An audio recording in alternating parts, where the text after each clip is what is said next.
X the Sphinx. A detailed narrative of my experiences during the following 6 months would surpass the dimensions to which I must limit this book. Some of them I hope to make the subject of a future story. For I met other Marias and journalists, in whom I came to trust as implicitly as in the old, and who were a very present help in time of trouble. I also inevitably met with scoundrels, but though no. 2 again got close upon my track, even closer than through, and 1 or 2 squeaks were very narrow indeed, still I have survived to tell the tale. This is partly because the precautions I took to avoid detection became habitual. Only on 1 occasion was I obliged to destroy documents of value, while of the couriers who, at grave risk, carried communications back and forth from Finland, only 2 failed to arrive and I presume were caught and shot. But the messages they bore, as indeed any notes I ever made, were composed in such a manner that they could not possibly be traced to any individual or address. I wrote mostly at night, in minute handwriting on tracing paper, with a small india-rubber bag about 4 inches in length, weighted with lead, ready at my side. In case of alarm, all my papers could be slipped into this bag, and within 30 seconds be transferred to the bottom of a tub of washing or the cistern of the water closet. In efforts to discover arms or incriminating documents, I have seen pictures, carpets, and removed, and everything turned topsy-turvy by diligent searchers, but it never occurred to anybody to search through a pail of washing or thrust his hand into the water closet cistern. Through the agency of friends, I secured a post as draftsman at a small factory on the outskirts of the city. A relative of one of the officials of this place, whose signature was attached to my papers and who is well known to the Bolsheviks, called on me recently in New York. I showed him some notes I had made on the subject, but he protested that, camouflaged though my references were, they might still be traced to individuals concerned, most of whom, with their families, are still in Russia. I therefore suppressed them. For similar reasons, I am still reticent in details concerning the regiment of the Red Army to which I was finally attached. Learning through military channels at my disposal that men of my age and industrial status were shortly to be mobilized and dispatched to the Eastern Front, where the advance was growing to be a serious menace, I forestalled the mobilization order by about a week and applied for admission as a volunteer in the regiment of an officer acquaintance, stationed a short distance outside Petrograd. There was some not unnatural hesitation before I received an answer, due to the necessity of considering the personality of the regimental commissar, a strong communist, who wished to have the regiment dispatched to perform its revolutionary duty against armies. But at the critical moment, this individual was promoted to a higher divisional post, and the commander succeeded in getting nominated to his regiment a commissar of shaky communistic principles, who ultimately developed anti-Bolshevist sympathies almost as strong as his own. How my commander, a Tsarist officer who detested and feared the communists, was forced to serve in the Red Army I will explain later. Despite his ill-concealed sympathies, however, this gentleman won in an unexpected and remarkable manner. Being instructed to impede an advance of the forces of the White General by the destruction of strategic bridges, he resolved to blow up the wrong bridge and, if possible, cut off the Red retreat and assist the White advance. By sheer mistake, however, the company he dispatched to perform the task blew up the right bridge, thus covering a precipitate Red retreat and effectually checking the White advance. For days my commander secretly tore his hair and wept, his mortification rendered the more acute by the commendations he was obliged for the sake of appearances to shower upon his men, whose judgment had apparently been so superior to his own. His chagrin reached its height when he received an official communication from Army headquarters applauding the timely exploit, while through the Communist organization he was formally invited to join the privileged ranks of the Communist Party. In the view of my commander, no affront could have been more offensive than this unsought Bolshevist. He was utterly at a loss to grasp my point of view when I told him what to me was obvious, namely, that no offer could have been more providential and that he ought to jump at it. Though inside Russia the approaching White armies were often imagined to be a band of noble and chivalrous crusaders, certain information I had received as to the disorganization prevailing amongst them aroused my misgivings, and I was very doubtful whether my commander's error had materially altered the course of events. The commissar, who did not care one way or the other, saw the situation. He, too, urged the commander to smother his feelings and see the joke, with the result that the would-be traitor to the pseudo-proletarian cause became a communist, and combining his persuasions with those of the commissar, succeeded in keeping the regiment out of further action for several weeks. The confidence they had won made it easy to convince Army headquarters that the regiment was urgently required to suppress uprisings which were feared in the capital. When disturbances did break out, however, the quelling of them was entrusted to troops drafted from the far south or east, for it was well known that no troops indigenous to Petrograd or Moscow could be relied upon to fire on their fellow townspeople. I had hitherto evaded military service as long as possible, fearing that it might impede the conduct of my intelligence work. The contrary proved to be the case, and for many reasons I regretted I had not enlisted earlier. Apart from greater freedom of movement and preference over civilians when applying for lodging, amusement, or traveling tickets, the Red Soldier received rations greatly superior, both in quantity and quality, to those of the civilian population. Previous to this time, I had received only half a pound of bread daily and had had to take my scanty dinner at a filthy communal eating house. But as a Red Soldier I received, besides a dinner and other odds and ends not worth mentioning, a pound and sometimes a pound and a half of tolerably good black bread, which alone was sufficient, accustomed as I am to a scanty diet, to subsist on with relative comfort. The commander was a good fellow, nervous and sadly out of place in the party, but he soon got used to it and enjoyed its many privileges. He stood me in good stead, repeatedly detailing me off to any place I wished to go to, on missions he knew were lengthy, such as the purchase of automobile tires, which were unobtainable, or literature of various kinds. I was able to devote my main attention, as before, to the political and economic situation. As a Red Soldier, I was sent to Moscow and there consulted with the National Center, the most promising of the political organizations whose object was to work out it acceptable to the Russian people as a whole. On account of its democratic character, this organization was pursued by the Bolshevist government with peculiar zeal, and was finally unearthed, and its members, of whom many were socialists, shot 3 from Moscow. Also, I received regularly copies of the summaries on the general situation that were submitted to the Soviet of People's Commissars. The questions I was instructed in messages from abroad to investigate covered the entire field of Soviet administration, but I do not propose to deal with that huge subject here. It is the present and the inscrutable future that fascinate me rather than the past. I will speak only of the peasantry, the army, and the party. For it is on the ability or inability of the communists to control the army that the stability of the Bolshevist regime in a considerable measure depends, while the future lies in the lap of that vast, inarticulate mass of simple peasant toilers, so justly termed the Russian Sphinx. XI. The Red Army. The day I joined my regiment, I donned my Red Army uniform, consisting of a khaki shirt, yellow breeches, puttees, a pair of good boots which I bought from another soldier. The army at that time was not issuing boots, and an army overcoat. On my cap I wore the Red Army badge, a red star with a mallet, and imprinted on it. This could not be said to be the regular Red Army uniform, though it was as regular as any.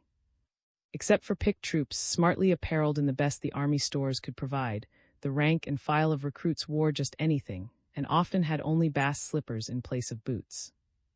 There is bitter irony and a world of significance in the fact that in 1920, when I observed the Red Army again from the Polish front, I found many of the thousands who deserted to the Poles wearing British uniforms which had been supplied, together with so much war material, too.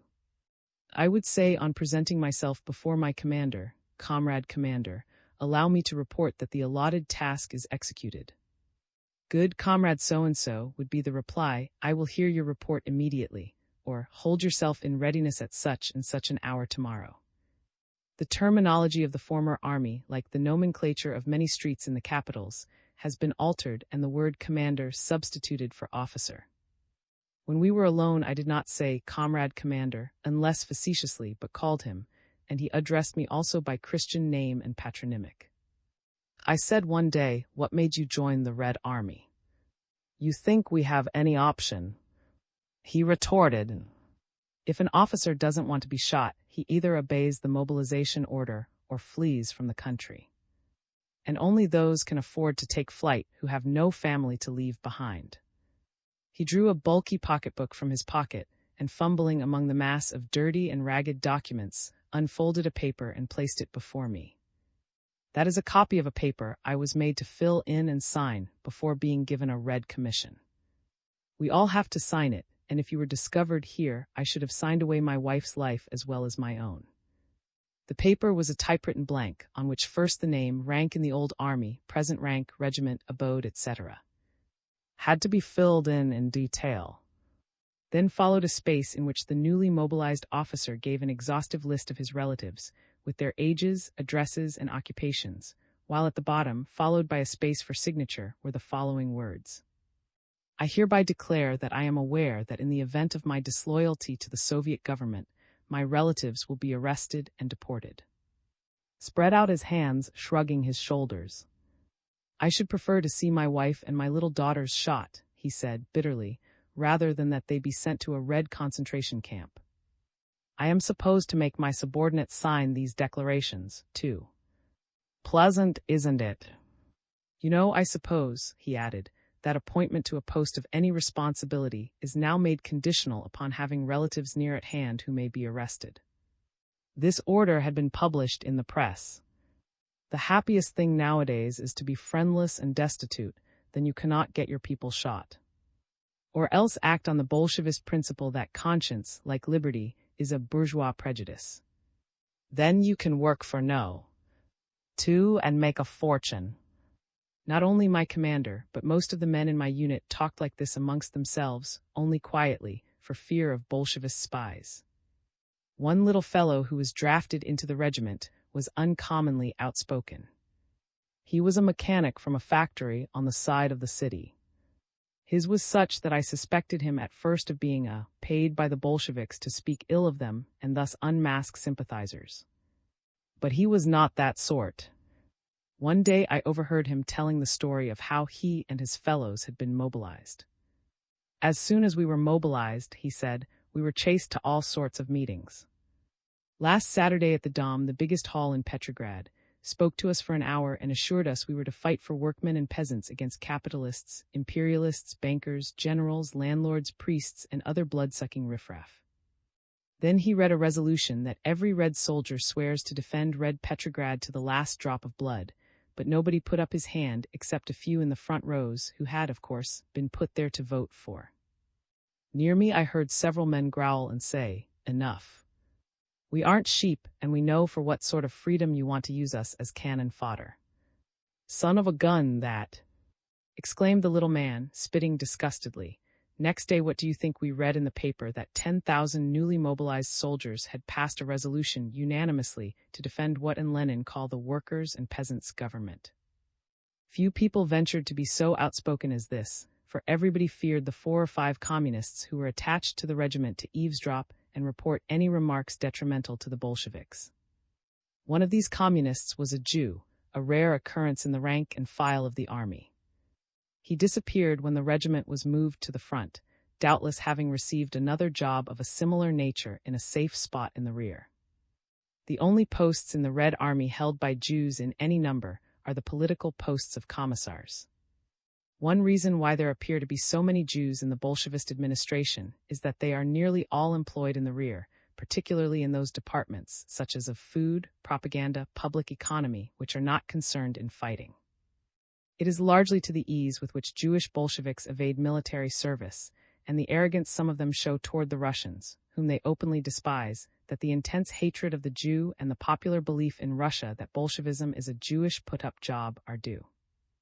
There are, of course, just as many Jews who oppose the Bolsheviks, and many of these are lying in prison. But this is not widely known, for like Russian anti-Bolsheviks, they have no means of expressing their opinions.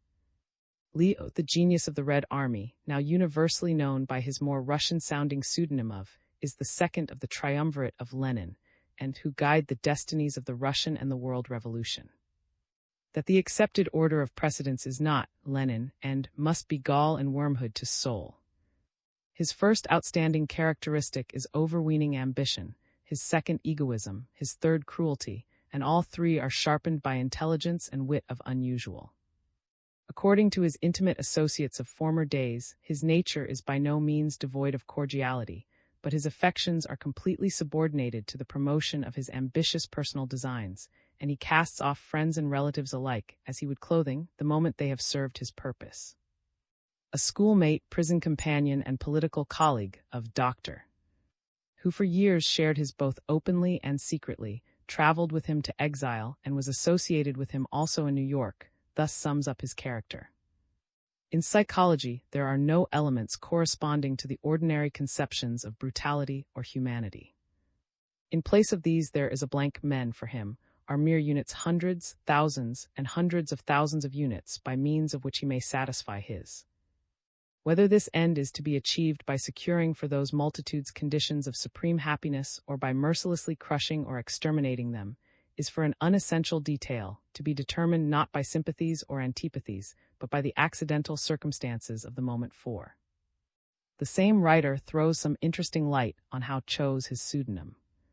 His present assumed name was that of the senior jailer of the Tsarist prison house at Odessa, where and Dr. were incarcerated. The latter describes this jailer as a majestic figure, leaning on his long, and with the eagle eye of a field marshal surveying his domain and feeling himself a little czar. 5. The motive impelling to use a pseudonym is peculiar. To call himself would be once and for all to attach to himself the hated label designating his Jewish origin, and this was the very thing that he desired everyone to forget as quickly and thoroughly as possible. This estimation is the more valuable in that the writer, Dr., is himself a Jew. The creation and control of a huge militarist machine have hitherto afforded full and ample scope for the exercise of superhuman energy and indomitable will. Regarding the Russian peasants and workers as cattle and treating them as such, he naturally strove at an early date, by coercion or by flattering and alluring offers, to persuade the trained Tsarist officer staff, with whose technical knowledge he could not dispense, to serve the red flag. The ideas of a democratic army and the arming of the entire proletariat, the demand for which, together with that for the Constituent Assembly, had served to bring and his associates to power, were discarded the moment they had served their purpose.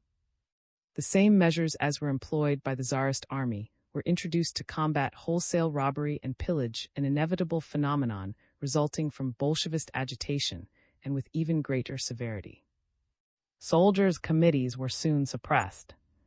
The revolutionary commanders of 1918, untrained and unqualified for leadership, were dismissed and supplanted by specialists, that is, officers of the Tsarist army, closely watched, however, by carefully selected communists. The strength of the Red Army now undoubtedly lies in its staff of officers.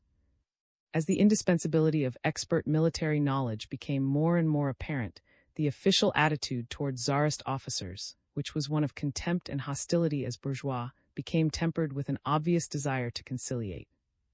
The curious phenomenon was observable of a ribald red press, still pandering to mob instincts, denouncing all Tsarist officers as counter-revolutionary swine, while at the same time in secret was tentatively extending the olive branch to these same swine, and addressing them in tones of conciliation and even respect. Officers were told that it was fully understood that, belonging to the old school, they could not readily acquiesce in all the innovations of the proletarian regime, that it was hoped in course of time they would come to adapt themselves to it, and that if in the meantime they would give their knowledge to the revolution, their services would be duly recognized. We found it difficult to believe it was talking to us. An officer said to me after the extraordinary meeting of commissars and naval specialists of the Baltic Fleet, at which abolished the committee system and restored the officers' authority.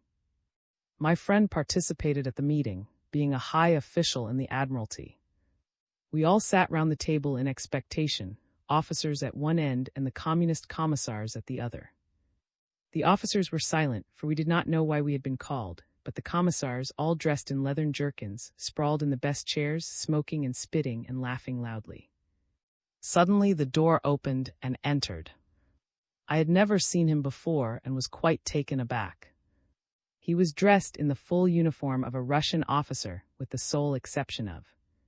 The dress did not suit him, but he held himself erect and leader-like, and when we all stood to receive him, the contrast between him and the commissars, whom he himself had appointed, was striking. When he spoke, we were thunderstruck, and so were the commissars, for turning to our end of the table, he addressed us not as comrades, but as, thanked us for our services, and assured us he understood the difficulties, both moral and physical, of our situation. Then he suddenly turned on the commissars, and to our amazement poured forth a torrent of abuse, just such as nowadays we are accustomed to hear directed against ourselves. He called them skulking slackers, demanded to know why they dared sit in his presence with their jerkins all unbuttoned, and made them all cringe like dogs. He told us that the ship committees were abolished, that thenceforward the commissars were to have powers only of political control, but none in purely naval matters. We were so dumbfounded that I believe, if we're not a Jew, the officers would follow him to a man. The position of officers was grievous indeed, especially of those who had wives and families. Flight with their families was difficult, while flight without their families led to the arrest of the latter the moment the officer's absence was noted. Remaining in the country, their position was no better. Evasion of mobilization or a default in service alike led to reprisals against their kith and kin. Reproaches were not an effort to make them serve that was unavoidable, but to induce them to serve well. Alone his persuasions might have availed little. But with the passage of time, the bitter disappointment at continued white failures and growing disgust at the effect of Allied intervention, coming on the top of constant terror, drove many to desperate and some to genuine service in the Red ranks, believing that only with the conclusion of war, irrespective of defeat or victory, could the existing regime be altered. I believe that the number of those who are genuinely serving, under a conviction that the present order of things is a mere passing phase, is considerably larger than is generally supposed outside Russia. One of the most pitiable sights I have ever witnessed was the arrest of women as hostages because their menfolk were suspected of anti-Bolshevist activities. One party of such prisoners I remember particularly because I knew one or two of the people in it. They were all ladies with the stamp of education and refinement and untold suffering on their faces, accompanied by 3 or 4 children, who I presume had refused to be torn away. In the hot summer sun they trudged through the streets, attired in the remnants of good clothing, with shoes out at heel, carrying bags or parcels of such belongings as they were permitted to take with them to prison. Suddenly one of the women swooned and fell. The little party halted. The invalid was helped to a seat by her companions, while the escort stood and looked on as if bored with the whole business. The guards did not look vicious and were only obeying orders. When the party moved forward, one of them carried the lady's bag. Standing beneath the trees of the Alexander Garden, I watched the pitiful procession, despair imprinted on every face, trudge slowly across the road and disappear into the dark aperture of No. 2. Meanwhile, their husbands and sons were informed that a single conspicuous deed on their part against the white or counter-revolutionary armies would be sufficient to secure the release of their womenfolk, while continued good service would guarantee them not only personal freedom, but increased rations and freedom from molestation in their homes. This last means a great deal when workmen or soldiers may be thrust upon you without notice at any time, occupying your best rooms, while you and your family are compelled to retire to a single chamber, perhaps only the kitchen. Such duress against officers showed an astute understanding of the psychology of the white armies. A single conspicuous deed for the Bolsheviks by an officer of the old army was sufficient to damn that officer forever in the eyes of the whites, who appeared to have no consideration for the painful and often hopeless position in which those officers were placed. It was this that troubled my commander after his accidental destruction of the Wright Bridge. I am told that General Sun was shot by his army solely because he was found in the service of the Reds. The stupidity of such conduct on the part of the whites would be inconceivable were it not a fact. The complete absence of an acceptable alternative to Bolshevism, the audibly whispered threats of landlords that in the event of a white victory, the land seized by the peasants would be restored to its former owners, and the lamentable failure to understand that in the anti-Bolshevist war politics and not military strategy must play the dominant role, were the chief causes of the white defeats. This theory is borne out by all the various white adventures, whether of or the course of each being, broadly speaking, the same. First, the whites advanced triumphantly, and until the character of their regime was realized, they were hailed as deliverers from the red yoke. The red soldiers deserted to them in hordes, and the red command was thrown into consternation. There was very little fighting, considering the vast extent of front. Then came a halt, due to incipient disaffection amongst the civil population in the rear. Requisitioning, mobilization, internecine strife, and corruption amongst officials, differing but little from the regime of the Reds, rapidly alienated the sympathies of the peasantry, who revolted against the whites as they had against the Reds, and the position of the white armies was made untenable. The first sign of yielding at the front was the signal for a complete reversal of fortune. In some cases, this process was repeated more than once, the final result being a determination on the part of the peasantry to hold their own against red and white alike. Most Russian now admit not only that warring against the so-called Soviet Republic has served above all else to consolidate the position of the Bolshevist leaders, but also that the failure of the anti-Bolsheviks was due largely to their own deficient administration. But there are many who continue to lay the blame on anyone's shoulders rather than their own, and primarily upon England, a reproach which is not entirely unjustified, though not for quite the reasons that these critics suppose. For while the Allies and America all participated in military intervention, it was England who, for the longest time, and at greatest cost to herself, furnished the counter-revolution with funds and material. Her error and that of her associates lay in making no effort to control the political, i.e., the most important aspect of the counter-revolution. England appeared to assume that the moral integrity of, and which has never been called in question by any serious people, was the gauge of the political maturity of these leaders and of the governments they brought into being. Herein lay the fundamental misjudgment of the situation. The gulf that yawns between the white leaders and the peasantry is as wide as that between the Communist Party and the Russian people. Not in Moscow, but in the camps of the white leaders themselves were sown the seeds of the disasters that befell them, and this was apparent neither to England nor to any other foreign power. By the end of 1919, the higher military posts in the Red Army, such as those of divisional, artillery, and brigade commanders, were occupied almost exclusively by former Tsarist generals and colonels. The Bolsheviks are extremely proud of this fact, and frequently boast of it to their visitors. These officers are treated with deference, though as known anti-Bolsheviks they are closely watched, and their families are granted considerable privileges. In lower ranks there is a predominance of Red officers, turned out from the Red cadet schools where they are instructed by Tsarist officers. Few of the Red cadets are men of education. They are, however, on the whole, strong supporters of the Soviet regime. But civilians and even private soldiers also find their way by good service to positions of high responsibility, for the Red Army offers a field for advancement not, as in the White Armies, according to rank, blood, or social standing, but primarily for talent and service. Merit is the only accepted standard for promotion. Common soldiers have become expert regimental commanders, artillery officers, and cavalry leaders.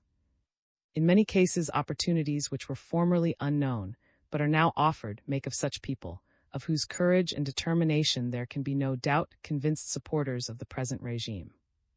Provided he signs on as a member of the Communist Party, any clever adventurer who devotes his talent to the Red Army can rise to great heights and make for himself a brilliant career.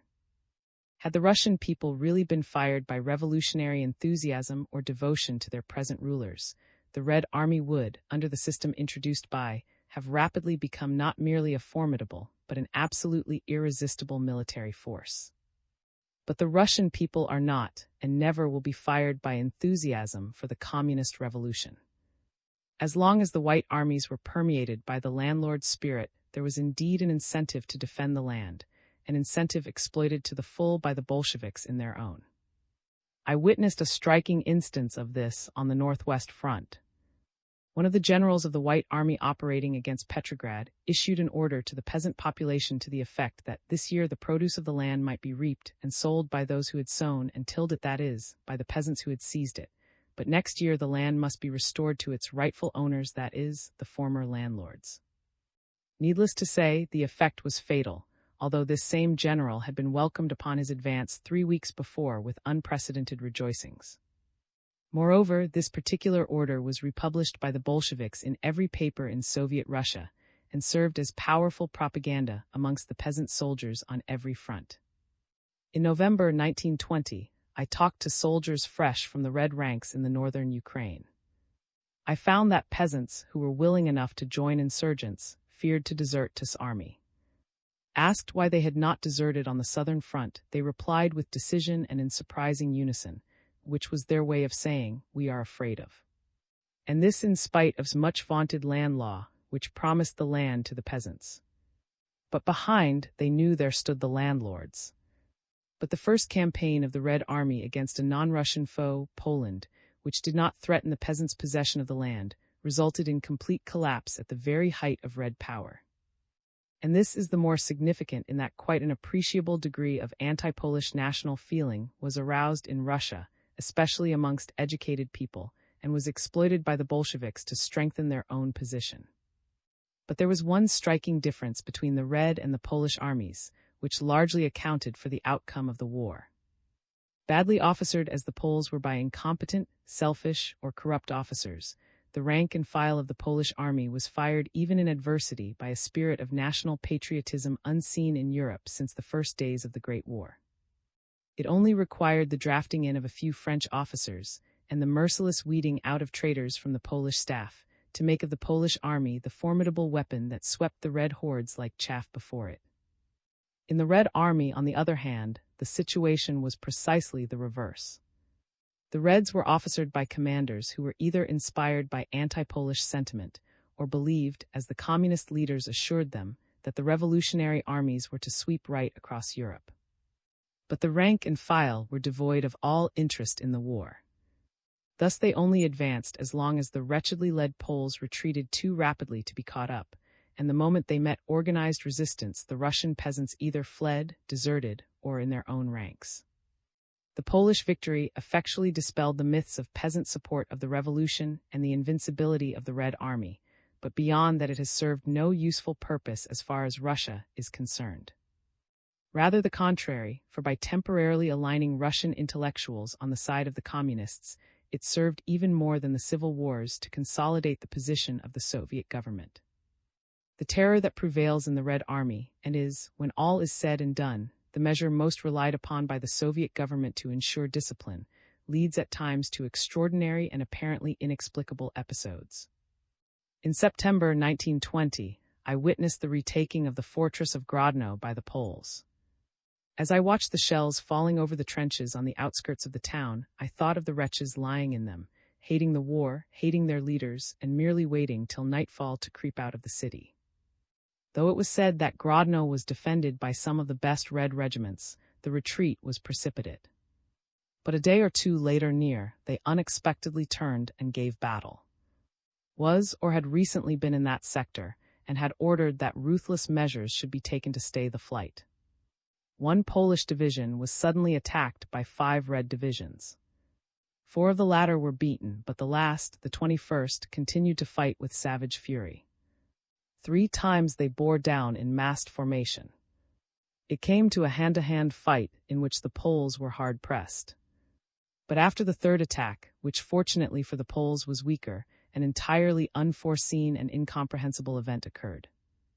The soldiers of the 21st Soviet Division killed every one of their commissars and communists and came over to the Poles in a body with their guns.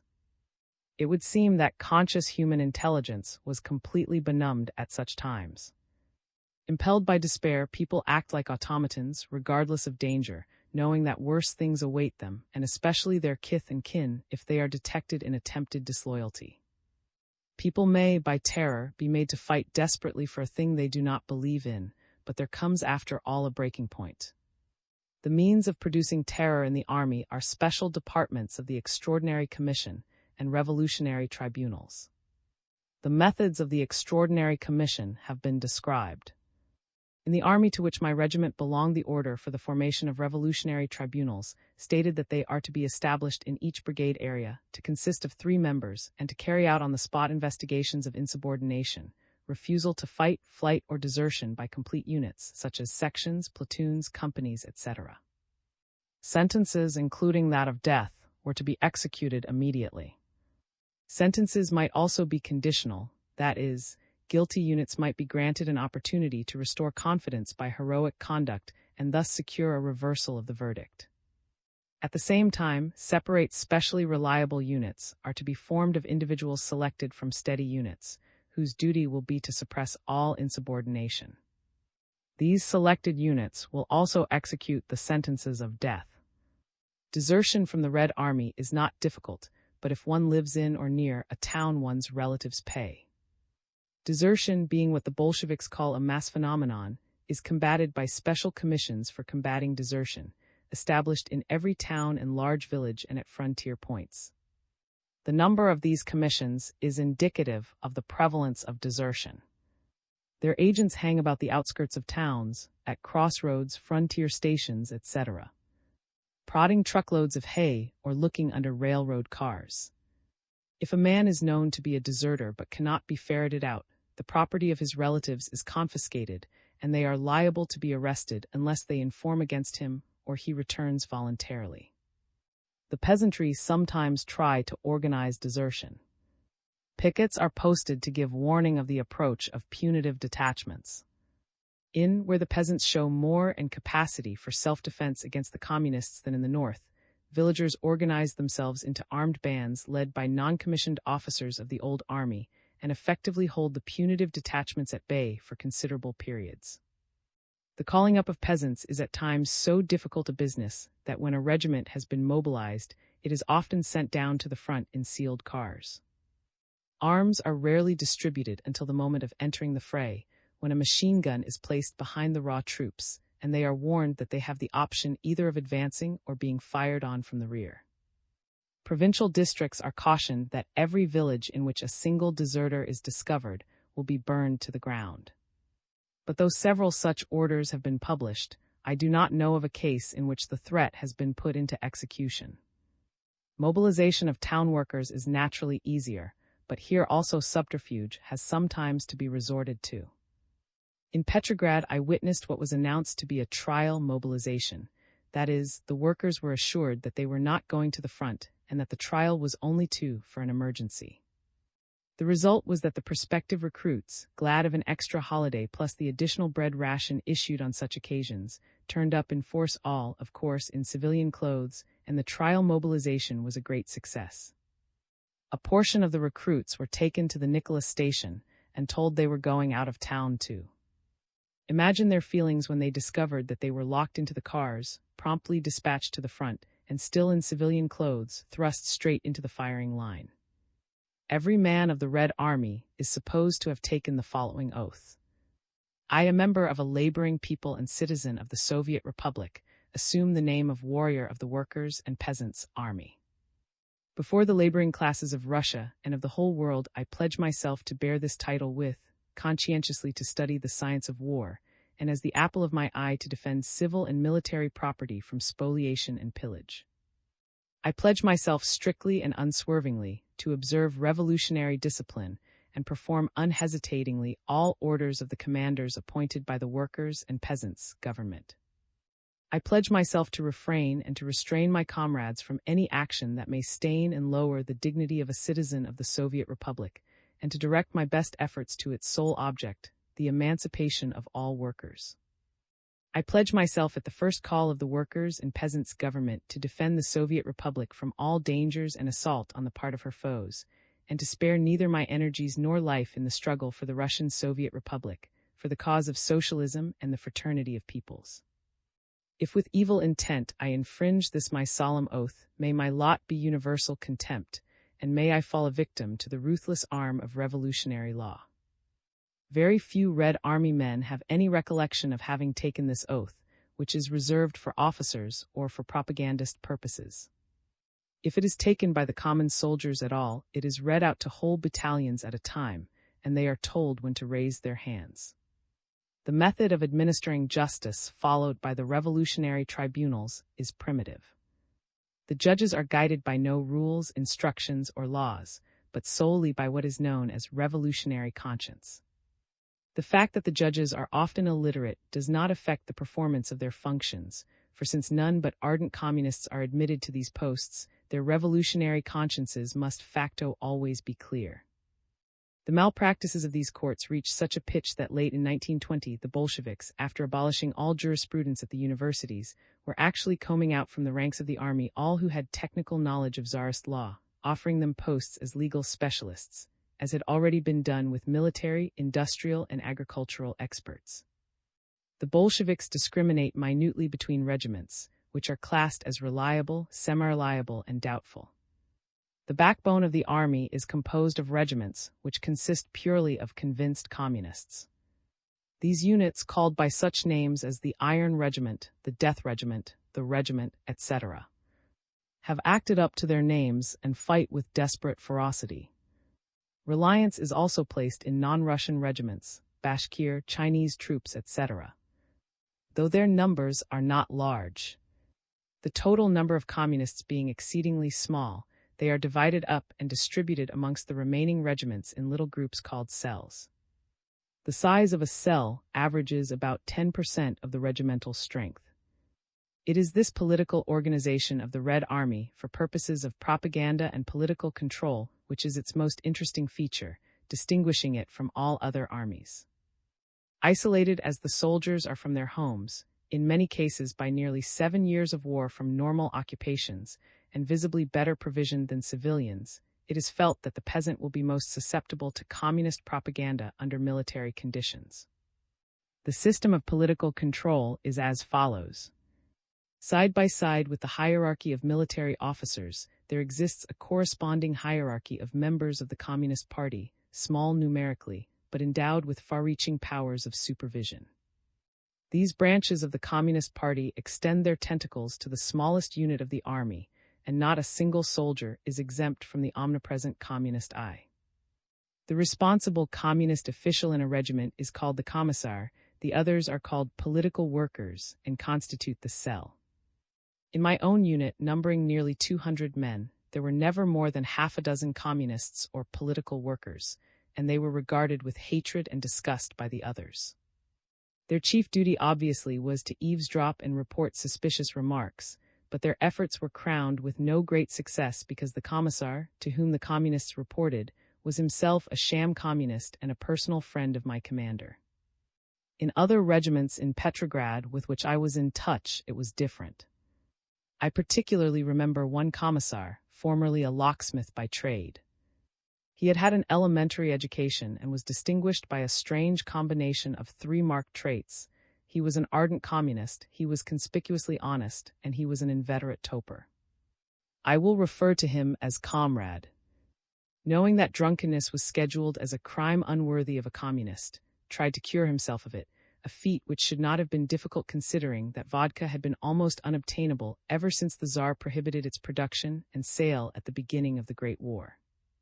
But nevertheless fell to vodka every time there was a chance. On the occasion of the wedding of a friend of his who was a speculator, and a genuine speculator in foodstuffs, he invited 2 or 3 regimental companions, one of whom I knew well, to the feast.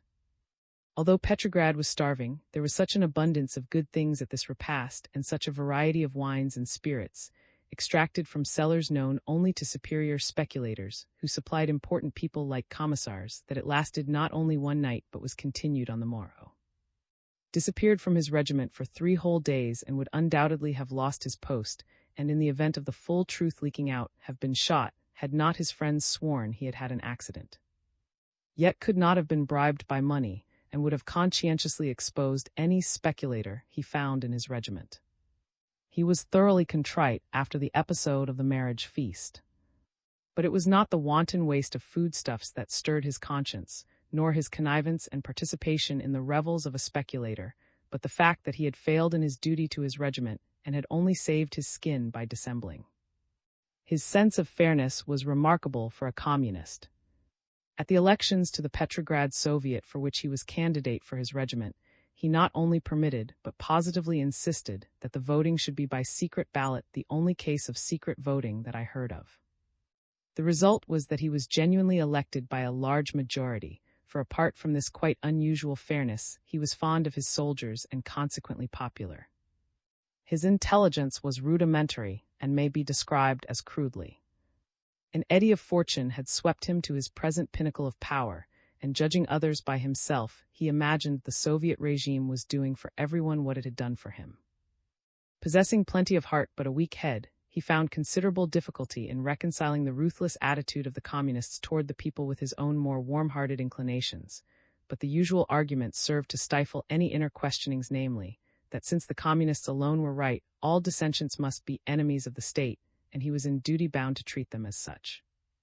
During the 6 or 8 weeks that I had the opportunity to study after his appointment as regimental commissar, a perceptible change came over him. He grew suspicious and less frank and outspoken.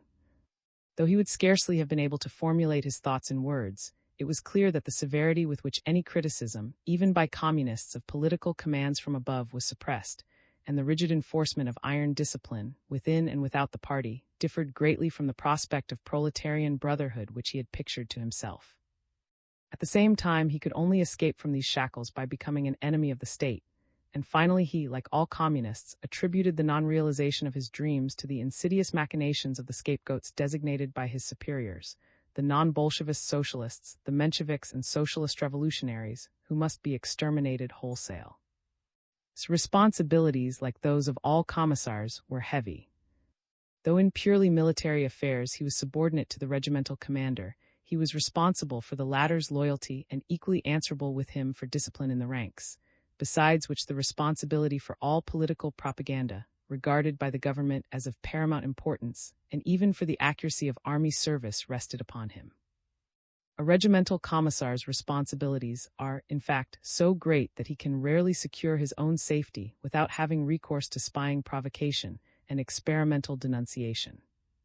Even had to resort to questionable strategy of this nature to forestall possible treachery in others for which he would have been held responsible.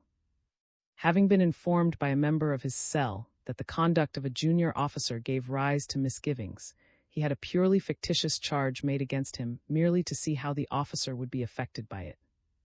It was found, as was not unusual, that the original complaint of the political worker was due to sheer spite, and that nothing had been further from the mind of the young officer, who was of a mild disposition, than to conspire against the all-powerful commissar.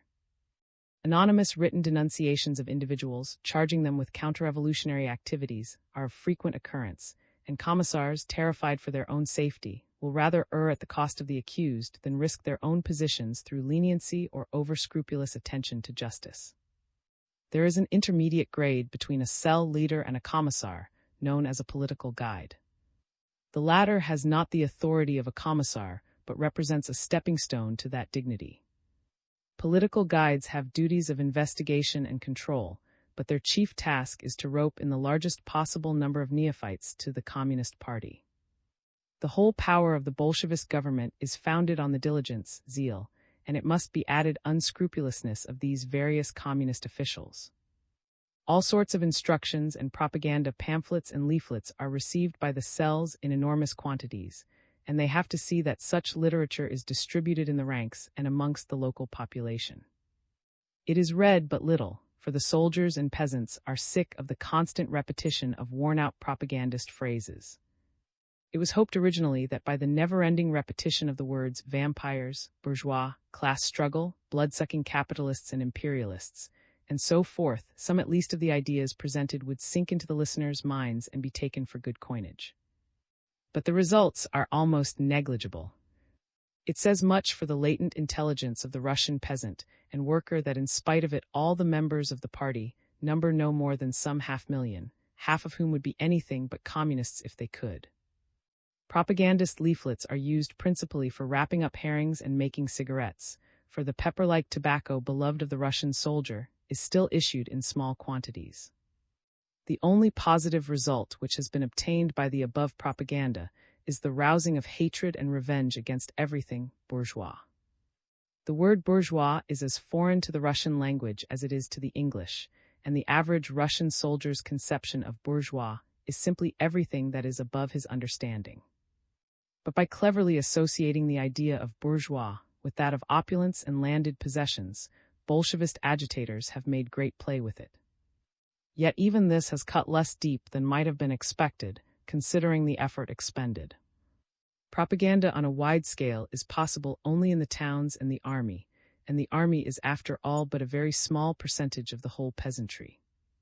The vast majority of the peasants are at home in their villages, and Bolshevist propaganda and administration reach no farther than a limited area on either side of Russia's sparse network of railways.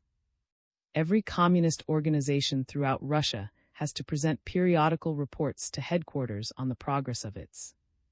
It goes without saying that, from fear of censure, such reports are invariably drawn up in the most light possible. Particularly is this the case in the army.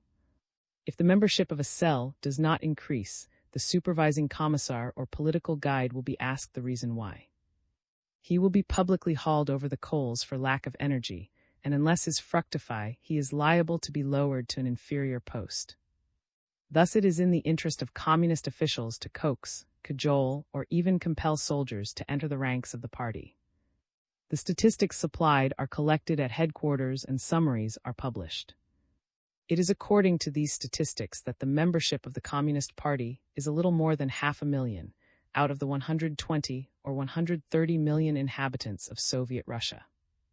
Another feature of the Red Army which is worthy of note is the group of organizations known as Cultural Enlightenment Committees, which are entrusted with the work of entertaining and enlightening the soldiers. Being partly of an educational character, the collaboration of non-communists on these committees is indispensable, though rigid communist control renders free participation by intellectuals impossible. There is also a lack of books. A department at headquarters in which Maxim Gorky is interested deals with the publication of scientific and literary works, but compared with the deluge of propagandist literature, the work of his department is nil. The Cultural Enlightenment Committees arrange lectures on scientific subjects, dramatic performances, concerts, and cinema shows. The entertainments consist chiefly of the staging of proletarian plays, written to the order of the Department of Propaganda. From the artistic standpoint, these plays are exceedingly bad, unmitigated Bolshevist atrocities, but their strong point is that they represent the class struggle in a vivid and lurid light. As no one would go to see them alone, other plays, usually farces or musical items, are thrown in by way of attraction. Propagandist speeches by Lenin, and others, reproduced on gramophones, are sometimes reeled off in the intervals. Schools of reading and writing are attached to some cultural enlightenment committees. In my regiment, we had no cultural enlightenment committee. Being unnecessary for purposes of control, they were not so universal as the cells, but depended to some extent for their establishment upon the enterprise of the commissar. Living, however, mostly in Petrograd, I came in touch through friends with other regiments than my own, and attended entertainments got up by cultural enlightenment committees until I knew the propagandist speeches, which were always the same, almost by heart. Let me describe one such meeting. It was in the regiment of which was commissar. At this particular meeting I was to have functioned as amateur accompanist, and should have done so if one of the singers, from a Petrograd, had not unexpectedly brought a professional with her six. The organizer of this entertainment, though he played but little part in the performance, deserves a word of mention. As a sailor of about 20 years of age, he differed greatly from his fellows. He was not ill in looks, unintelligent but upright, and occupied the post of chairman of the poor committee of a house where I was an habitual visitor. I will refer to him as Comrade. Like had only an elementary education and knew nothing of history, geography, or literature.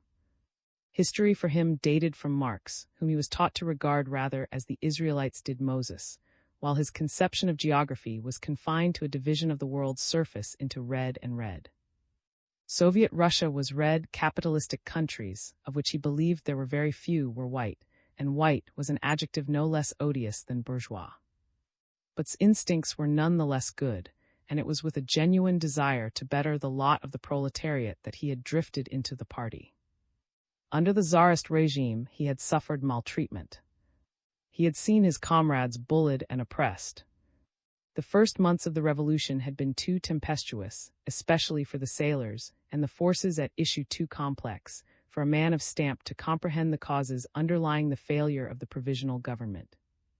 To him, the Soviet government, the revolution itself. A few catchphrases such as dictatorship of the proletariat, tyranny of the bourgeoisie, robber capitalism, Soviet emancipation completely dominated his mind, and it seemed to him indisputably just that the definition of these terms should be left absolutely to the great ones who had conceived them. Thus, like most communists, was utterly blind to inconsistencies. The discussion of policy, especially of foreign policy, of which the rest of the world hears so much, was not attempted by him. Accepted his directions unhesitatingly from those who knew. He never asked himself why the party was so small, and popular discontent he attributed, as he was told to do, to the pernicious agitation of Mensheviks and socialist revolutionaries, who were but monarchists in disguise. Was the type of man the Bolsheviks were striving their utmost to entice into the Communist Party. He had 3 supreme recommendations. He was an untiring worker, his genuinely good motives would serve to popularize the party, and he never thought. It is independent thinkers the Bolsheviks cannot tolerate. Like a good communist, accepted the dogma propounded from above, and that was the alpha and omega of his creed. But when it came to doing something to improve the lot of his fellows, and incidentally to lead them into the true communist path, was all there. In other realms he would have made an ideal YMCA or Salvation Army worker, and it was not surprising that he was in great demand whenever it was a question of amusing or entertaining the soldiers. The hall was decorated with red flags. Portraits of Lenin and of course of Marx, wreathed in red bunting and laurels, decorated the walls. Over the stage hung a crude inscription painted on cardboard, "Long live the Soviet power," while similar inscriptions, "Proletarians of all countries unite and long live the world revolution," were hung around. The audience, consisting of the regiment and numerous guests, sat on wooden forms and disregarded the injunction not to smoke. The entertainment began with the singing of the Internationale, the hymn of the world revolution. The music of this song is as Russian, unmelodious, banal, and uninspiring as any music could possibly be. To listen to its never-ending repetition on every possible and impossible occasion is not the least of the inflictions which the Russian people are compelled to suffer under the present dispensation. When one compares it with the noble strains of the former national anthem, or with the revolutionary requiem which the Bolsheviks have happily not supplanted by any atrocity such as the Internationale, but have inherited from their predecessors, or with national songs such as, or for that matter with any Russian folk music, then the Internationale calls up a picture of some abominable weed protruding from the midst of a garden of beautiful and fragrant flowers. The Internationale was sung with energy by those in the audience who knew the words, and the accompanist made up with bombastic pianistic flourishes for the silence of those who did not. Nothing could have afforded a more remarkable contrast than the item that followed. It was unaccompanied by 4 soldiers who sang a number of Russian folk songs, and 1 or 2 composed by the leader of the 4. If you have not listened to the Russian peasants of a summer evening singing to accompany their dances on the village green, you cannot know exactly what it meant to these peasant soldiers, cooped in their city barracks, to hear their songs resung. The singers had rehearsed carefully, the execution was excellent, the enthusiasm they aroused was unbounded, and they were recalled again and again. They would probably have gone on endlessly had not the Jewish agitator, who was acting as master of ceremonies and who had to make a speech later, announced that they must get along with the contrast between Bolshevism and could never have been more strikingly illustrated than by this accident of the Internationale being followed by Russian folk songs. The former was an interpretation in sound of all the drab, monotonous unloveliness of the supposedly proletarian regime, the latter an interpretation in music of the unuttered yearnings of the Russian soul, aspiring after things unearthly, things beautiful, things spiritual. There followed a selection of songs and romances by a lady singer from one of the musical comedy, and then the agitator rose. The job of a professional agitator is a coveted one in Red Russia. A good agitator is regarded as a very important functionary and receives high pay. Coached in his arguments and phraseology in the propagandist schools of the capitals, he has nothing whatever to do but talk as loudly and as frequently as possible, merely embellishing his speeches in such a way as to make them forceful and, if possible, attractive. He requires no logic and consequently no brains, for he is guaranteed against heckling by the Bolshevist system of denouncing political opponents as enemies of the state and imprisoning them. Thus the entire stock and trade of a professional agitator consists of words, words, words, and the more he has of them the better for him.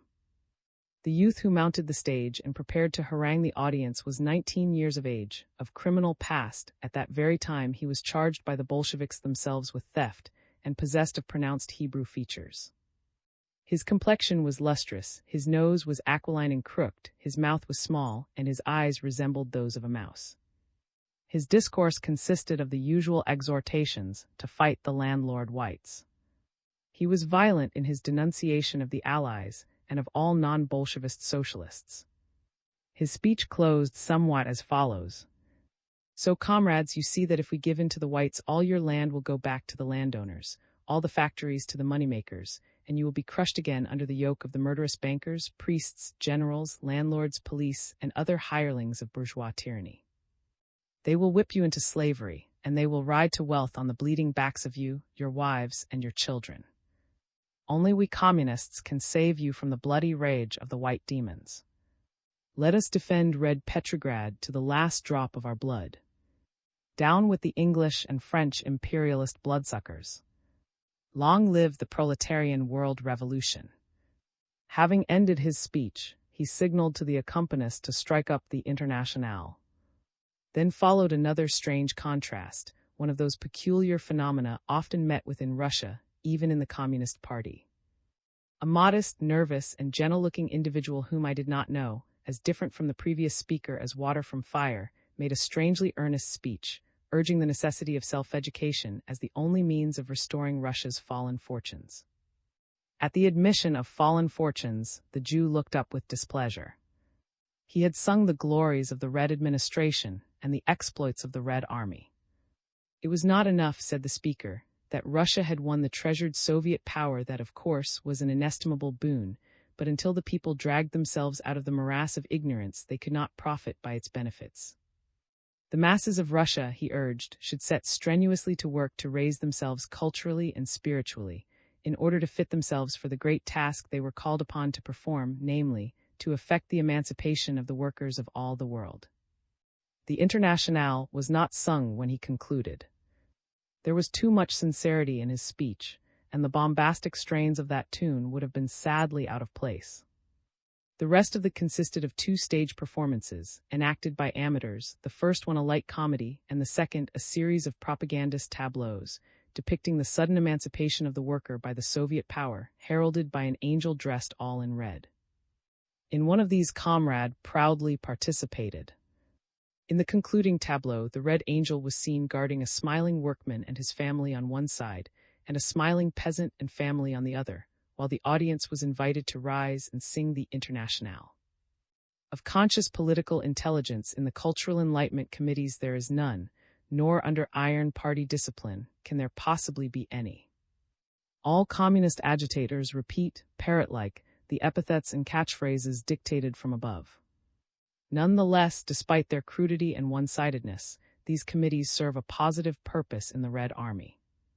By the provision of entertainment, the savagery of the soldiery has been curbed and literacy promoted. If they were non-political and run by intelligent people with the sole object of improving the minds of the masses, they might be made a real instrument for the furtherance of education and culture.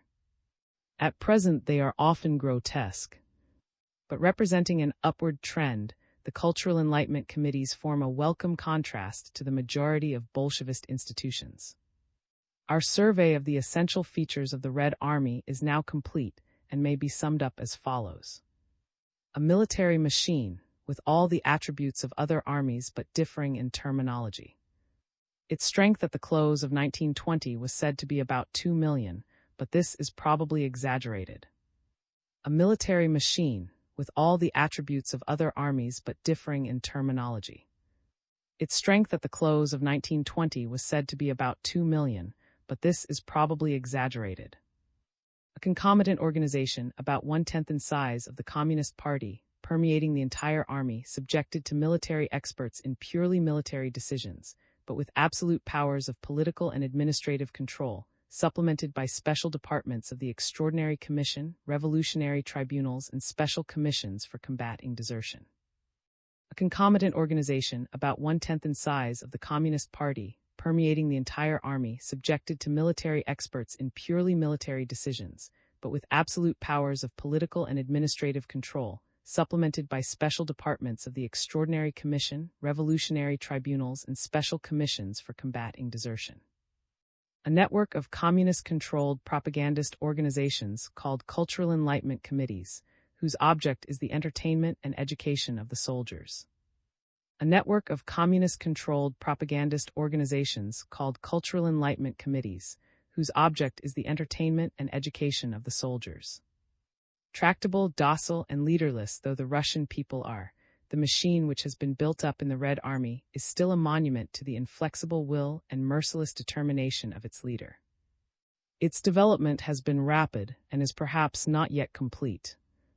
Would make of it an absolutely soulless, will-less, obedient instrument which he can apply to whatsoever end he thinks fit.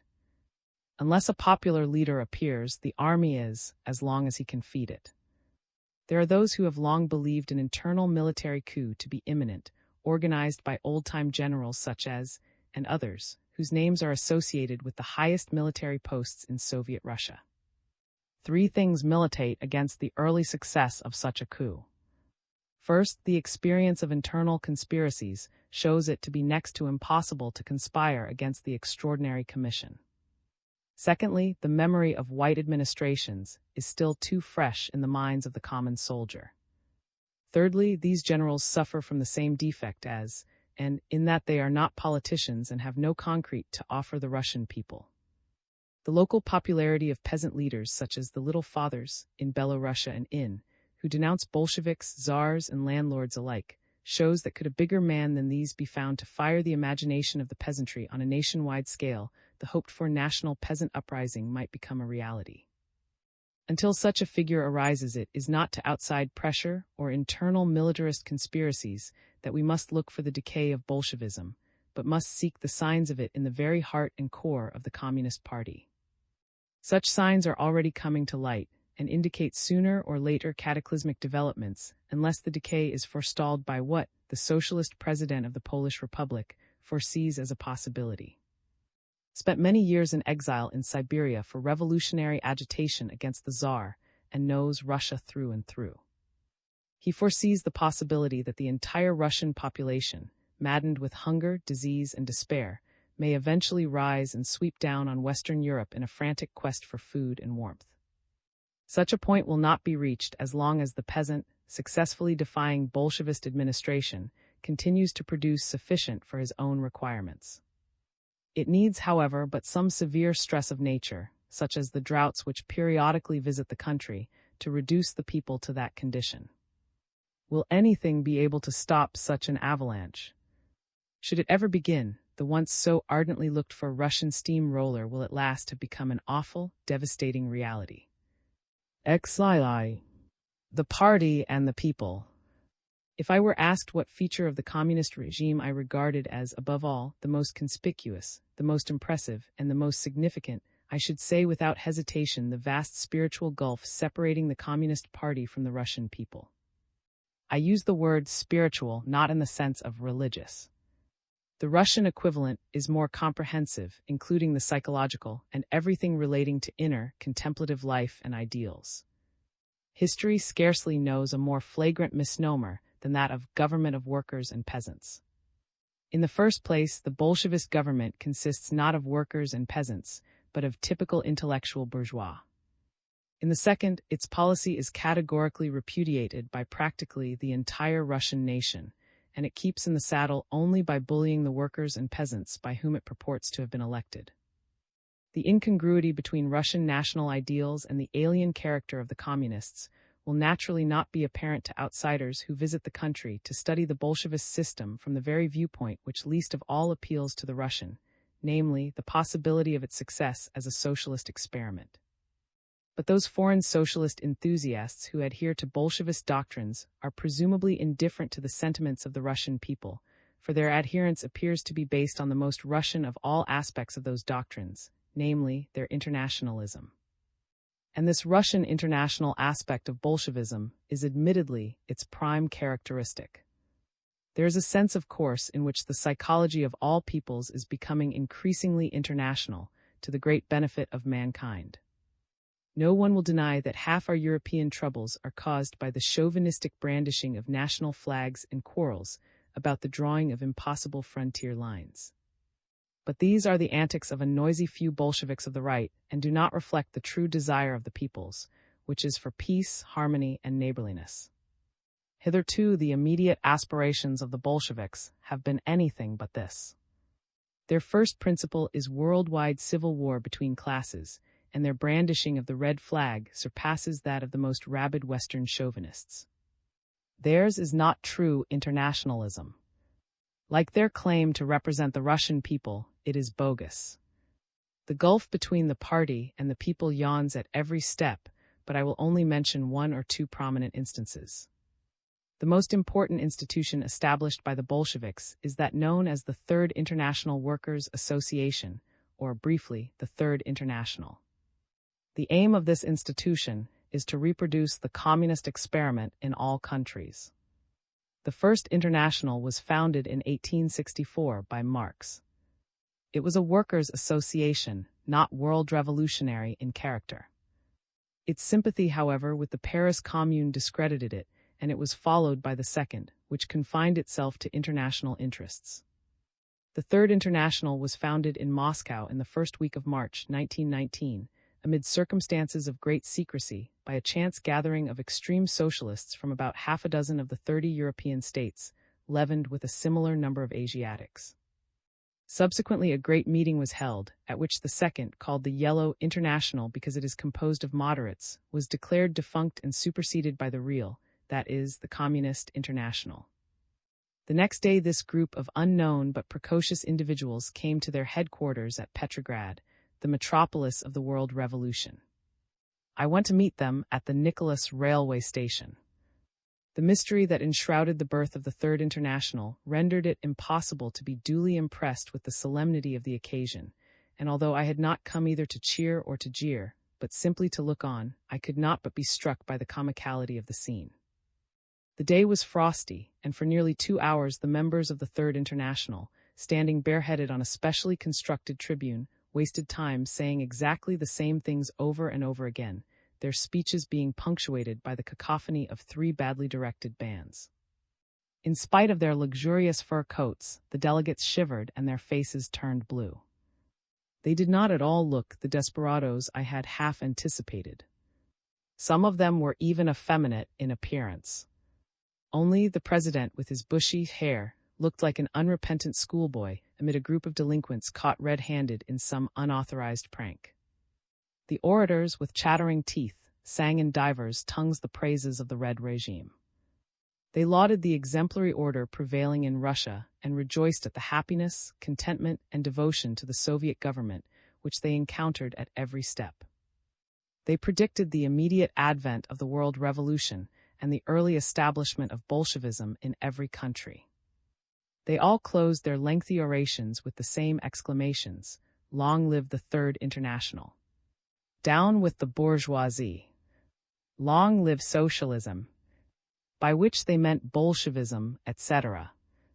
And no matter how many times these same slogans had been shouted already, on each occasion they were retranslated at length with embellishments and to the musical accompaniments of the inevitable Internationale. The position of the Third International in Russia and its relation to the Soviet government are not always easy to grasp. The executives both of the International and of the government are drawn from the Communist Party, while every member of the government must also be a member of the Third International. Thus, though technically not interchangeable, the terms Soviet government, Third International, and Communist Party merely represent different aspects of one and the same thing. It is in their provinces of action that they differ. The province of the Third International is the whole world, including Russia.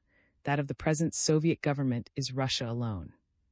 It would seem as if the Third International, with its superior powers and scope, and with firebrands like and at its helm, must override the Moscow government. In practice, however, this is not so. For the hard logic of facts has now proved to the Moscow government that the theories which the Third International was created to propagate are largely wrong, and they are being repudiated by the master mind of Lenin, the head of the home government. Thus 2 factions have grown up within the Communist Party, that of Lenin, whose interests for the time are centered in Russia, and who would sacrifice world revolutionary dreams to preserve Bolshevist power in one country, and that of the Third International, which throws discretion to the winds and stands for world revolution forever and no truck with the bourgeoisie of capitalistic states. Hitherto, the majority in the party has been on the side of Lenin, as is not unnatural, for very few rank-and-file communists really care about the world revolution, having no conception of what it implies. If they had, they would probably support him more heartily still. At the very moment when the Third International was haranguing for its own satisfaction outside the Nicholas station, very different things were happening in the industrial quarters of the city. There the workers, incensed by the suppression of free speech, of freedom of movement, of workers' cooperation, of free trading between the city and the villages, and by the ruthless seizure and imprisonment of their spokesmen, had risen to demand the restoration of their rights. They were led by the men of the iron foundry, the largest works in Petrograd, at one time employing over 40,000 hands. The workers were ever to the fore in the revolutionary movement. They led the strikes which resulted in the Revolution of March, 1917. Their independent bearing, their superior intelligence and organization, and their efforts to protest against Bolshevist despotism, aroused the fears and hatred of the communists, who quite rightly attributed this independent attitude to the preference of the workers for the non-Bolshevist political parties. The dispute centered round the Bolshevist food system, which was rapidly reducing the city to a state of starvation. Hoping the storm would blow over, the Bolshevist authorities allowed it to run its course for a time, endeavoring to appease the workers by an issue of rations increased at the expense of the rest of the population. This measure, however, only intensified the workers' indignation, while the hesitation of the Bolsheviks to employ force encouraged them in their protests. Unauthorized meetings and processions increased in frequency, the strikes spread to every factory in the city, speakers became more violent, and all sorts of jokes were made publicly at the expense of the Bolsheviks.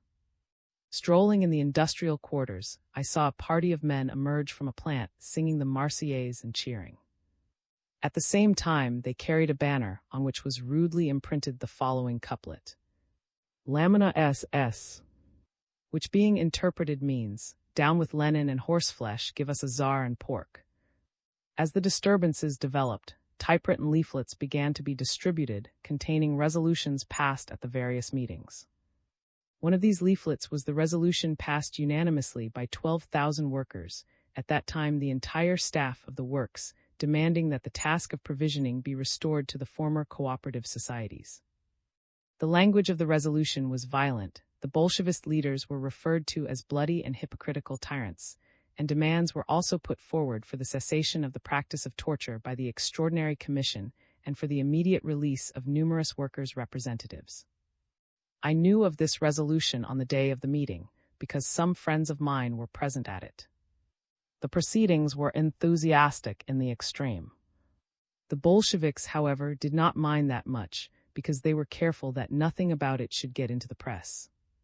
But when the typed resolution spread surreptitiously with alarming rapidity, in exactly the same way as, in December 1916, the famous speech by in the Duma against was secretly distributed from hand to hand, then the Bolsheviks saw things were going too far and took drastic measures to suppress the unrest without any further delay. One Sunday, between 30 and 40 streetcars full of sailors and guards, the latter of whom spoke a language that workers who encountered them declared was not Russian, arrived in the vicinity of the works and occupied all the entrances. During the next 3 days, between 300 and 400 men were arrested, while in those cases where the workers were not to be found, their wives were taken in their stead. These arrests are always easily carried out, for the workers are not allowed to possess arms. It is significant that among those arrested at one of the shipping yards were 2 men who had declared at a meeting that even the English Parliament was superior to the Soviets as the Bolsheviks ran them. These 2 were among those who were subsequently shot. When after returning to England I recounted this incident to the Committee on International Affairs of the British Party, the gentleman on my right, I do not know his name, found nothing better to exclaim than "Serve 'em right." The uproar over the arrest of the workers, and especially of their wives, was terrific. The resolutions having spread all over the city, you could almost hear people whispering to each other with furtive joy that there was shortly to be a general insurrection, that and others were preparing to take flight, and so on.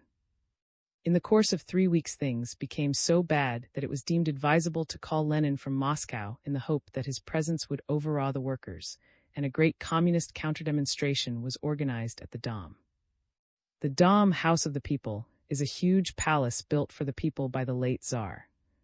Before the war, it used to be very difficult, owing to the system to obtain tickets to the state, of which the opera and were the chief. So the Tsar, at his own expense, built this palace and presented it to the people. Besides numerous side shows, it contained a large where the same dramatic works were produced as in the state, and the biggest opera house in Russia, where the Russian peasant, the greatest operatic singer and actor the world has yet seen, sang regularly to huge audiences of 6,000 or 8,000 lower middle class and working people. In the days when I was a student of the Conservatoire of Petrograd, eking out a living by teaching English, I used often to frequent the Dom Opera.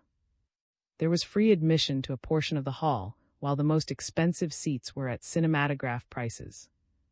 The inevitable deficit was made up out of the state exchequer. Over the porch of the building was an inscription, "From the Tsar to his people." When the Bolsheviks came into power, they removed this inscription and also abolished the name of House of the People, changing it to House of Rosa Luxemburg, and this building, containing the largest auditorium in Russia, is now frequently used for special celebrations. As a rule, on such occasions, only the communist and special delegates are admitted. The common people to whom the Tsar presented the palace are refused admission. On the evening of the great communist counter-demonstration against the Petrograd strikers, machine guns barred the entrance to what was once the House of the People, and the approaches bristled with bayonets. The former Tsar, when last he visited it, drove up in an open carriage.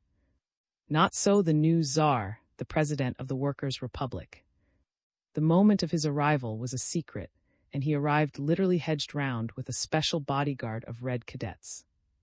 The audience was a picked one, consisting of the principal communist bodies of the city and delegates from organizations such as trade unions, teachers, and pupils, selected by the communists. I got in with a ticket procured by my manager.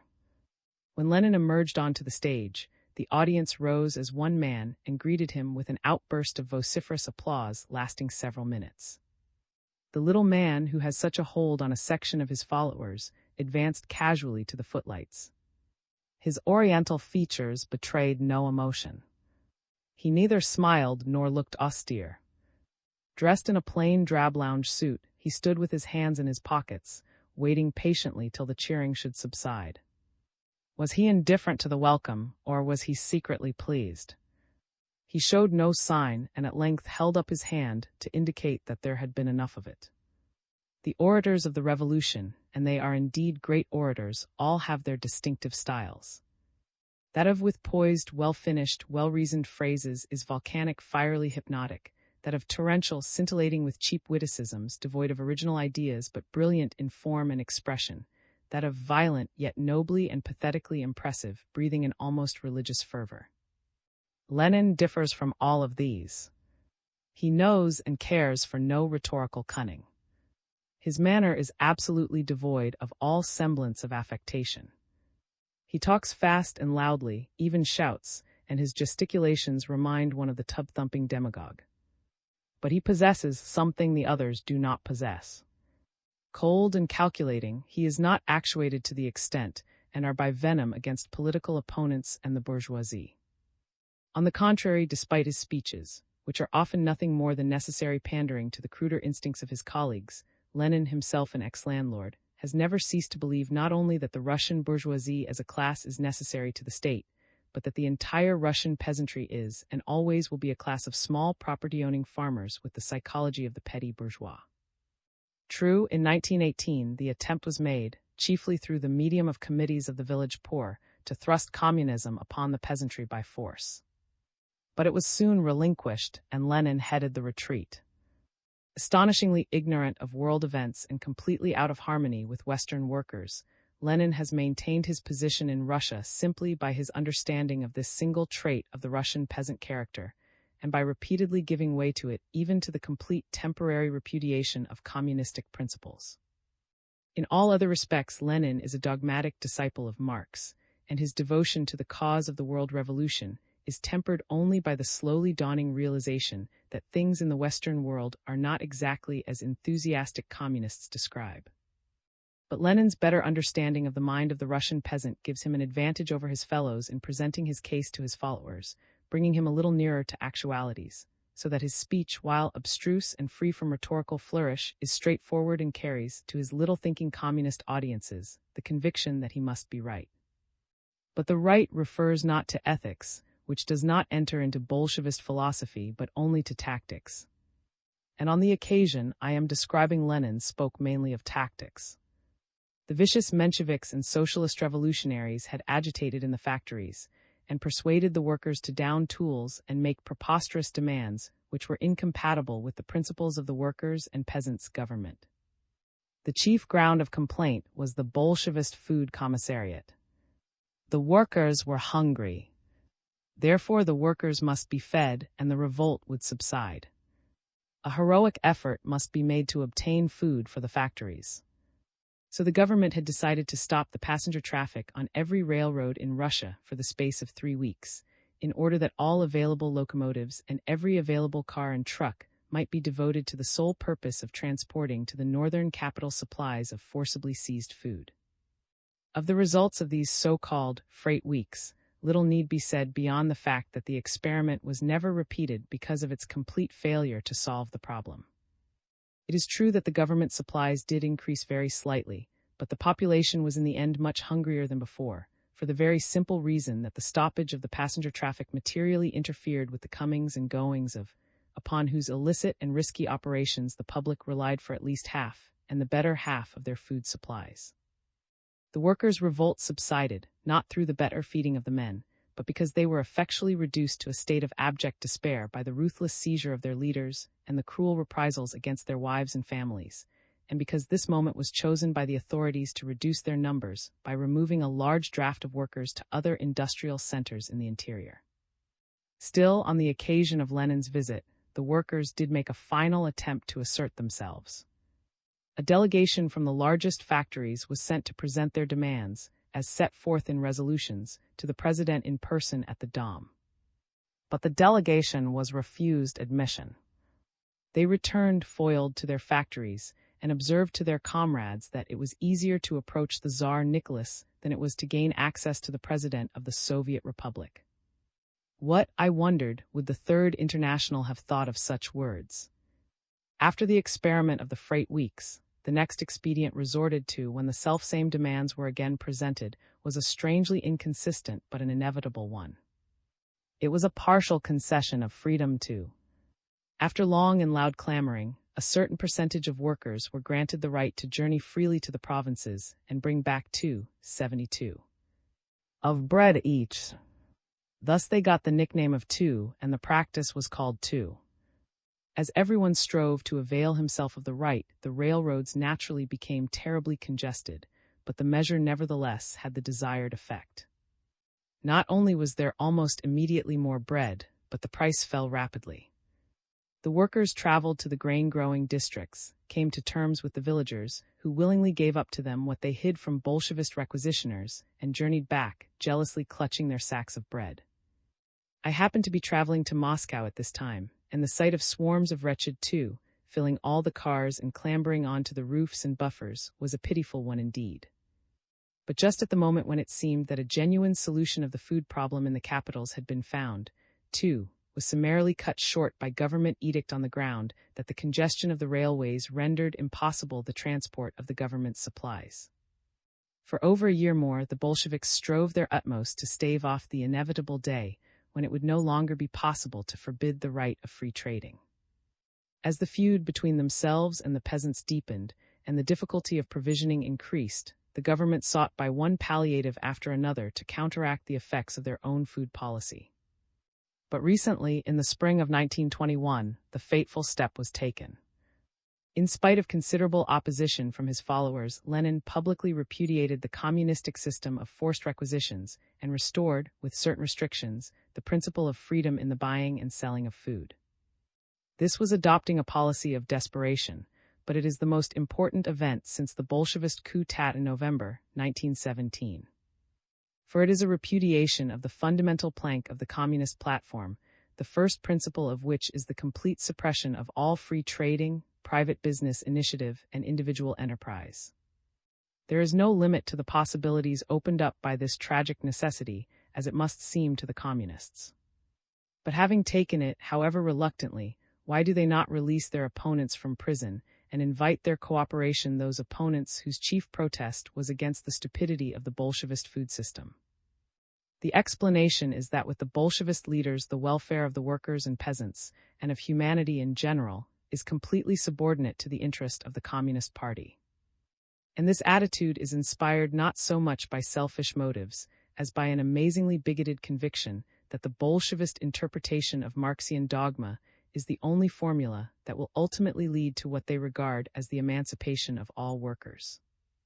Astonishing as it may seem in these days, when the better elements of mankind are struggling to temper prejudice with reason, theory is all in all to the Bolsheviks, while facts are only to be recognized when they threaten the dictatorship of the party. Thus the concession of freedom of trade to the peasantry does not imply any yielding of principle, but merely adaptation to adverse conditions, a step backward, which must be rectified the moment circumstances permit.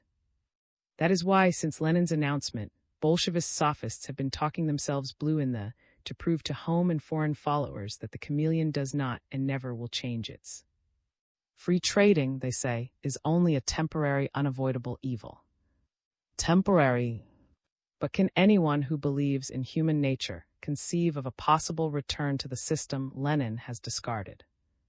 One day there occurred in Petrograd a startling event that would have made foreign protagonists of proletarian dictatorship, had they been present, sit bolt upright and diligently scratch their heads. A re-registration of the party took place, the object being to purge its ranks of what were referred to as undesirable elements and radishes, the latter being a happy epithet invented by to designate those who were read only on the outside. A stringent condition of re-entry was that every member should be guaranteed by two others for his political reliability, not only upon admission but in perpetuity. Such were the fear and suspicion prevailing even within the ranks of the party. The result was that, besides those who were expelled for, many communists, disquieted by the introduction of so stringent a disciplinary measure, profited by the re-registration to retire, and the membership was reduced by more than 50%. A total of less than 4,000 was left out of a population of 800,000. Immediately after the purge, there were districts of the metropolis of the World Revolution where scarcely a communist was left. The Central Committee had been prepared to purge the party of a certain number of undesirables, but the sudden reduction by over one-half was a totally unexpected blow. Its bitterness was enhanced by the fact that only 3 weeks earlier, by means of threats, bribes, trickery, and violence, the Communists had secured over 1,100 out of 1,390 seats at the elections to the Petrograd Soviet, which result they were holding up to the outside world as indicative of the spreading influence of Bolshevism. The problem of how to increase the party membership became vitally urgent. With this end in view, a novel and ingenious idea was suddenly conceived. It was resolved to make an appeal for party recruits among the workers. Amazing though it may seem, the communist leaders, according to their own accounts, thought of this course only as a last resort. To the outsider, this is almost incredible. Even in Russia it seemed so at first, but on second thoughts it appeared less strange. For ever since the murder in 1918 of the Jewish commissars, and the former by unknown workmen and the latter by a socialist revolutionary Jew, the communists had come to regard the workers in general as an unreliable element, strongly under and socialist revolutionary influence. The small section that joined the Bolsheviks were elevated to posts of responsibility and thus became detached from the masses. But a larger section, openly adhering to anti-Bolshevist parties, was left, whose spokesmen were constantly subjected to persecution, which only enhanced their prestige in the workers' eyes. Of whom, then, had the Communist Party consisted for the first 2 years of the Red regime? The question is not easy to answer, for the systems of admission have varied as much as the composition of the party itself. The backbone of the rank and file was originally formed by the sailors, whom I heard described during the riots of July 1917 as the pride and glory of the revolution. But a year or so later there was a good sprinkling of that type of workman who, when he is not a communist, is described by the communists as workman bourgeois. Though these latter were often self-seekers and were regarded by the workers in general as snobs, they were a better element than the sailors, who with few exceptions were ruffians. Further recruits were drawn from amongst people of most varied and indefinite types: yard keepers, servant girls, ex-policemen, prison warders, tradesmen, and the petty bourgeoisie. In rare instances one might find students and teachers, generally women of the soft, dreamy, mentally weak type, but perfectly sincere and disinterested. Most women communists of the lower ranks resembled ogresses. In the early days, membership of the party, which rapidly came to resemble a political aristocracy, was regarded as an inestimable privilege worth great trouble and cost to obtain. The magic word communist inspired fear and secured admission and preference everywhere. Before it, every barrier fell. Of course, endless abuses arose, one of which was the sale of the recommendations required for membership. As workers showed no inclination to join, it was self-seekers for the most part who got in, purchasing their recommendations by bribes or for a fixed sum, and selling them in their turn after admission. These were the undesirables of whom the leaders were so anxious to purge the party. Various expedients were then devised to filter applicants. Party training schools were established for neophytes, where devotion to our system was fanned into ecstasy, while burning hatred was excited toward every other social theory whatsoever. The training schools were never a brilliant success, for a variety of reasons.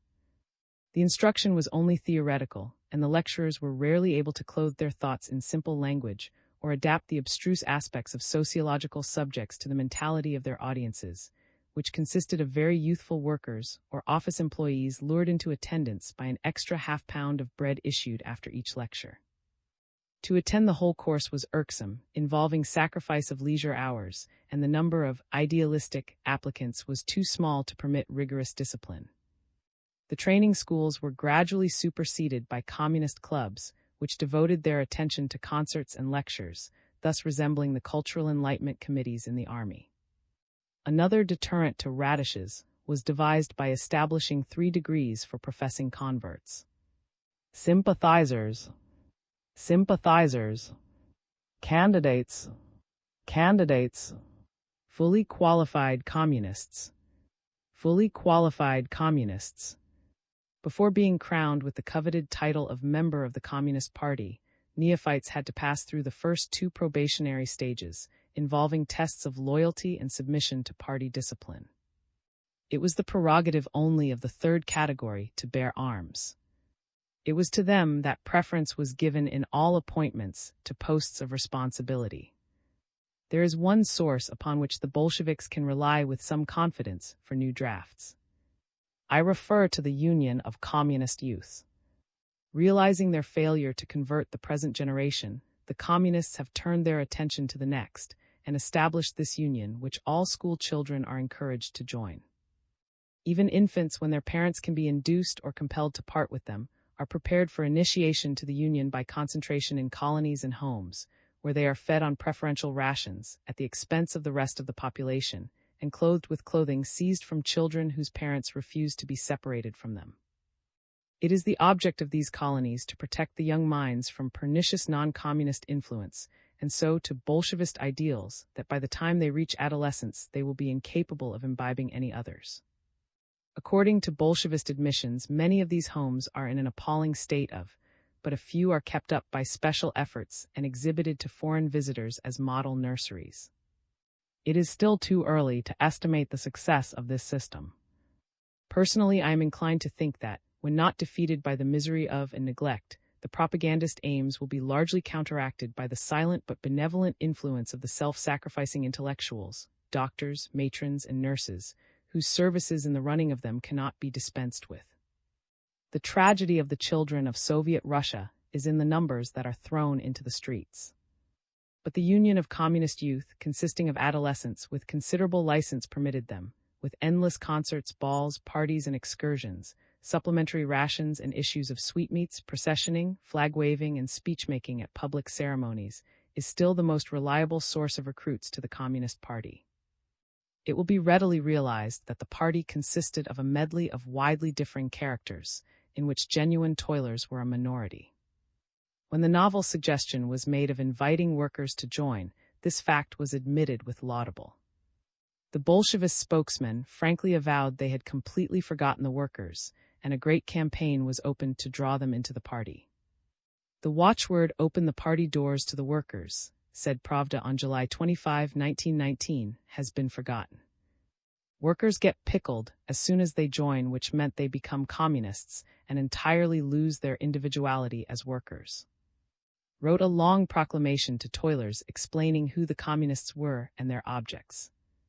The Bolshevist party, said he, was not born only a year or two ago. Our party has behind it more than 1 decade of glorious activity. The best workers of the world called themselves communists with pride. The party is not a peculiar sect, it is not an aristocracy of. It also consists of workers and peasants, only more organized, more developed, knowing what they want and with a fixed. The communists are not the masters, in the bad sense of that word, of the workers and peasants, but only their elder comrades, able to point out the right path. Recently we have purged our ranks. We have ejected those who, in our opinion, did not merit the great of being called communists. They were mostly not workers, but people more or less of the privileged classes who tried to paste themselves onto us because we are in power. Having done this, we open wide the door of the party to the ranks of all honest may enter it. If the party has defects, let us correct them together. We warn everyone that in our party there is iron discipline. You must harden yourself, and at the call of the party take up very hard work. Our call is addressed to all who are willing to sacrifice themselves for the working class. Strengthen and help the only party in the world that leads the workers to liberty. With all formalities such as probationary stages removed and diffident candidates magnanimously assured that if only they would join they could learn later what it was all about, the membership of the party in the northern capital rose in 3 months to 23,000. This was slightly less than could have been mustered, prior to the purging, by combining members, sympathizers, candidates, and the Union of Communist Youth. The figures in Moscow were approximately the same. The above remarks apply to the rank and file. Intellectuality in the party has always been represented largely, though by no means exclusively, by Jews, who dominate the Third International, edit the Soviet journals, and direct propaganda. It must never be forgotten, however, that there are just as many Jews who are opposed to Bolshevism, only they cannot make their voices heard. I find that those who utter warnings of a coming pogrom of Jews as a result of the evils of Bolshevism are liable to meet with the reception of a Cassandra. But I fear such an occurrence to be inevitable if no modifying foreign influence is at hand, and it will be promoted by old the world over. It will be a disaster, because Jews who have become assimilated into the Russian nation may play a valuable part in the reconstruction of the country. There are many who have already played leading roles in Russia's democratic institutions, such as the cooperative societies and land and town unions, which the Bolsheviks have suppressed. The higher orders of the party, whether Jew or Russian, consist of the same little band of devotees, a few hundred strong, who before the revolution were, still are, and presumably ever will be the Bolshevist party proper. They in their turn are subjected to the rigid dictatorship of the Central Party Committee, which rules Russia absolutely through the medium of the Council of People's Commissars. As it became increasingly evident that the only people who would join the party of their own free will and in considerable numbers were undesirables, while a large proportion of the workers who had been coaxed into it were but indifferent communists, the tendency grew to make of the party a closed corporation subject to merciless discipline.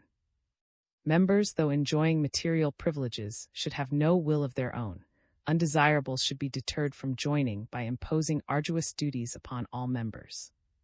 Such is the position in the capitals at the present time. The iron party discipline is needed for another reason besides that of barring out black sheep. With demoralization, famine, and misery on the increase, insubordinate whisperings and questions are arising, even within the party, especially since the factor of war has disappeared. These questionings are growing in force and affect the highest personages in the state. For instance, no longer able to satisfy his insatiable ambition, is showing an inclination to branch out on a line of his own, in opposition to the moderate and compromising tendencies of Lenin. The tension between them has been relieved temporarily by assigning to a dominant role in the promotion of the world revolution, while Lenin controls domestic affairs. But the arrangement is necessarily temporary. The characters of the two men, except under stress of war, are as incompatible as their respective policies of violence and moderation. The number of communists being relatively so infinitesimal, how is it that today on every public and supposedly representative body there sits an overwhelming and triumphant communist majority? I will very briefly describe the method of election and a single meeting of the Soviet of Petrograd, whose sittings I attended. Some people still ask, what exactly is a Soviet, and the question is not unnatural considering that the Bolsheviks have been at pains to persuade the world that there is an indissoluble connection between Soviet and Bolshevism. There is, however, absolutely no essential association whatsoever between the two ideas, and the connection that exists in the popular mind in this and other countries is a totally fallacious one. The Russian word Soviet has two meanings, council and council. When you ask advice, you say, please give me Soviet, or can you Soviet me what to do? Dentists have on their notices painless extractions. Soviet gratis. There was a state Soviet in the sense of council in the constitution of the Tsar. It was the upper house, corresponding to the Senate or the House of Lords. It was a reactionary institution, and resembled the Bolshevist Soviets in that only certain sections of the community had a voice in elections to it. According to the original idea, even as propounded at one time by the Bolsheviks, the political Soviet or council should be a representative body for which all sections of the working community, whether of hand or brain, should have an equal right to vote. These Soviets should elect superior ones, borough, county, provincial, etc. Until a central Soviet is constructed, electing in its turn a cabinet of people's commissars, responsible to a periodically convened Congress. This system exists on paper to this day, but its working is completely by the simple process of preventing any but communists from entering the lowest Soviet, the only one that is in direct contact with the people. This restraint is often effected by force, but the franchise in any case is limited and has the effect of disenfranchising 4 out of every 5 peasants. Nevertheless, a few non-Bolsheviks generally manage to get elected, although at risk of gross molestation, but they are regarded by the communists as intruders and can exert no influence in politics. One might ask why the Bolsheviks, while suppressing all free Soviets, still maintain the farce of elections since they cause a lot of bother. Soviets, however, in some form or other, are indispensable in order that the government may continue to call itself for propagandist purposes the Soviet government. If the Soviet or freely elected council system did work unshackled in Russia today, Bolshevism would long ago have been abolished. In fact, one of the demands frequently put forward during strikes is for a restoration, side by side with the free cooperative societies, of the Soviet system which is now virtually suppressed. Paradoxical though it be, Bolshevism is in reality the complete negation of the Soviet system. It is by no means impossible that the downfall of the communists may result in a healthy effort being made to set the Soviets to work in some form for the first time. If this book serves no other purpose than to impress this vitally important fact upon the reader, I shall feel I have not written in vain. Whenever it is possible, that is, whenever no serious opposition to a communist candidate is expected, the Bolsheviks allow an election to take its normal course, except that the secret ballot has been almost universally abolished. Before they rose to power, the secret ballot was a cardinal principle of the Bolshevist. The argument, so typical of Bolshevist reasoning, now put forward in justification of its abolition, is that secret voting would be inconsistent in a proletarian republic that has become free. The number of communists who are elected without opposition is very considerable, and strangely enough, it is upon the bourgeoisie, engaged in the multifarious clerical tasks of the bureaucratic administration, that the authorities are able to rely for the least opposition.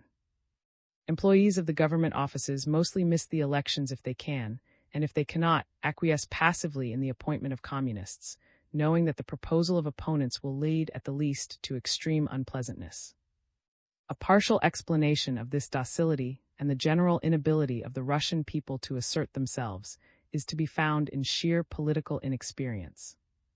The halcyon days of March 1917, before the Bolsheviks returned, was the only period in which they have known liberty, and at the elections of that time there was little or no controversy.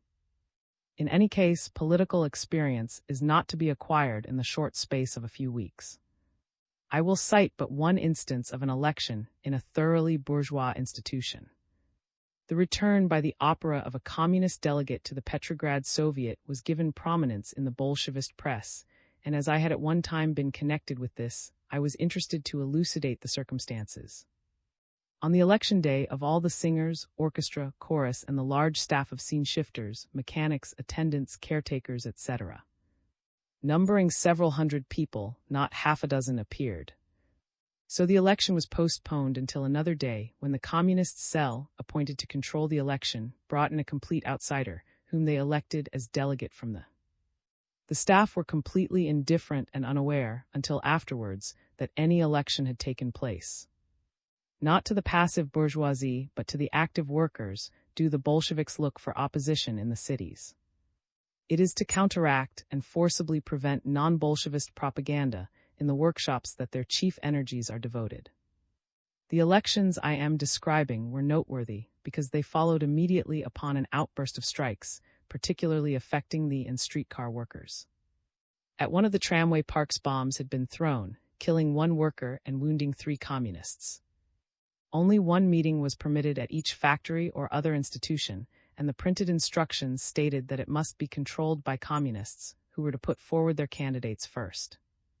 Everywhere where there had been disturbances, guards were introduced to maintain order during the meeting, and spies of the Extraordinary Commission were sent to note who, if anyone, raised his hand against the communist candidates. At the works, the workers were told straight out that anyone who voted against the communists would be dismissed without the right of employment elsewhere. At the works, the election meeting was held without notice being given, so that scarcely anyone was present. Next day, the men heard to their amazement that they had unanimously elected to the Soviet some 20 communists. In the district where I was living, the Jewish agitator, of whom I have previously spoken, was entrusted with the conduct of a much-advertised house-to-house campaign to impress the workers, and especially their wives, with the virtues of the communists. The reception he received was by no means universally cordial, and the ultimate triumph of the communists was to him a matter of considerable relief. It goes without saying this was the only kind of canvassing. All non-communist parties being denounced as counter-revolutionary, the entire populace, except for a few intrepid individuals who courageously proclaimed their adherence to non-Bolshevist socialist parties, sheltered itself behind the title of non-partisan, and having no but an anti-communist one, put forward none at all. To put one forward was impossible anyway, for the use of the printing press, the right of free speech, and the right to use firearms, which played a great part, were confined exclusively to communists. At this particular election, the Bolsheviks forgot the women workers, who turned out to be unexpectedly obstreperous. In one factory on the island, where mostly women were employed, the communists were swept off the platform and the women held their own meeting, electing 8 nonpartisan members. In several smaller workshops, the communists suffered unexpected defeat, perhaps because all the available arms were concentrated in the larger factories, and the ultimate outcome of the elections, though the communists of course were in the majority, was a reduction of their majority from 90 to 82%. On the opening day of the Soviet, armed with the order of a guest from my regiment, I made my way to the famous palace, now called Palace of, the seat of the former Duma. I pictured to myself, as I entered the building, the memorable days and nights of March 1917. There was no such enthusiasm now as there had been then. No, now there was war between a party and the people. Machine guns fixed on motorcycles were posted threateningly outside the porch, and a company of Reds defended the entrance. The meeting was scheduled for 5 o'clock, so knowing Soviet practices, I strolled in about 5:45, counting on still having time on my hands before there would be anything doing. Speaking of unpunctuality, I remember an occasion in 1918 when I had to make a statement to the Samara Soviet on some work I was engaged in. I wished to secure a hall for a public lecture on science by an American professor, and received an official invitation to appear at the Soviet at 5 p.m.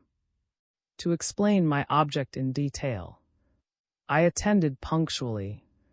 At 5:30, the first deputy strolled in, and seeing no one there, asked me when the sitting would begin. I was invited for 5 o'clock, I replied. Yes, he said, 5 o'clock, that's right, and strolled out again. At 6, 3 or 4 workmen were lounging about, chatting or doing nothing to pass the time. Do you always start so? I asked one of them. If you have lived so long in Russia, was the good-natured retort, you ought to know us by now. At 7, everybody was in evidence except the chairman. That dignitary appeared at 7:15 with the apology that he had stopped to chat with a comrade in the street. The Soviet meeting at Petrograd, scheduled for 5, began at 9, but there were extenuating circumstances. The still discontented workmen had been invited during the day to listen to, who strove to pacify them by granting them holidays which had been cancelled on account of the war. The Soviet deputies wandered up and down the lobbies and corridors, while the workmen streamed out talking heatedly or with looks of gloom on their faces. The hall within the palace had been altered and improved. The wall behind the tribune where the portrait of the Tsar used to hang had been removed, and a deep alcove made, seating over 100 people, where the executive committee and special guests sat. The executive committee numbered 40 people and constituted a sort of cabinet, doing all the legislation. Its members were always communists. The Soviet proper never took part in legislation. By its character, and especially by the manner in which its sittings were held, it was impossible that it should. The number of deputies was over 1,300, an unwieldy body in which discussion was difficult in any case, but to make it completely impossible, numerous guests were invited from other organizations of a communist character. By this means, the audience was doubled. And one must still add the chauffeurs, streetcar conductors, and general servants of the building who also found their way in. Everybody took part in the voting, no discrimination being made between members and bidden or unbidden guests. At 9, all was ready for the Soviet to open. By sitting 3 at a desk, there were seats for about 2,000 people. The others stood at the back or swarmed into the balcony. Sailors were very conspicuous. The day was warm and the air was stifling. Around the walls hung notices, "You are requested not to smoke." In spite of this, halfway through the meeting the room was full of smoke. Following the example of others, I doffed my coat and, removing my belt, pulled up my shirt and flapped it up and down by way of ventilation. Performed, and this operation was hardly conducive to the purification of the atmosphere. I secured a seat at the back, whence I could see everything. My neighbor was a woman, a little creature who seemed much embarrassed by her surroundings. Every time anyone rose to speak, she asked me who it was. While we waited for the proceedings to begin, she confided to me in answer to my question that she was a guest, like myself. I signed on recently as a sympathizer, she said. Suddenly there was a burst of applause. A well-known figure with bushy hair and Jewish features entered and strolled nonchalantly up to the tribune. That is, I said to my neighbor, but she knew. A bell rang and silence ensued. I pronounced the 4th Petrograd Soviet open, said a tall man in clothes of military cut who stood at the right of the president's chair. That is the secretary, I said to my companion, to which she replied profoundly, ah. An orchestra stationed in one corner of the hall struck up the Internationale. Everyone rose. Another orchestra up in the balcony also struck up the Internationale, but 2 beats later and failed to catch up. You listened to and sang with the one you were nearest to. At the instance of the Communist Party, proceeded in a clear voice, I proposed the following members for election to the Executive Committee. He read out 40 names, all communists. Those in raised their hands. A sea of hands rose. Who is against? To the general excitement, a number of hands were raised, an event unheard of for many a month. Accepted by a large majority, exclaimed the secretary. The Communist Party, he continued, proposes the following for election to the Presidium. He read the names of 7 communists, including his own. About half a dozen hands were raised against this proposal, to the general amusement. "The Communist Party proposes Comrade as president of the Soviet," proceeded the secretary in heightened tones. There was a storm of applause. One single hand was raised in opposition and was greeted with hilarious laughter. Advanced to the presidential chair, and the orchestras struck up the Internationale. The election of the executive committee, the presidium, and the president had occupied less than 5 minutes. Opening his speech with a reference to the recent elections, exulted in the fact that of the 1,390 members, 1,000 were fully qualified members of the Communist Party, whilst many others were candidates. "We were convinced," he exclaimed, "that the working class of Red Petrograd would remain true to itself and return to the Soviet only the best representatives, and we were not mistaken." After defining the tasks of the new Soviet as the defense and provisioning of the city, he spoke of the strikes, which he attributed to agents of the Allies and to the Mensheviks and socialist revolutionaries. It was perhaps not such a bad thing, he said in effect, that some rascally Mensheviks and socialist revolutionaries had got into the Soviet, for it would be the easier to catch them if they were on the side of the counter-revolutionaries. Continuing, he praised the Red Army and the Baltic Fleet, and concluded, as usual, with a prediction of early revolution in Western Europe. "Comrades," he cried, "the tyrannous governments of the West are on the eve of their fall. The bourgeois despots are doomed. The workers are rising in their millions to sweep them away. They are looking to us, to the Red Proletariat, to lead them to victory. Long live the Communist International." He ended amidst tremendous cheering. During his speech, the Internationale was played 3 times, and at its conclusion twice more. Then took a novel step. He invited discussion. In view of the increase of the nonpartisan element in the Soviet, there was a distinct tendency to invite the latter's cooperation under strict control, of course, of the communists. The permission of discussion, however, was easy to understand when the next speaker announced by the president declared himself to be an ex-Menshevik now converted to communism. His harangue was short and ended with a panegyric of the Bolshevist leaders. He was followed by an anarchist who was inarticulate but who roundly denounced the thieves of the food department. His speech was punctuated by furious howls and whistling, particularly on the part of the sailors. Nonetheless, he introduced an anti-communist resolution which was scarcely audible and for which a few hands were raised. Repeatedly called for order, but looked pleased enough at the disturbance. The anarchist sat down amidst a storm of laughter and booing. Then closed the discussion. There then approached the tribune a business-like-looking little man, rather stout, round-shouldered, and with a black. "This is Commissar of Food," I said to my neighbor. Sitting in front of us were 2 young soldiers who seemed to treat the proceedings with undue levity. When the plump mounted the tribune, they nudged each other, and one of them said, referring to the graded categories into which the populace is divided for purposes of provisioning, "Look. What a tub! Ask him what food category he belongs to," at which little pleasantry they both giggled convulsively for several minutes. Spoke well, but with no oratorical cunning. He said the food situation was deplorable, that speculation was rife, and mentioned decrees which should rectify defects. Could hardly be called a logician. He said in effect that, though the soup was bad, the communist provisioning apparatus would be the most perfect in the world. He admitted abuses in the communal kitchens. Communists, he acknowledged regretfully, were as bad as the others. "You must elect controllers for the eating houses," he said, "but you must never let them stay long in one job. They have a knack of chumming up with the cook, so you must always keep them moving." There were several other speakers who all sang the praises of the Communist Party and the good judgment of the electorate. At first attentive, the audience became languid after midnight. Periodically, the Internationale was played. Toward the end, many people lolled over the desks with their heads on their arms. Like they were not allowed to leave before the end, except upon some good pretext. At last the Internationale was played for the very last time. The men did up their loosened belts and donned their coats, and the audience streamed out into the cool summer air. My head ached violently.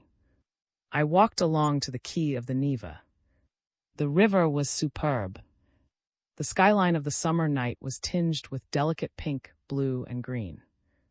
I looked at the water and, leaning over the parapet, laid my throbbing temples against the cold stone. A militiaman touched my arm.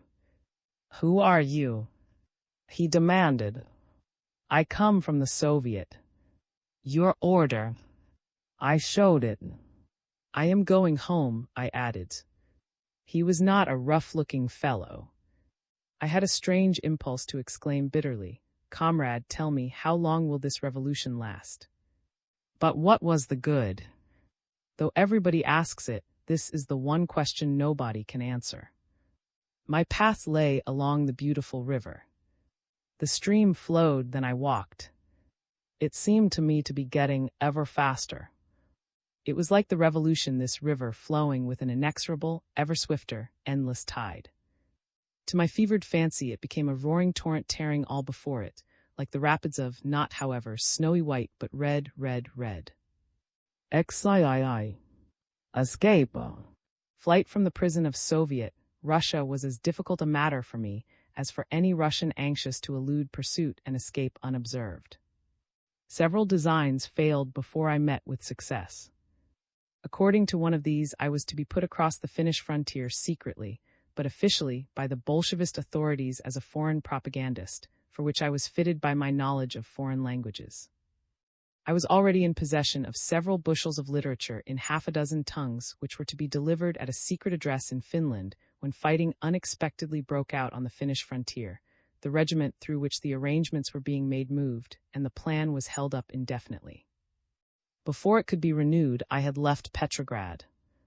Another scheme was devised by a friend of mine, occupying a prominent position at the Admiralty, at the time when the British fleet was operating in the Gulf of Finland. On a certain day, a tug was to be placed at the disposal of this officer for certain work near Kronstadt.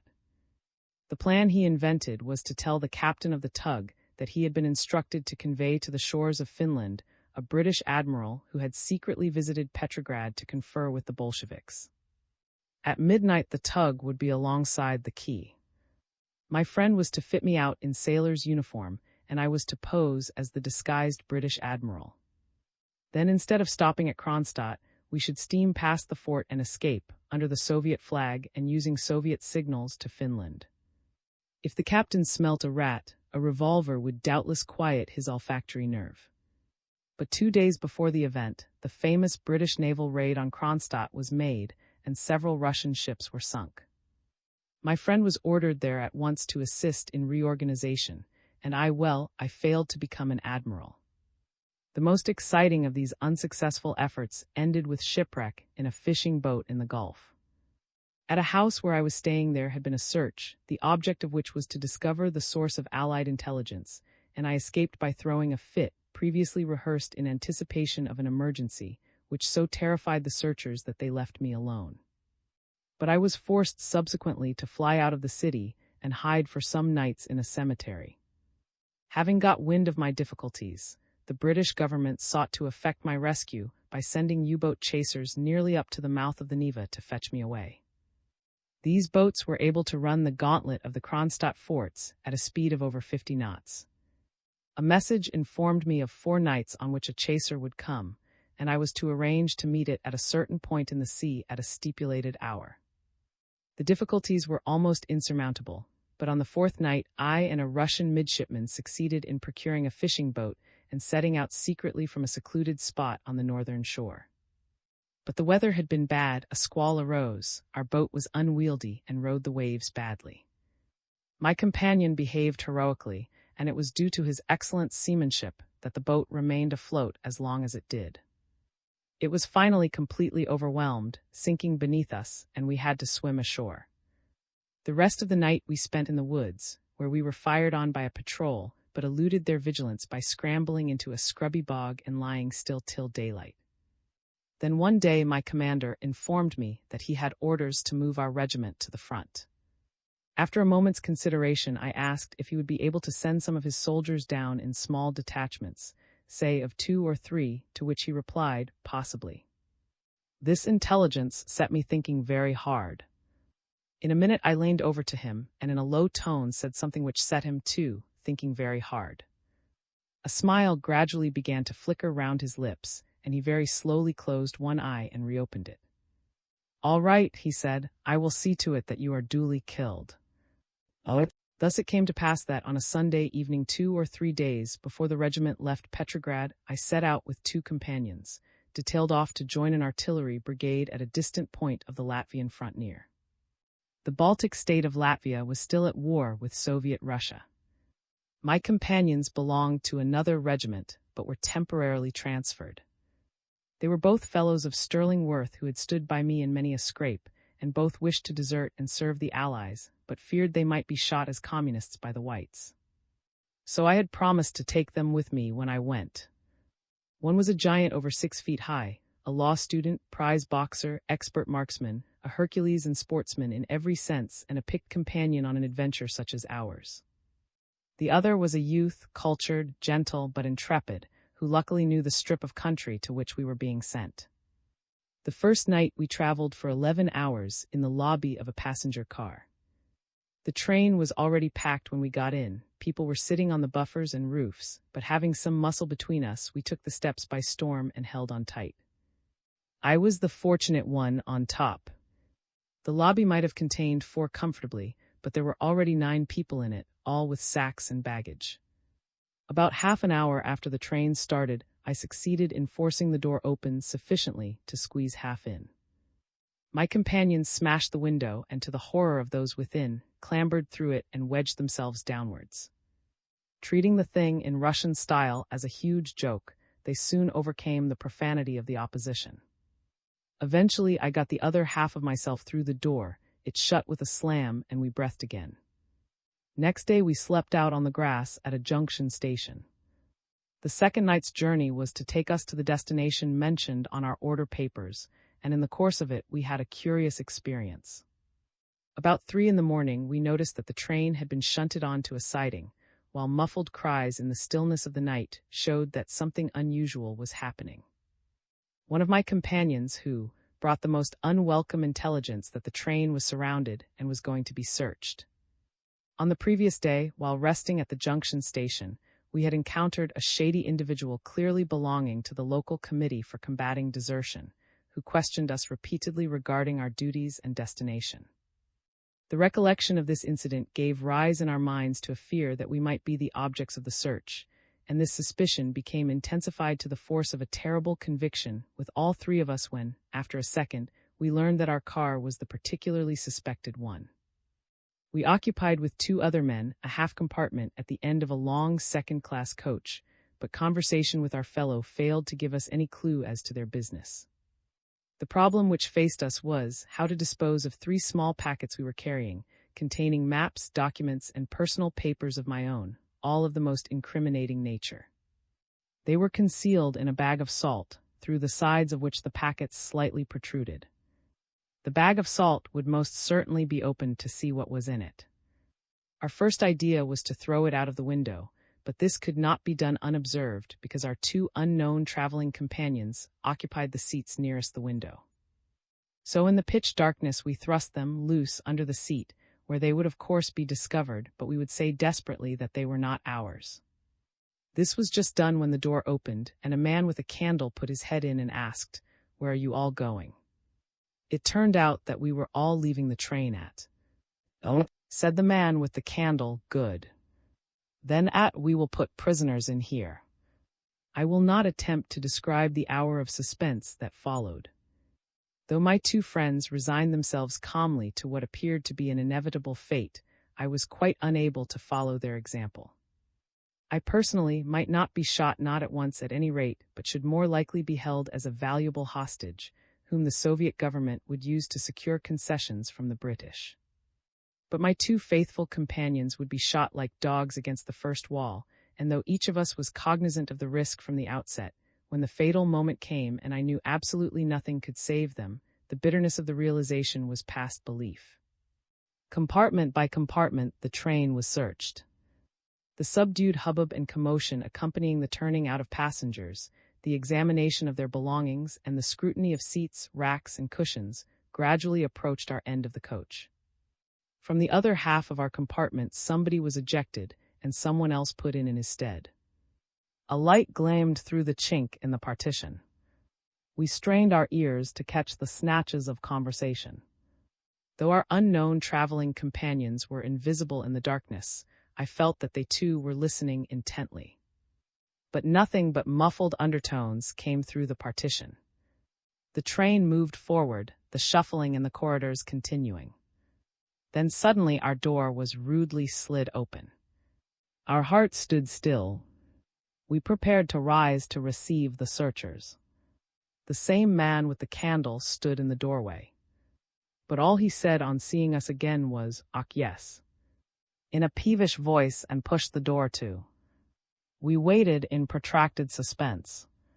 Why did nobody come? The whole train had been searched except for our half compartment. There was silence now in the corridor, and only mutterings came through the partition. The pallid dawn began to spread. We saw each other in dim outline, 5 men in a row, sitting motionless in silent, racking expectation. It was light when we reached. Impatiently we remained seated, while our 2 unknown companions moved out with their things. We had to let them go first, before we could recover the 3 packages hidden under the seat. As in a dream, we pushed out with the last of the crowd, moved hastily along the platform, and dived into the hustling mass of soldiers and peasant men and women filling the waiting room. Here only did we speak to each other. The same words came mechanically and dryly, as if unreal. They overlooked us. Then we laughed. An hour later we were ensconced in a freight train, which was to take us the last 10 miles to the location of our artillery brigade. The train was almost empty, and the 3 of us had a boxcar to ourselves. A couple of miles before we reached our destination, we jumped off the moving train, and dashing into the woods, ran hard till we were sure there was no pursuit. The younger of my companions knew the district, and conducted us to a cottage where we gave ourselves out to be greens, neither reds nor whites. The nickname of Green Guards was applied to widespread and irregular bands of deserters, both from the Red and White armies, and the epithet arose from the fact that they bolted for the woods and hid in great numbers in the fields and forests. The first Greens were anti-red, but a dose of white regime served to make them equally anti-white, so that at various times they might be found on either side or on none. It was easy for them to maintain a separate roving existence, for the peasantry, seeing in them the truest protagonists of peasant interests, fed, supported, and aided them in every way. Under leaders who maintained with them terms of camaraderie, it was not difficult to make disciplined forces out of the unorganized Greens.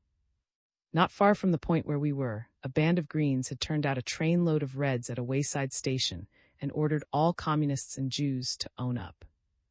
They were shown up readily enough by the other Red soldiers and shot on the spot. The remainder were disarmed, taken into the station, given a good feed, and then told they might do as they liked, return to the Reds, join the Whites, or stay with the Greens, whichever they preferred. Our humble host fed us and lent us a cart in which we drove toward evening to a point about 2 miles east of Lake, which then lay in the line of the Latvian front.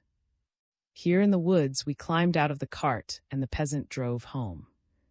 The ground round Lake is very marshy, so there were but few outposts. On the map it is marked as impassable bog.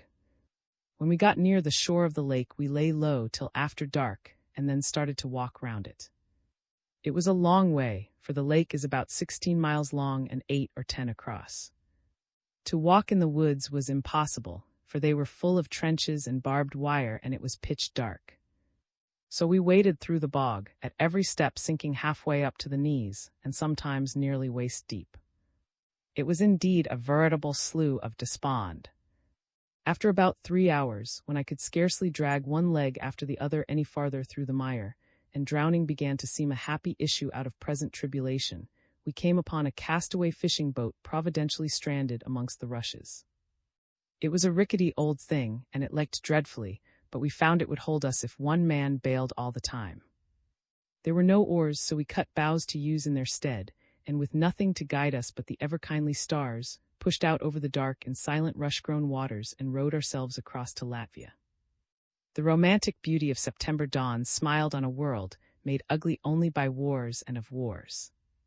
When the sun rose, our frail bark was far out in the middle of a fairy lake. The ripples, laughing as they lapped, whispered secrets of a universe where jealousies and strife were never known. Only away to the north, the guns began ominously booming. My companions were happy, and they laughed and sang merrily as they punted and bailed. But my heart was in the land I had left, a land of sorrow, suffering, and despair, yet a land of contrasts, of hidden genius and of untold possibilities, where barbarism and saintliness live side by side, and where the only treasured law now trampled underfoot is the unwritten one of human kindness. Some day, I meditated as I sat at the end of the boat and worked my branch, this people will come into their own. And I, too, laughed as I listened to the story of the rippling waters. XIV. Conclusion. As I put pen to paper to write the concluding chapter of this book, the news is arriving of the affliction of Russia with one of her periodical famine scourges, an event which cannot fail to affect the country politically as well as economically. Soviet organizations are incompetent to cope with such a situation. For the most pronounced effect both on the workers and on the peasantry of the communistic experiment has been to eliminate the stimulus to produce, and the restoration of liberty of trading came too late to be effective. A situation has arisen in which Russia must make herself completely dependent for rescue upon the countries against which her governors have declared a ruthless political war. The communists are between the devil and the deep sea. To say Russia first is equivalent to abandoning hope of the world revolution, for Russia can only be restored by capitalistic and bourgeois enterprise. But neither does the prospect of refusing all truck with capitalists, preserving Russia in the position of world revolutionary citadel, offer any but feeble hopes of world revolutionary success. For the gulf between the party and the Russian people, or as Lenin has recently expressed it in a letter to a friend in France, 7, the gulf between the governors and the governed is growing ever wider. Many communists show signs of weakening faith. Bourgeois tendencies, as Lenin observes, are gnawing more and more at the heart of the party. Lastly, and most terrible, the proletarians of the West, upon whom the Bolsheviks from their earliest moments based all their hopes, show no sign whatever of fulfilling the constantly reiterated Bolshevist prediction that they would rise in their millions and save the only true proletarian government from destruction. Alas, there is but one way to bridge the gulf dividing the party from the people. It is for Russian communists to cease to be first communists and then Russians, and to become Russians and nothing else. To expect this of the Third International, however, is hopeless. Its adherents possess none of the greatness of their master, who, despite subsequent casuistic tortuosities, has demonstrated the ability, so rarely possessed by modern politicians, honestly and frankly to confess that the policy he had inaugurated was totally wrong. The creation of the Third International was perhaps inevitable, embodying as it does the essentials of the Bolshevist creed, but it was a fatal step. If the present administration lays any claim to be a Russian government, then the Third International is its enemy. Even in June 1921, at the very time when the Soviet government was considering its appeal to Western philanthropy, the Third International was proclaiming its insistence on an immediate world revolution and discussing the most effective methods of promoting and exploiting the war which declared to be inevitable between Great Britain and France, and Great Britain and the United States. But there are communists who are willing to put Russia first, overshadowed though they often are by the International, and the extent to which the existing organized administration may be utilized to assist in the alleviation of suffering and a bloodless transition to sane government depends upon the degree in which communist leaders unequivocally repudiate Bolshevist theories and become the nearest things possible to patriots. There are many reasons why, in the event of a modification of regime, the retention of some organized machine, even that established by the communists, is desirable. In the first place, there is no alternative ready to supplant it. Secondly, the Soviet system has existed hitherto only in name. The Bolsheviks have never permitted it to function, and there is no evidence to prove that such a system of popular councils properly elected would be a bad basis for at least a temporary system of administration. Thirdly, Bolshevist invitations to non-Bolshevist experts to function on administrative bodies, especially in the capitals, began at an early date, as I have already pointed out. For one reason or other, sometimes under compulsion, sometimes voluntarily, many of these invitations have been accepted. Jealously supervised by the Communist Party, experts who are anything but communists hold important posts in government departments. They will obviously be better versed in the exigencies of the internal situation than outsiders. To sweep away the entire apparatus means to sweep away such men and women with it, which would be disastrous. It is only the purely political organizations, the entire paraphernalia of the Third International and its Department of Propaganda, for instance, and of course, the extraordinary commission that must be consigned bag and baggage to the rubbish heap. I have always emphasized the part silently and self-sacrificingly played by a considerable section of the intellectual class who have never fled from Russia to harbors of safety, but have remained to bear on their backs, together with the mass of the people, the brunt of adversity and affliction. These are the great heroes of the revolution, though their names may never be known. They will be found among teachers, doctors, nurses, matrons, leaders of the former cooperative societies, and so forth, whose one aim has been to save whatever they could from wreckage or political vitiation. Subjected at first to varying degrees of molestation and insult, they stuck it through despite all, and have never let pass an opportunity to alleviate distress. Their unselfish have even restored to a state of considerable efficiency some of the Soviet departments, particularly such as are completely non-political in character. This is no indication of devotion to Bolshevism, but rather of devotion to the people despite Bolshevism. I believe the number of such disinterested individuals to be much larger than is generally supposed, and it is to them that we must turn to learn the innermost desires and needs of the masses. I will cite in this connection a single instance. There was formed just previous to the Great War an organization known as the League for the Protection of Children, which combined a number of philanthropic institutions and waged war on juvenile criminality. As a private non-state and bourgeois institution, its activities were suppressed by the Bolsheviks, who sought to concentrate all children's welfare work in Bolshevist establishments, the atmosphere of which was political and the objects propagandist. The state of these establishments varies, some being maintained by special effort in a condition of relative cleanliness, but the majority, according to the published statements of the Bolsheviks, are falling into a condition of desperate and neglect. In any case, toward the close of 1920, the Bolsheviks were constrained, in view of ever-increasing juvenile depravity and demoralization, to appeal to the remnants of the despised bourgeois League for the Protection of Children to investigate the condition of the children of the capitals and suggest means for their reclamation. The report submitted by the League was appalling in the extreme. I am unable to say whether the recommendations suggested were accepted by the rulers, but the significance lies in the fact that, notwithstanding persecution, the League has contrived to maintain some form of underground existence through the worst years of oppression, and its leaders are at hand, the moment political freedom is re-established, to recommence the work of rescuing the children or to advise those who enter the country from abroad with that benevolent object. The fact that the Russian people, unorganized and coerced, are growing indifferent to politics, but that the better and educated elements amongst them are throwing themselves into any and every work, economic or humanitarian, that may stave off complete disaster, leads to the supposition that if any healthy influence from outside in the form of economic or philanthropic aid is introduced into Russia, it will rally round it corresponding forces within the country and strengthen them. This indeed has always been the most forceful argument of entering into relations with Bolshevist Russia. The fact that warring against the Red regime has greatly fortified its power is now a universally recognized fact. And this has resulted not because the Red armies as such were invincible, but because the politics of the Reds' opponents were selfish and confused, their minds seemed askew, and their failure to propose a workable alternative to Bolshevism served to intensify the nausea which overcomes the Russian intellectual in Petrograd and Moscow whenever he is drawn into the hated region of party politics. So great indeed is the aversion of the bourgeois intellectual for politics that he may have to be pushed back into it, but he must first be strengthened physically and the country aided economically. Whether the intervention should be of an economic or philanthropic character was a year ago a secondary question. The Bolshevist regime being based almost entirely on abnormalities, it needed but the establishment of any organization on normal lines for the latter ultimately to supersede the former. Now, however, the intervention must needs be humanitarian.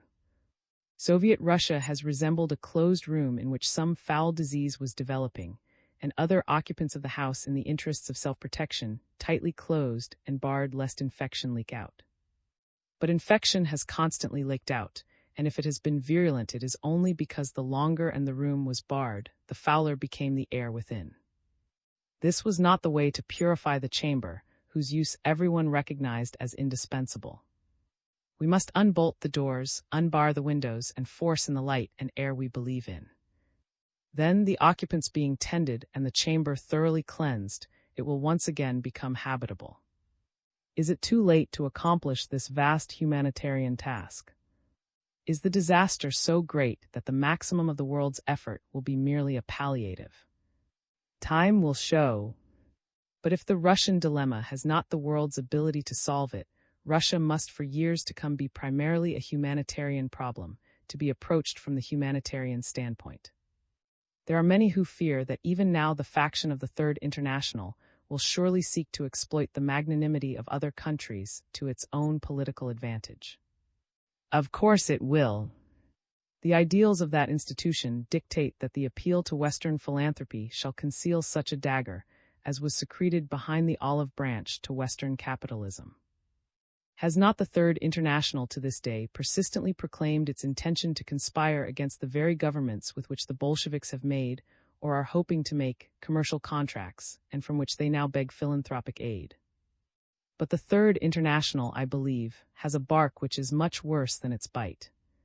Our fear of it is largely of our own creation.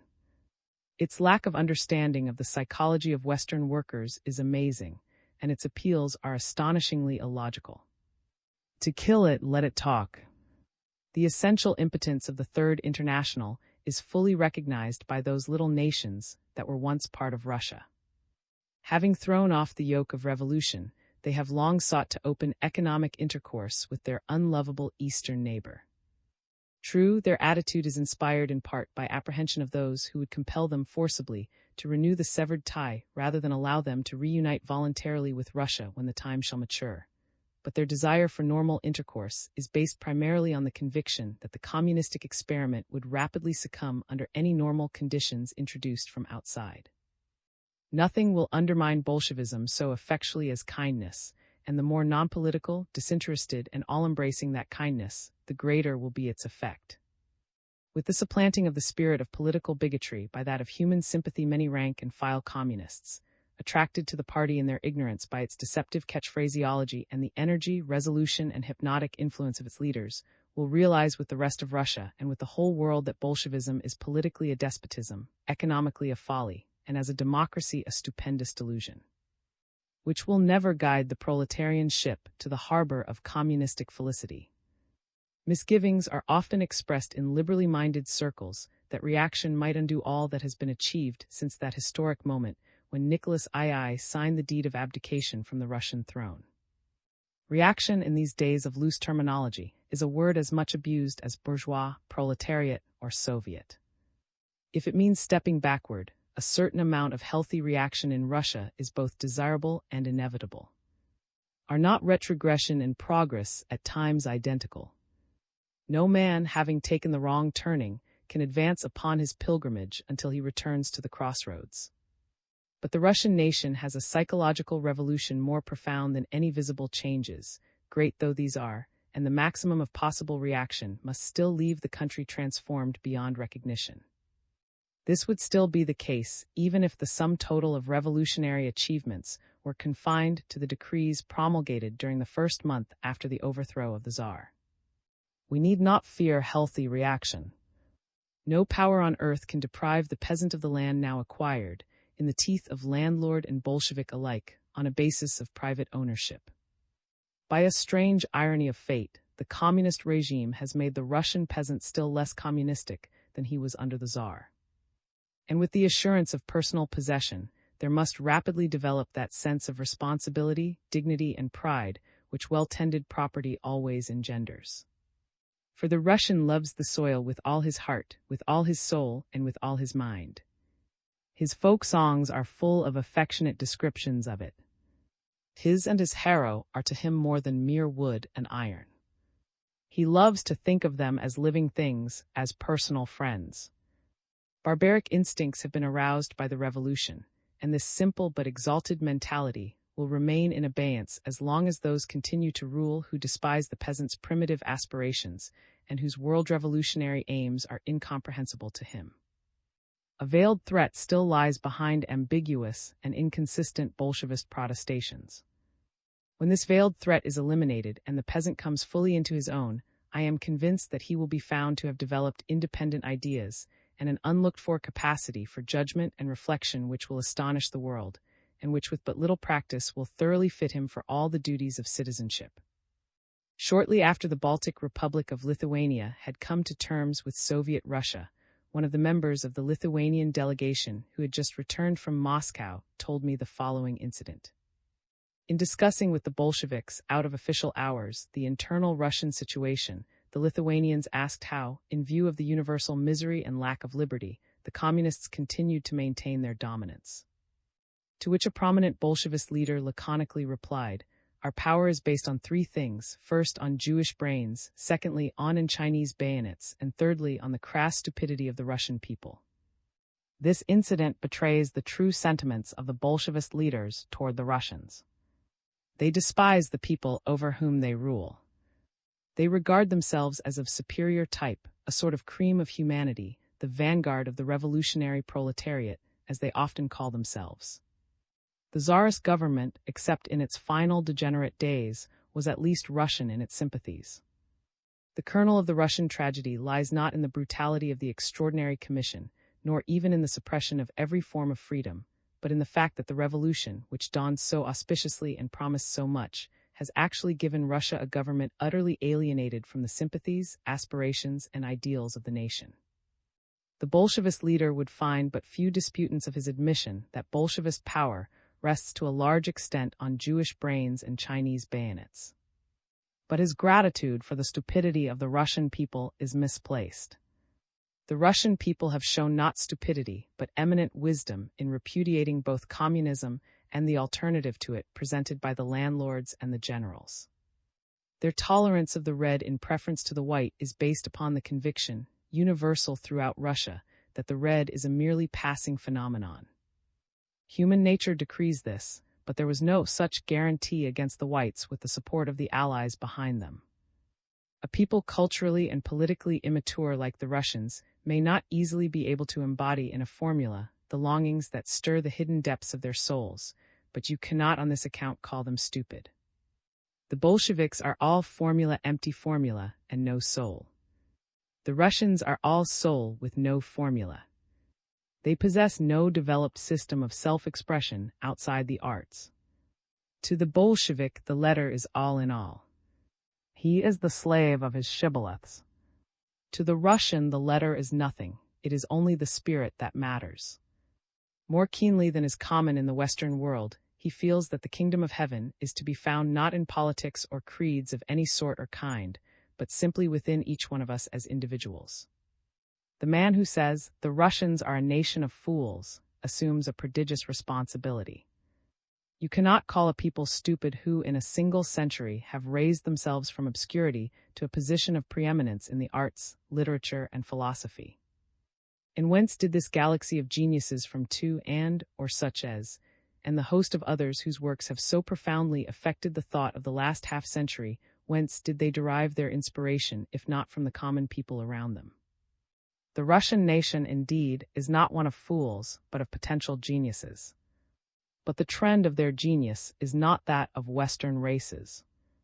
It lies in the arts and philosophy, and rarely descends to the more sordid realms of politics and commerce. Yet, in spite of a reputation for, the Russians have shown the world at least one supreme example of economic organization. It is forgotten nowadays that Russia deserves an equal share in the Great War. She bore the brunt of the first 2 years of it, and made possible the long defense of the Western Front.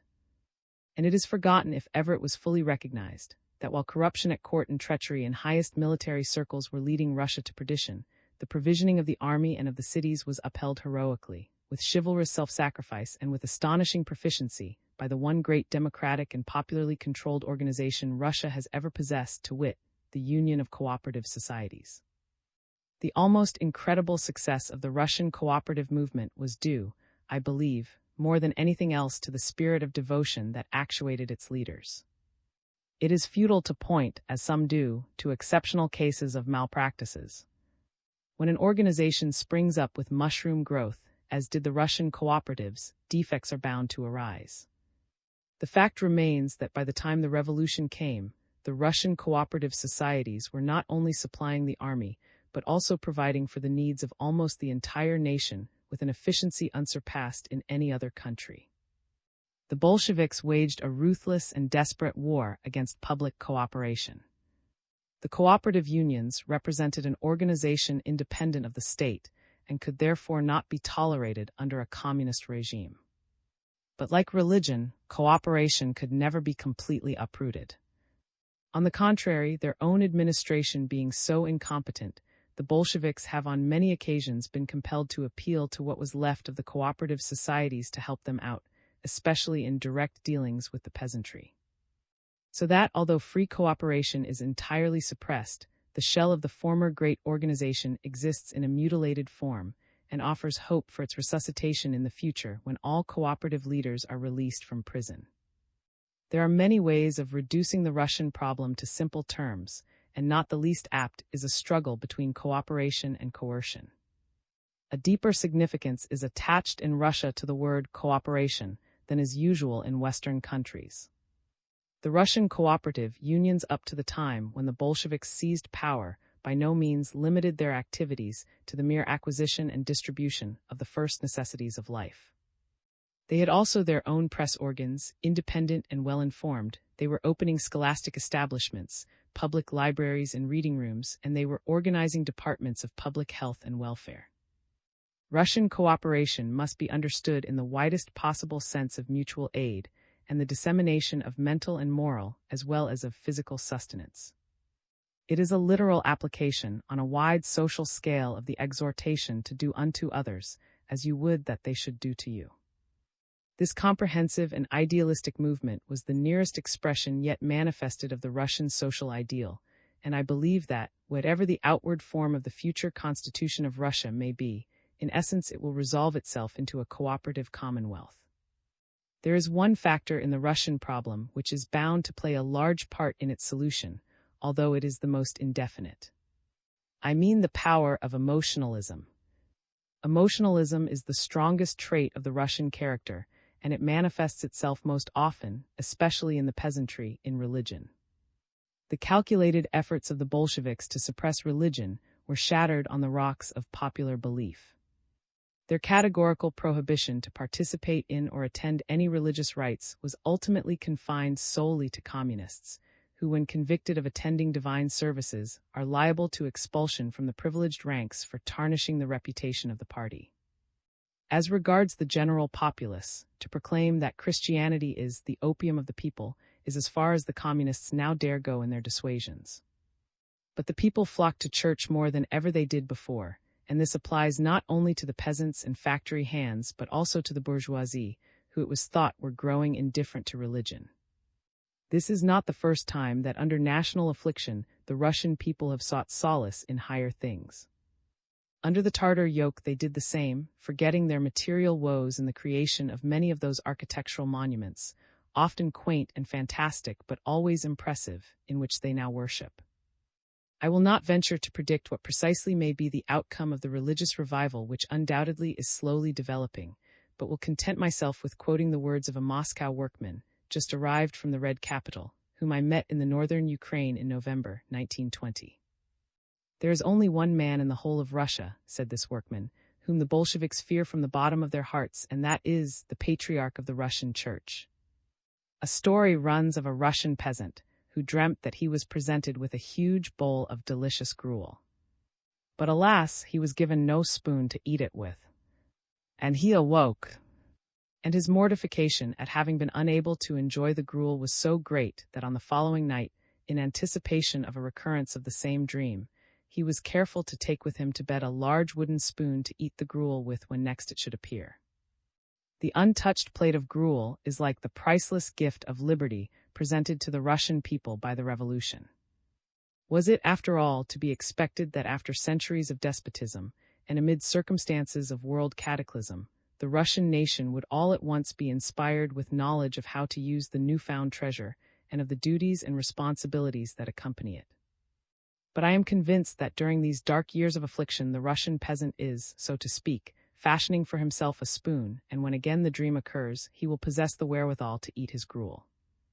Much faith is needed to look ahead through the black night of the present and see the dawn, but 11 years of life amongst all classes from peasant to courtier have perhaps infected me with a spark of that patriotic love which, despite an affectation of pessimism and self-deprecation, does almost invariably glow deep down in the heart of every Russian.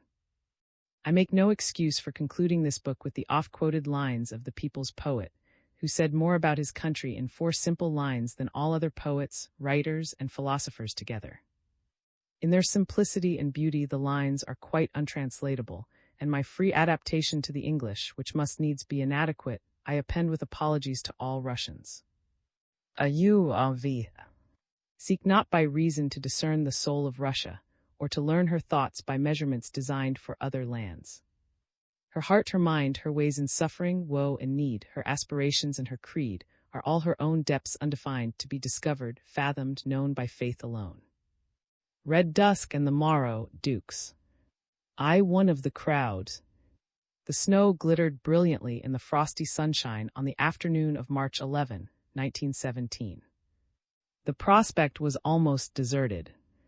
The air was tense with excitement, and it seemed as if from the girdling faubourgs of the beautiful city of Peter the Great rose a low, muffled rumbling as of many voices. Angry, passionate voices, rolling like distant thunder, while in the heart of the city all was still and quiet. A mounted patrol stood here or there, or paced the street with measured step. There were bloodstains on the white snow, and from the upper end of the prospect still resounded the intermittent crack of rifles.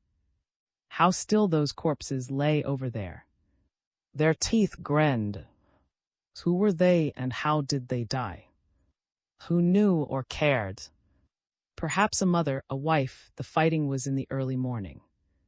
A crowd, a cry, a command, a volley, panic, an empty street, silence, and a little group of corpses, hideous, motionless in the cold sunshine. Stretched across the wide roadway lay a cordon of police disguised as soldiers, prostrate, firing at intervals. The disguise was an attempt to deceive, for it was known that the soldiers sided with the people. It is coming, I found myself repeating mechanically, over and over again, and picturing a great cataclysm, terrible and overwhelming, yet passionately hoped for. It is coming, any time now, tomorrow, the day after. What a day the morrow was! I saw the first revolutionary regiments come out and witnessed the sacking of the arsenal by the infuriated mob. Over the river, the soldiers were breaking into the prison. Crushing throngs surged round the Duma building at the palace, and towards evening, after the Tsarist police had been scattered in the prospect, there rose a mighty murmur, whispered in awe on a million lips: revolution. A new era was to open. The revolution, so thought I, would be the declaration of independence of Russia. In my imagination I figured to myself a huge pendulum, weighted with the pent-up miseries and woes of 180 millions of people, which had suddenly been set in motion. How far would it swing? How many times? When and where would it come to rest, its vast, hidden store of energy expended? Late that night I stood outside the palace, which had become the center of the revolution. No one was admitted through the great gates without a pass. I sought a place midway between the gates, and when no one was looking, scrambled up, dropped over the railings, and ran through the bushes straight to the main porch. Here I soon met folk I knew, comrades of student days, revolutionists. What a spectacle within the palace, lately so still and dignified! Tired soldiers lay sleeping in heaps in every hall and corridor. The vaulted lobby where Duma members had flitted silently was packed almost to the roof with all manner of truck, baggage, arms, and ammunition. All night long and the next eye, with the revolutionists to turn the palace into a revolutionary arsenal. Thus began the revolution. And after, everyone knows now how the hopes of freedom were blighted. Truly had Russia's foe, Germany, who dispatched the proletarian dictator Lenin and his satellites to Russia, discovered the Achilles heel of the Russian Revolution. Everyone now knows how the flowers of the revolution withered under the blast of the class war, and how Russia was replunged into starvation and serfdom. I will not dwell on these things.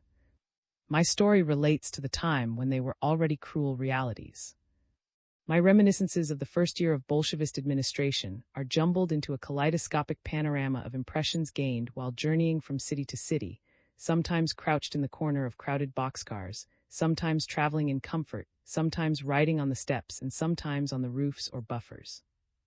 I was nominally in the service of the British Foreign Office, but the Anglo-Russian Commission, of which I was a member, having quit Russia, I attached myself to the American YMCA doing relief work. A year after the revolution, I found myself in the eastern city of Samara, training a detachment of Boy Scouts. As the snows of winter melted and the spring sunshine shed joy and cheerfulness around, I held my parades and together with my American colleagues organized outings and sports. The new proletarian lawgivers eyed our askance, but were too preoccupied in dispossessing the bourgeoisie to devote serious attention to the counter-revolutionary scouts, however pronounced the anti-Bolshevik sympathies of the latter.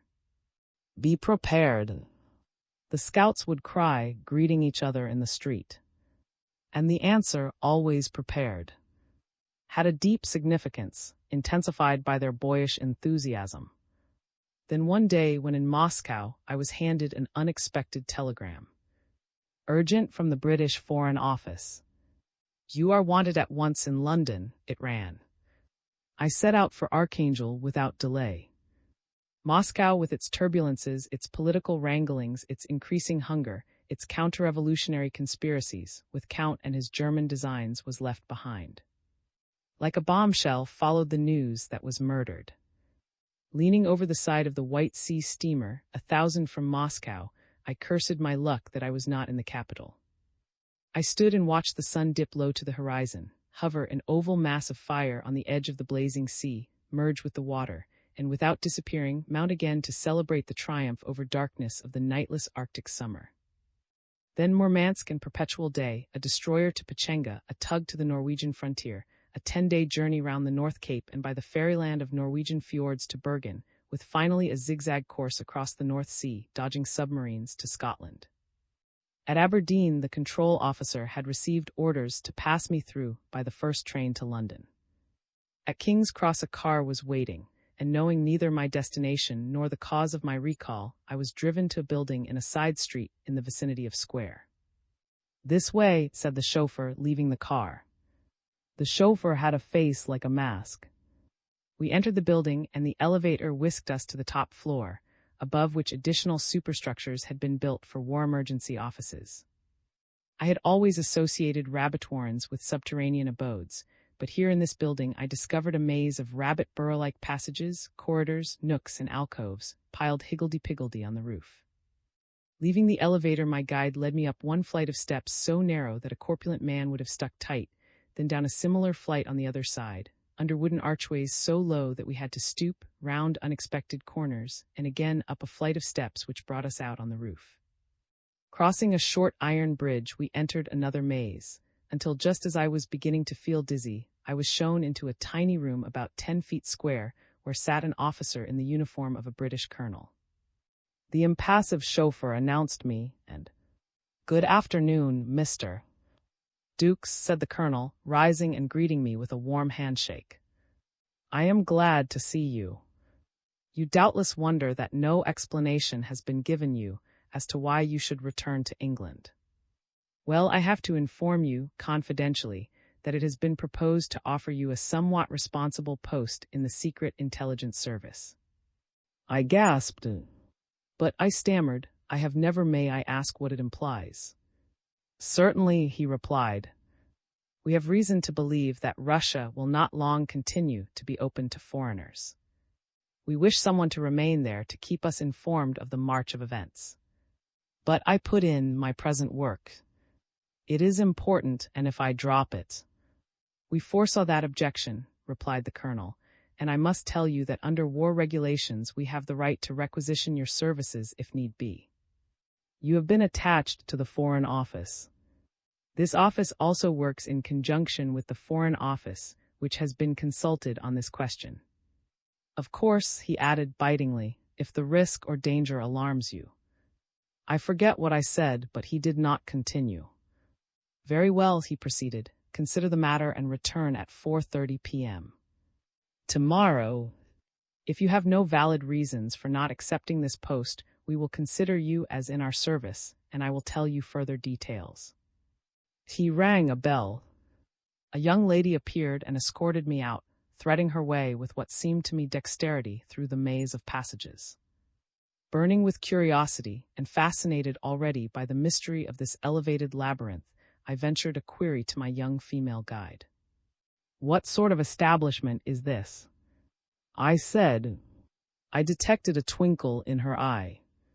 She shrugged her shoulders and without replying pressed the button for the elevator.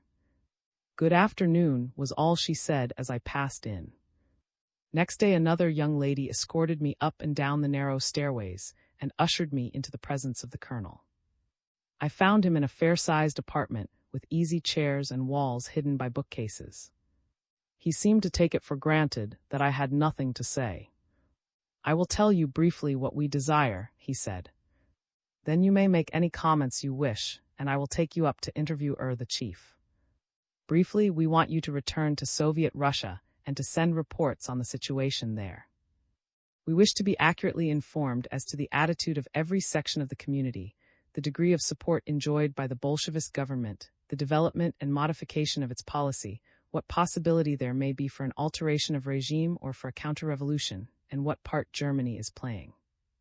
As to the means whereby you gain access to the country, under what cover you will live there, and how you will send out reports, we shall leave it to you, being best informed as to conditions to make suggestions.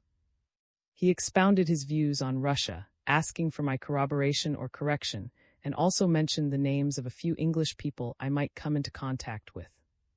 I will see if the chief is ready, he said finally, rising. I will be back in a moment.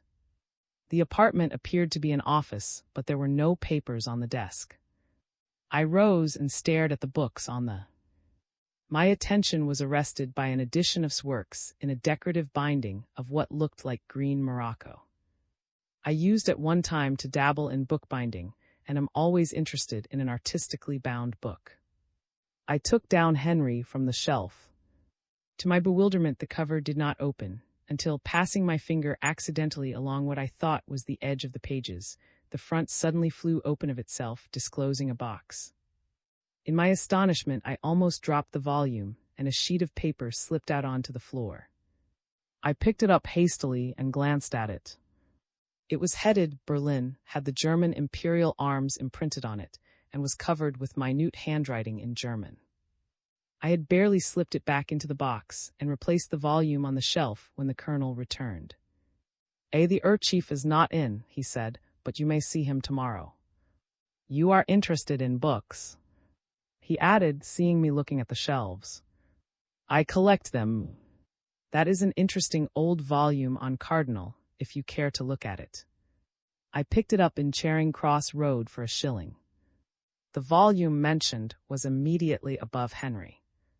I took it down warily, expecting something uncommon to occur, but it was only a musty old volume in French with torn leaves and soiled pages. I pretended to be interested. There is not much else there worth looking at, I think, said the colonel casually. Well, goodbye. Come in tomorrow. I wondered mightily who the chief of this establishment could be and what he would be like. The young lady smiled enigmatically as she showed me to the elevator. I returned again next day after thinking overnight how I should get back to Russia and deciding on nothing. My mind seemed to be a complete blank on the subject in hand, and I was entirely absorbed in the mysteries of the roof labyrinth. Again I was shown into the colonel's sitting room. My eyes fell instinctively on the bookshelf. The colonel was in a genial mood. I see you like my collection, he said. That, by the way, is a fine edition of. My heart leaped. It is the most luxurious binding I have ever yet found. Would you not like to look at it? I looked at the colonel very hard, but his face was a mask. My immediate conclusion was that he wished to initiate me into the secrets of the department. I rose quickly and took down Henry, which was in exactly the same place as it had been the day before. To my utter confusion, it opened quite naturally, and I found in my hands nothing more than a Lux printed on India paper and profusely illustrated. I stared bewildered at the shelf. There was no other Henry. Immediately over the vacant space stood the life of Cardinal as it had stood yesterday. I replaced the volume, and trying not to look disconcerted, turned to the Colonel. His expression was quite impassive, even bored. "It is a beautiful edition," he repeated, as if wearily. "Now if you are ready, we will go and see the chief." Feeling very foolish, I stuttered assent and followed. As we proceeded through the maze of stairways and unexpected passages, which seemed to me like a miniature house of Usher, I caught glimpses of treetops, of the Embankment Gardens, the Thames, the Tower Bridge, and Westminster. From the suddenness with which the angle of view changed, I concluded that in reality we were simply gyrating in one very limited space, and when suddenly we entered a spacious study, the sanctum of the chief, I had an irresistible sentiment that we had moved only a few yards, and that this study was immediately above the Colonel's office. It was a low, dark chamber at the extreme top of the building. The Colonel knocked, entered, and stood at attention. Nervous and confused, I followed, painfully conscious that at that moment I could not have expressed a sane opinion on any subject under the sun. From the threshold, the room seemed bathed in semi-obscurity. The writing desk was so placed with the window behind it that on entering everything appeared only in silhouette. It was some seconds before I could clearly distinguish things. A row of half a dozen extending telephones stood at the left of a big desk littered with papers. On a side table were numerous maps and drawings, with models of airplanes, submarines, and mechanical devices, while a row of bottles of various and a distilling outfit with a rack of test tubes bore witness to chemical experiments and operations. These evidences of scientific investigation only served to intensify an already overpowering atmosphere of strangeness and mystery. But it was not these things that engaged my attention as I stood nervously waiting. It was not the bottles or the machinery that attracted my gaze. My eyes fixed themselves on the figure at the writing table. In the capacious swing desk chair, his shoulders hunched, with his head supported on one hand, busily writing, there sat in his shirt sleeves, alas, no. Pardon me, reader, I was forgetting. There are still things I may not divulge. There are things that must still remain shrouded in secrecy.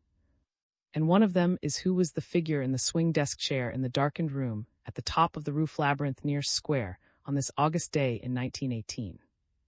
I may not describe him, nor mention even one of his 20-odd names.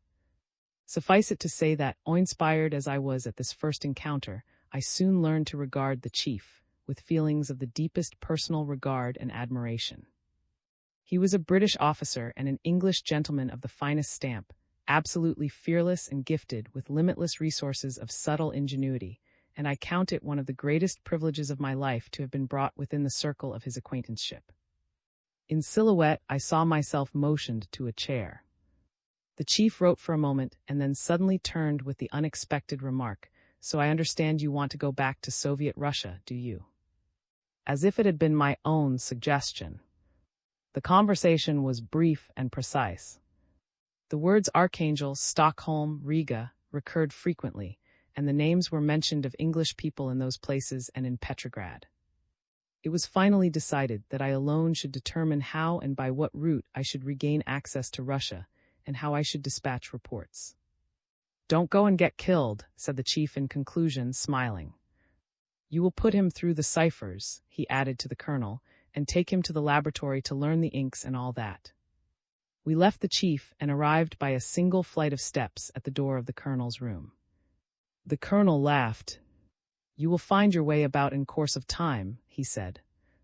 "Let us go to the laboratory at once." And here I draw a veil over the roof labyrinths. 3 weeks later I set out for Russia, into the unknown. I resolved to make my first attempt at entry from the north, and traveled up to Archangel on a troopship of American soldiers, most of whom hailed from Detroit. But I found the difficulties at Archangel to be much greater than I had anticipated. It was 600 miles to Petrograd, and most of this distance would have to be done on foot through unknown moorland and forest. The roads were closely watched, and before my plans were ready autumn storms broke and made the moors and marshes impassable. But at Archangel, realizing that to return to Russia as an Englishman was impossible, I let my beard grow and assumed an appearance entirely Russian. Failing in Archangel, I traveled down to try my luck from the direction of Finland. The capital of Finland is a busy little city bristling with life and intrigue. At the time of which I am writing, it was a sort of dumping ground for every variety of conceivable and inconceivable slander and scandal, repudiated elsewhere but swallowed by the gullible scandalmongers, especially German and regime Russian, who found in this city a haven of rest. It was one of the unhealthiest spots in Europe. Whenever mischance brought me there, I lay low, avoided society, and made it a rule to tell everybody the direct contrary of my real intentions, even in trivial matters. I was introduced at the British consulate to an agent of the American Secret Service who had recently escaped from Russia. This gentleman gave me a letter to a Russian officer by name. The little town of, being the nearest place of importance to the Russian frontier, was a hornet's nest of Russian refugees, counter-revolutionary conspirators, German agents, and Bolshevist spies, worse if anything than.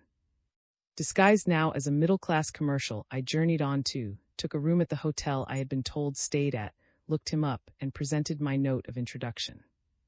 I found him to be a Russian naval officer of the finest stamp, and intuitively conceived an immediate liking for him. His real name, I discovered, was not, but in those parts many people had a variety of names to suit different occasions. My meeting with him was providential, for it appeared that he had worked with Captain, late British Naval, at Petrograd. In September 1918, Captain was murdered by the Bolsheviks at the British Embassy, and it was the threads of his shattered organization that I hoped to pick up upon arrival in Petrograd. Was slim, dark, with stubbly hair, blue eyes, short and muscular. He was deeply religious and was imbued with an intense hatred of the Bolsheviks, not without reason, since both his father and his mother had been brutally shot by them, and he himself had only escaped by a miracle. The searchers came at night, he related the story to me. I had some papers referring to the insurrection at Yaroslavl, which my mother kept for me. They demanded access to my mother's room.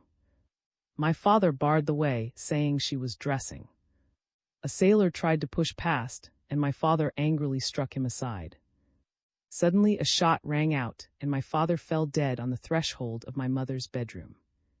I was in the kitchen when the Reds came, and through the door I fired and killed 2 of them. A volley of shots was directed at me. I was wounded in the hand and only just escaped by the back stairway. 2 weeks later, my mother was executed on account of the discovery of my papers. Had but one sole object left in life: to avenge his parents' blood. This was all he lived for. As far as Russia was concerned, he was frankly a monarchist, so I avoided talking politics with him.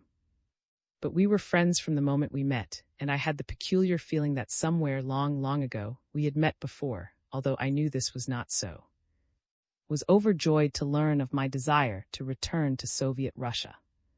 He undertook not only to make the arrangements with the Finnish frontier patrols for me to be put across the frontier at night secretly, but also to precede me to Petrograd and make arrangements there for me to find shelter. Great hostility still existed between Finland and Soviet Russia. Skirmishes frequently occurred, and the frontier was guarded jealously by both sides. Gave me 2 addresses in Petrograd where I might find him, one at a hospital where he had formerly lived, and the other of a small which still existed in a private flat unknown to the Bolshevist authorities. Perhaps it was a pardonable sin in that he was a toper. We spent 3 days together in making plans for Petrograd, while he drank up all my whiskey, except a small medicine bottle full which I hid away. When he had satisfied himself that my stock was really exhausted, he announced himself ready to start. It was a Friday, and we arranged that I should follow 2 days later, on Sunday night, the 24th of November. Wrote out a password on a slip of paper. "Give that to the Finnish patrols," he said, "at the 3rd house, the wooden one with the white porch on the left of the frontier bridge."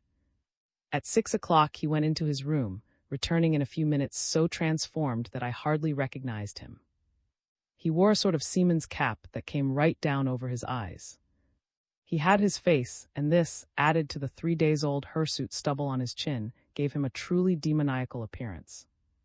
He wore a shabby coat and trousers of a dark, and a muffler was tied closely round his neck.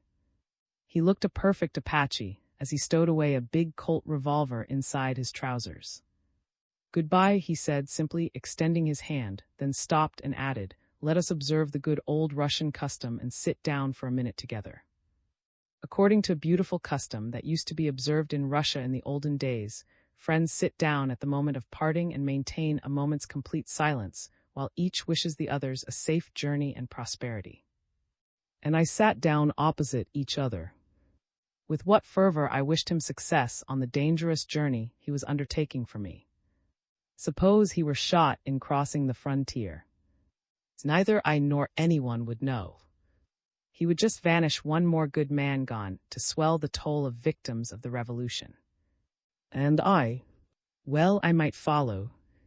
'Twas a question of luck, and 'twas all in the game. We rose. "Goodbye," said again. He turned, crossed himself, and passed out of the room. On the threshold he looked back. "Sunday evening," he added, without fail. I had a curious feeling I ought to say something, I knew not what, but no words came. I followed him quickly down the stairs. He did not look round again. At the street door he glanced rapidly in every direction, pulled his cap still further over his eyes, and passed away into the darkness to an adventure that was to cost him his life. I only saw him once more after that, for a brief moment in Petrograd, under dramatic circumstances, but that comes later in my story. I slept little that night. My thoughts were all of, somewhere or other at dead of night risking his life, outwitting the red outposts. He would laugh away danger, I was sure, if caught in a tight corner. His laugh would be a devilish one, the sort to allay all Bolshevist suspicions. Then, in the last resort, was there not always his Colt? I thought of his past, of his mother and father, of the story he had related to me. How his fingers would itch to handle that Colt.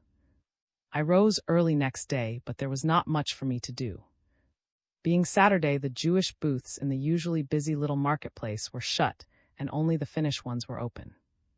Most articles of the costume which I had decided on were already procured, but I made 1 or 2 slight additions on this day, and on Sunday morning when the Jewish booths opened.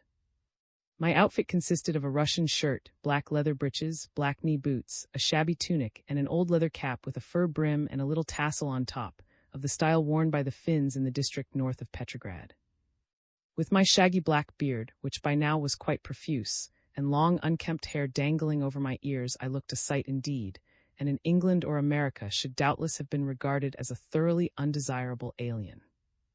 On Sunday, an officer friend of ours came to see me and make sure I was ready. I knew him by the Christian name and patronymic of Ivan. He was a pleasant fellow, kind and considerate.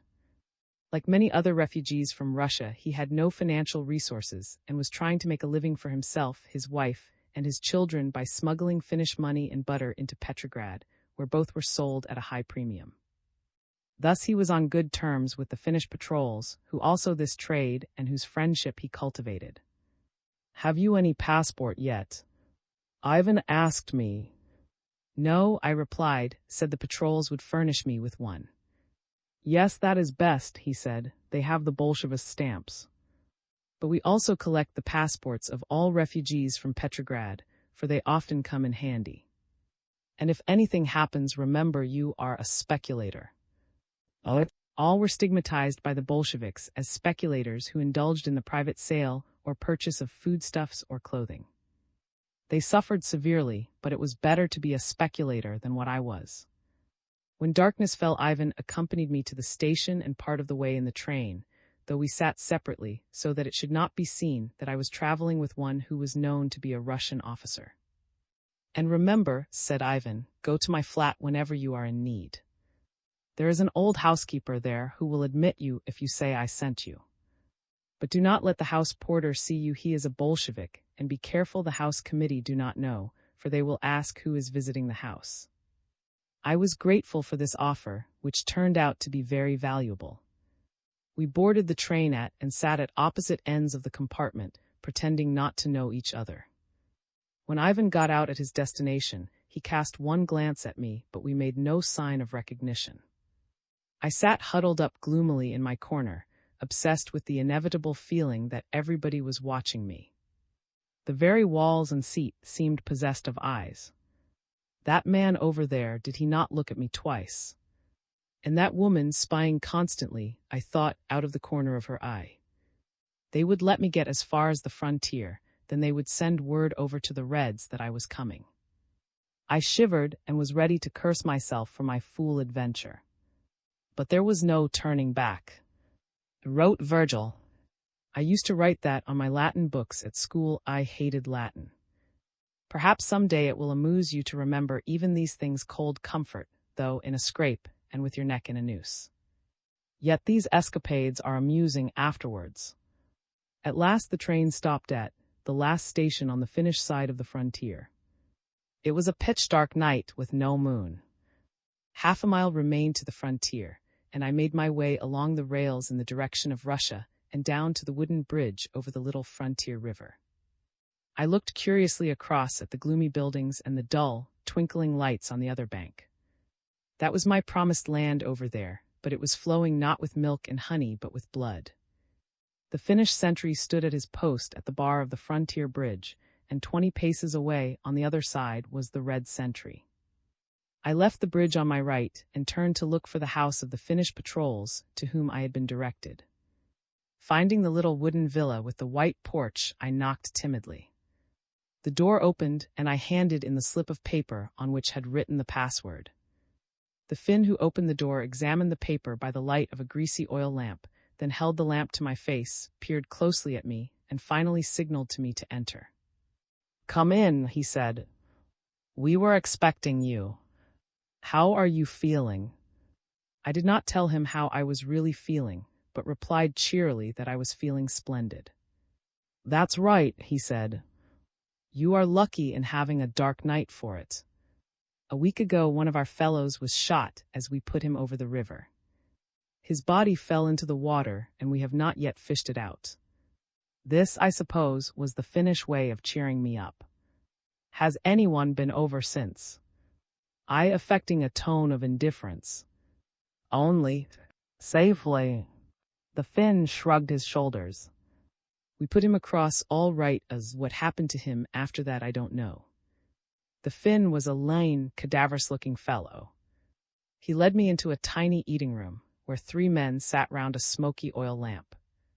The window was closely curtained, and the room was intolerably stuffy. The table was covered with a filthy cloth on which a few broken lumps of black bread, some fish, and a samovar were placed. All 4 men were shabbily dressed and very rough in appearance. They spoke Russian well, but conversed in Finnish amongst themselves. One of them said something to the cadaverous man, and appeared to be remonstrating with him for telling me of the accident that had happened to their colleague a week before. The cadaverous Finn answered with some heat. "Is a chuckle-headed scatterbrain," persisted the cadaverous man, who appeared to be the leader of the party. We told him not to be such a fool as to go into Petrograd again. The Redskins are searching for him everywhere, and every detail of his appearance is known.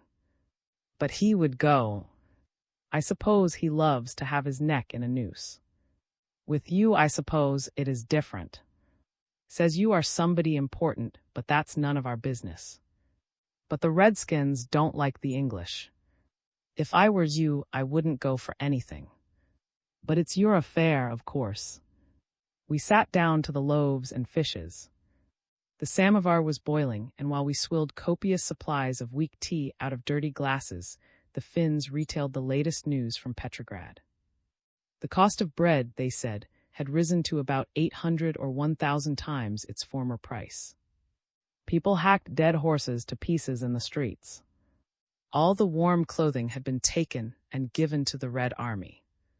The Extraordinary Commission was arresting and shooting workmen as well as the educated people. Threatened to exterminate all the bourgeoisie if any further attempt were made to molest the Soviet government. When the Jewish commissar was murdered, shot more than 500 at a stroke, nobles, professors, officers, journalists, teachers, men and women, and a list of a further 500 was published who would be shot at the next attempt on a commissar's life. I listened patiently, regarding the bulk of these stories as the product of Finnish imagination. You will be held up frequently to be examined, the cadaverous man warned me, and do not carry parcels, they will be taken from you in the street. After supper, we sat down to discuss the plans of crossing. The cadaverous Finn took a pencil and paper and drew a rough sketch of the frontier. We will put you over in a boat at the same place as, he said. Here is the river with woods on either bank. Here, about a mile up, is an open meadow on the Russian side. It is now 10 o'clock. About 3 we will go out quietly and follow the road that skirts the river on this side till we get opposite the meadow. That is where you will cross. Why at the open spot? I is surprised. Shall I not be seen there most easily of all? Why not put me across into the woods? Because the woods are patrolled, and the outposts change their place every night. We cannot follow their movements. Several people have tried to cross into the woods. A few succeeded, but most were either caught or had to fight their way back. But this meadow is a most unlikely place for anyone to cross, so the Redskins don't watch it. Besides, being open, we can see if there is anyone on the other side. We will put you across just here, he said, indicating a narrow place in the stream at the middle of the meadow. At these narrows, the water runs faster, making a noise, so we are less likely to be heard. When you get over, run up the slope slightly to the left. There is a path which leads up to the road. Be careful of this cottage, though, he added, making a cross on the paper at the extreme northern end of the meadow. The Red Patrol lives in that cottage, but at 3 o'clock they will probably be asleep. There remained only the preparation of certificates of identification, which should serve as passport in Soviet Russia. Had told me I might safely leave this matter to the Finns, who kept themselves well informed of the kind of papers it was best to carry to allay the suspicions of Red Guards and Bolshevist police officials. We rose and passed into another of the 3 tiny rooms which the villa contained. It was a sort of office, with paper, ink, pens, and a typewriter on the table. What name do you want to have? Asked the cadaverous man. Oh, any, I replied. Better perhaps let it have a slightly non-Russian smack. My accent. They won't notice it, he said, but if you prefer. Give him a Ukrainian name, suggested one of the other Finns. He talks rather like a Little Russian. Or Little Russia is the southwest district of European Russia, where a dialect with an admixture of Polish is talked. The cadaverous man thought for a moment. Joseph, he suggested, that smacks of. I agreed. One of the men sat down to the typewriter, and carefully choosing a certain sort of paper began to write. The cadaverous man went to a small cupboard, unlocked it, and took out a box full of rubber stamps of various sizes and shapes with black handles. Soviet seals, he said, laughing at my amazement. We keep ourselves up to date, you see. Some of them were stolen, some we made ourselves, and this one, he pressed it on a sheet of paper leaving the imprint commissar of the frontier station, we bought from over the river for a bottle of vodka. Was the Russian frontier village just across the stream. I had had ample experience earlier in the year of the magical effect upon the rudimentary intelligence of Bolshevist authorities of official documents, with prominent seals or stamps. Multitudinous stamped papers of any description were a great asset in traveling, but a big seal was a talisman that leveled all obstacles. The wording and even language of the document were of secondary importance. A friend of mine once traveled from Petrograd to Moscow with no other passport than a receipted English tailor's bill. This certificate of identification had a big printed heading with the name of the tailor, some English postage stamps attached, and a flourishing signature in red ink. He flaunted the document in the face of the officials, assuring them it was a diplomatic passport issued by the British Embassy. This, however, was in the early days of Bolshevism. The Bolsheviks gradually removed illiterates from service, and in the course of time, restrictions became very severe. But seals were as essential as ever. When the Finn had finished writing, he pulled the paper out of the typewriter and handed it to me for perusal. In the top left-hand corner, it had this heading: Extraordinary Commissar of the Central Executive Committee of the Petrograd Soviet of Workers and Reds Deputies. Then followed the text: Certificate. This is to certify that Joseph is in the service of the Extraordinary Commissar of the Central Executive Committee of the Petrograd Soviet of Workers and Reds Deputies in the capacity of office clerk, as the accompanying signatures and seal attest. In the service of the Extraordinary Commission. I gasped, taken aback by the amazing audacity of the thing. Why not? Said the cadaverous man coolly. What could be safer? What indeed? What could be safer than to purport to be in the service of the institution whose duty it was to hound down all, old or young, rich or poor, educated or illiterate, who ventured to oppose and sought to expose the pseudo-proletarian Bolshevist administration? Nothing, of course, could be safer. Po, as the Russians say. If you must live amongst wolves, then howl too, as the wolves do. Now for the signatures and seal, said the Finn. And used to sign these papers, though it don't matter much, it's only the seal that counts. From some Soviet papers on the table, he selected one with 2 signatures from which to copy. Choosing a suitable pen, he scrawled beneath the text of my passport in an almost illegible slanting hand. This was the signature of a proxy of the Extraordinary Commissar. The paper must also be signed by a secretary or his proxy. Sign for your own secretary, said the Finn, laughing and pushing the paper to me. Write upright this time, like this. Here is the original. Is the name. Glancing at the original, I made an irregular scrawl, resembling in some way the signature of the Bolshevist official. Have you a photograph? Asked the cadaverous man. I gave him a photograph I had taken at. Cutting it down small, he stuck it at the side of the paper. Then, taking a round rubber seal, he made 2 imprints over the photograph. The seal was a red one, with the same inscription inside the periphery as was at the head of the paper. The inner space of the seal consisted of the 5-pointed Bolshevist star with a mallet and in the center. That is your certificate of service, said the Finn. We will give you a second one of personal identification. Another paper was quickly printed off with the words, the holder of this is the Soviet employee, Joseph, aged 36 years. This paper was unnecessary in itself, but 2 documents were always better than 1. It was now after midnight, and the leader of the Finnish patrol ordered us to lie down for a short rest. He threw himself on a couch in the eating room. There were only 2 beds for the remaining 4 of us, and I lay down on one of them with one of the Finns. I tried to sleep but couldn't. I thought of all sorts of things, of Russia in the past, of the life of adventure I had elected to lead for the present, of the Morrow, of friends still in Petrograd who must not know of my return if I got there.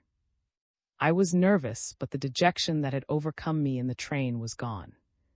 I saw the essential of my situation. The whole adventure was really one big exclamation mark. The 2 hours of repose seemed interminable. I was afraid of 3 o'clock, and yet I wanted it to come quicker, to get it over.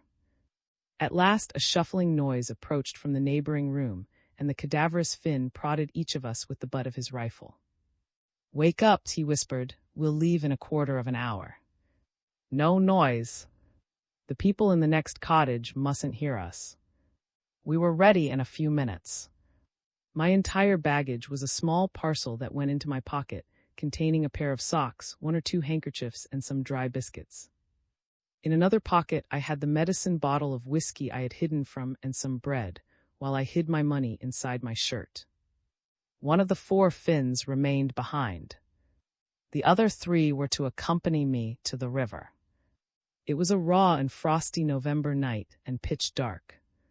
Nature was still as death. We issued silently from the house, the cadaverous man leading. One of the men followed up behind, and all carried their rifles ready for use. We walked stealthily along the road the Finn had pointed out to me on paper overnight, bending low where no trees sheltered us from the Russian bank. A few yards below on the right, I heard the murmur of the river stream. We soon arrived at a ramshackle villa, standing on the river surrounded by trees and thickets. Here we stood stock still for a moment to listen for any unexpected sounds. The silence was absolute, but for the noise of the water there was not a sound. We descended to the water under cover of the tumble-down villa and the bushes.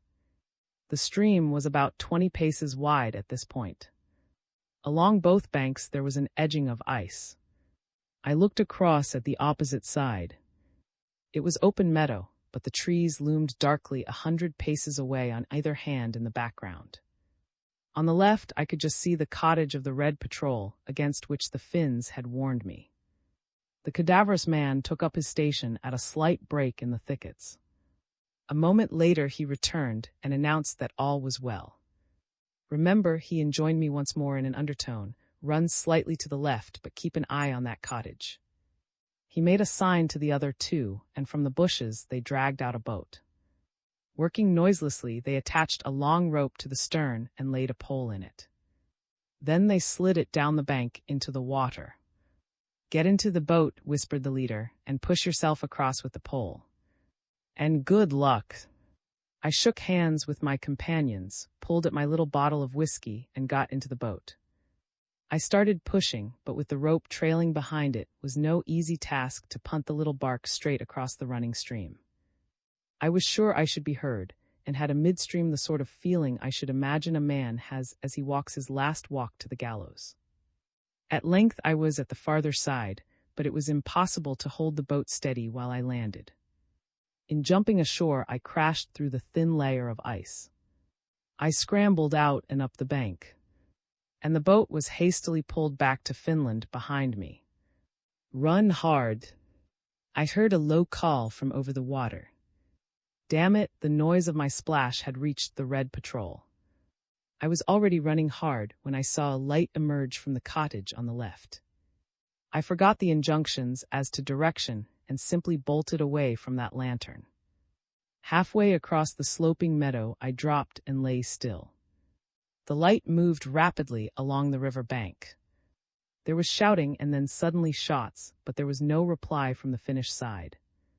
Then the light began to move slowly back towards the cottage of the Red Patrol, and finally all was silent again. I lay motionless for some time, then rose and proceeded cautiously. Having missed the right direction, I found I had to negotiate another small stream that ran obliquely down the slope of the meadow. Being already wet, I did not suffer by wading through it. Then I reached some garden fences over which I climbed and found myself in the road. Convincing myself that the road was deserted, I crossed it and came out onto the moors where I found a half-built house. Here I sat down to await the dawn, blessing the man who invented whiskey, for I was very cold. It began to snow, and half frozen I got up to walk about and study the locality as well as I could in the dark. At the crossroads near the station, I discovered some soldiers sitting round a bivouac fire, so I retreated quickly to my half-built house and waited till it was light. Then I approached the station with other passengers. At the gate, a soldier was examining passports. I was not a little nervous when showing mine for the first time, but the examination was a very cursory one. The soldier seemed only to be assuring himself the paper had a proper seal. He passed me through, and I went to the ticket office and demanded a ticket. "One first class to Petrograd," I said boldly. "There is no first class by this train, only second and third." "No first? Then give me a second." I had asked the Finns what class I ought to travel, expecting them to say third. But they replied first, of course, for it would be strange to see an employee of the Extraordinary Commission traveling other than first class. Third class was for workers and peasants. The journey to Petrograd was about 25 miles, and stopping at every station the train took nearly 2 hours. As we approached the city, the coaches filled up until people were standing in the aisles and on the platforms. There was a crush on the Finland station at which we arrived. The examination of papers was again merely cursory. I pushed out with the throng, and looking around me on the dirty, rubbish-strewn station, I felt a curious mixture of relief and apprehension. A flood of strange thoughts and recollections rushed through my mind. I saw my whole life in a new and hitherto undreamt-of perspective. Days of wandering Europe, student days in Russia, life amongst the Russian peasantry, and 3 years of apparently aimless war work all at once assumed symmetrical proportions and appeared like the sides of a prism leading to a common apex at which I stood. Yes, my life, I suddenly realized, had had an aim. It was to stand here on the threshold of the city that was my home, homeless, helpless, and friendless, one of the common crowd. That was it, one of the common crowd.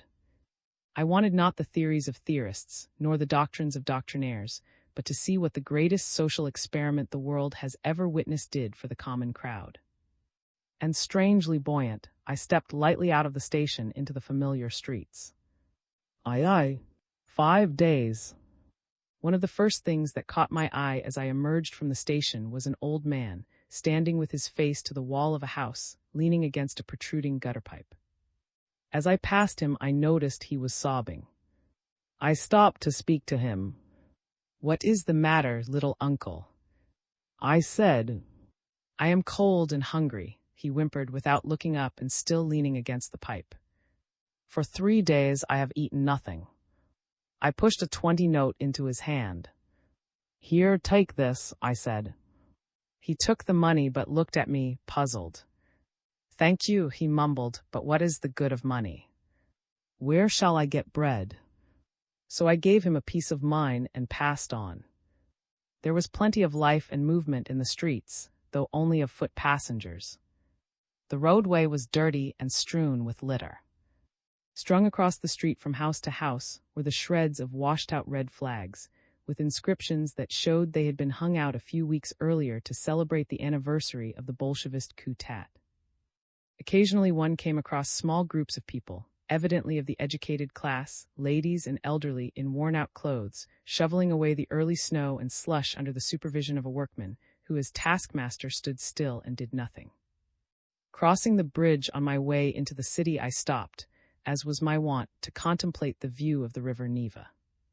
No capital in Europe possesses so beautiful an expanse of water as this city of Peter the Great. Away on the horizon, the slender gilded spire of the cathedral of Peter and rose from the gloomy fortress. By force of habit, I wondered who was now incarcerated in those dark dungeons. Years ago, before the Revolution, I used to stand and look at them, as the fortress is popularly called, thinking of those who pined in its subterranean cells for seeking the liberty of the Russian people. My first destination was the house of an English gentleman, to whom I shall refer as Mr. Marsh. Marsh was a prominent businessman in Petrograd. I did not know him personally, but he had been a friend of Captain, and until recently was known to be at liberty. He lived on the quay of a long, straggling branch of the Neva flowing through the heart of the city. Knew Marsh and had promised to prepare him for my coming. I found the house, and after assuring myself the street was clear and I was not observed, I entered. In the hall I was confronted by an individual who might or might not have been the house porter. I could not tell. But I saw at once that this man was not disposed to be friendly. He let me in, closed the door behind me, and promptly placed himself in front of it. "Whom do you want?" he asked. "I want Mr. Marsh," I said.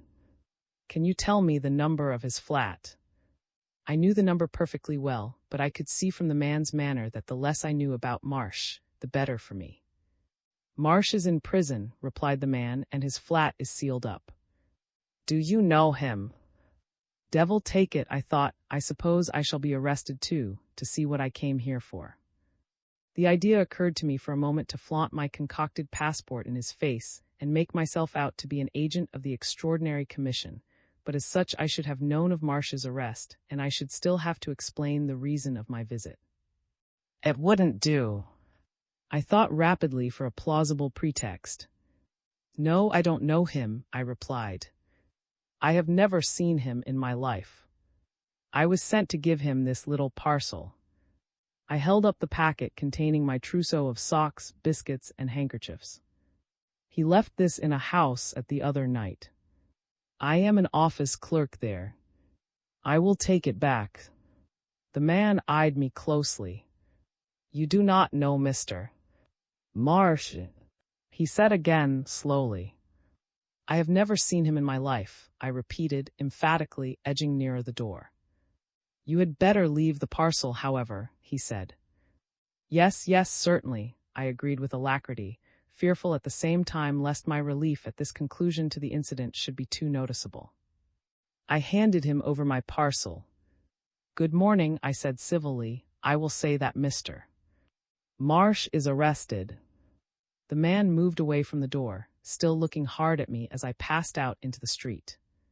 Agitated by this misfortune, I turned my steps in the direction of the hospital where I hoped to find. The hospital in question was at the extreme end of the prospect, in the part of the city known as the Islands because it forms the delta of the river Neva. It was a good 4-mile walk from Marsh's house. I tried to get on to a streetcar, but there were very few running and they were so crowded that it was impossible to board them. People hung in bunches all round the steps and even on the buffers. So tired as I was after the night's adventure, I footed it. It appeared was a relative of one of the doctors of this hospital, but I did not find him here. The old woman at the lodge said he had been there one night and had not returned since. I began to think something untoward must have occurred, although doubtless he had several other night shelters besides this one. There was nothing to do but wait for the afternoon and go to the clandestine to which he had directed me. I retraced my steps slowly into town. All around was shabbiness. Here and there in the roadway lay a dead horse. The wretched brutes were whipped to get the last spark of life and out of them and then lay where they fell, for the ladies who were made to sweep the streets were not strong enough to remove dead horses. Every street, every building, shop, and porch spoke to me of bygone associations, which with a pang I now realized were dead. A few stores remained open, notably for music, books, and flowers, but Soviet licenses were required to purchase anything except propagandist literature, which was sold freely at a cheap price, and flowers, which were fabulously dear. Hawkers with trucks disposed of second-hand books, obviously removed from the shelves of private libraries, while a tiny basement store, here and there peeping shamefacedly up from beneath the level of the street, secreted in semi-obscurity an unappetizing display of rotting vegetables or fruits and the remnants of biscuits and canned goods. But everything spoke bitterly of the progressive dearth of things and the increasing stagnation of normal life. I stopped to read the multifarious public notices and announcements on the walls. Some bore reference to Red Army mobilization, others to compulsory for the bourgeoisie, but most of them dealt with the distribution of food. I bought some seedy-looking apples and biscuits that tasted several years old. I also bought all the newspapers and a number of pamphlets by Lenin and others. Finding a cab with its horse still on 4 legs, I hired it and drove to the Finland station, where upon arrival in the morning I had noticed there was a buffet. The food exhibited on the counter, mostly bits of herring on microscopic pieces of black bread, were still less appetizing than my biscuits, so I just sat down to rest, drank a weak liquid made of tea substitute, and read the Soviet papers.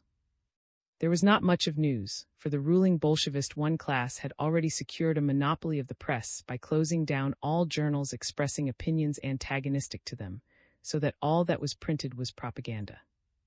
While the press of the Western world was full of talk of peace, the Soviet journals were insisting on the creation of a mighty Red Army that should set Europe and the globe aflame with world revolution. At 3 o'clock I set out to look for a clandestine establishment in a private flat on the top floor of a house in one of the streets off the prospect. When I rang the bell, the door was opened just a wee bit, and I espied a keen and suspicious eye through the chink. Seeing it was immediately about to close again, I slid one foot into the aperture and asked quickly for said the voice accompanying the eagle eye. What, N, I said, giving real name. At this point the door was opened a little wider, and I was confronted by 2 ladies, the one with the eagle eyes elderly and plump, the other young and good-looking. What is his first name and patronymic? Asked the younger lady. I replied. "It is all right," said the younger lady to the elder. "He said someone might be coming to meet him this afternoon. Come in," she went on to me. "Was here for a moment on Saturday and said he would be here yesterday but did not come. I expect him any minute now." I passed into a sitting room fitted with small tables, where the fair young lady served me to my surprise with delicious little cakes which would have graced any Western tea table.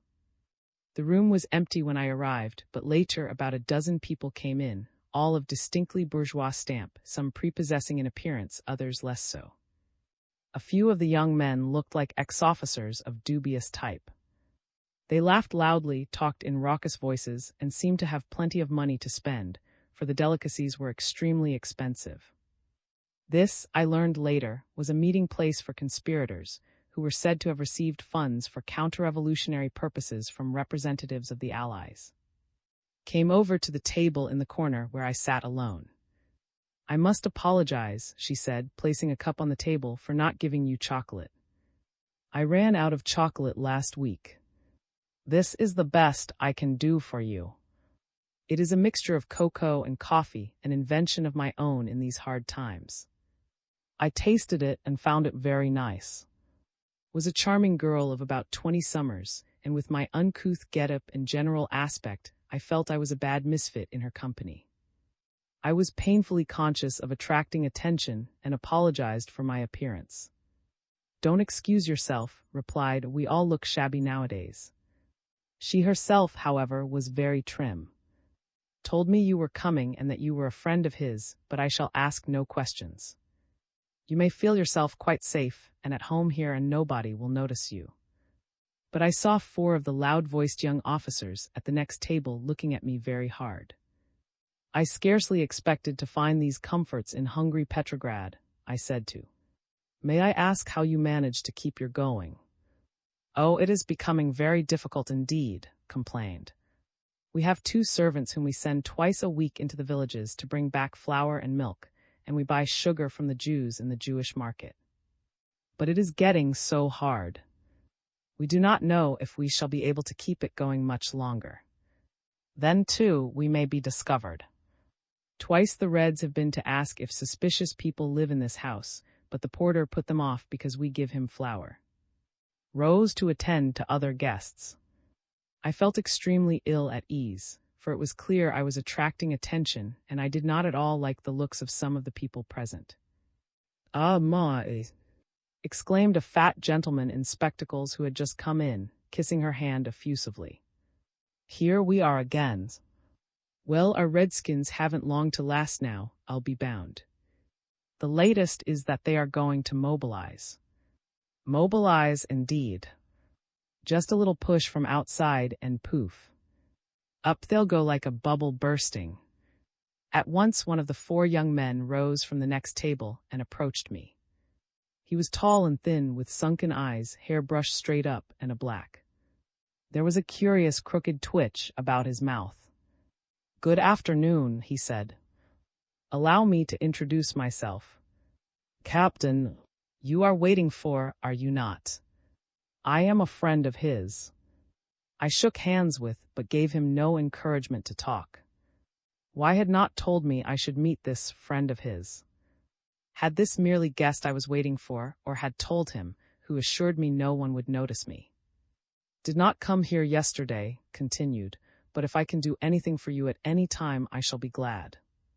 I bowed, and he returned to his table. Since it was already 6, I resolved I would stay in this no longer. The atmosphere of the place filled me with indefinable apprehension. "I am so sorry you have missed," said as I took my leave. "Will you come in tomorrow?" I said I would, fully determined that I would not. "Come back at any time," said with her pleasant smile, "and remember," she added reassuringly in an undertone, "here you are perfectly safe." Could anybody be more charming than? Birth, education, and refinement were manifested in every gesture. But as for her, I had an ominous presentiment about it, and nothing would have induced me to re-enter it. I resolved to resort to the flat of Ivan, his friend who had seen me off at.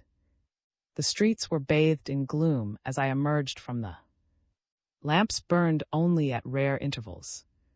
And suppose, I speculated, I find no one at Ivan's home. What would offer a night's shelter? A porch, here or there, a garden, a shed. Perhaps one of the cathedrals, Kazan for instance, might be open. Ah, look, there was a hoarding round one side of the Kazan cathedral. I stepped up and peeped inside. Lumber and rubbish. Yes, I decided that would do splendidly. Ivan's house was in a small street at the end of, and like his flat was on the top floor. My experience of the morning had made me very cautious, and I was careful to enter the house as though I were making a mistake, the easier to effect an escape if necessary. But the house was as still as death. I met nobody on the stairs, and for a long time there was no reply to my ring. I was just beginning to think seriously of the hoarding round the Kazan cathedral when I heard footsteps, and a female voice said querulously behind the door, "Who is there?" "From Ivan," I replied, speaking just loud enough to be heard through the door.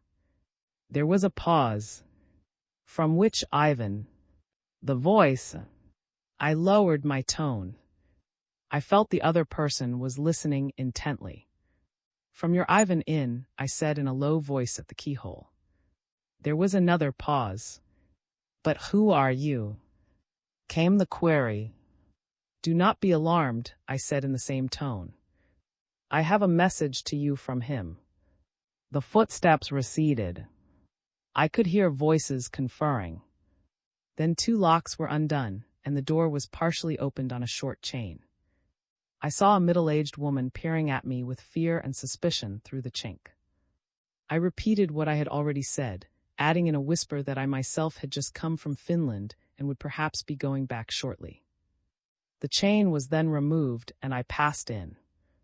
The woman who opened the door and who proved to be the housekeeper spoken of by Ivan closed it again hastily, locked it securely, and stood before me, a trembling little figure with keen eyes that looked me up and down with uncertainty. A few paces away stood a girl, the nurse of Ivan's children who were in Finland. "Ivan is an old friend of mine," I said, not truthfully, but very anxious to calm the suspicions of my humble hostesses. "I knew him long ago and saw him again quite recently in Finland. He asked me if I found it possible to come round and see you." Come in, please," said the housekeeper, whom I shall call still very nervously. "Excuse our showing you into the kitchen, but it is the only room we have warmed. It is so difficult to get firewood nowadays." I sat down in the kitchen, feeling very tired. "Ivan is well and sends his greetings," I said. "So are his wife and the children. They hope you are well and not suffering. They would like you to join them, but it is impossible to get passports." Thank you, said. "I am glad they are well. We have not heard from them for so long. May we offer you something to eat?" "Ivan is my name," I interpolated, catching her hesitation. "May we offer you something to eat, Ivan?" said kindly, busying herself at the stove. Her hands still trembled. "Thank you," I said, "but I am afraid you have not much yourself." "We are going to have some soup for supper," she replied. "There will be enough for you, too." Left the kitchen for a moment, and the nursing maid, whose name was, leaned over to me and said in a low voice, "Is frightened today. She nearly got arrested this morning at the market when the Reds came and took people buying and selling food."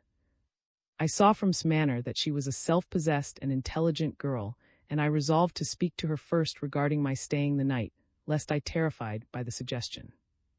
"When I went to my home this afternoon," I said, "I found it locked. I expect the housekeeper was out.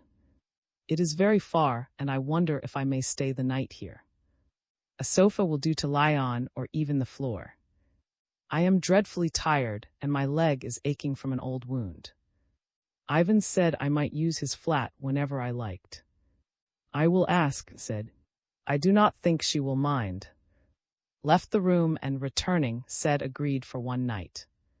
The soup was soon ready. It was cabbage soup and very good. I ate 2 big platefuls of it, though conscience pricked me in accepting a second. But I was very hungry. During supper a man in soldier's uniform came in by the kitchen door, and sat down on a box against the wall. He said nothing at all, but he had a good-natured, round, plump face, with rosy cheeks and twinkling eyes. With a jackknife he hewed square chunks off a loaf of black bread, one of which chunks was handed to me. "This is my nephew," said. "He has just become a volunteer so as to get Red Army rations, so we are better off now." Smiled at being mentioned, but said nothing. After 2 platefuls of soup, I could scarcely keep my eyes open. So I asked where I might spend the night and was shown into the study, where I threw myself on the couch and fell fast asleep. When I awoke, I had such a strange sensation of unaccustomed surroundings that I was completely bewildered, and was only brought to my senses by entering with a glass of real tea, from Red rations. Then I recalled the previous day, my adventurous passage across the frontier, the search for Marsh and the secret, and my meeting with my present humble friends. With disconcerting brusqueness, I also recollected that I had as yet no prospects for the ensuing night. But I persuaded myself that much might happen before nightfall, and tried to think no more about it. Had quite got over her fright, and when I came into the kitchen to wash and drink another glass of tea, she greeted me kindly. Sat on his box in stolid silence, munching a crust of bread. "Been in the Red Army long?" I asked him by way of conversation. 3 weeks, he replied. "Well, and do you like it?" Pouted and shrugged his shoulders disparagingly. "Do you have to do much service?" I persisted. "Done none yet." "No drill?" "None." "No marching?" "None." Sounds easy, I thought. "What do you do?" "I draw rations." "So I see," I observed. Conversation flagged. Helped himself to more tea and questioned me further as to how Ivan was doing. "What were you in the old army?" I continued at the first opportunity too. "An orderly." "What are you now?" "A driver." "Who are your officers?" "We have a commissar." A commissar in the army is a Bolshevist official attached to a regiment to supervise the actions of the officer staff. "Who is he?" "Who knows?" Replied. "He is one like the rest," he added, as if all commissars were of an inferior race. "What is the Red Army?" I asked finally. "Who knows?" Replied, as if it were the last thing in the world to interest anyone. Was typical of the mass of the unthinking proletariat at this time, regarding the Bolshevist government as an accidental, inexplicable, and merely temporary phenomenon which was destined at an early date to decay and disappear. As for the thinking proletariat, they were rapidly dividing into 2 camps, the minority siding with the Bolsheviks for privilege and power, the majority becoming increasingly discontented with the suppression of the liberties won by the revolution. "Have you a committee of the poor in this house?" I asked. "Yes," she said, and turning to added, "Mind, you say nothing to them of Ivan." Told me the committee was formed of 3 servant girls, the yard keeper and the house boarder. The entire house with 40 flats was under their administration. From time to time, said, they come and take some furniture to decorate the apartments they have occupied on the ground floor. That is all they seem to think of. The house boarder is never in his place in the hall. For this I was profoundly thankful, and when we need him we can never find him. Accompanied me to the door as I departed. "If you want to come back," she said, "I don't think we'll mind." I insisted on paying for the food I had eaten and set out to look again for. The morning was raw and snow began to fall. People hurried along the streets clasping bundles and small parcels. Queues, mostly of working women, were waiting outside small stores with notices printed on canvas over the lintel: first communal booth, second communal booth, and so on, where bread was being distributed in small quantities against food cards. There was rarely enough to go round, so people came and stood early, shivering in the biting wind. Similar queues formed later in the day outside larger establishments marked communal eating house, number so-and-so. One caught snatches of conversation from these queues. "Why don't the comrades have to stand in queues?" A woman would exclaim indignantly. "Where are all the Jews?" does stand in a queue, and so on. Then, receiving their modicum of bread, they would carry it hastily away, either in their bare hands or wrapped up in paper brought for the purpose, or shielded under the shawls which they muffled round their ears and neck. Again I trudged across the river and up the long prospect to his hospital, but again he had not returned, and they knew nothing of him. Wandering irresolutely about the city, I drifted into the district where I had formerly lived, and here in a side street I came unexpectedly upon a window on which a slip of paper was pasted with the word dinners, written in pencil. This, I could see, was no communal eating house. Without a ticket I could not go to a communal eating house, so I peered cautiously into the door of the little establishment and found that a single room on the ground floor, probably once a store, had been cleared out and fitted with 3 tiny tables, large enough to accommodate half a dozen people in all. Everything was very simple, clearly a temporary arrangement, but very clean.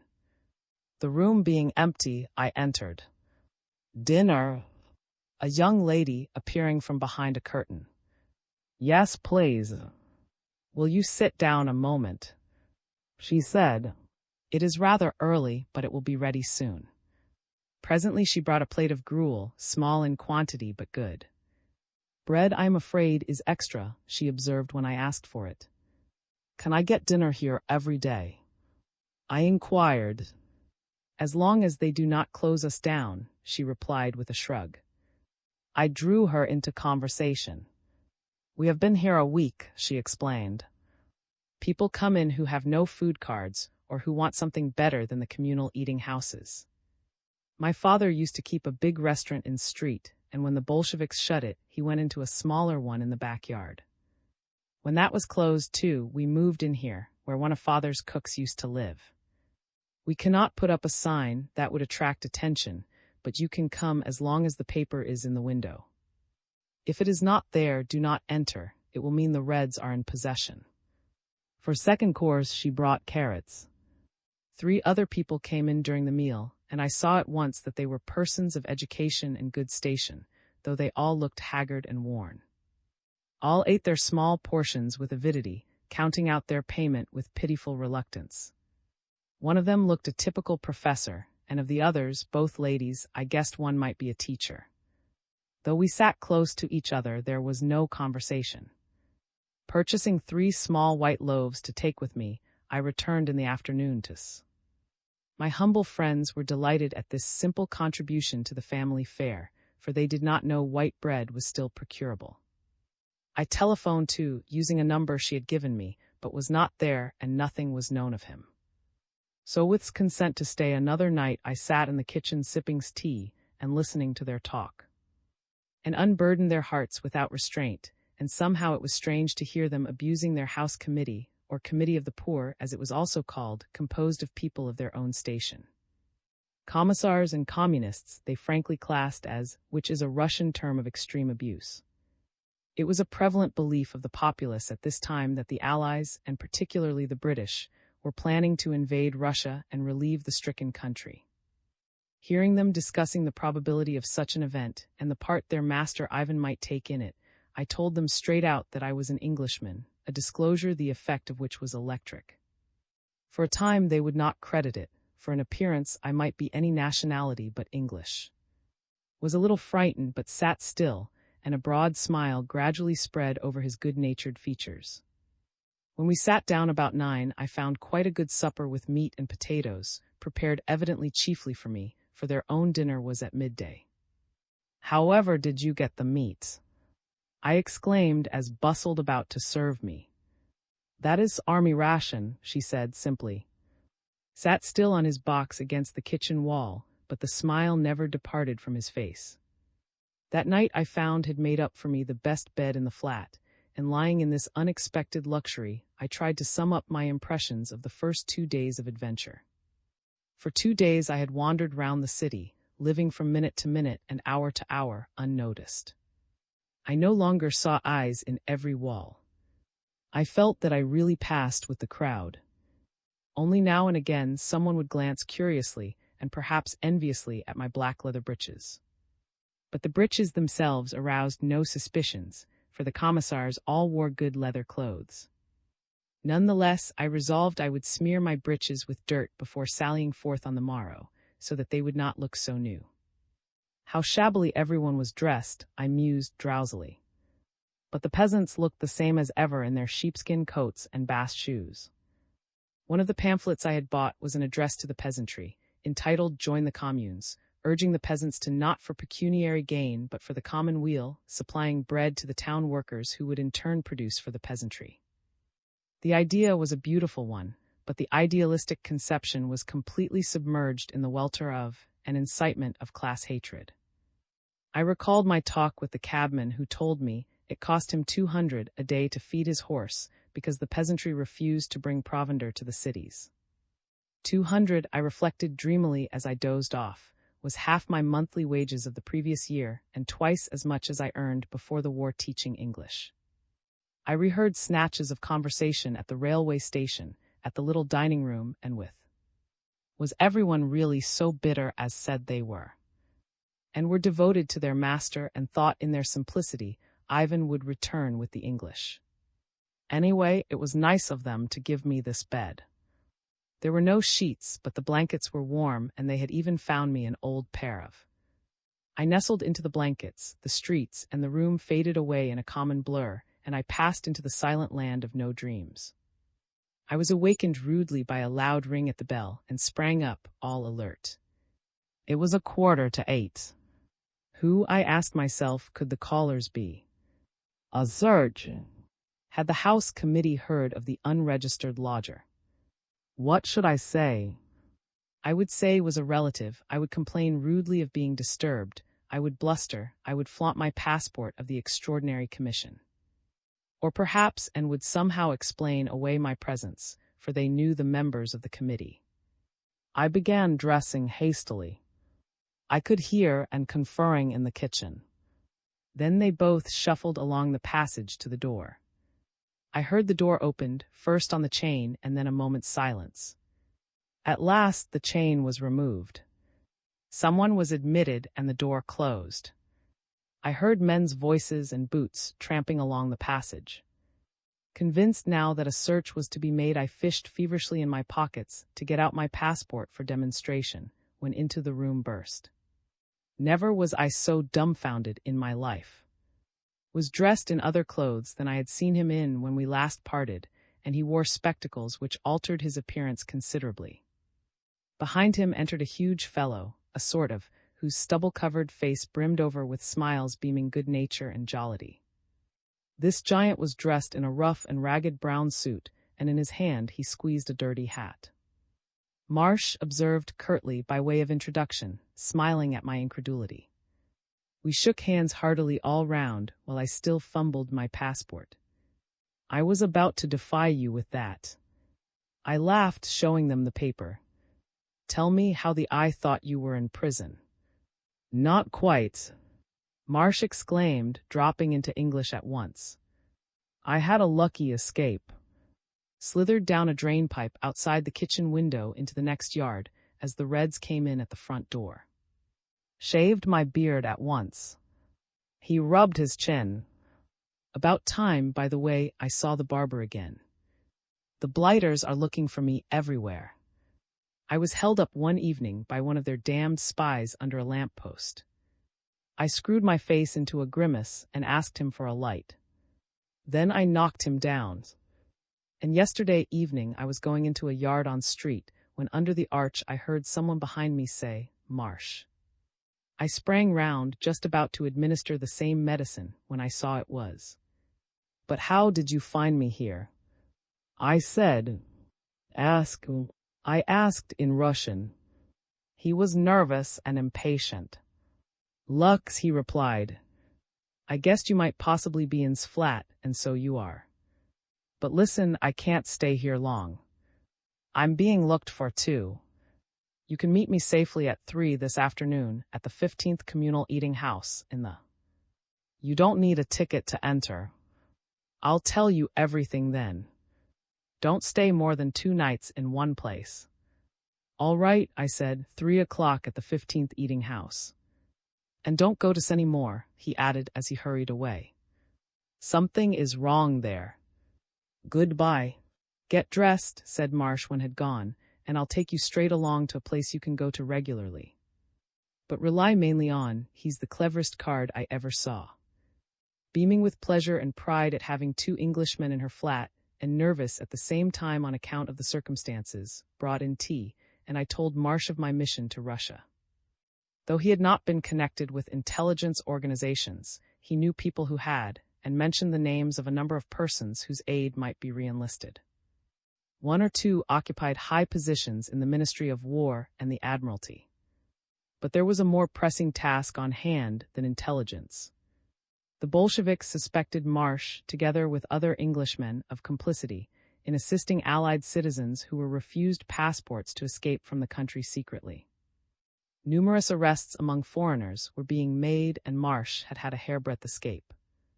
But his wife had been seized in his stead as hostage, and this calamity filled him with concern.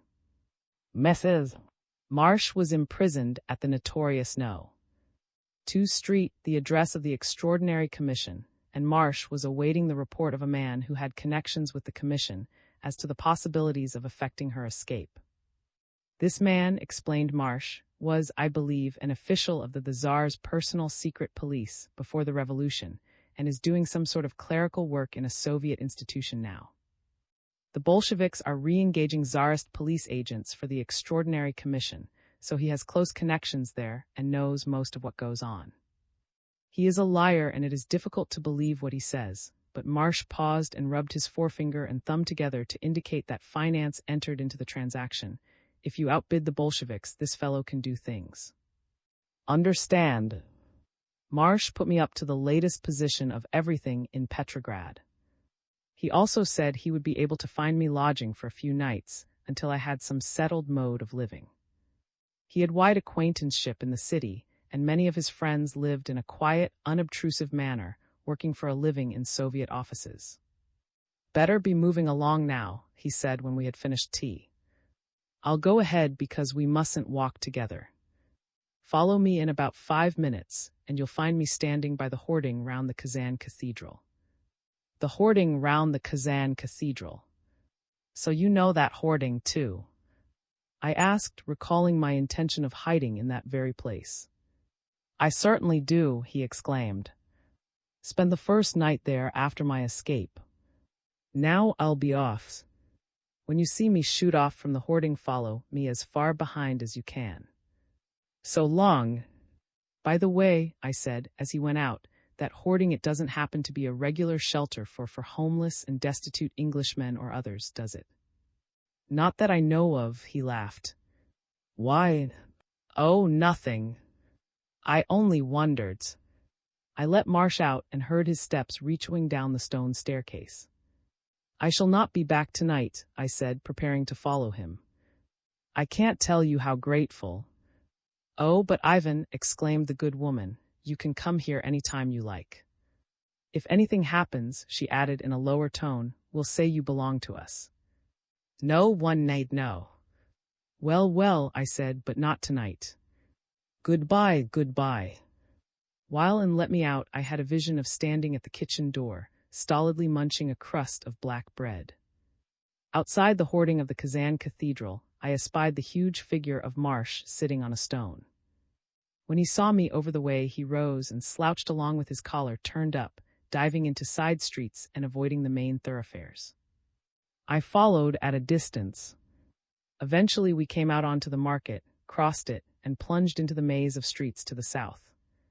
Marsh disappeared under an arch, and following his steps, I found myself in a dark, filthy, reeking yard with a backstair entrance on either hand. Marsh stood at the stairway on the left. Flat No. 5 on the second floor, he said. We can go up together. The stairway was narrow and littered with rubbish. At a door with 5 chalked on it, Marsh banged loudly 3 times with his fist, and it was opened by a woman dressed plainly in black, who greeted Marsh with exclamations of welcome and relief. Aha, Maria, he shouted boisterously, here we are, you see not got me yet.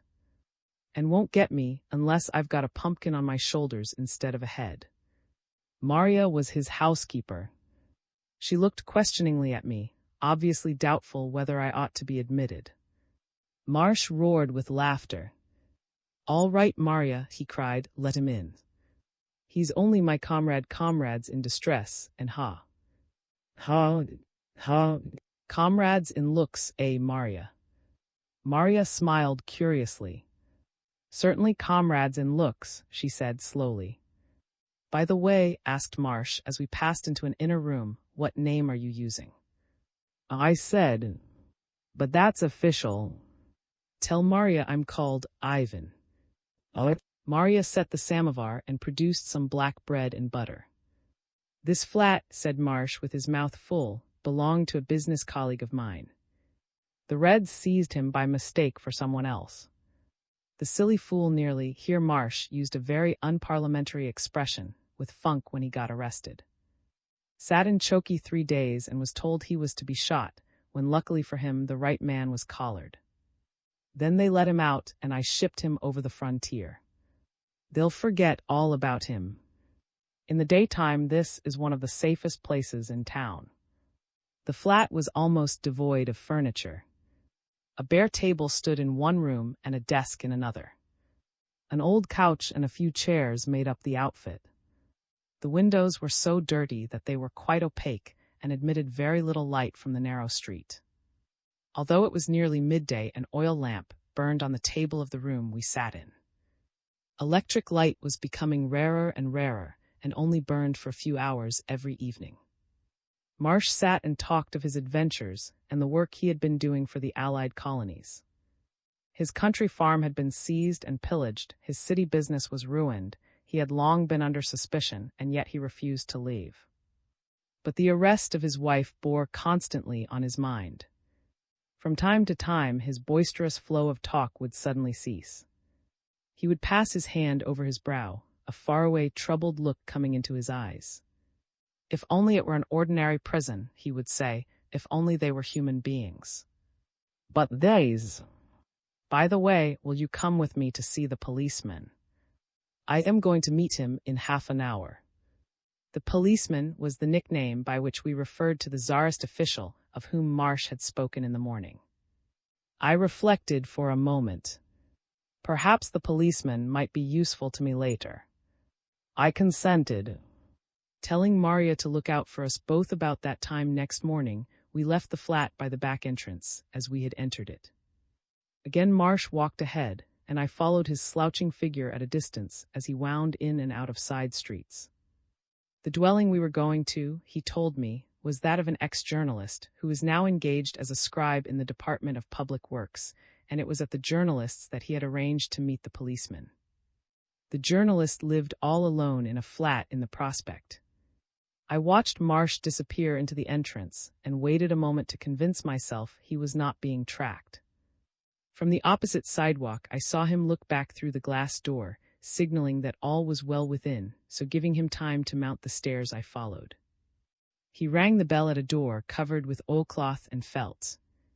After a moment's silence, there was a shuffling of slippers, an inner door opened, and a voice said, "Who's there?" "He expects me to say who's here, the silly fool," growled Marsh under his breath, adding just loud enough to be heard through the door, "Who? I?" persisted the voice. "I Peter," a loud, blithering idiot undertone, said Marsh. There was much undoing of bars and bolts, and finally, the door opening slightly on the chain, a pair of nervous, twinkling eyes peered through the chink. "Ah," said the nervous face, breaking into a smile, "Ivan." The door closed again, and the chain was removed. Then it reopened, and we passed in. "Why the devil couldn't you open at once?" grumbled Marsh. "You knew I was coming." "Who's there?" "Indeed." "Do you want me to bawl, Marsh, at the top of my voice outside your door?" At this the nervous man looked terrified. "Well then, why don't you open? Ivan's or Peter can't anyone be Ivan." "Isn't that just why I am Ivan?" Yes, answered the nervous man, "but nowadays one never knows who may be at the door." "Well then, open and look, or next time I will shout Marsh." The nervous man looked more terrified than ever. Well, laughed Marsh, "I am only joking." "This is my friend Michael," I put in. Very glad to see you, Michael, said the nervous man, looking anything but glad. The journalist was a man of 35 years of age, though his thin and pale features, hair, and ragged beard gave him the appearance of being nearly 50. He was attired in an old greenish overcoat with the collar turned up, and dragged his feet about in a pair of worn-out carpet slippers. The flat was on the shady side of the street. The sun never peered into its gloomy precincts. It was dark and musty and icy cold. "Well, how go things?" asked Marsh. "Poorly, poorly, Ivan," said the journalist, coughing. "This is the third day I have not been to work. You will excuse my proceeding with business. I'm having lunch. Come into the kitchen. It is the least cold of all rooms." The journalist, preparing his noonday meal, was engaged in boiling a few potatoes over a stick fire in a tiny portable stove. 2 days' rations, he remarked, ironically, holding up a salt herring. How do they expect us to live, indeed? And half a pound of bread into the bargain. That's how they feed the bourgeois in return for sweating for them. And if you don't sweat for them, then you get nothing. He who not neither let him eat, as they say. But it's only toil if it is to their advantage. If you toil to your own advantage, then it is called speculation, and you get shot. A pretty state our Russia has come to, indeed. Do we not rightly say we are a herd of sheep? Continuing in this strain, the journalist scraped his smelly herring and began eating it with his potatoes ravenously, and yet gingerly, knowing that the quicker he finished the scanty repast, the sooner he would realize there was nothing more. Picking the skeleton clean, he sucked the tail and dug his fork into the head for the last scraps of meat. Plus 1,000 a month, he went on. Here I eat 2 days' rations at a single meal, and what can I buy with 1,000? A few pounds of potatoes, a pound or 2 of bread and butter. Then there's nothing left for fuel, when wood that used to cost 5 and now costs 500. From his overcoat pocket Marsh produced half a pound of bread. Here, he said, thrusting it toward him, your health. The journalist's face became transfigured. Its haggard look vanished. He glanced up, his mouth fixed in a half-laugh of delight and incredulity, his sunken eyes sparkling with childlike pleasure and gratitude. For me, he exclaimed, scarcely believing his eyes. But what about yourself? Surely you do not get sufficient, especially since... Don't worry about me, said Marsh with his good-natured smile. You know Maria. She is a wonder. She gets everything. From my farm she managed to save several sacks of potatoes and quite a lot of bread, and hide it all here in town. But listen, I'm expecting a visitor here soon, the same man as the day before yesterday. I will take him into the other room so that he need not see you. The journalist, I could see, was overcome with fear at being obliged to receive Marsh's unwelcome visitor, but he said nothing. He wrapped the bread carefully up in paper and put it away in a cupboard. A moment later there were 3 sharp rings at the bell. Marsh hurried to the door, admitted his visitor, and led him into the journalist's study. You may as well come in too, he said to me, looking into the kitchen. Michael, I whispered, pointing at myself as we passed in. Marsh introduced me. My friend Michael, he said. My first impulse when I saw the individual Marsh nicknamed, the policeman, was to laugh, for anyone less like a policeman than the little man who rose and bowed I have seldom seen. I will not describe him too precisely, but he was short, red-faced, and insignificant-looking. In spite of this, however, his manner showed that he had a very high opinion of his own importance. He shook hands and reseated himself with comical dignity. Go on, said Marsh. I want my friend to know how matters stand. He may be able to help. Madame Marsh, as I was saying, proceeded the policeman, is incarcerated in Chamber No. 4 with 38 other women of various station, including titled personages, servant girls, and prostitutes. The chamber is not a large one, and I fear the conditions are far from pleasant. My informants tell me she is cross-examined several hours every day with the object of eliciting the hiding place of Marsh, which they believe she knows. Unfortunately, her case is complicated by the confused replies she has given, for after several hours' interrogation it often becomes difficult to retain clarity of mind. Confused or incoherent replies, even though accidental, lead to further and still more exacting interpolation. Marsh followed every word with a concern that was not lost upon the policeman. "But can we not get round the interrogators?" he asked. "They all have their price, damn it." "Yes, that is often so," continued the policeman in a tone of feigned consolation. "The investigator can frequently be induced to turn the evidence in of the accused.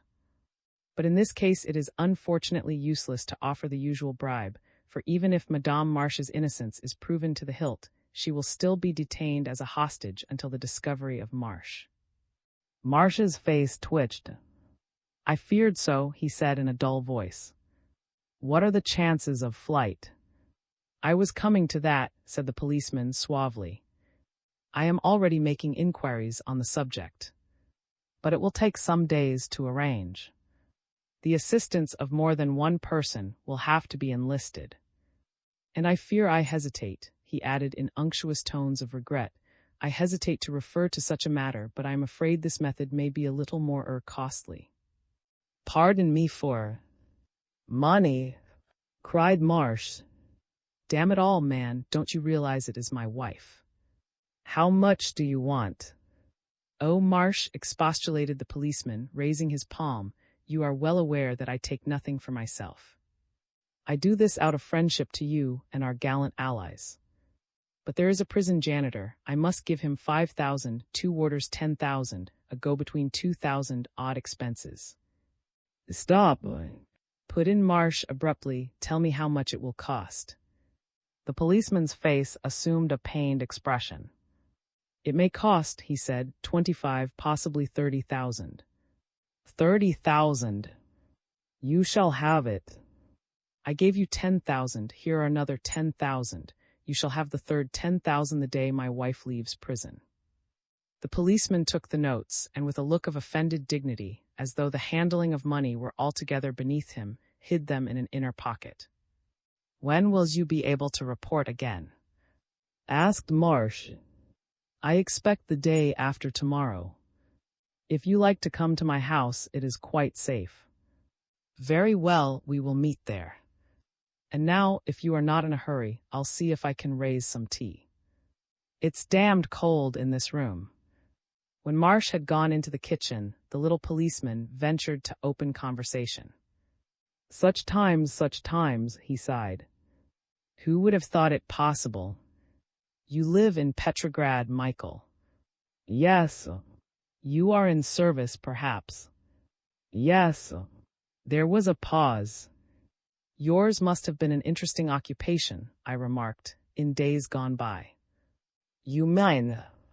"You were connected with the police, were you not?" I saw at once I had made a faux pas. The little man turned very red. "I beg your pardon," I hastened to add. "I understood you were an official of the—" This apparently was still worse. The little policeman sat up very straight, flushing deeply and looking rather like a turkey cock. "No, sir," he said in what were intended to be icy tones, "you have been grossly misinformed.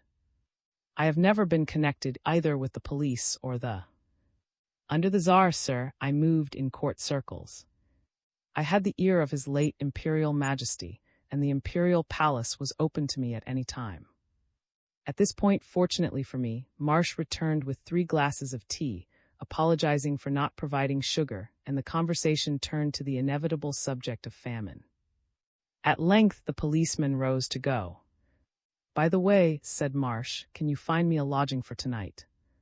"A lodging for tonight?" "I shall be, Marsh, if you will accept such hospitality as I myself can offer. I have an extra bed, though my fare, I am afraid, will not be luxurious. Still, such as it is." "Thank you." "I will come as near 9 o'clock as possible." "Give 3 short rings and I will open the door myself," said the policeman. When he had gone, I told Marsh of our conversation and asked what the little man meant by moving in court circles. Marsh was greatly amused. "Oh, he was a private detective or something," he said. Conceited as hell about it. Ear of the Tsar, indeed. What he's after is money. He'll pocket most of the 30,000. But he's afraid of us too. He's cocksure the Allies are coming into Petrograd, so if you have anything to do with him, tell him you're an Englishman and he'll grovel. By the way, we had better let into the secret too, because you will find this flat very useful. The journalist is a damned old coward, but buy him some grub, or still better, pay for his fuel, and he will let you use the flat as much as you like. So the nervous ex-journalist was initiated into the great secret, and when Marsh said, "You don't mind if he comes in occasionally to sleep on the sofa, do you?" Nearly died with fear. His thin lips vibrated, and clearer than any words his twitching smile and tear-filled eyes implored, "Oh, for God's sake, leave me alone," until I said boldly, "But I don't like sleeping in the cold. Perhaps you could get some wood in for me. Here is the price of logs. We will share the wood, of course." Then his careworn, troubled face again became suddenly transfigured, as it had when Marsh gave him bread. "Ah, splendid, splendid," he cried in delight, his fears completely obliterated by the anticipation of coming warmth. "I will get the wood in this very afternoon, and you shall have sheets and blankets, and I will make you comfortable." So it was arranged that unless found me a more suitable place, I should return to the journalist that night. It was now time for me to be thinking of keeping my appointment at the communal eating house. So I left Marsh, arranging to meet him at the empty flat, No. 5 next morning. Musing on the events of the day, I made my way down the staircase and came out again into the prospect.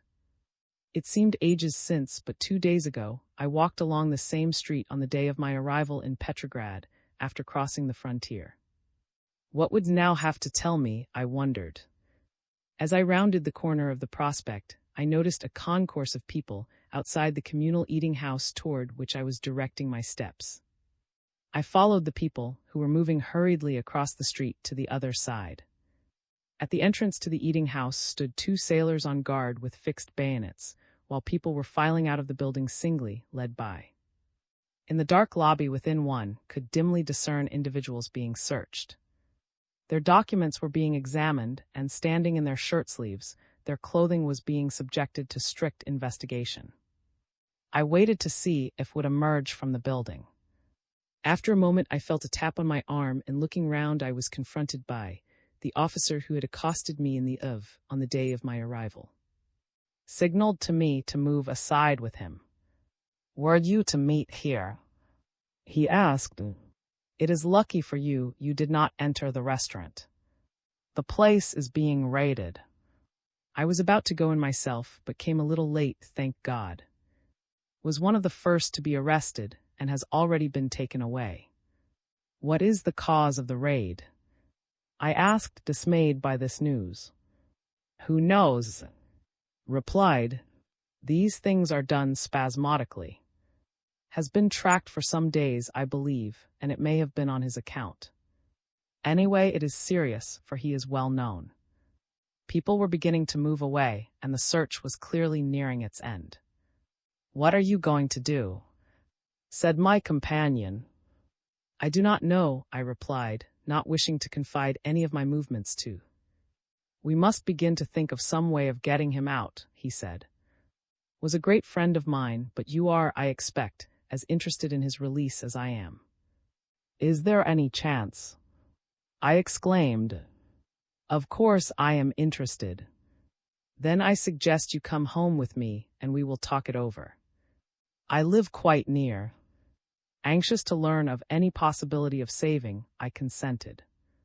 We passed into the street and entered a large house on the right.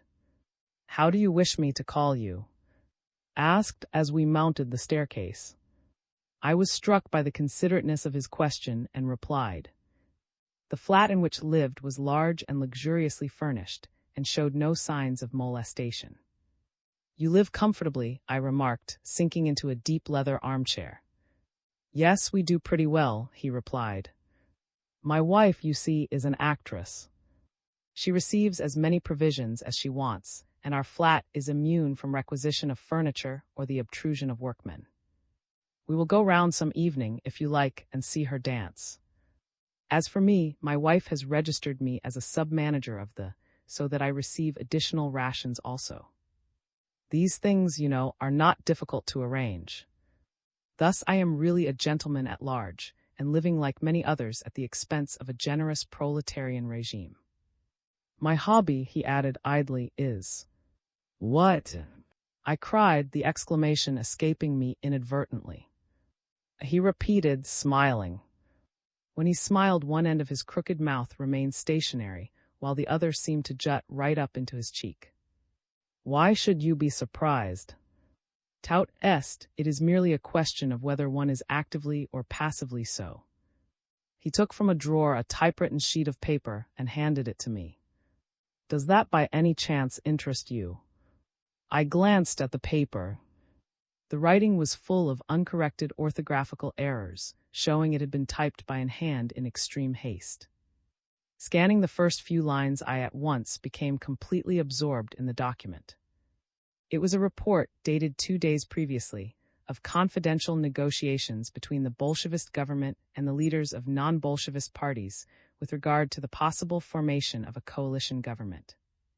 Nothing came of the negotiations, but the information was of great importance as showing the nervousness of the Bolshevist leaders at that time and the clearly defined attitude of the Socialist Revolutionary and parties toward the military counter-revolution. Is it authentic? I inquired dubiously. That report, replied, is at this moment being considered by the Central Committee of the party in this city. It was drawn up by a member of the delegation and dispatched secretly to Petrograd, for the Bolsheviks do not permit their opponents to communicate freely with each other. I saw the original and obtained a copy 2 hours before it reached the committee. The suspicion of forgery immediately arose, but I could see no reason for concocting the document on the off chance of somebody being taken in by it. I handed it back. You may as well keep it, said. I should have given it to, and he would doubtless have given it to you. I am expecting a further report shortly. Yes, he added nonchalantly, tapping the arm of the desk chair in which he sat, it is an amusing game. I used to provide your captain with quite a lot of information. But I'm not surprised you have not heard of me, for I always preferred to keep in the background. He produced a large box of cigarettes and, ringing a bell, ordered tea. I don't know what you allies propose doing with regard to Russia, he observed, offering me a light. It seems to me you might as well leave us alone as bungle things in the way you are doing. Meanwhile, all sorts of people are conducting, or think they are conducting, espionage underground in Russia or planning to overthrow the Reds. Are you interested? Very. Well, have you heard of General F.'s? Launched into an exposition of the internal counter-revolutionary movement, of which he appeared to know extensive details. There existed, he said, belligerent groups, planning to seize army stores, blow up bridges, or raid treasuries. They will never do anything, he said derisively, because they all organize like idiots. The best are the SR's socialist revolutionaries. They are fanatics like the Bolsheviks. None of the others could tell you what they want. The maid, neatly attired in a clean white apron, brought in tea, served with biscuits, sugar, and lemon. Talked on, displaying a remarkable knowledge of everybody's movements and actions. Was a fine fellow, he said, referring to the British naval. Pity he got killed. Things went to pieces. The fellows who stayed after him had a hard time. The French and Americans have all gone now, except, he mentioned a Frenchman living on the island, but he doesn't do much. Marsh had hard luck, didn't he? Marsh, I put in. So you know him, too. Of him, corrected. All at once he seemed to become interested, and leaned over the arm of his chair toward me. By the way, he said in a curious tone, you don't happen to know where Marsh is, do you? For a moment I hesitated. Perhaps this man, who seemed to know so much, might be able to help Marsh. But I checked myself. Intuitively, I felt it wiser to say nothing. I have no idea, I said decisively. Then how do you know about him? I heard in Finland of his arrest. Leaned back again in his chair, and his eyes wandered out of the window. I should have thought, I observed after a pause, that knowing all you do, you would have followed his movements. Aha, he exclaimed, and in the shadow his smile looked like a black streak obliterating one half of his face. But there is one place I avoid, and that is no. 2. When anyone gets arrested, I leave him alone. I am wiser than to attempt to probe the mysteries of that institution. His words reminded me abruptly of. But you spoke of the possibility of saving, I said. Is he not in the hands of no? 2. He turned round and looked me full in the face. Yes, he said seriously, with it is different. We must act at once and leave no stone unturned. I know a man who will be able to investigate, and I'll get him on the job tonight. Will you not stay to dinner?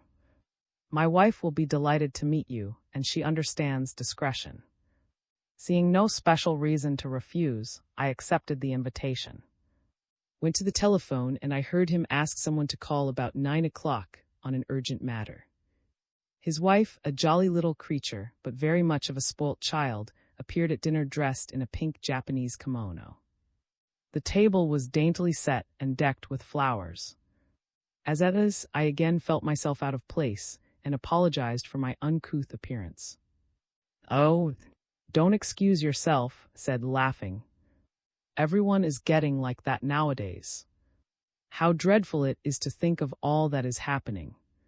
Have the olden days gone forever, do you think? Will these horrid people never be overthrown? You do not appear to have suffered much, I remarked. No, of course, I must admit our troop is treated well, she replied. Even flowers, as you see, though you have no idea how horrible it is to have to take a bouquet from a great hulking sailor who wipes his nose with his fingers and spits on the floor. Thee is just full of them every night. Your health, said, lifting a glass of vodka. Ah, he exclaimed with relish, smacking his lips. There are places worse than I declare. You get plenty of vodka. I asked. You get plenty of everything if you keep your wits about you, said. Even without joining the Communist Party. I am not a communist, he added. Somehow I had not suspected it, but still I keep that door open.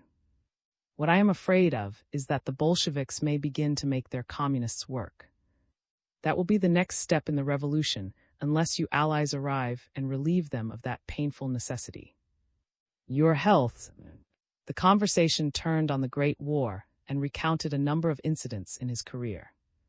He also gave his views of the Russian people and the revolution. The Russian peasant, he said, is a brute. What he wants is a good hiding, and unless I'm much mistaken, the communists are going to give it to him. Otherwise, the communists go under. In my regiment, we used to smash a jaw now and again on principle. That's the only way to make Russian peasants fight. Have you heard about the Red Army? Comrade, you see, has already abolished his Red officers and is inviting, if you please us, the counter-revolutionary Tsarist officer swine to accept posts in his new army. Would you ever believe it? By God, I've half a mind to join.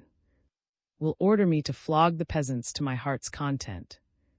Mark my words, I would make a career in no time. The dinner was a sumptuous banquet for the Petrograd of the period. There was nothing that suggested want. Coffee was served in the drawing room, while kept up an unceasing flow of strange and cynical but entertaining conversation. I waited till nearly 10 for the call from his friend with regard to, and then, in view of my uncertainty as to whether the journalist's house would still be open, I accepted his invitation to stay overnight. There is no reason, he said, why you should not come in here whenever you like. We dine every day at 6, and you are welcome.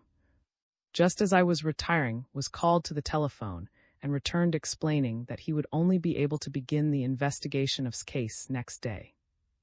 I was shown to the spare bedroom, where I found everything provided for me. Apologized that he could not offer me a hot bath. That rascal downstairs, he said, referring to the yard keeper whose duty it was to procure wood for the occupants, allowed an extra stock of fuel that I had my eyes on to be requisitioned for somebody else, but next week I think I shall be able to get a good supply from the. Good night, and don't dream of no. 2. The Extraordinary Commission, spoken of with such abhorrence by, is the most notorious of all Bolshevist institutions. It is an instrument of terror and inquisition designed forcibly to uproot all anti-Bolshevist sentiment throughout Lenin's dominions. Its full title is the Extraordinary Commission for the Suppression of the Counter-Revolution and Speculation, speculation being every form of private commerce, the bugbear of communism. The Russian title of this institution is popularly spoken of as the, or still shorter, the Cheka. The headquarters of the Cheka in Petrograd are situated at No. 2 of the street named, the seat of the prefecture of police during the Tsar's regime, so that the popular mode of appellation of the prefecture by its address No. 2 has stuck to the Extraordinary Commission and will go down as a byword in Russian history. At the head of No. 2 there sits a Soviet, or council, of some half-dozen revolutionary fanatics of the most vehement type. With these lies the final word as to the fate of prisoners. Recommendations are submitted to this Soviet by investigators, whose duty it is to examine the accused, collect the evidence and report upon it. It is thus in the hands of the investigators that power over prisoners' lives actually lies, since they are in a position to turn the evidence one way or the other as they choose. Investigators vary considerably. There are some who are sincere and upright, though demoniacal visionaries, cold as steel, cruel, unpolluted by thirst for filthy lucre, who see the dawn of proletarian liberty only through mists of non-proletarian blood. Such men or women are actuated by malignant longing for revenge for every wrong, real or imaginary, suffered in the past. Believing themselves to be called to perform a sacred task in exterminating the counter-revolution, they can upon occasion be civil and courteous, even chivalrous, though that is rare, but never impartial. There are other investigators who are merely corrupt, ready to sacrifice any proletarian interest for a price, regarding their job purely as a means of amassing a fortune by the taking of bribes. Every responsible official of the Extraordinary Commission must be a member of the Communist Party. The lower staff, however, is composed of hirelings, frequently of foreign origin, and many of them re-engaged agents of the Tsarist police. The latter, who lost their jobs as the result of the revolution which overthrew the Tsarist autocracy, have been re-enlisted as specialists by the Bolsheviks and find congenial occupation in spying, eavesdropping, and hounding down rebellious or suspected workmen, just as they did when the government was the Tsar, instead of Lenin. It is this fact which renders it almost impossible for the Russian workers to organize a revolt against their new taskmasters. It is thus that arose the sobriquet applied to the Red regime of Tsarism inside out. The faintest signs of sedition are immediately reported to the Cheka by its secret agents disguised as workers. The ringleaders are then eliminated from the factory under pretext of being conscripted elsewhere, and they are frequently never heard of again. The Extraordinary Commission overshadows all else in Red Russia. No individual is free from its all-perceiving eye. Even communists stand in awe of it, one of its duties being to unearth black sheep within the party ranks, and since it never errs on the side of leniency, there have been cases of execution of true adherents of the communist creed under suspicion of being black sheep. On the other hand, the black sheep, being imbued with those very qualities of guile, trickery, and unscrupulous deceit which make the Extraordinary Commission so efficient a machine, generally manage to get off. One of the methods from Tsarist days, and employed by the Extraordinary Commission against non-Bolsheviks, is that known in Russia as provocation. Provocation consisted formerly in the deliberate fomentation, by agents who were known as agents, of revolutionary sedition and plots. Such movements would attract to themselves ardent revolutionaries, and when a conspiracy had matured and was about to culminate in some act of terrorism, it would be betrayed at the last moment by the agent, who frequently succeeded in making himself the most trusted member of the revolutionary group. Agents were recruited from all classes, but chiefly from the intelligentsia. Imitating Tsarism in this as in most of its essentials, the Bolsheviks employ similar agents to foment counter-revolutionary conspiracies, and they reward munificently who yields to the insatiable Cheka a plentiful crop of counter-revolutionary heads. As under the Tsar, every invention of exquisite villainy is to extract from captives, thus or otherwise seized, the secret of accomplices or sympathizers. Not without reason was Marsh haunted with fears that his wife, nerve-wracked and doubtless underfed, if fed at all, might be subjected to treatment that would test her self-control to the extreme. She did not know where he was, but she knew all his friends and acquaintances, an exhaustive list of whom would be insistently demanded. She had already, according to the policeman, given confused replies, which were bound to complicate her case. The inquisition would become ever more relentless, until at last on the day following my visit I appeared punctually at 11 o'clock at the empty flat with No. 5 chalked on the back door. It was not far from's, but I approached it by a circuitous route, constantly looking round to assure myself I was not being followed. The filthy yard was as foul and noisome as ever, vying in stench with the gloomy staircase, and I met no one. Maria, no longer suspicious, opened the door in answer to my 3 knocks. "Peter is not here yet," she said, "but he should be in any minute." So I sat down to read the Soviet newspapers. Marsh's 3 thumps at the back door were not long in making themselves heard. Maria hurried along the passage. I heard the lock creak, the door stiffly tugged open, and then suddenly a little stifled cry from Maria. I rose quickly. Marsh burst, or rather tumbled, into the room with his head and face bound up in a big black shawl. As he laboriously unwound it, I had a vision of Maria in the doorway, her fist in her mouth, staring at him speechless and terrified. It was a strange Marsh that emerged from the folds of the black shawl. The invincible smile struggled to maintain itself, but his eyes were bleared and wandered aimlessly, and he shook with agitation despite his efforts to retain self-control. "My wife," he stammered, half coherently, dropping into a chair and fumbling feverishly for his handkerchief. "She was subjected yesterday 7 hours, cross-examination uninterruptedly, no food, not even allowed to sit down until finally she swooned. She has said something, I don't know what. I am afraid," he rose and strode up and down, mumbling so that I could scarcely understand, but I caught the word indiscretion and understood all he wished to say. After a few moments he calmed and sat down again. "The policeman came home at midnight," he said, "and told me all about it. I questioned and questioned again, and am sure he is not lying. The Bolsheviks believe she was implicated in some conspiracy, so they made her write 3 autobiographies," and he paused. "They are all different. Now she is being compelled to explain discrepancies, but she can't remember anything and her mind seems to be giving. Meanwhile, the Bolsheviks are resolved to eradicate, once and for all English machinations, as they call it in Russia. They know I've shaved and changed my appearance, and a special detachment of spies is on the hunt for me, with a big reward offered to the finder." He paused and swallowed at a gulp the glassful of tea Maria had placed beside him. "Look here, old man," he said, suddenly, laying his hands out flat on the table in front of him, "I am going to ask you to help me out. The policeman says it's worse for her that I should be here than if I go. So I'm going.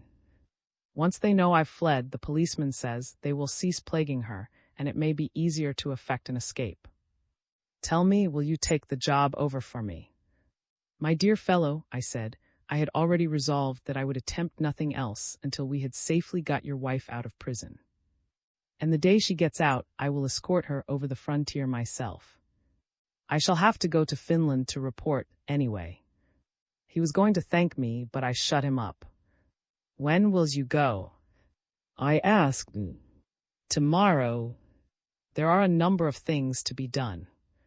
"Have you got much money?" "Enough for myself, but no reserve." "I will leave you all I have," he said, "and today I'll go and see a business friend of mine who may be able to get some more. He is a Jew, but is absolutely trustworthy." "By the way," I asked when this matter was decided, "ever heard of a captain?" Oh, no. Who is he?" "A fellow who seems to know a lot about you," I said. "Says he is a friend of, though I never heard mention him. Yesterday he was particularly anxious to know your present address." "You didn't tell him?" Marsh nervously. "What do you take me for?" "You can tell him day after tomorrow," he laughed. Marsh went off to his business friend, saying he would warn him of my possible visit, and stayed there all day. I remained at No. 5. And wrote up in minute handwriting on tracing paper a preliminary report on the general situation in Petrograd, which I intended to ask Marsh to take with him. To be prepared for all contingencies, I gave the little scroll to Maria when it was finished, and she hid it at the bottom of a pail of ashes. Next morning Marsh turned up at No. 5, dressed in a huge sheepskin coat with a fur collar half engulfing his face. This was the disguise in which he was going to escape across the frontier. As passport he had procured the certificate of identification of his coachman, who had come into Petrograd from the expropriated farm to see Maria. With his face purposely and decorated with 3 days' growth of reddish beard, a driver's cap that covered his ears, and a big sack on his back to add a peasant touch to his getup, Marsh looked well, like nothing on earth, to use the colloquial expression. It was a getup that description, yet in a crowd of peasants would not attract particular attention. Confident that he was doing the right thing by quitting, Marsh had completely recovered his former good spirits and joked boisterously as he put a finishing touch here and there to his disguise. I gave him my report, and folding it flat into a packet about 2 inches square, he removed one of his top boots and hid it inside the sole of his sock.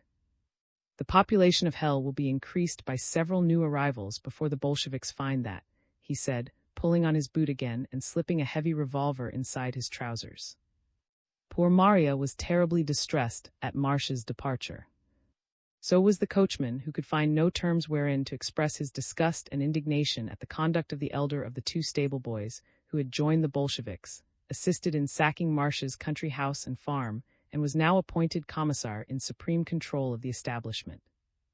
The coachman exhausted a luxuriant fund of expletives in describing how the stable boy now sprawled in Marsh's easy chairs, spitting on the floor, how all the photographs had been smashed to pieces, and the drawing-room carpets littered with dirt, cigarette ends, and rubbish.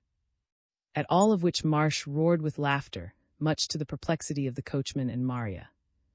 With trembling hands Maria placed a rough meal on the table, while Marsh repeated to me final details of the route he was taking, and by which I should follow with his wife. He said, mentioning the name of the Finnish guide on whom he was relying, lives a mile from station. When you get out of the train, walk in the other direction till everybody has dispersed, then turn back and go by the forest path straight to his cottage.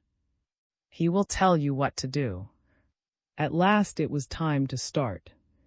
Marsh and I shook hands and wished each other good luck, and I went out first, so as not to witness the pathetic parting from his humble friends.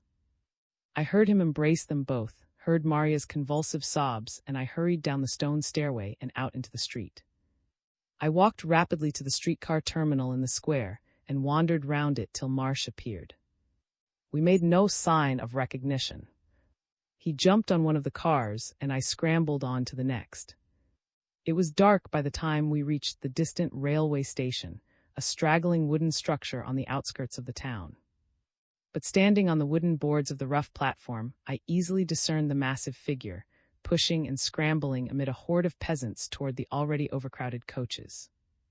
Might is right in Red Russia as everywhere else. The Soviet government has not yet nationalized muscle. I watched a huge bulk of sheepskin, with a dangling and bouncing sack, raise itself by some mysterious process of elevation above the heads and shoulders of the seething mass around, and transplant itself onto the buffers. Thence it rose to the roof, and finally, assisted by 1 or 2 admiring individuals already ensconced within the coach, it lowered itself down the side and disappeared through the black aperture of what had once been a window. I hung around for half an hour or so, until a series of prolonged and piercing whistles from the antediluvian-looking locomotive announced that the driver had that day condescended to set his engine in motion. There was a jolt, a series of violent creaks, the loud ejaculations of passengers, a scramble of belated peasants to hook themselves on to protruding points in the vicinity of steps, buffers, footboards, etc. And the train, with its load of harassed creatures, slowly rumbled forward out of the station. I stood and watched it pass into the darkness, and as it vanished, the cold, the gloom, the universal dilapidation seemed to become intensified. I stood, listening to the distant rumble of the train, until I found myself alone upon the platform. Then I turned, and as I slowly retraced my steps into town, an aching sense of emptiness pervaded everything, and the future seemed nothing but impenetrable night. The green shawl. I will pass briefly over the days that followed Marsh's flight. They were concentrated upon efforts to get news of Mrs. Marsh, and there were frequent holdups in the street. At 2 points along the prospect, all passengers were stopped to have their documents and any parcels they were carrying examined, but a cursory glance at my passport of the Extraordinary Commission sufficed to satisfy this curiosity. I studied all the Soviet literature I had time to devour, attended public meetings, and slept in turn at the homes of my new acquaintances, making it a rule, however, never to mention anywhere the secret of other night haunts. The meetings I attended were all communist meetings, at each of which the same banal propagandist phraseology was untiringly reeled off. The vulgar violence of Bolshevist rhetoric and the triumphant inaccuracy of statement, due to the prohibition of criticism, soon became wearisome. In vain I sought meetings for discussion, or where the people's point of view would be expressed. Freedom of speech granted by the revolution had come to mean freedom for Bolshevist speech only and prison for any other. Some of the meetings, however, were interesting, especially when a prominent leader such as, or spoke for the unrivaled powers of speech of a few of the leading Bolsheviks, who possess in a marked degree the fatal gift of eloquence, had an almost irresistible attraction. During these days also I cultivated the friendship of the ex-journalist, whom, despite his timidity, I found to be a man of taste and culture. He had an extensive library in several languages, and spent his leisure hours writing, if I remember rightly, a treatise on philosophy, which for some reason or other he was convinced would be regarded as counter-revolutionary, and kept locked up and hidden under a lot of books in a closet. I tried to persuade him of the contrary, and urged him even to take his manuscript to the Department of Education, in the hope that someone of the less virulent type there might be impressed with the work and obtain for him concessions as regards leisure and rations. When I visited him the day after Marsh's flight, I found him, still wrapped in his green coat, running feverishly from stove to stove, poking and coaxing the newly lit fires. He was chuckling with glee at the return of forgotten warmth, and in truly Russian style, had lit every stove in his flat, and was wasting fuel as fast as he possibly could. "What the devil is the use of that?" I said in disgust. "Where the deuce do you think you will get your next lot of wood from? It doesn't rain wood in these regions, does it?" But my sarcasm was lost on, in whose system of economy had no place. To his intense indignation, I opened all the grates and, dragging out the half-burnt logs and glowing cinders, concentrated them in one big blaze in the dining-room stove, which also heated his bedroom. "That's just like an Englishman," he said in unspeakable disgust as he shuffled round watching me at work. "You understand," I said resolutely, "this and the kitchen are the only stoves that are ever to be heated." Of course I found his larder empty, and he had no prospect of food, except the scanty and unappetizing dinner at 4 o'clock at the local communal eating house 2 doors away. So, the weather being fine, I took him out to the little private dining room where I had eaten on the day of my arrival. Here I gave him the biggest meal that miniature establishment could provide, and intoxicated by the unaccustomed fumes of gruel, carrots, and coffee, he forgot and forgave me the stoves. A day or two later the journalist was sufficiently well to return to work, and taking the spare key of his flat, I let myself in whenever I liked.